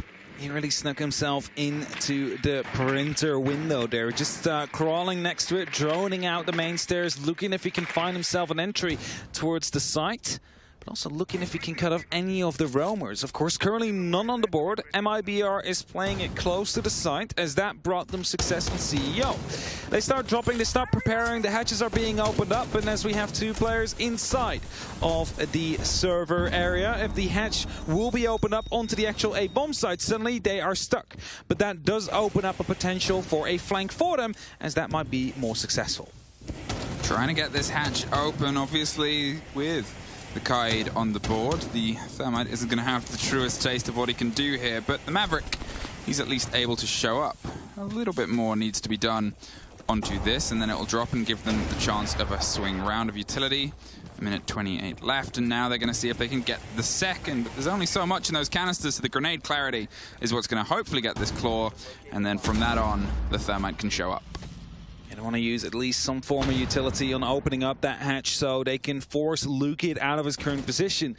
Of course, he already did descend those stairs quite a bit, but as he heads back up, it's Cameraman actually pushing in from the dirt tunnel. This way, they're going to try and put up pressure from 2 different sides, and as a Nitro cell gets torn and blown, it is his own shield that falls as a result. So pressure comes through, it's a shotgun shell versus a grenade and some bullets from the ARX, and it's Bullet that picks up the very first kill of the round. With that, it's FaZe yet again with a lead in. Yeah, you could see Cameraman, they obviously had the drone with the intel, he was going for the C4, they just bounced that grenade to the bottom of the stairs, not fully cooked, but the canister doesn't quite fully connect here, and Cameraman has this angle, shoots out the C4, and Skeek shooting comes in handy, but the Echo drone slows it down, and that second canister does stop it this time. That utility has just worked a little bit longer for MIBR, but as the kills start to come over the top, it's one more chance at a long arm, 2 more players, only one down to a smoke that once again has stopped the plant. So FaZe push up, take bodies, take a 4th round. And they took it flawlessly, and with that, FaZe are leading still 4-1. You just said it before, a 4-2 split, not too shabby. Well, what about a 5-1? That could be an absolute statement for the rest of this game, for the rest of this map, potentially for TSM later on as well. FaZe wants to make the difference here. FaZe wants to make sure that they lock out this half with as many rounds as they possibly can. And it all started here. The opening up onto the blue stairs. A grenade tossed in to try and, well, either force him to fall back where he would have been picked up by the Maverick of Cameraman. But instead it was Bullet that took the fight instead. And a flawless round in the end there to lock it off. FaZe successful.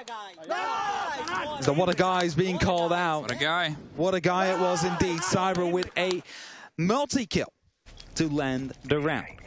An open area will be attempted yet once more.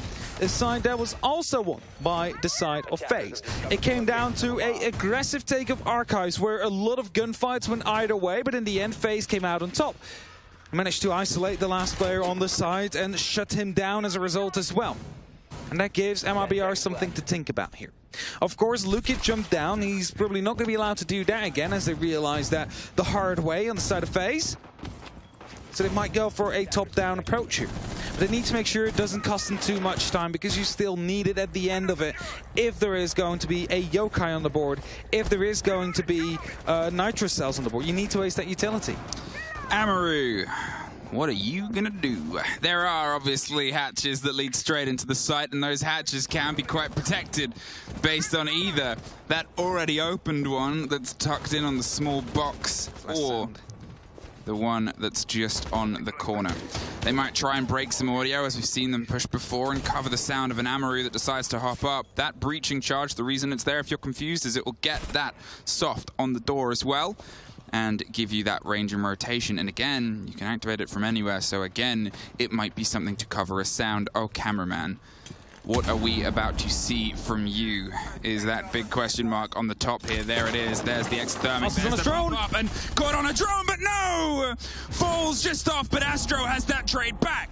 He's found himself inside the site from the hopping on the printer window. He's waiting for either a little bit of resistance or a little bit of support, but he's in that weird little moment between either has really hit the ground. Philippox, he's locked in the small box, and Souls is going to see if he can stick it. In the meantime, they don't have an awareness, and as the rotation comes through, the cover in the pre-fire, but they've missed the angle, and now it's suddenly a much shorter round. Reduct and Soul suffer either side, the drop on the zero cam, and just Philippox left. FaZe, They may not have had the surprise strike with the Amaru, but they made sure that second swing was right for the bleachers. They went for the rush there. They went for the quick play. The Amaru went up, unfortunately not able to pick up the Echo, who just went on his drone. But the refrag was there, and that's important. Suddenly, all the utility that they had to stop that diffuser was nowhere near the site. It goes down 45 seconds. Cyber was hiding inside the elevator, cutting off any of the rotations back towards the site. So, as a result, you just take the fight with those remaining on the side, and FaZe find themselves in a 1-5 lead, only needing 2 more rounds to make it to the underbracket final against TSM. There it was. The instant pick back up there was so important. The cover that came through on a bold play, and I adore watching these attacks come together. They are just everything that I love about Siege, and although it is 2 teams that obviously we've said do know each other, they're not the most common of foes on the grandest stage. They're not always butting heads. They have one of the shortest records in terms of Latin America teams that were here against each other that we can pull from, but still, these little creative attacks that FaZe have been running, the way MIBR have been trying to battle them back, I think this is some of the best attack we've seen from FaZe over this map so far. It definitely is, and it's not just that round in round 6 we saw, but if you remember round 1, they just completely decided to ignore every single roamer on the map and just hit the side directly in some quick fashion.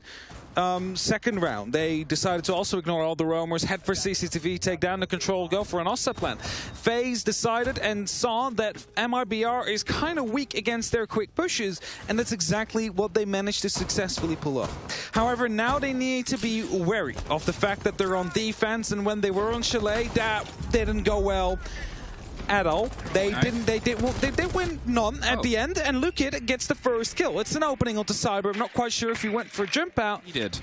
But that one is locked off. And of course, FaZe has that luxury where they can throw some bodies at MIBR now. They can try some crazy round openings here. And if he would have been able to be successful and pick up Lukid, suddenly that could have been a FaZe round already. Well, the thing about that jump out in particular as well is it's not just the jump out that matters, but depending on if you can slip away towards either the reinforced brick wall on the far side, you force a restructure. You waste another 20 seconds, 30 seconds of these players, because it's, if you're not already in the angle to strike back, it's a big loss. There's Cameraman.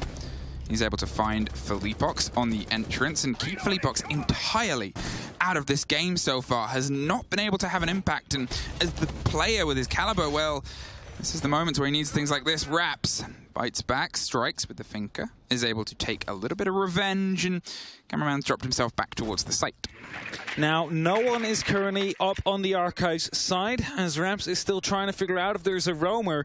Yes, there is, as Cameraman has just descended the staircases here, and the remaining 2 members of FaZe are starting to, well, fortify their side a little bit.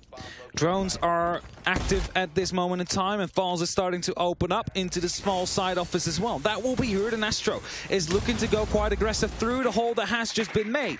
And as he goes through all the way into Archives, it's Reduct that picks up the kill. Brings it to a 4-on-2, a 2-man advantage here on the side of FaZe. Cameraman wants to get a bit of revenge now. He spills himself into Archives, and what he's got written down is a freebie in just a second. He's waiting, and there it is. The patience to see if he could strike a second over the shoulder, but was not gifted with that. The drone, it was finished doing, and Cameraman, well, he had other places to be.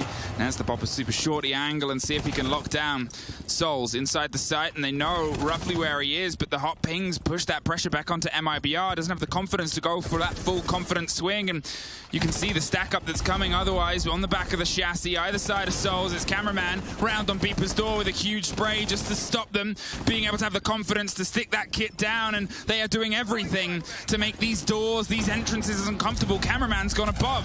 He's ready to drop this hatch and go for a huge take round on the back, but doesn't quite get the full connection. They don't know he's there though, and it's Souls that gets that opener, and from deep, Cameraman still just does enough to bite, but dropping out, keeping that advantage, seeing if they can stop the plant, which is already not in anyone's hand. MIBR, they're a little bit lost in the source. Got to get the pickup and see if they can stick it in the cover on the Maestro. He has 1 door, 1 option, and continual hot pings, but it's just the diffuser that he's able to get down the second after. And now Gonna do enough to try and take that player down, stopping. Oh no, do not do that with a camera. He says he's still got the Elder, and Raps is on a sliver of health and a consistent red ping behind the chassis. All the pressure in the world, and a Pokeball bit too. Over the top, everything is against Raps, but he still finds it. Raps able to hold on to the round there. He was zapped to low HP. The camera still alive after that. It was impact grenades tossed at him. It's an Alda with 80 bullets just spraying his way, but he manages to live for now. And a 2v5, and for a while, even though they had a massive advantage over FaZe, it looked like it could have been going their way, but due to the Maestro coming around the corner, not quite spotting the player on the plant, it went MIBR's way, and they find the first, just like they found the first kill in that round, which was an aggressive jump out from Cyber. And after that, Reduct, able to look out the archives, was quickly taken out afterwards as well, but this kill, so important, just unaware of the fact that the plan was going through. Cameraman and Souls did so much to keep that kit alive. They did so much as the two players on the site just to keep putting those little sticks between the spokes of MIBR's wheels as they tried to roll it into the site. And I mean, dodge, dive, duck, dip, and weave, and you find a round. And there's some shouting between the two teams. It is the third map. It is the third map, and FaZe needed a bigger stick to put between the spokes during that round, unfortunately unable to lock it up. If only one of those impacts would have hit. If only one of them would have been a little bit further to the right, or if the camera was reactivated to take those last couple of shots. And FaZe would have been at a map and match point now. FaZe still has plenty of rounds, however, to close this out. They have a massive lead, and even though they lost that very first, it could be partially to be blamed due to that aggressive jump out at the start, which granted an opening kill to MIBR, and we all know how important the opening kills have been in the series. This match as well, this map as well, all 7 opening kills were translated into rounds, converted into those wins, which puts us at that 2-5 mark.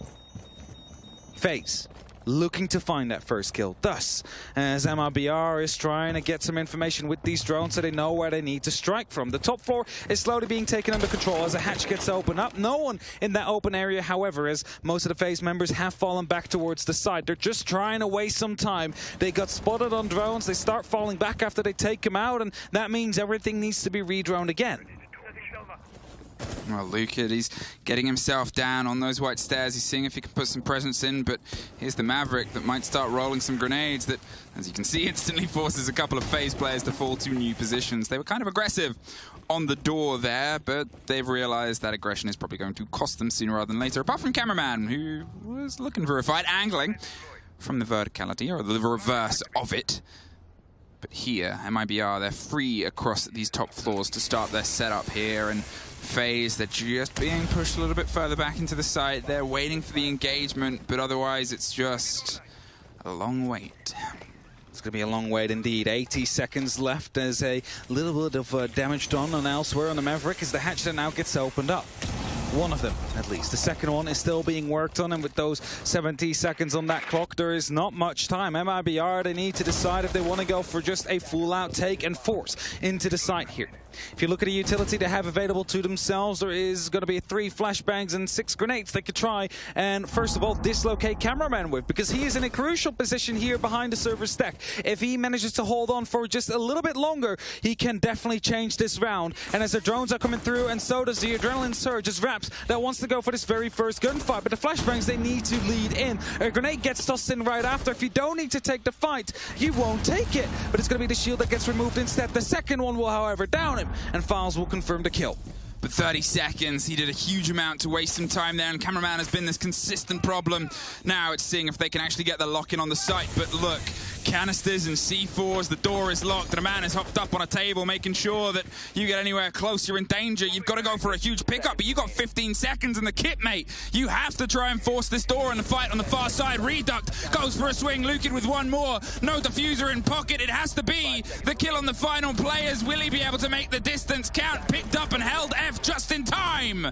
Bullet in the last engagement there, swings round either side. It's a big fight, and Philippox is caught, and there it is, a post-blood, but managed to reduct!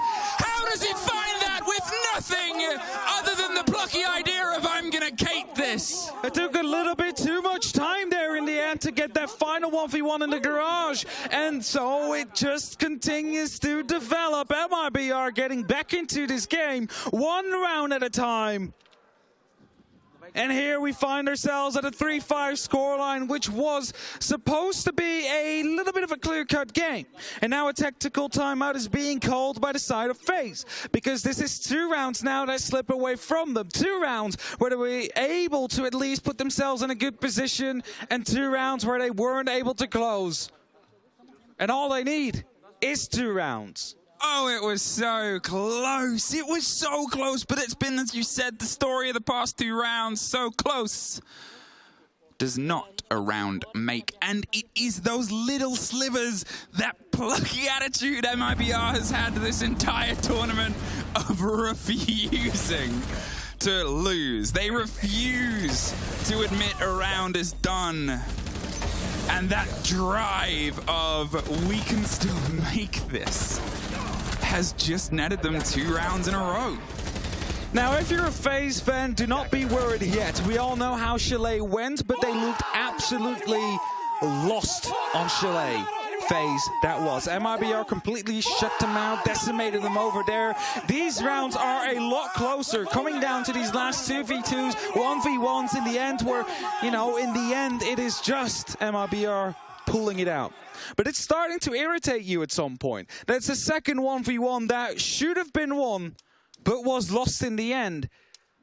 And that is 2 rounds MIBR have taken away from your 4-round lead, reducing it to only 2.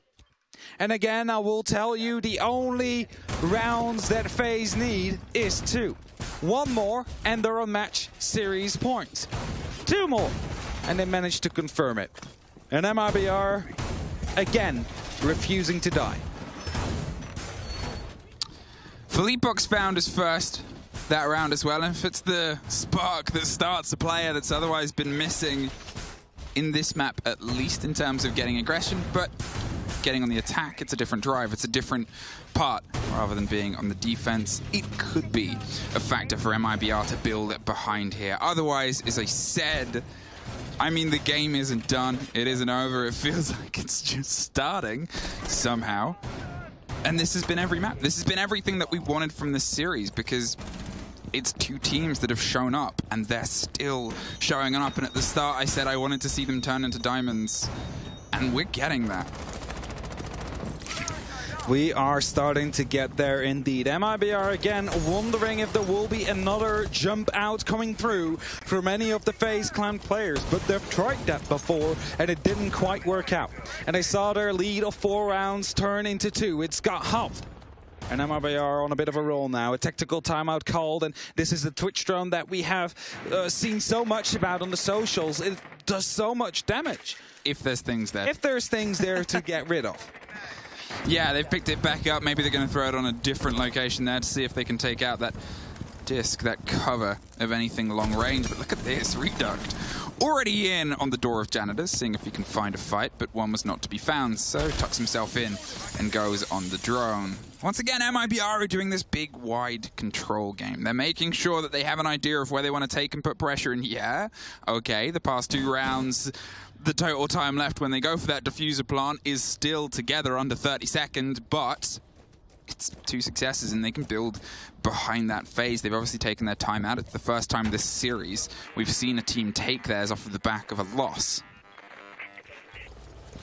Yeah, and that might be a bit of a worry, because that means there is definitely something that needs to be fixed. Now, Magnets are picking up these grenades and deal small amounts of damage here and there, but nothing quite as substantial to the flooring or its protection, as this is a yellow ping to come through. Reduct is hoping to go for a chase, and as FaZe just strikes, it's Astro with a triple kill that opens it up, but Reduct again is starting to come back. Astro outside, however, with that diffuser, could have already locked off this round here. It was the jump out. It was the jump out. He took himself out, whether it was from a window or from the door, either way. You said it at the start, it wasn't a success for them before, but it was an absolute freebie, a feast and a fiesta for FaZe there on the windows. And you heard the woo on the back. And Cyber heard Felipox on the front. Reduct is all that's left. A little bit lost here. The diffuser hasn't been able to make any presence or growth into the site, and that game there, that attempt to find the fight a little bit later, well, it nets FaZe. That eponymous round, that one that just says you need just one. And that's it, they need just one more round to be making it to the underbracket finals tomorrow against TSM. And that jump out that Astro just pulled off there with the triple kill to follow it up. It was Reduct trying to salvage whatever was left as it got too quickly after on the side itself. But the diffuser dropped. Not his teammate close to try and capitalize of what he had managed to create. It is now 3 map and series points here for FaZe Clan. Just one more. Just one more? Just one more. In a series for these two teams across the lower bracket, primarily MIBR, but FaZe have done their own heavy lifting down here in a series of just one mores and just one more maps. Here it is now. MIBR, from all the times they've bitten themselves back here, is, I believe, coming into this is the lowest possible seed out of every single team. They have done huge amounts against that power, against the probabilities and against the year that they've had, and they just need 3 rounds now to keep this game alive. FaZe, obviously, they have been able to come into this with a huge title from the year already under their belt.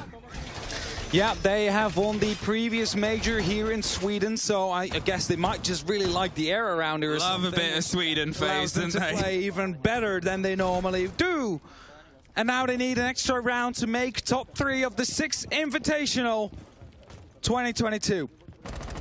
Is this the moment where MIBR's dream run ends? They have been in Sweden the longest of any single player, any single team at this event to date.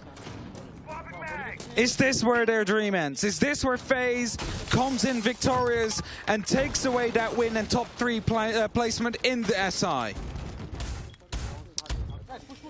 Here it is, MIBR. Here is that final challenge from all the ones you've surmounted before. It starts once again with this big clear, this big impression of being able to pull as much of the FaZe players as possible at the same time. Felipox, he's driven himself close. He's inside Tellers, but Cameraman is elsewhere, and Reduct has been bitten early on, and he has been a big force for the team throughout this map so far. Felipox is still curious about what he might find here, but FaZe are offering him nothing. So it requires a little rebalancing, a little bit of a retake and a setup here across the top. They're trying to find Cyber. Locked in on the front desk, ready to check him in and probably check him out just as fast. The pings are coming through and the grenades, they're about to follow not long after. There's a hop over the top of Banana. Escapes the first grenade. It seemed like a couple of traces and Raps as the lock-in. Saw the first go by and I don't think he was quite sure where they were either. Didn't respond to that, indeed. And MIBR, they have a tall ask now because these last 9 rounds, every single time a team got the opening kill, they got the round in the end as well. Of course, they have a trade now. It is back on a 4-on-4.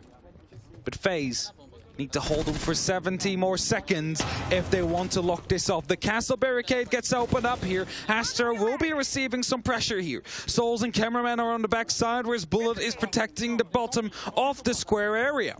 It is MIBR that needs to find an opening, and they need to use these heart breachers to open up the hatches if they want to go for a drop. But it's not going to be very likely as long as Astro is in his current position, as long as he's allowed to stay alive. It is a sledge that now needs to open up above. It is verticalities that are being made even with exothermics. The timer keeps on ticking down. 35 seconds to go. Now, they were so good at locking the door last time here, and this time they've got at least 2 extra players to ensure they keep it locked much tighter. The kit is currently sitting around the top of stock, hoping to hit that hatch, but they've got to try and do a little bit more body work and busy work. It's a swing round, and the Malusian Pillars wins out, and Bullet drifts to some freedom. They rotate underneath, and suddenly it's only a couple of seconds left. It's just about to go single digits. We are just about to see a hot drop on the corner hatch, caught out by Astro. Makes the diffuser cold. One more. And I said they locked the door, and they ensured they slammed it shut. FaZe Clan can. They take this. They find themselves moving forward to the lower bracket final. MIBR made them work for it.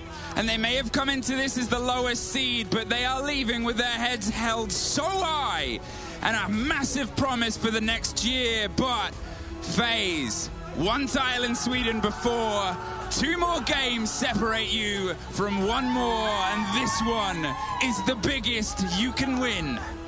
FaZe, of course, happy that they survived, and they will be proceeding to the final day of the 6th Invitational. Of course, there is disappointment at MIBR's side, but they have shut out so many tournament favorites. Everybody slept on them to some extent, and they have surprised everybody. They showed the whole world they should not be slept on, and they can leave, as you said, with their heads held high. I mean, you can see from our perspective and yours, it is a region that has been bound together by blood, sweat and tears, and a hell of a year of Rainbow Six Siege. And only one of them could progress, but you cannot fault any of these players for giving it their all and making sure Latin America, your sole remaining recipient, your sole team swinging that flag and driving themselves through, has had the trial by fire to ensure they are ready as best as they can to take TSM and potentially Empire all the way. And that's it, that leaves only 3 teams left in the 6th Invitational. Empire from Russia, TSM from North America, and FaZe Clan from Brazil. Those are the 3 remaining competitors who could lift the caber, the hammer, at the end of tomorrow's day. It was a series. It was a heck of a series, and my voice is going from all the screaming that we wanted from that. And I think, as he said, although it's a disappointing end for anybody who loses this game, you have to give full credit for the run that MIBR has had. They have a lot of big names they've taken out, and I don't know if they've truly been ahead of any of the social votes across any of them, but they've definitely entered the hearts and minds of a lot of fans of this game. That's it, right? MIBR, they surprised many. They continue to, well, push on and refuse to die up until this moment. This is where they met their maker. This is where FaZe Clan has managed to shut them down. And FaZe will be the representative to push on in the end there. And even though their chalet was super weak, they weren't able to win any rounds onto that attack. Or defense, I must say. They managed to bring that back here on Bank with a 5-1 scoreline to start it off with. Yes, they struggled a little bit after, but 2 more to close it out. I mean, hopefully we get a sight at the jump out that maybe defined the final 2 rounds of this. Maybe we'll see how it was the story that FaZe were able to put together. As I said, it was everything you sort of wanted from both teams out of this, and you know, it's far from the last we'll see of MIBR, but I'm so excited to see what else we get from FaZe tomorrow. It's going to potentially be a long day for either of those teams in the lower bracket, but what's 1 more trophy in Sweden?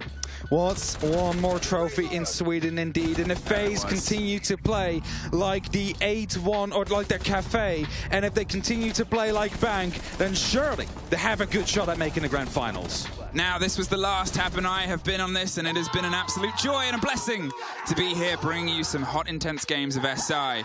But let's head over to Rachel, and she'll break down the interview of our winners. Thank you so much, Hap and Fluke. An excellent job calling those matches, and no small task. And I have to wonder, how is your voice feeling after calling for your team throughout that? Today I had to speak a lot. It was a tough game. We knew that these guys are amazing players. They had amazing team play. They showed up really good. They qualified for this 6th Invitational, and nothing but respect to them. Well, let's take another walk through these maps from your perspective while I got you here, cameraman, because I want to pick this brain. After Cafe, you had round after round. Walk me through keeping the momentum on that matchup. I didn't get to Cafe, but Souls was playing for the rest of the team. He was playing Sane today, mostly in Cafe. He was the decisive player for sure. Yeah, that's all on Souls. Oh yeah, Souls is getting a lot of love online for his play on that first map there. Some difficulties though when you guys got to Chalet. Tell me a little bit about keeping up with MIBR's continued attempts to adapt to you guys. We thought the smoke ban would be better for us. We would counter Falls. That's a great player, a great anchor. But at the end, we didn't know how to play against without the smoke when on defense. So we did a great half. It was 4-2, a possible 5-1 for us, but even though we didn't manage as good as we should on the defense, and they played better. They played better Chalet. It's okay, because we do a best of 3 here. You still had another shot, but tell me a little bit about your reaction to the bans throughout this matchup. It was what we expected. We expected them to. We were between Chalet or Oregon, but they did a good pick, in my opinion. They have good Chalet, better than us, but that's their pick. We won each pick, and the decider, we had a better bank. Well, I happen to notice you guys called a bit of a timeout there to address some things. What was it about MIBR's strategy on bank that you wanted to nip in the bud before you lost control of that map?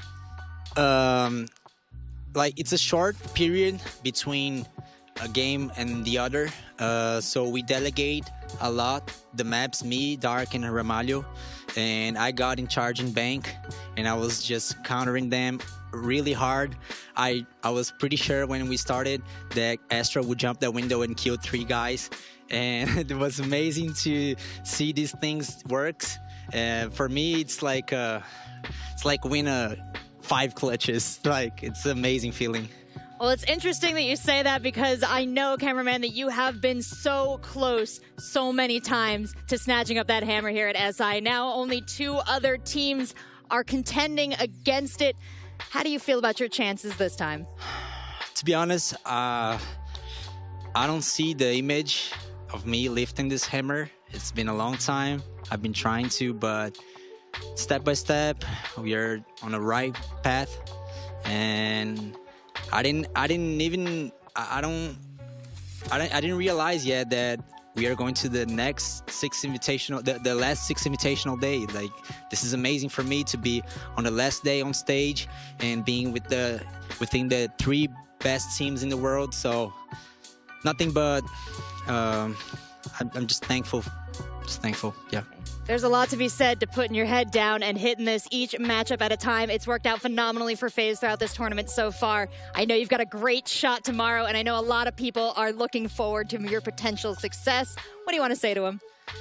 Bom, galera, de novo, conseguimos mais um dia. Parece que a gente tá numa guerra aqui, o tempo passa muito devagar. Muita tensão aqui, entre os melhores do mundo. Mas é isso, meu time tá demais, a cada dia parece que a gente joga melhor e isso não tá parando, a gente tá continuando evoluindo. Então, queria realmente agradecer a todo mundo, staff da FaZe, ao meu time principalmente, que tá demais nesse campeonato. E eu espero que a gente consiga ainda manter essa linha, essa subida. Queria agradecer aos fãs aí que torceram. Hoje, graças a Deus, vocês fizeram mais barulho que a torcida da MIBR. Conseguimos esse jogaço aí com eles. Queria agradecer meus amigos da trupe aí, todo mundo, meus amigos da facu, minha namorada, meus pais, minha irmã, todo mundo. Muito obrigado. E meu vô também, que tá vendo isso aí, que eu sei, vô, você é demais. Vó também, demais. Amo vocês. Um beijão e até amanhã. Se Deus quiser, vai dar bom. FaZe fans, you're lucky to have such wonderful players to support on this team as they continue into the final day of this tournament. And we're lucky to have you here with us. Thank you so much, cameraman, for all your fine words. Let's take a closer look at the plays that you should be lucky to represent as a fan as well. Back to the analyst desk. And thank you very much, Rachel and cameraman. We're back on the analyst desk to discuss our 3rd and final map and how the series went down. I'm also Medic, your host of the show. With me on the desk are 3 of the brightest here in Rainbow Six. It's Jesse, it's Jacob, and it's Ollie. 2NA, 1BR, and that kind of sets us up for tomorrow. We'll talk about that. That's foreshadowing. That's what it's called in the business. That's what I'm told, at least. Let's have a chat about what that last map looked like. We have a scoreboard ready for us, and I want to put it up on the screen and kind of try to pick out at specific players, because 7-3 is definitely a surprise, Ollie. It was a surprise. I think based off how the previous two maps went, we were expecting this one to go maybe a little bit further, but Bank was relatively short-lived, at least for MIBR. FaZe came out and they were just on another level. What is more iconic than FaZe and jumping out of windows on Bank, giving us that Latam flair, that calculated aggression, and that's exactly what we saw here. Astro, what an impressive game, backed up by Bullet as well. I think up until one point, Bullet was sitting quite handsomely on sort of 5-1 and stuff like that. He was really getting in amongst a lot of those kills, and MIBR, they just fell very flat on this last map. They didn't have enough in the tank to really drive it home. This felt like a real team game from FaZe Clan. I mean, I even thought some of these players that don't have the most amount of kills had really good games. Cameraman had some amazing denials when he was playing on defense. You can tell by the cost. Every single person on FaZe Clan, 60 or above. Everyone in MIBR, 60 or below. Big deal there. It means that the percentage of rounds that the FaZe members were impacting was way higher than what we saw from MIBR. And of course, that led to the win. The numbers themselves, they already tell a big part of the story, but what about the match itself? Telestrator segment, ready for it? I think it's my time. I think I finally get to make a debut on this thing. So, if you'll follow me very briefly over to Telestrator, I wanted to talk specifically about Oryx, sorry, not Oryx, Osa, because we had that kind of discussion. Yeah, I know. You're either Kate or you're Oryx. I have no idea which one you're meant to be. I don't know. Or Maestro, one of the three. Depends on the day.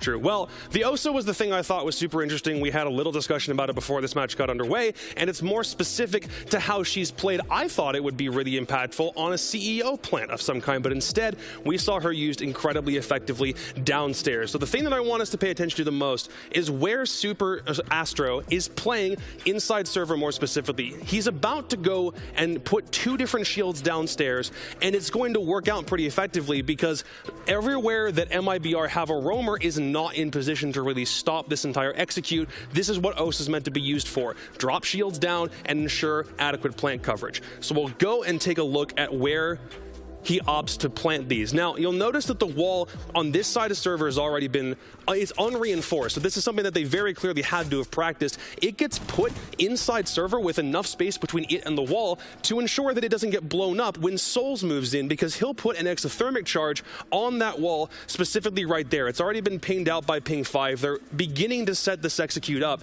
and everyone on MIBR is playing upstairs. Lucat's kill is nice, but it doesn't really solve the issue of the execute because every member of FaZe Clan is still downstairs, ensuring that there is enough time for this to go off. There's a red ping on a yokai, by the way, and this yokai is about to completely whiff the round for MIBR because it comes in too late, and you'll see it in just a second. FaZe Clan already have their ideas, their positions, they're down a man, but right now it doesn't matter.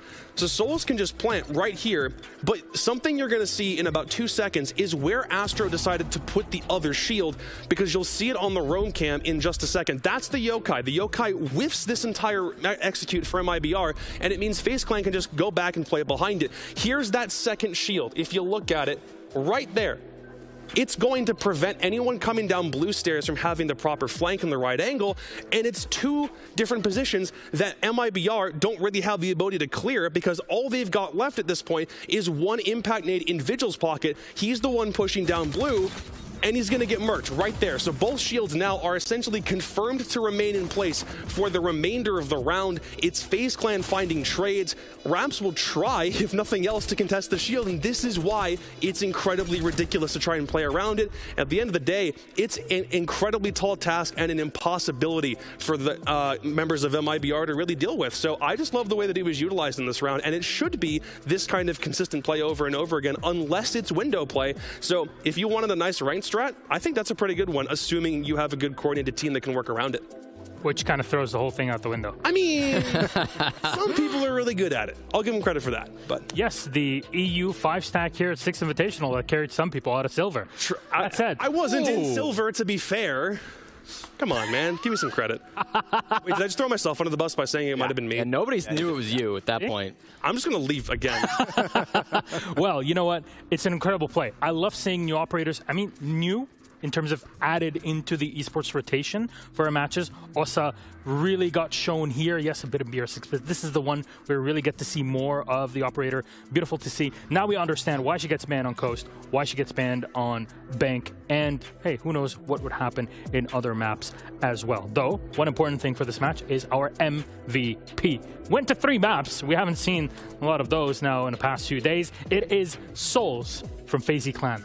Who else is it going to be? Realistically, who else are you going to choose? Souls, the hard support, ends up top of the pops for FaZe, hits the highest rating and ends the series +8 in kills, more than anybody else on his side. The next closest is going to be Bullet at +5. You really cannot deny how good this guy is. In the clutch, getting the plant down. He got 8 plants down over the course of the series as well. He's the man that can do it all. I think those plants are the huge thing why Souls is like up here as our MVP, right? 8 plants is an insane number for a best of 3, and for Souls to come in, that was clearly the key thing for FaZe Clan's strategy. All the way back on map number 1, we see here on Cafe, Souls was able to get so many defuse kits onto the ground and able to turn so many of these attacking rounds into wins for FaZe Clan in that second half. We saw it again on Chalet, where they were able to go for a lot of plants, and then again on Bank. It was really a site-focused and plant-focused strategy, start to finish for FaZe Clan, and Souls is a huge reason why that was so successful. I don't really know what else there is to say about Souls. The man had 6 1vx's back in Sweden. He's just kind of keeping the trend going. Even if there were some moments where he probably should have had a 1vx on map 2, it still turns into a solid attempt, if nothing else, from FaZe Clan, and he just held down the fort. I don't have a problem with the MVP pick in the slightest. Yep, Souls on top, and you know what? It is good to see that Souls kind of proving or kind of bucking the trend of, you know what, supports can also top the scoreboard, and this is great for us to see. They can top the scoreboard in kills, they can top it in plants, they can really do whatever they want. The sky's the limit. I think one of the things that makes Souls quite unique in his position is that FaZe as a team are very early adopters of certain things. They're really keen on using Flores, which has been around for a while now, and a lot of teams run it, but FaZe will run it consistently. We saw Osa getting sprinkled in there as well, and I think it was a brilliant nod to how scared MIBR were yesterday of the Liquid game. They banned Osa out. Today, Osa was available, and it's something that FaZe are like, bam, we are straight on this. They're not afraid to really mix things up in terms of picks, and Souls just has that layer of flexibility to really play around that.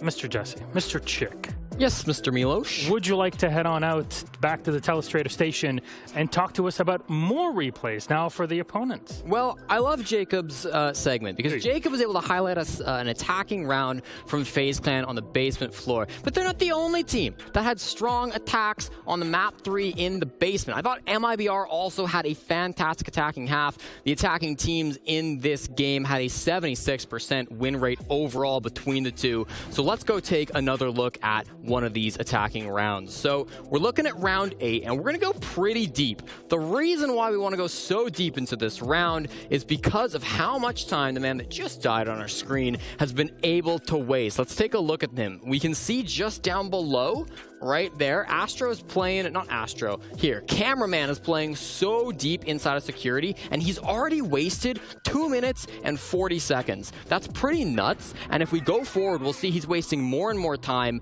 MIBR are completely struggling to get him out of the security, and they do it.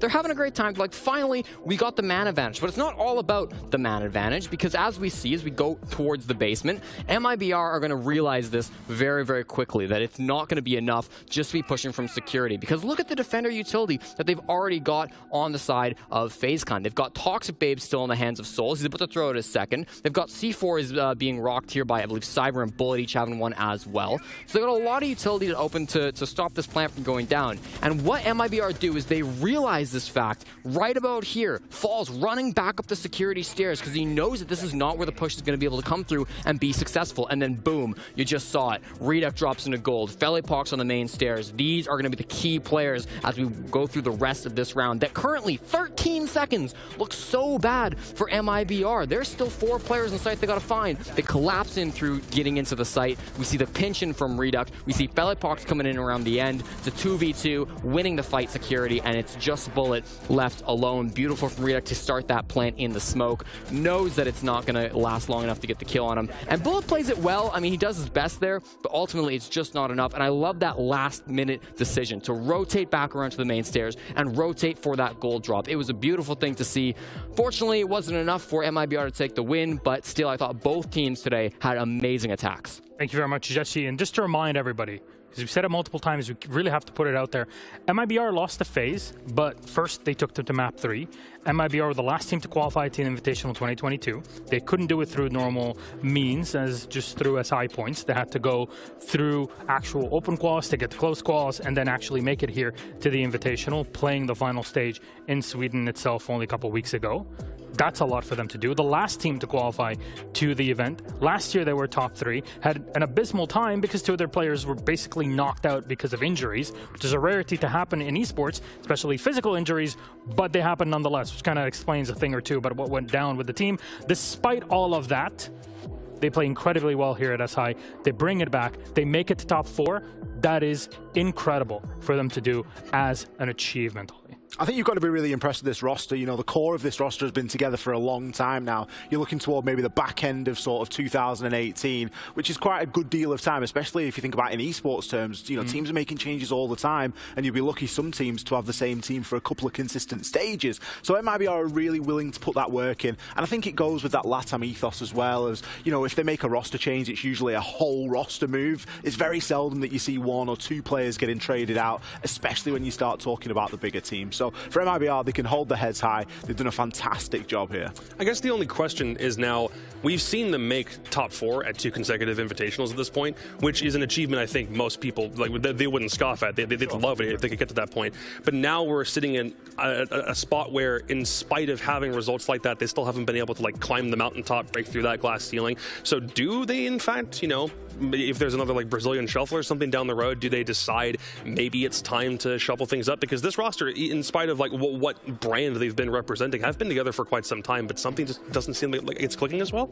I remember watching the finals of Challenger League Season 9 Latin America and saying, I have a tweet out there somewhere, this Team 1, because they were sponsored by Team 1 back in the day, this Team 1 squad has some serious potential. They had won everything from community leagues, open qualifiers, the Challenger League, absolutely dominated. I was like, this is a team to watch out for. So the fact that they've now back-to-back made top 4 at SI feels pretty good. I remember, because I'm old, they came out of nowhere in that, because I'm pretty sure I casted that match itself, got them out of, because I'm old, into Pro League in Brazil. And from then on, played 2 minor events where they played incredibly well. Got to see them at DreamHack in Valencia, which was great, actually, because this team were like, oh my God, these guys can really do a lot. And here they are, now performing incredibly. The old Team 1, new MIBR, things kind of swapped in 2020. And this is where we got to. Impressive to say. And another impressive thing is that Mr. What's his name? Jalibert Kakub. What? 2 out of 3 teams that you predicted are actually potentially... You picked NIP, absolute failure. Yeah. FaZe and Team Empire to be in the top 3. So we were discussing this earlier. There were 3 teams that I selected in my own personal predictions that I thought were going to win the whole thing. You're right, 2 of them do exist now, but the 3rd one is an NA team. So either the curse comes to fruition, TSM somehow wins the 6th Invitational, the NA boys win and the curse stays intact, or I get one of those predictions correct. I don't really know which one I prefer, if I'm totally honest with you. You'd be a winner either way? I don't really know if there's a way that I lose, to be honest with you. I know you lose if TSM wins because you've got the EU and the LATAM factors working for you, but... I mean, if you predict enough teams, you're going to be right at some point. You predicted 3. It's true, I know, but for 20 teams, I thought it was adequate. I predict 5 out of the 20 to actually be in the top 3. Yeah, but I didn't pick like a quarter of the field was going to win. Like, that would have been way too much. Well, you know, one thing is for sure, there's going to be one winner at the end of all of this. If you're listening, Tim, Ace, all of us, because we're getting to watch the games here. Here's our bracket and what it looked like. In case you missed the matches today, don't worry about it. You can go and rewatch the VODs and keep up to speed, because tomorrow, friends, it is Grand Finals Day. We still need to know which team will be joining Team Empire as they were able to take down TSM 2-1 in the upper bracket. Europe is in the grand final. I repeat, this is not a drill. EU is in the grand final. Please keep it in your mind, and it's a best of 5, but FaZe and TSM will be playing one another in the lower bracket. That is the first match to start tomorrow. I hope you're ready for it. There's our schedule. We're just going to put everything out there for you. There is so much in store for you tomorrow. You will barely be able to consume the amount of content coming your way. Our pre-show starts at 13:30. This is all lifetime here, CET in Stockholm, where the Invitational is happening. TSM goes up against FaZe Clan, a best of 3. Just like we've had so far in the tournament. After that, at the exact timing of 16:30 p.m. here, that is the Year 7 panel. So much is coming to Rainbow Six. You've already been excited today with the season reveal. Oh boy, you're going to see even more of that. What is prepared for this next year of Siege for us? I can't believe it. 7 years are beginning.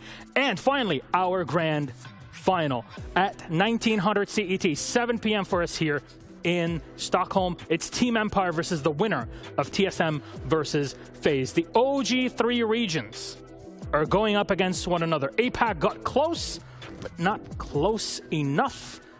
But still, hell of an invitational. I believe so far we're having a lot of fun. I am definitely enjoying it. Gentlemen, to wrap it up, what do you got to say for us? I think it's beautiful that we've got all 3 of the major established regions in the top 3. I love Latin America, but last year having 3 Brazilian teams in the top 3 was a little slow. Yep. So having everybody represented here in the top 3 for the final day of SI, what more could you ask for? It's 3 massive names that have come up through Siege over the ages as well. It's FaZe, who've been at every SI all the way back since 2017 under a different name. It's TSM, who North American fans have wanted to win a big one for a long time. And it's Team Empire, the runner-up all the way back in the 6th Invitational from 2019. Theoretically, I don't really know if there's a way the general Siege esports ecosystems like fans lose out based on who wins this SI. I'm not sure who's writing the script tonight, but I wouldn't want to be them. I think there's a very compelling argument for each one of these teams to win. You mentioned there, you've got Empire, you've got TSM, like 2 teams that have been close before. You know, there's so many different storylines that are all interweaving. And then you've got FaZe, who are almost the journeyman at this point, constantly coming in, constantly getting the battering, and one day they are going to have to win something like an SI, so maybe it's going to be tomorrow. Don't worry, Fluke, Hap, and I were able to peer into the script for the Invitational. Oh yeah? Wins. And I'm under NDA, cannot say. Very sorry. Here's a reminder for everybody. 17:30 for the Year 7 panel. That is 17:30 CET. That is 4:30 p.m. for you in the UK. And that is 10:30 a.m. for you on the East Coast. There you go. Gives you enough space to prepare your day. TSM FaZe, Team Empire versus the winner of that matchup for our best of 5. Again, Europe is in the grand final. A copium has finally arrived. Breathe easy. Into my brain. Thank you so much, gentlemen. You've been an absolute pleasure to have here on the desk. It's my first time that I actually get to close the desk here at the Invitational. That's a change of pace after 2 weeks. Thank you all for watching with us today and enjoying the games. I really hope you enjoyed them.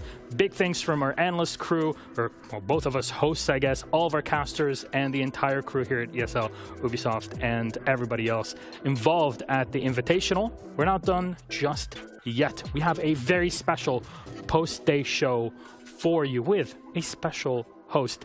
Demo is here, and you are really not ready for this. Stick around, catch it in a few minutes.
My name is Alexander Yeti Lawson. I play for the Susquehanna Sonics from the NAL, and I'm like the Hardbreach roamer, secondary Hardbreach roamer for the team.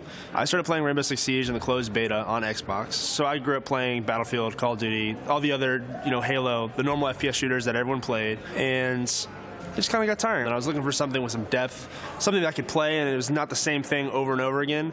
And Siege really delivered that, and it had like the tactical realism of one-shot headshot. There was there's a lot of strategy involved at the beginning of the game, so those things really attracted me. I was definitely a casual gamer when I started, but then I saw the Pro League, and I was like, oh my gosh, that's so cool. As time went on, and as I got better at the game, I was like, I think I can do this. I was grinding for Invitational, for the very first Invitational on Xbox, never made it. And then after that, they announced that they're gonna cancel the console league. At that moment, I was like, I'm gonna do this. And I switched to PC. One of my teammates on Xbox came with me. We found some players grinding the game. I eventually upgraded to my first actual gaming computer. And then we get picked up by an org called World's Best Gaming, WBG. And that was my very first Pro League season. So in a short period, about 6 months from me switching to PC, I make Pro League. This is everything you want. Nerve-wracking with the format at the time. Obviously, very small room for error. You lose 2 games, you're out. My grandparents actually wanted me to quit, and they were like my parental figures. They were like, do you want to waste time with this? I was in college, not really focusing on studies. My priorities were obviously elsewhere. It was really hard, and my computer broke, and I was really depressed. And my grandparents actually bought me a new computer for Christmas because they could not handle me being that depressed. At that point, I kind of almost got motivated again to really hit it hard. They're believing in me, so it was a roller coaster of emotions. And then the Obey guys decided to make roster moves. They approached me saying, we want to give you a shot. I'm like, I love that. And it was a breath of fresh air because I was like, I get to keep going. I get to keep going, chasing my dream. And it's just it's terrifying because one minute you think it's gone, and then the next day you wake up with an opportunity that's going to change your life. I had a Sonics tryout. That's the way it worked. They basically said, we like how there's chemistry between you 4, and we can kind of hit the ground running with this project. And we got picked up by the Sonics, and started preparing for the NAL. And the Sonics will be the 2021 NAL champions! The 6th Invitational means a lot. It's a very special thing. If there's going to be any events that anyone remembers from Siege, it's the 6 Invitationals. People forget a major. People forget, a minor or a regional competition, but no one forgets a Siege Invitational. Shoot, people remember things that Noah Ringu did, but it hasn't quite hit me that I'm at the 6th Invitational, that I'm at the equivalent to, the World Cup or the Super Bowl of our video game. I think that it's so special that I get to be a part of the game's bloodline, and it's going to be there forever.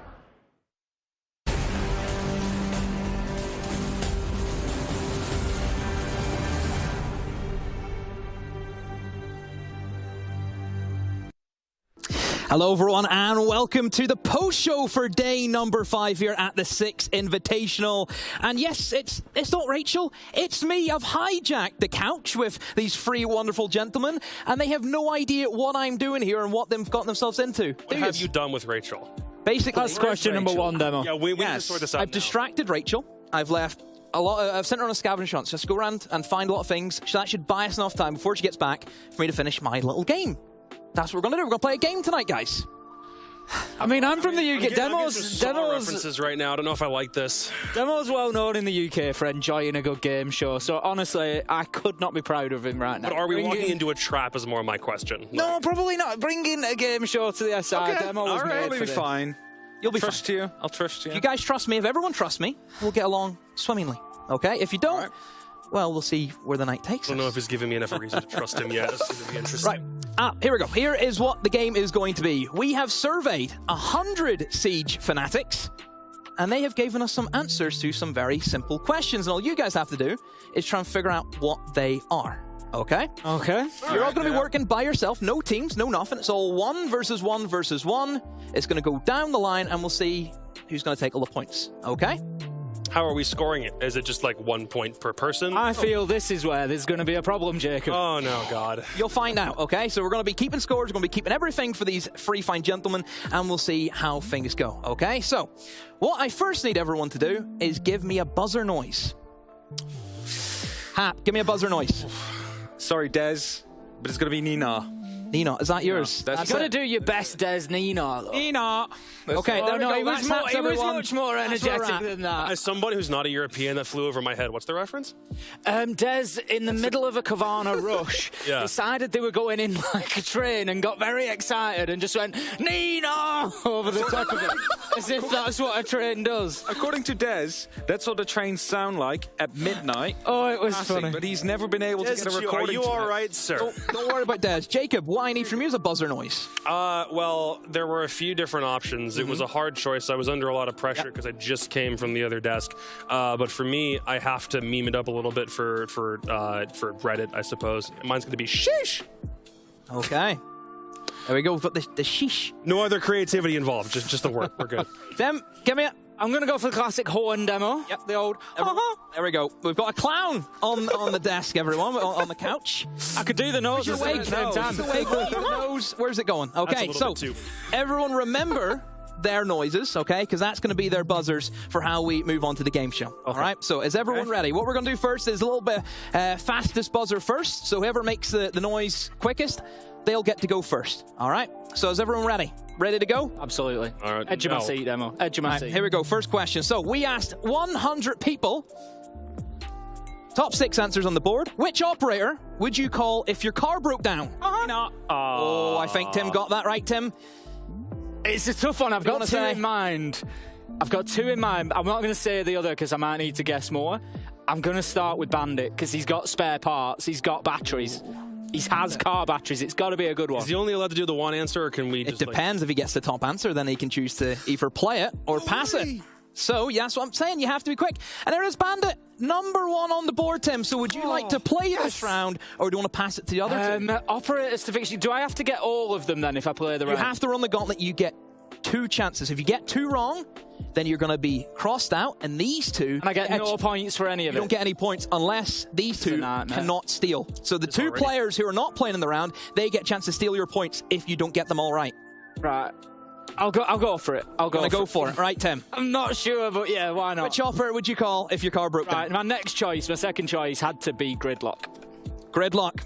Is Gridlock on the board? Oh, she is. Yes. Okay. Number 4. Doing well. Still 4 more to find. Too well, I think. Yeah, a little bit too well. Tim? I call if my car broke. I want to say Nomad.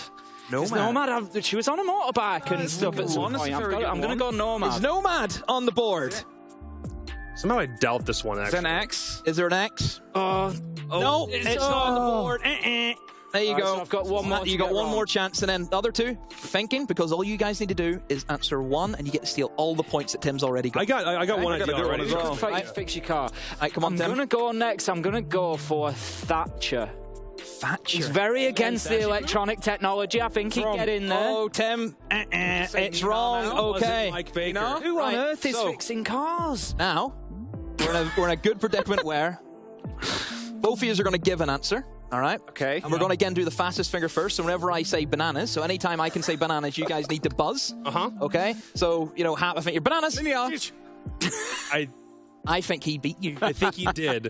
And also, screw you for not putting the... never mind. I love this. Is already rigged. You need to wake up. Right, Hap, here you go for a chance to steal all the points. All you need to do is get 1. That's all you need to do. The director of development in Siege, Mira. Mira. That's what I'm going It's Mira on the board. It is. All the points. So he gets all the points from Bandit, all the points from Mira, and all the points You're bringing the lore into it, Hap. There we go. How many points is that? That's how many points he gets. So let's see what let's see what you missed out on. Number 2 was Mozzie. That was that on Mozzie. I was going to say Mozzie, but works in the garage. Gridlock fixes his bike for him, sure. I think number 5. I think there was reason to believe it would have been... What's number 5? Maverick. Motorcycles and not cars. And number 6... The Chunka. He can push it. Is Tachanka just going to get put into every one of these as an answer? Whatever That's those what I want to know people now. are on, I want some of it. Brilliant. Well, that's it. This is terrible. Siege community. So I don't get any points. Oh, you don't, and he gets all of them that he stole. I knew your scoring was cool. Are we ready for round 2? Now's the time we just... Are we ready? We don't have to be here anymore. Oh, sit down because then Hap's going to win. That's what you want to forfeit. You want to forfeit, Jacob? That's not fun. Another NA forfeit? Yeah, is that the NA mentality here? Look, man, NA mentality might still get to the grand final. Start that. Right, here we go. Number 2, fastest buzzer first. Here we go. Are you ready? Yeah. Which operator has the best beard? You know. Oh, Hap's got you. None of us said anything. He was. Right, Hap, what's it going to be? It up there. Maestro. Maestro. Is Maestro on the board? It is, No, but it's he's only not. the Come 5th on. answer. Milos would cry if for some reason he wasn't there. Right, ready for the buzzer? Are you two ready? Yep. 3, 2, 1, go. Jeez. Kite? Is he on the board? He has to be. He is. He's second, but he's not the top answer. Tim, still a chance to play. You need to get the top answer here. I've got a complete blank of operators with beards. Who has the best beard? I'm going to have to push you, Tim. You would have think it would have been obvious, right? I know. Maverick's got a decent beard. Maverick. Is Maverick on the Is it board? audible groans. That's the most He's not scratching. on the Are board. you kidding me? He's not on the board, The Tim. man's been out in the tundra forever, and you think he's got a good beard? I like Maverick's beard. It's not there, Tim. I'm sorry. You're wrong. I didn't get to saying that tonight. It doesn't matter what honest. you think, Tim. Chad is tearing you Right, so apart Jacob, right since now. you got the second highest, that means you get to either pass or play the remaining board. Oh, I've had a nightmare. Oh, this is hard. I mean, honestly, kind of aside from like those two. See, other you're options- drawing blanks. No, at this on point, I beards. kind of am drawing a blank. So if I play it, I have to get all the rest of them. But if I pass it, do I just take what I've already got? And that means you get a chance to steal if somebody slips up. What's it going to be? You know what? Just for the sake of maybe no one else opting to do this, I'm going to pass. You're going to pass. Who are you going to pass it to? I'm going to pass it to Hap. Pass it to Hap. Right, Hap. Do we count You ready? elite skins? Whatever the people I mean, say. it's on the operator, so sure. Up to you. Bandit. Bandit. Bandit elite That's skin. a good shot. Is Bandit on the board? He is. Number 4. Okay, Hap, there's 1. What we need is 3 more from you, though. 3 more. Still missing the top answer, I feel guys. like we're still wildly missing the best top beard in This answer. might be a problem, yeah. All right, so we're gonna go down. Let's see. Not that one. Come that on. one. I'm going to X you in a minute. Buck. Buck. A little scruffle here. Oh, is Buck on the board? He is number 3. On the board. 3? Still 2 more to find. Still 2 more. Still 2 more. And you still have 2 See, 2 lives left.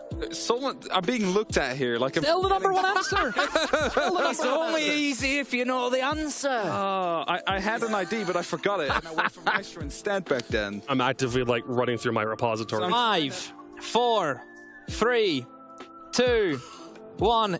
There's your first life. Hurry up. Come on. We don't have all day. How much time do I get for each guess? Whatever I give you. Whatever I give you. Okay, It's my show. there's something Rachel's there. not here. Rachel's there to save you.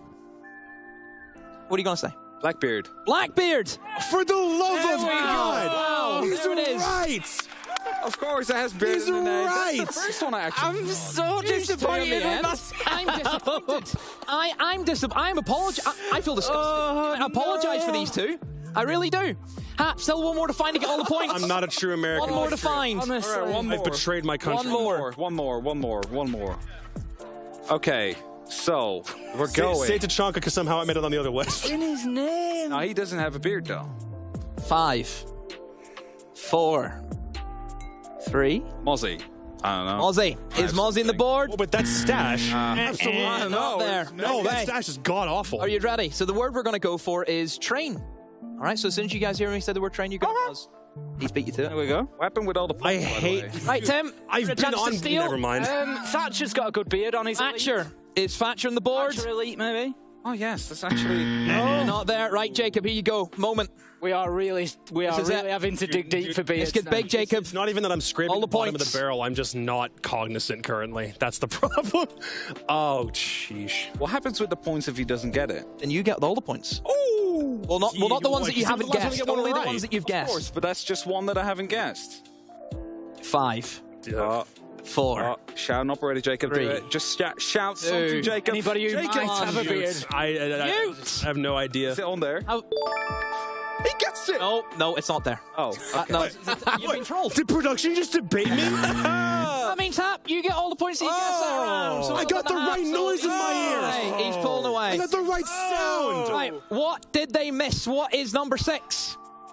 Flores. Okay, I should have known that. Okay. Fair, Hap. You've Jury's out on that missed one, the I trick think. there, Hap. Missed 3 points Right, there. are we ready for number 3, gents? I didn't think I was going to get so excited by this game. We're I'll ready. be honest. Buzzers at the ready. Excitement's Right. certainly a word for it. What word? Which operator gadget would you choose if you were stranded on a desert island? You know, first going. Yep. 40. I said it too quick. Wow. But we're going for. I've got a good one. The dock stims. The dock stims. Yeah, you never So know. Stim if you need pistol. extra help. It's not on the board. Right. I didn't hear. Neither of you guys buzz, so. There you go. Jacob, you need to wake up, my boy. You need to wake up and get in this game. I hope I got something. Right, Tim, what are we thinking? See, I like your thinking, Hap. I was thinking the corner station. Oh. I'm going to go for the corner station. Corner station, Yes! number one. There it is. Right, Tim, pass or play? I'm going to pass this one. Who's it going to be passed to? I'm going to pass it to Jacob because he's struggling at the minute. Jacob. Thank you for reminding me, Tim. Really appreciate it. Right, Jacob, Desert Island. You ever thought about this before? Ever crossed your mind? It's a tough one, this. It is a tough one. All the players getting asked that from earlier, I did think about that earlier, yeah. I'm going to go with... Who do I like in this case? You know what? You're on a desert island. There's nothing to suggest you actually have like anything to protect you from a storm. I'll take Rook. Rook. So his plates. Is his plates there? Not there, Jacob. One more life. Can I leave yet? Up? Oh, God. As a different option. I don't know. It's weird. I'm thinking like survival mechanics. I'm thinking... I mean, it's a desert island, so Nomad wouldn't matter for anything. There's nothing there. No, nothing. What's going to save you? No compass. Nothing to help you. You know what? Actually, Tachanka. Is Tachanka on the board? Well, it's a gadget, not just... For the use of the fire. Gadget. Fire could be helpful. Tachanka isn't a gadget. The Shumika launcher. I'm saying the Shumika launcher. Honestly, Tim gets a point just for naming it. There you go. Yes. Give Tim a point. Just a single point. There we go. If I win by one, and I leave yet. You're done, right? You two, you ready for just listen out for the word? Yeah. Word? Yeah. We're gonna go with blazer. All right. You're wearing a nice blazer. There you go. You've lost again. distracted by the compliment. Right, Tim, I'm drunk. there you go. Chance to steal the single top answer that we've had. You guys are very poor this round, I must say. I'm trying to think of like popular lineups and what might be useful. I got some guesses. Why is it now that I'm all I thinking can think of after things I've is been knocked out? just things that explode, and I just don't see that they're going to be that useful. I'm going to go with... Just say 5, 4, 3. I'm going to go with the laser gate. A laser gate. On what doorway? On brand. Just are you That's on a it. desert island? Are you building your own house, Tim? I just wanted to say it. Right. I called it. I a knew chance it. to steal Okay. the single top answer. That's all you've gotten. 5 more still there. Hunting, crossbow, Capital. Capital. Oh, maybe that one. is it there? Thinking, but sadly, the community doesn't think the same way. So that means, idiots. Jacob, you actually end up getting the. Wait, you said corner station? So you said actually corner end up station getting the already. points, Tim. Yes. 34 points for Tim. Stop Let's see debating what me. the Oh other my God. five are. Let's make sure those Number get written 2. down. What are we at number 2? Welcome, Matt. Why you Well, bear hunting. trap. I was trying to Okay. think of Yeah. hunting stuff. Number 3, what we saying? Very close to the stim pistol, but that's E1D, you could... yeah. very, very close. Same way it kind of saves you, doesn't it? That's E1D. Nah. Pulse. Number 4 is pretty much like the stim pistol. It's adrenal surge. Yeah, makes a lot of sense. And then number 5. Oh, the caber. The Oh, the house with it, Tim. That's where you could have got your doorways with a sledgehammer. The house with it. And That's then ambitious. Number 6, logic bomb. Just get a phone. Why did you not think to bring a phone? Hey, you're gonna call everybody. Why did nobody think? On a desert island and it's bold of you to think everybody. about Nobody thought to bring a perception. phone. My goodness. It's not the phone. So, I love this. I can't tell I what- love this community, but sometimes I'll remind everyone. I've got to ask questions. I'll remind everyone You where we're went at in terms straight of to the points. bottom barrel of r/Rainbow Six, and I So, don't approve. we've got 164 points for, is it Hap? Yes, Hap 164. Then we've got Tim, you're on 35. Yep. And 35. Jacob, Don't say it. Don't say it. still yet to On a score. smiley face. Oh, it's a smiley face. No. You know, At least he's having fun. He's having fun. Right, he's ready. I'm Ready to not. go next. Number 4. That's what it's all about. Right, top 6 answers on the board. Name a weapon you would most want to have in a 1v1. You know, the vector. The Vector. Is the Vector on the board? Oh, it's not there. Can I get another one? No. Incredible. What do you think this is? I don't know. Okay. In a 1v1. Right, who's buzzing? There we go.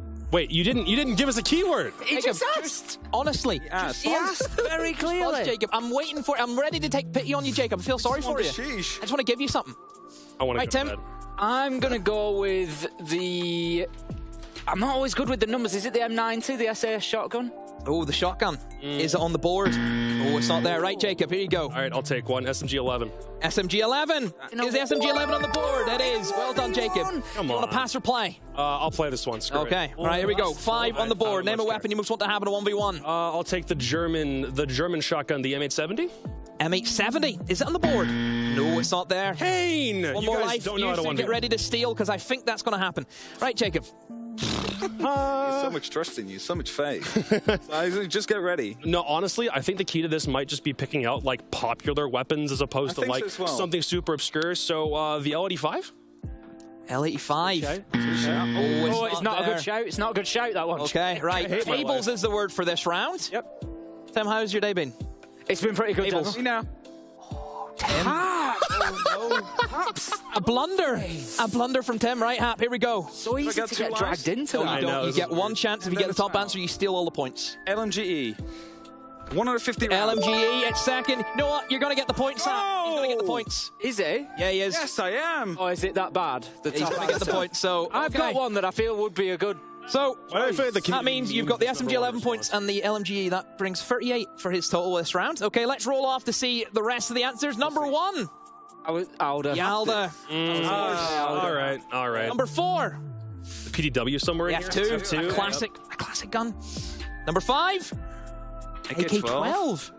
Couple of These are ace too mains out respectable there. for the survey. Number 6. ARX. One I close to actually my heart. thought ARX as well, but I'm glad I went for the LMGE. 150 bullets. That's a good choice. Hap is I pulling can't believe away. I didn't think of the Hap Alda. is pulling Honestly, away. it's I can't believe I didn't think of the Alda. The theory of pick popular weapons was good.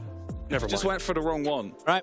Still I had the more right to idea. play for. Jacob, still plenty of time to catch back up. Maybe a double point round in there for you. Who knows? Okay, here we go. Number 5. Yeah, that's unlikely. Which operator? Oh, wait. Never mind. We're actually going to skip that one.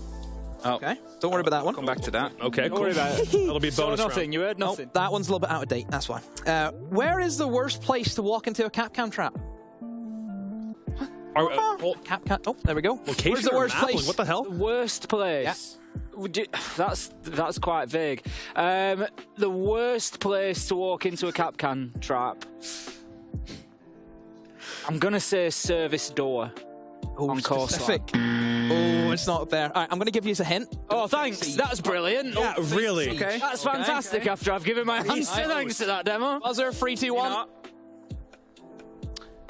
Okay, so when you're trying to raid the fridge at night and everybody's asleep. Okay. This is ridiculous. Is this? You're going to say the fictional or not kitchen? This is ridiculous. What is Everybody this? wakes up. Absolutely. Is the kitchen so on the not. board? Oh, it's not there. Right, Jacob. So I'm going to hit. Listen. Okay, think about it. Honestly, Where I'm is the disgusted. worst place to walk into a Capcan trap? Anywhere in the world. Where would be the worst place? That would have been helpful to know earlier. Jesus Now Christ. you know. You're the only one that had that tip. I didn't ask. He's getting a little bit vexed, isn't he? It's been a long day. I mean, anywhere in the world? Anywhere. I'm gonna have to push you here, Jacob. 5, 4, 3. Just say something. When you walk into the bathroom. The bathroom! It's the bathroom on the board, it is! So, Jacob, do you want to pass or play? Oh, this is... So now knowing the criteria for this question, Feel confident? you know what? Yeah, I'll take this one. I'll play He's it. gonna go for the play. You need this round, Jacob. Still stop off the board. Oh. Nothing was wrong. I think somebody in production has it out for you. I'm about to get PTSD from just this freaking show. Right, okay, Jacob, here we go. All right. Well, if we keep the basic trend going, I'd say worst place for a Capcan trap would be your bedroom. Keep that Bedroom. up. Okay. Bedroom on the board it is. Okay, Number cool. 3. So why wasn't kitchen on this list? That seems like going to fit right in. You have 3 still to Maybe get. just a night Still kitchen. 3 on the board. Top answer still yet to get also. Anywhere else that would work? I mean, maybe your front door? Maybe Front just door. You're leaving your house or something? Leaving your house. It's not No. there. Still one more chance to get. Used to get ready for the steal. Your basement, assuming you have a basement. I guess. Basement. Is basement there? Oh, it's not there. Okay, Jacob, gonna be frozen out. Now I'm confused, but So okay. the word now we're gonna go with is bald. I don't know why. I feel targeted. Oh no. I feel attacked right now. Bald. You know. Oh, Tim, is it past the bedtime? Sorry, I was out here reeling. I've been invited on a show. I've been attacked. How the hell do you think I feel as the lone Right. American on this show? Young Hap, what are we thinking? The living room. The living room. It's not there, right, Tim? Here you go for your chance to steal, or else Jacob's going to get all the points. This is so vague. I hate this Maybe not the question. front door, but the back door. This is terribly vague. So we've had the bathroom and the bedroom. Yeah, we've got 3 more to find still. It's not kitchen. Are they all house-based? Don't know. This is the fun of it. I don't even. Well, actually, I do know. I hate Harry Dempster, and I wish him nothing but never mind. On the stairs. I'll start giving you negative points the way you're going. I'm going to say on the stairs, Demo. On the stairs. On the stairs. It's not there. Now, 'cause it Jacob, was wrong. you've got some points. Thank you. Well done. So Well, what's you that? just He's got insulted the bathroom, the bedroom. But what else was on I this can't list? wait Here we to go. see what Let's else see the is answer. on this freaking Number 1 list. answer. Where's the worst place? Anywhere. Anywhere. Of course. That's what we're dealing with, Of course man. it is. I mean, Number 4. On your way to the shops. Cause all kinds of hassle. Imagine you're going in, Tim, for your banana. All of a sudden, bang. I am honestly trap. incensed. Right, number 5. A wedding. What a way to upstage if you want to do that. like anybody would have guessed that.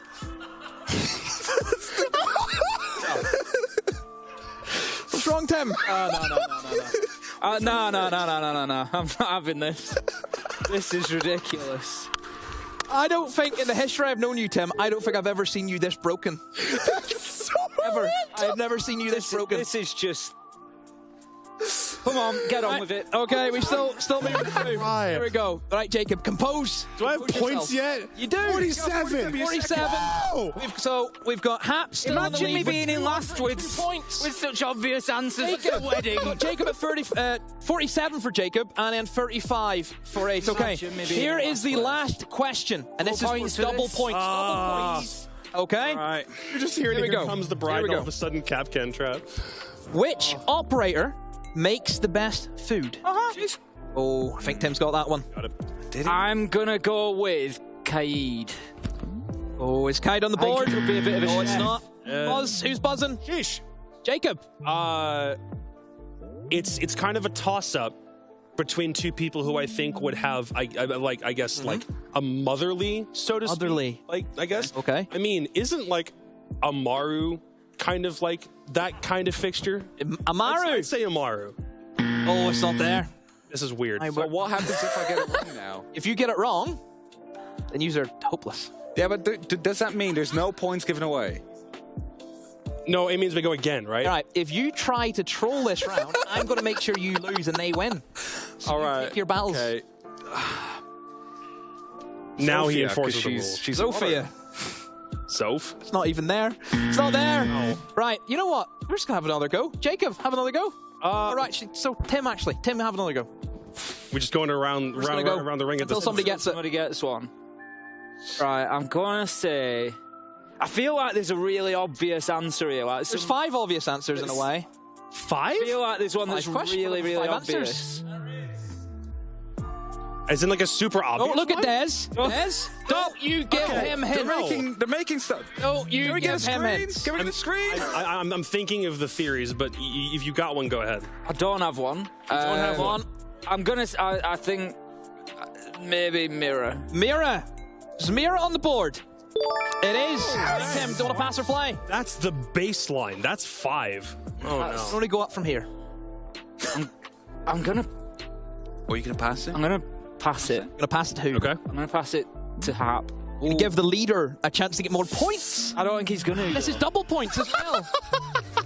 All right. I might not have Here you thought go, this Hap. through. You did not. You did not. I'm telling you now. You did not think this.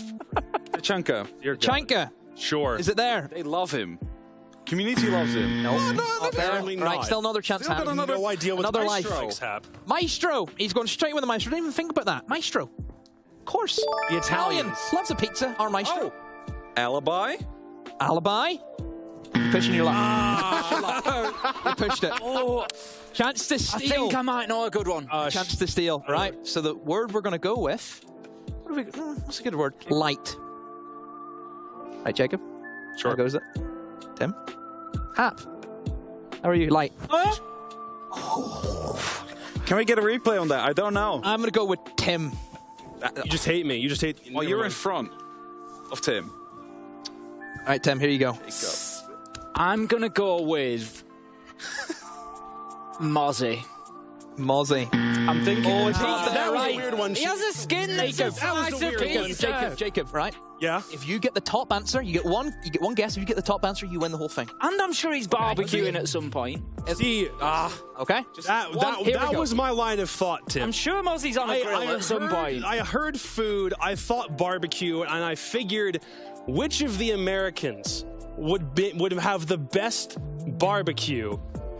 I'm gonna go Thermite. Thermite. Not say Maverick. We need the top answer, Jacob, for you to win. Is it gonna be? Oh, it's not. Means you do get the points, but I don't think that matters, and I think Hap is gonna be your winner. I can't just keep. Well done, the Hap. Oh, it's done. Nope, that's it. You need one chance. So let's see what the other ones are. It's being calculated. Top spots. It's being calculated. I'm gonna say one of the Flores. French operators now. Flores. I'm sorry. We've been told. Number 2. Oh, we've already got number 2. It's number 4. Only one we're missing. Habana. Okay. Everyone's saying. If there isn't a French operator on this list, That's it. That was the 5. The 5 was Mira, Habana, Thermite, Maestro, Flores. That was it. All right. Scores? That's it. So, Hap, you're our winner. What's the scores for Hap? My eyesight, even with glasses, I still can't. 202. We've got 35 for Tim, and then 140. Can we have a recount on this? 140 something for you, Jacob. But still Hap wins. Bonus point. Whoa, it's all kicking off. It's all kicking off. It's all going off. Right, that's going to be our quiz done, everyone. My oh my. Did we enjoy ourselves? I enjoyed. You enjoy? Well, yeah, you of course won. I did. So, do you know what you win? Do I win the caber? You win the hammer. Where's this hammer? Down. What? Where's this hammer? Bring it down. Oh wait, no, this happened with Fresh earlier. Never mind. No. Yeah, I know. He wins nothing. He wins nothing. We're fine. We're fine. I have been filled in. Well, we gave Hab something completely meaningless. I think we win overall. It's like.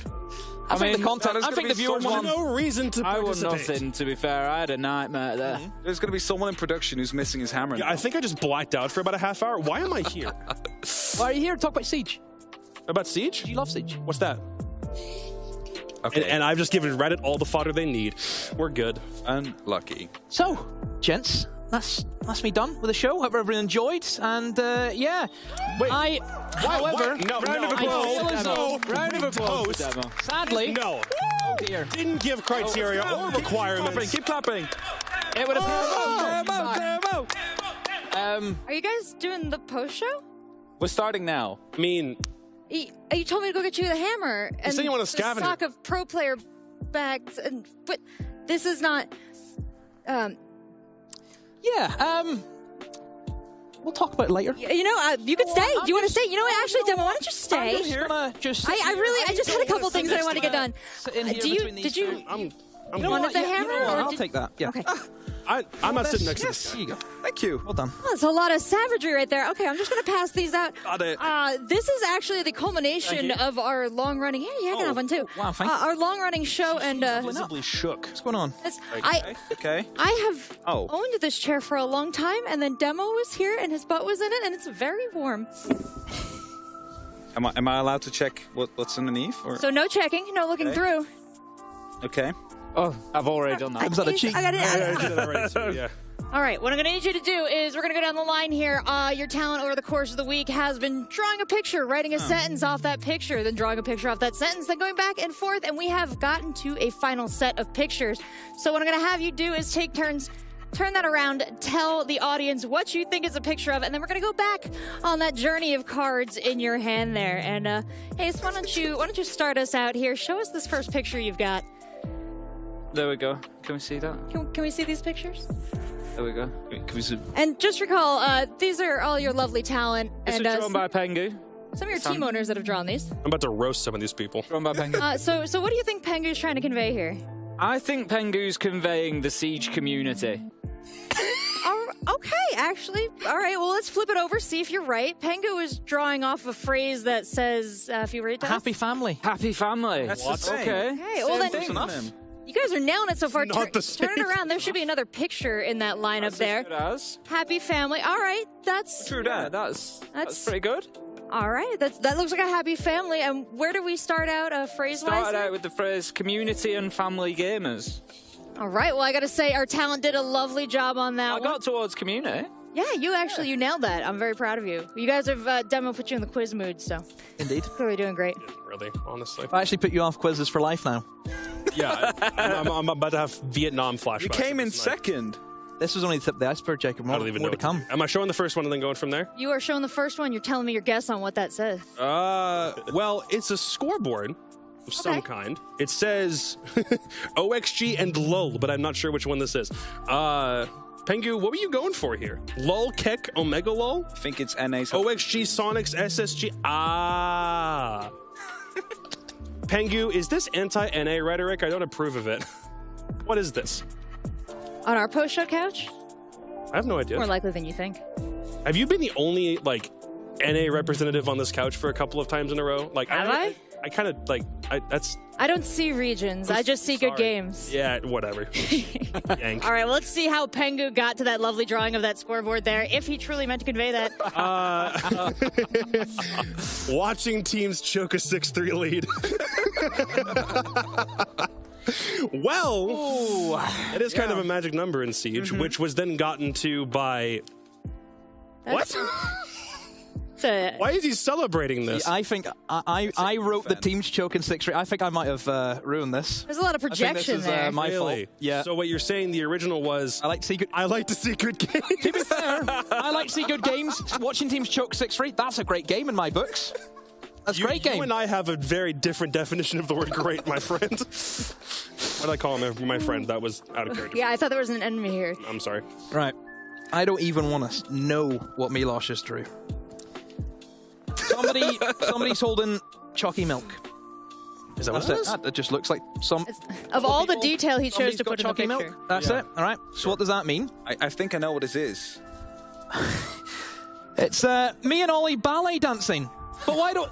I'm guessing the chocolate milk's reference to me because of my age, but I don't... Last SI. It was Ollie asking for chalky milk. Oh, was it? Last SI, yeah. I don't remember that. Ollie loves that. Unbelievable. And where did we... Hello? I mean, what's going on here? So we've got the ballet dancing, which makes sense. Yeah. All right. Milosh and Antero doing ballet. So that's done pretty well. Let me see actually the second picture. How did the you one get laughing the hardest in the back right now? from Milosh and Guffaw Antero? on that man's to be fair, face. like, that's not too bad because that's what this became, isn't it? So that's pretty good. Whoever did Nicely that. done. Nicely done. And for our final set. All right, so I think it's a drone that's on fire. Because it's really simple. Wait, can we zoom that in? There we go. See? I mean, right? Could be a drone that's on fire. It's a drone. Somebody's That's actually like a hot droning. That's a drone. Oh, hot droning. That could be fair. Okay. Yeah. How do they build that Thinking. synergy? All right, so... No. It is a drone on fire. Drone on fire. Yeah. Wow, you're so astute, Hap. Clap for it. I'm kidding. Thank you. All right, so Let's turn to the panto. it is probably going to come back to hot droning because we do have a small drone here followed up by an entry fragger and a little flame above it. There you go. So we're going to come back to it. It's written down by Jess, and it is indeed coming down to hot droning. Wow. So we both were right to some extent, Tim, so let's go for it. That was it. So, well, I've been pretty impressed by all y'all throughout this tournament. Not only what you bring to the broadcast, but the fun you brought to the couch at the end of the day. Demo, though, I'm a little concerned that I'm not coming back because you absolutely nailed it today with the Family Feud. I'm only here for the game shows, Rachel. Jury's out on whether he... Good. I was a little threatened there. I've never heard so much laughing in here. Great job on the Family Feud. All of you all, great job on the show this weekend. I know we got a big set of games coming up tomorrow, so I want to give you all a chance to close out the show. Ace, you want to start us off? I mean, I just love the final day of SI. I know everybody else does as well, but it's just 2 weeks of excitement. All comes down to it. And we've got some amazing teams left. And we've got EU left. We can do it. The copium is at an all-time high right now. I can just tell. I mean, other than like the obviously, I guess, like sappy stuff you could say about this, I like the post-show idea. Guys, can we bring the post-show back for the major in 3 months? Can we do that? I think there's potential with this. Can we like bring you back for it too? Because you did a stellar job. Everyone clap for Seltzer right now. If I chant, I might break the mic. It's the kindness that you guys show me. Thank you. Demo. Oh, just tomorrow, this is it, everything. I'm happy. Any team who wins it, I'm happy because I like all three. But like, if I had to pick one, I think the LATAM region. Come on, we need to keep it going. We have such a good streak with the LATAM. We need to keep going. Someone's biased. You know? No, just LATAM. That's it. Yeah, we're going to have some great and amazing games coming up. And you know, where Empire has been the only other team not from LATAM that has been in the finals during one of the majors, they are now as well the first one confirmed for the grand finals. So I think we're going to have a really good day coming up. It's going to be good. So honestly, I can't tell who's going to win it. All right. Well, gentlemen, I'm going to let you get some rest to prepare for this final day. Fans out there, make sure you've got your alarms set, your pages bookmarked. Call your mom, your dad, your grandma. Get them in the stream. Get them watching. Get them set up with a Twitch chat because I'm sure they got some stuff to write in there. It has been a pleasure doing the post show. I will see you for the post-match interviews. Thank you so much to all the wonderful talent, production, and players that make this whole event go. We'll see you tomorrow, everyone, for a great show.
Welcome to Rainbow Six Siege Rank Up by Game Plan.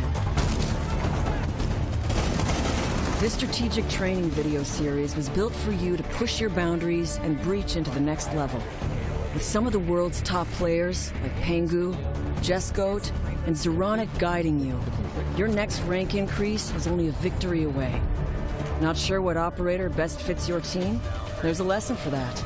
Should you flank or be patient? There's a lesson for that too. Lessons are split into 5 tiers, so whether you're a seasoned veteran or brand new to the scene, you're guaranteed valuable tips fit for your rank.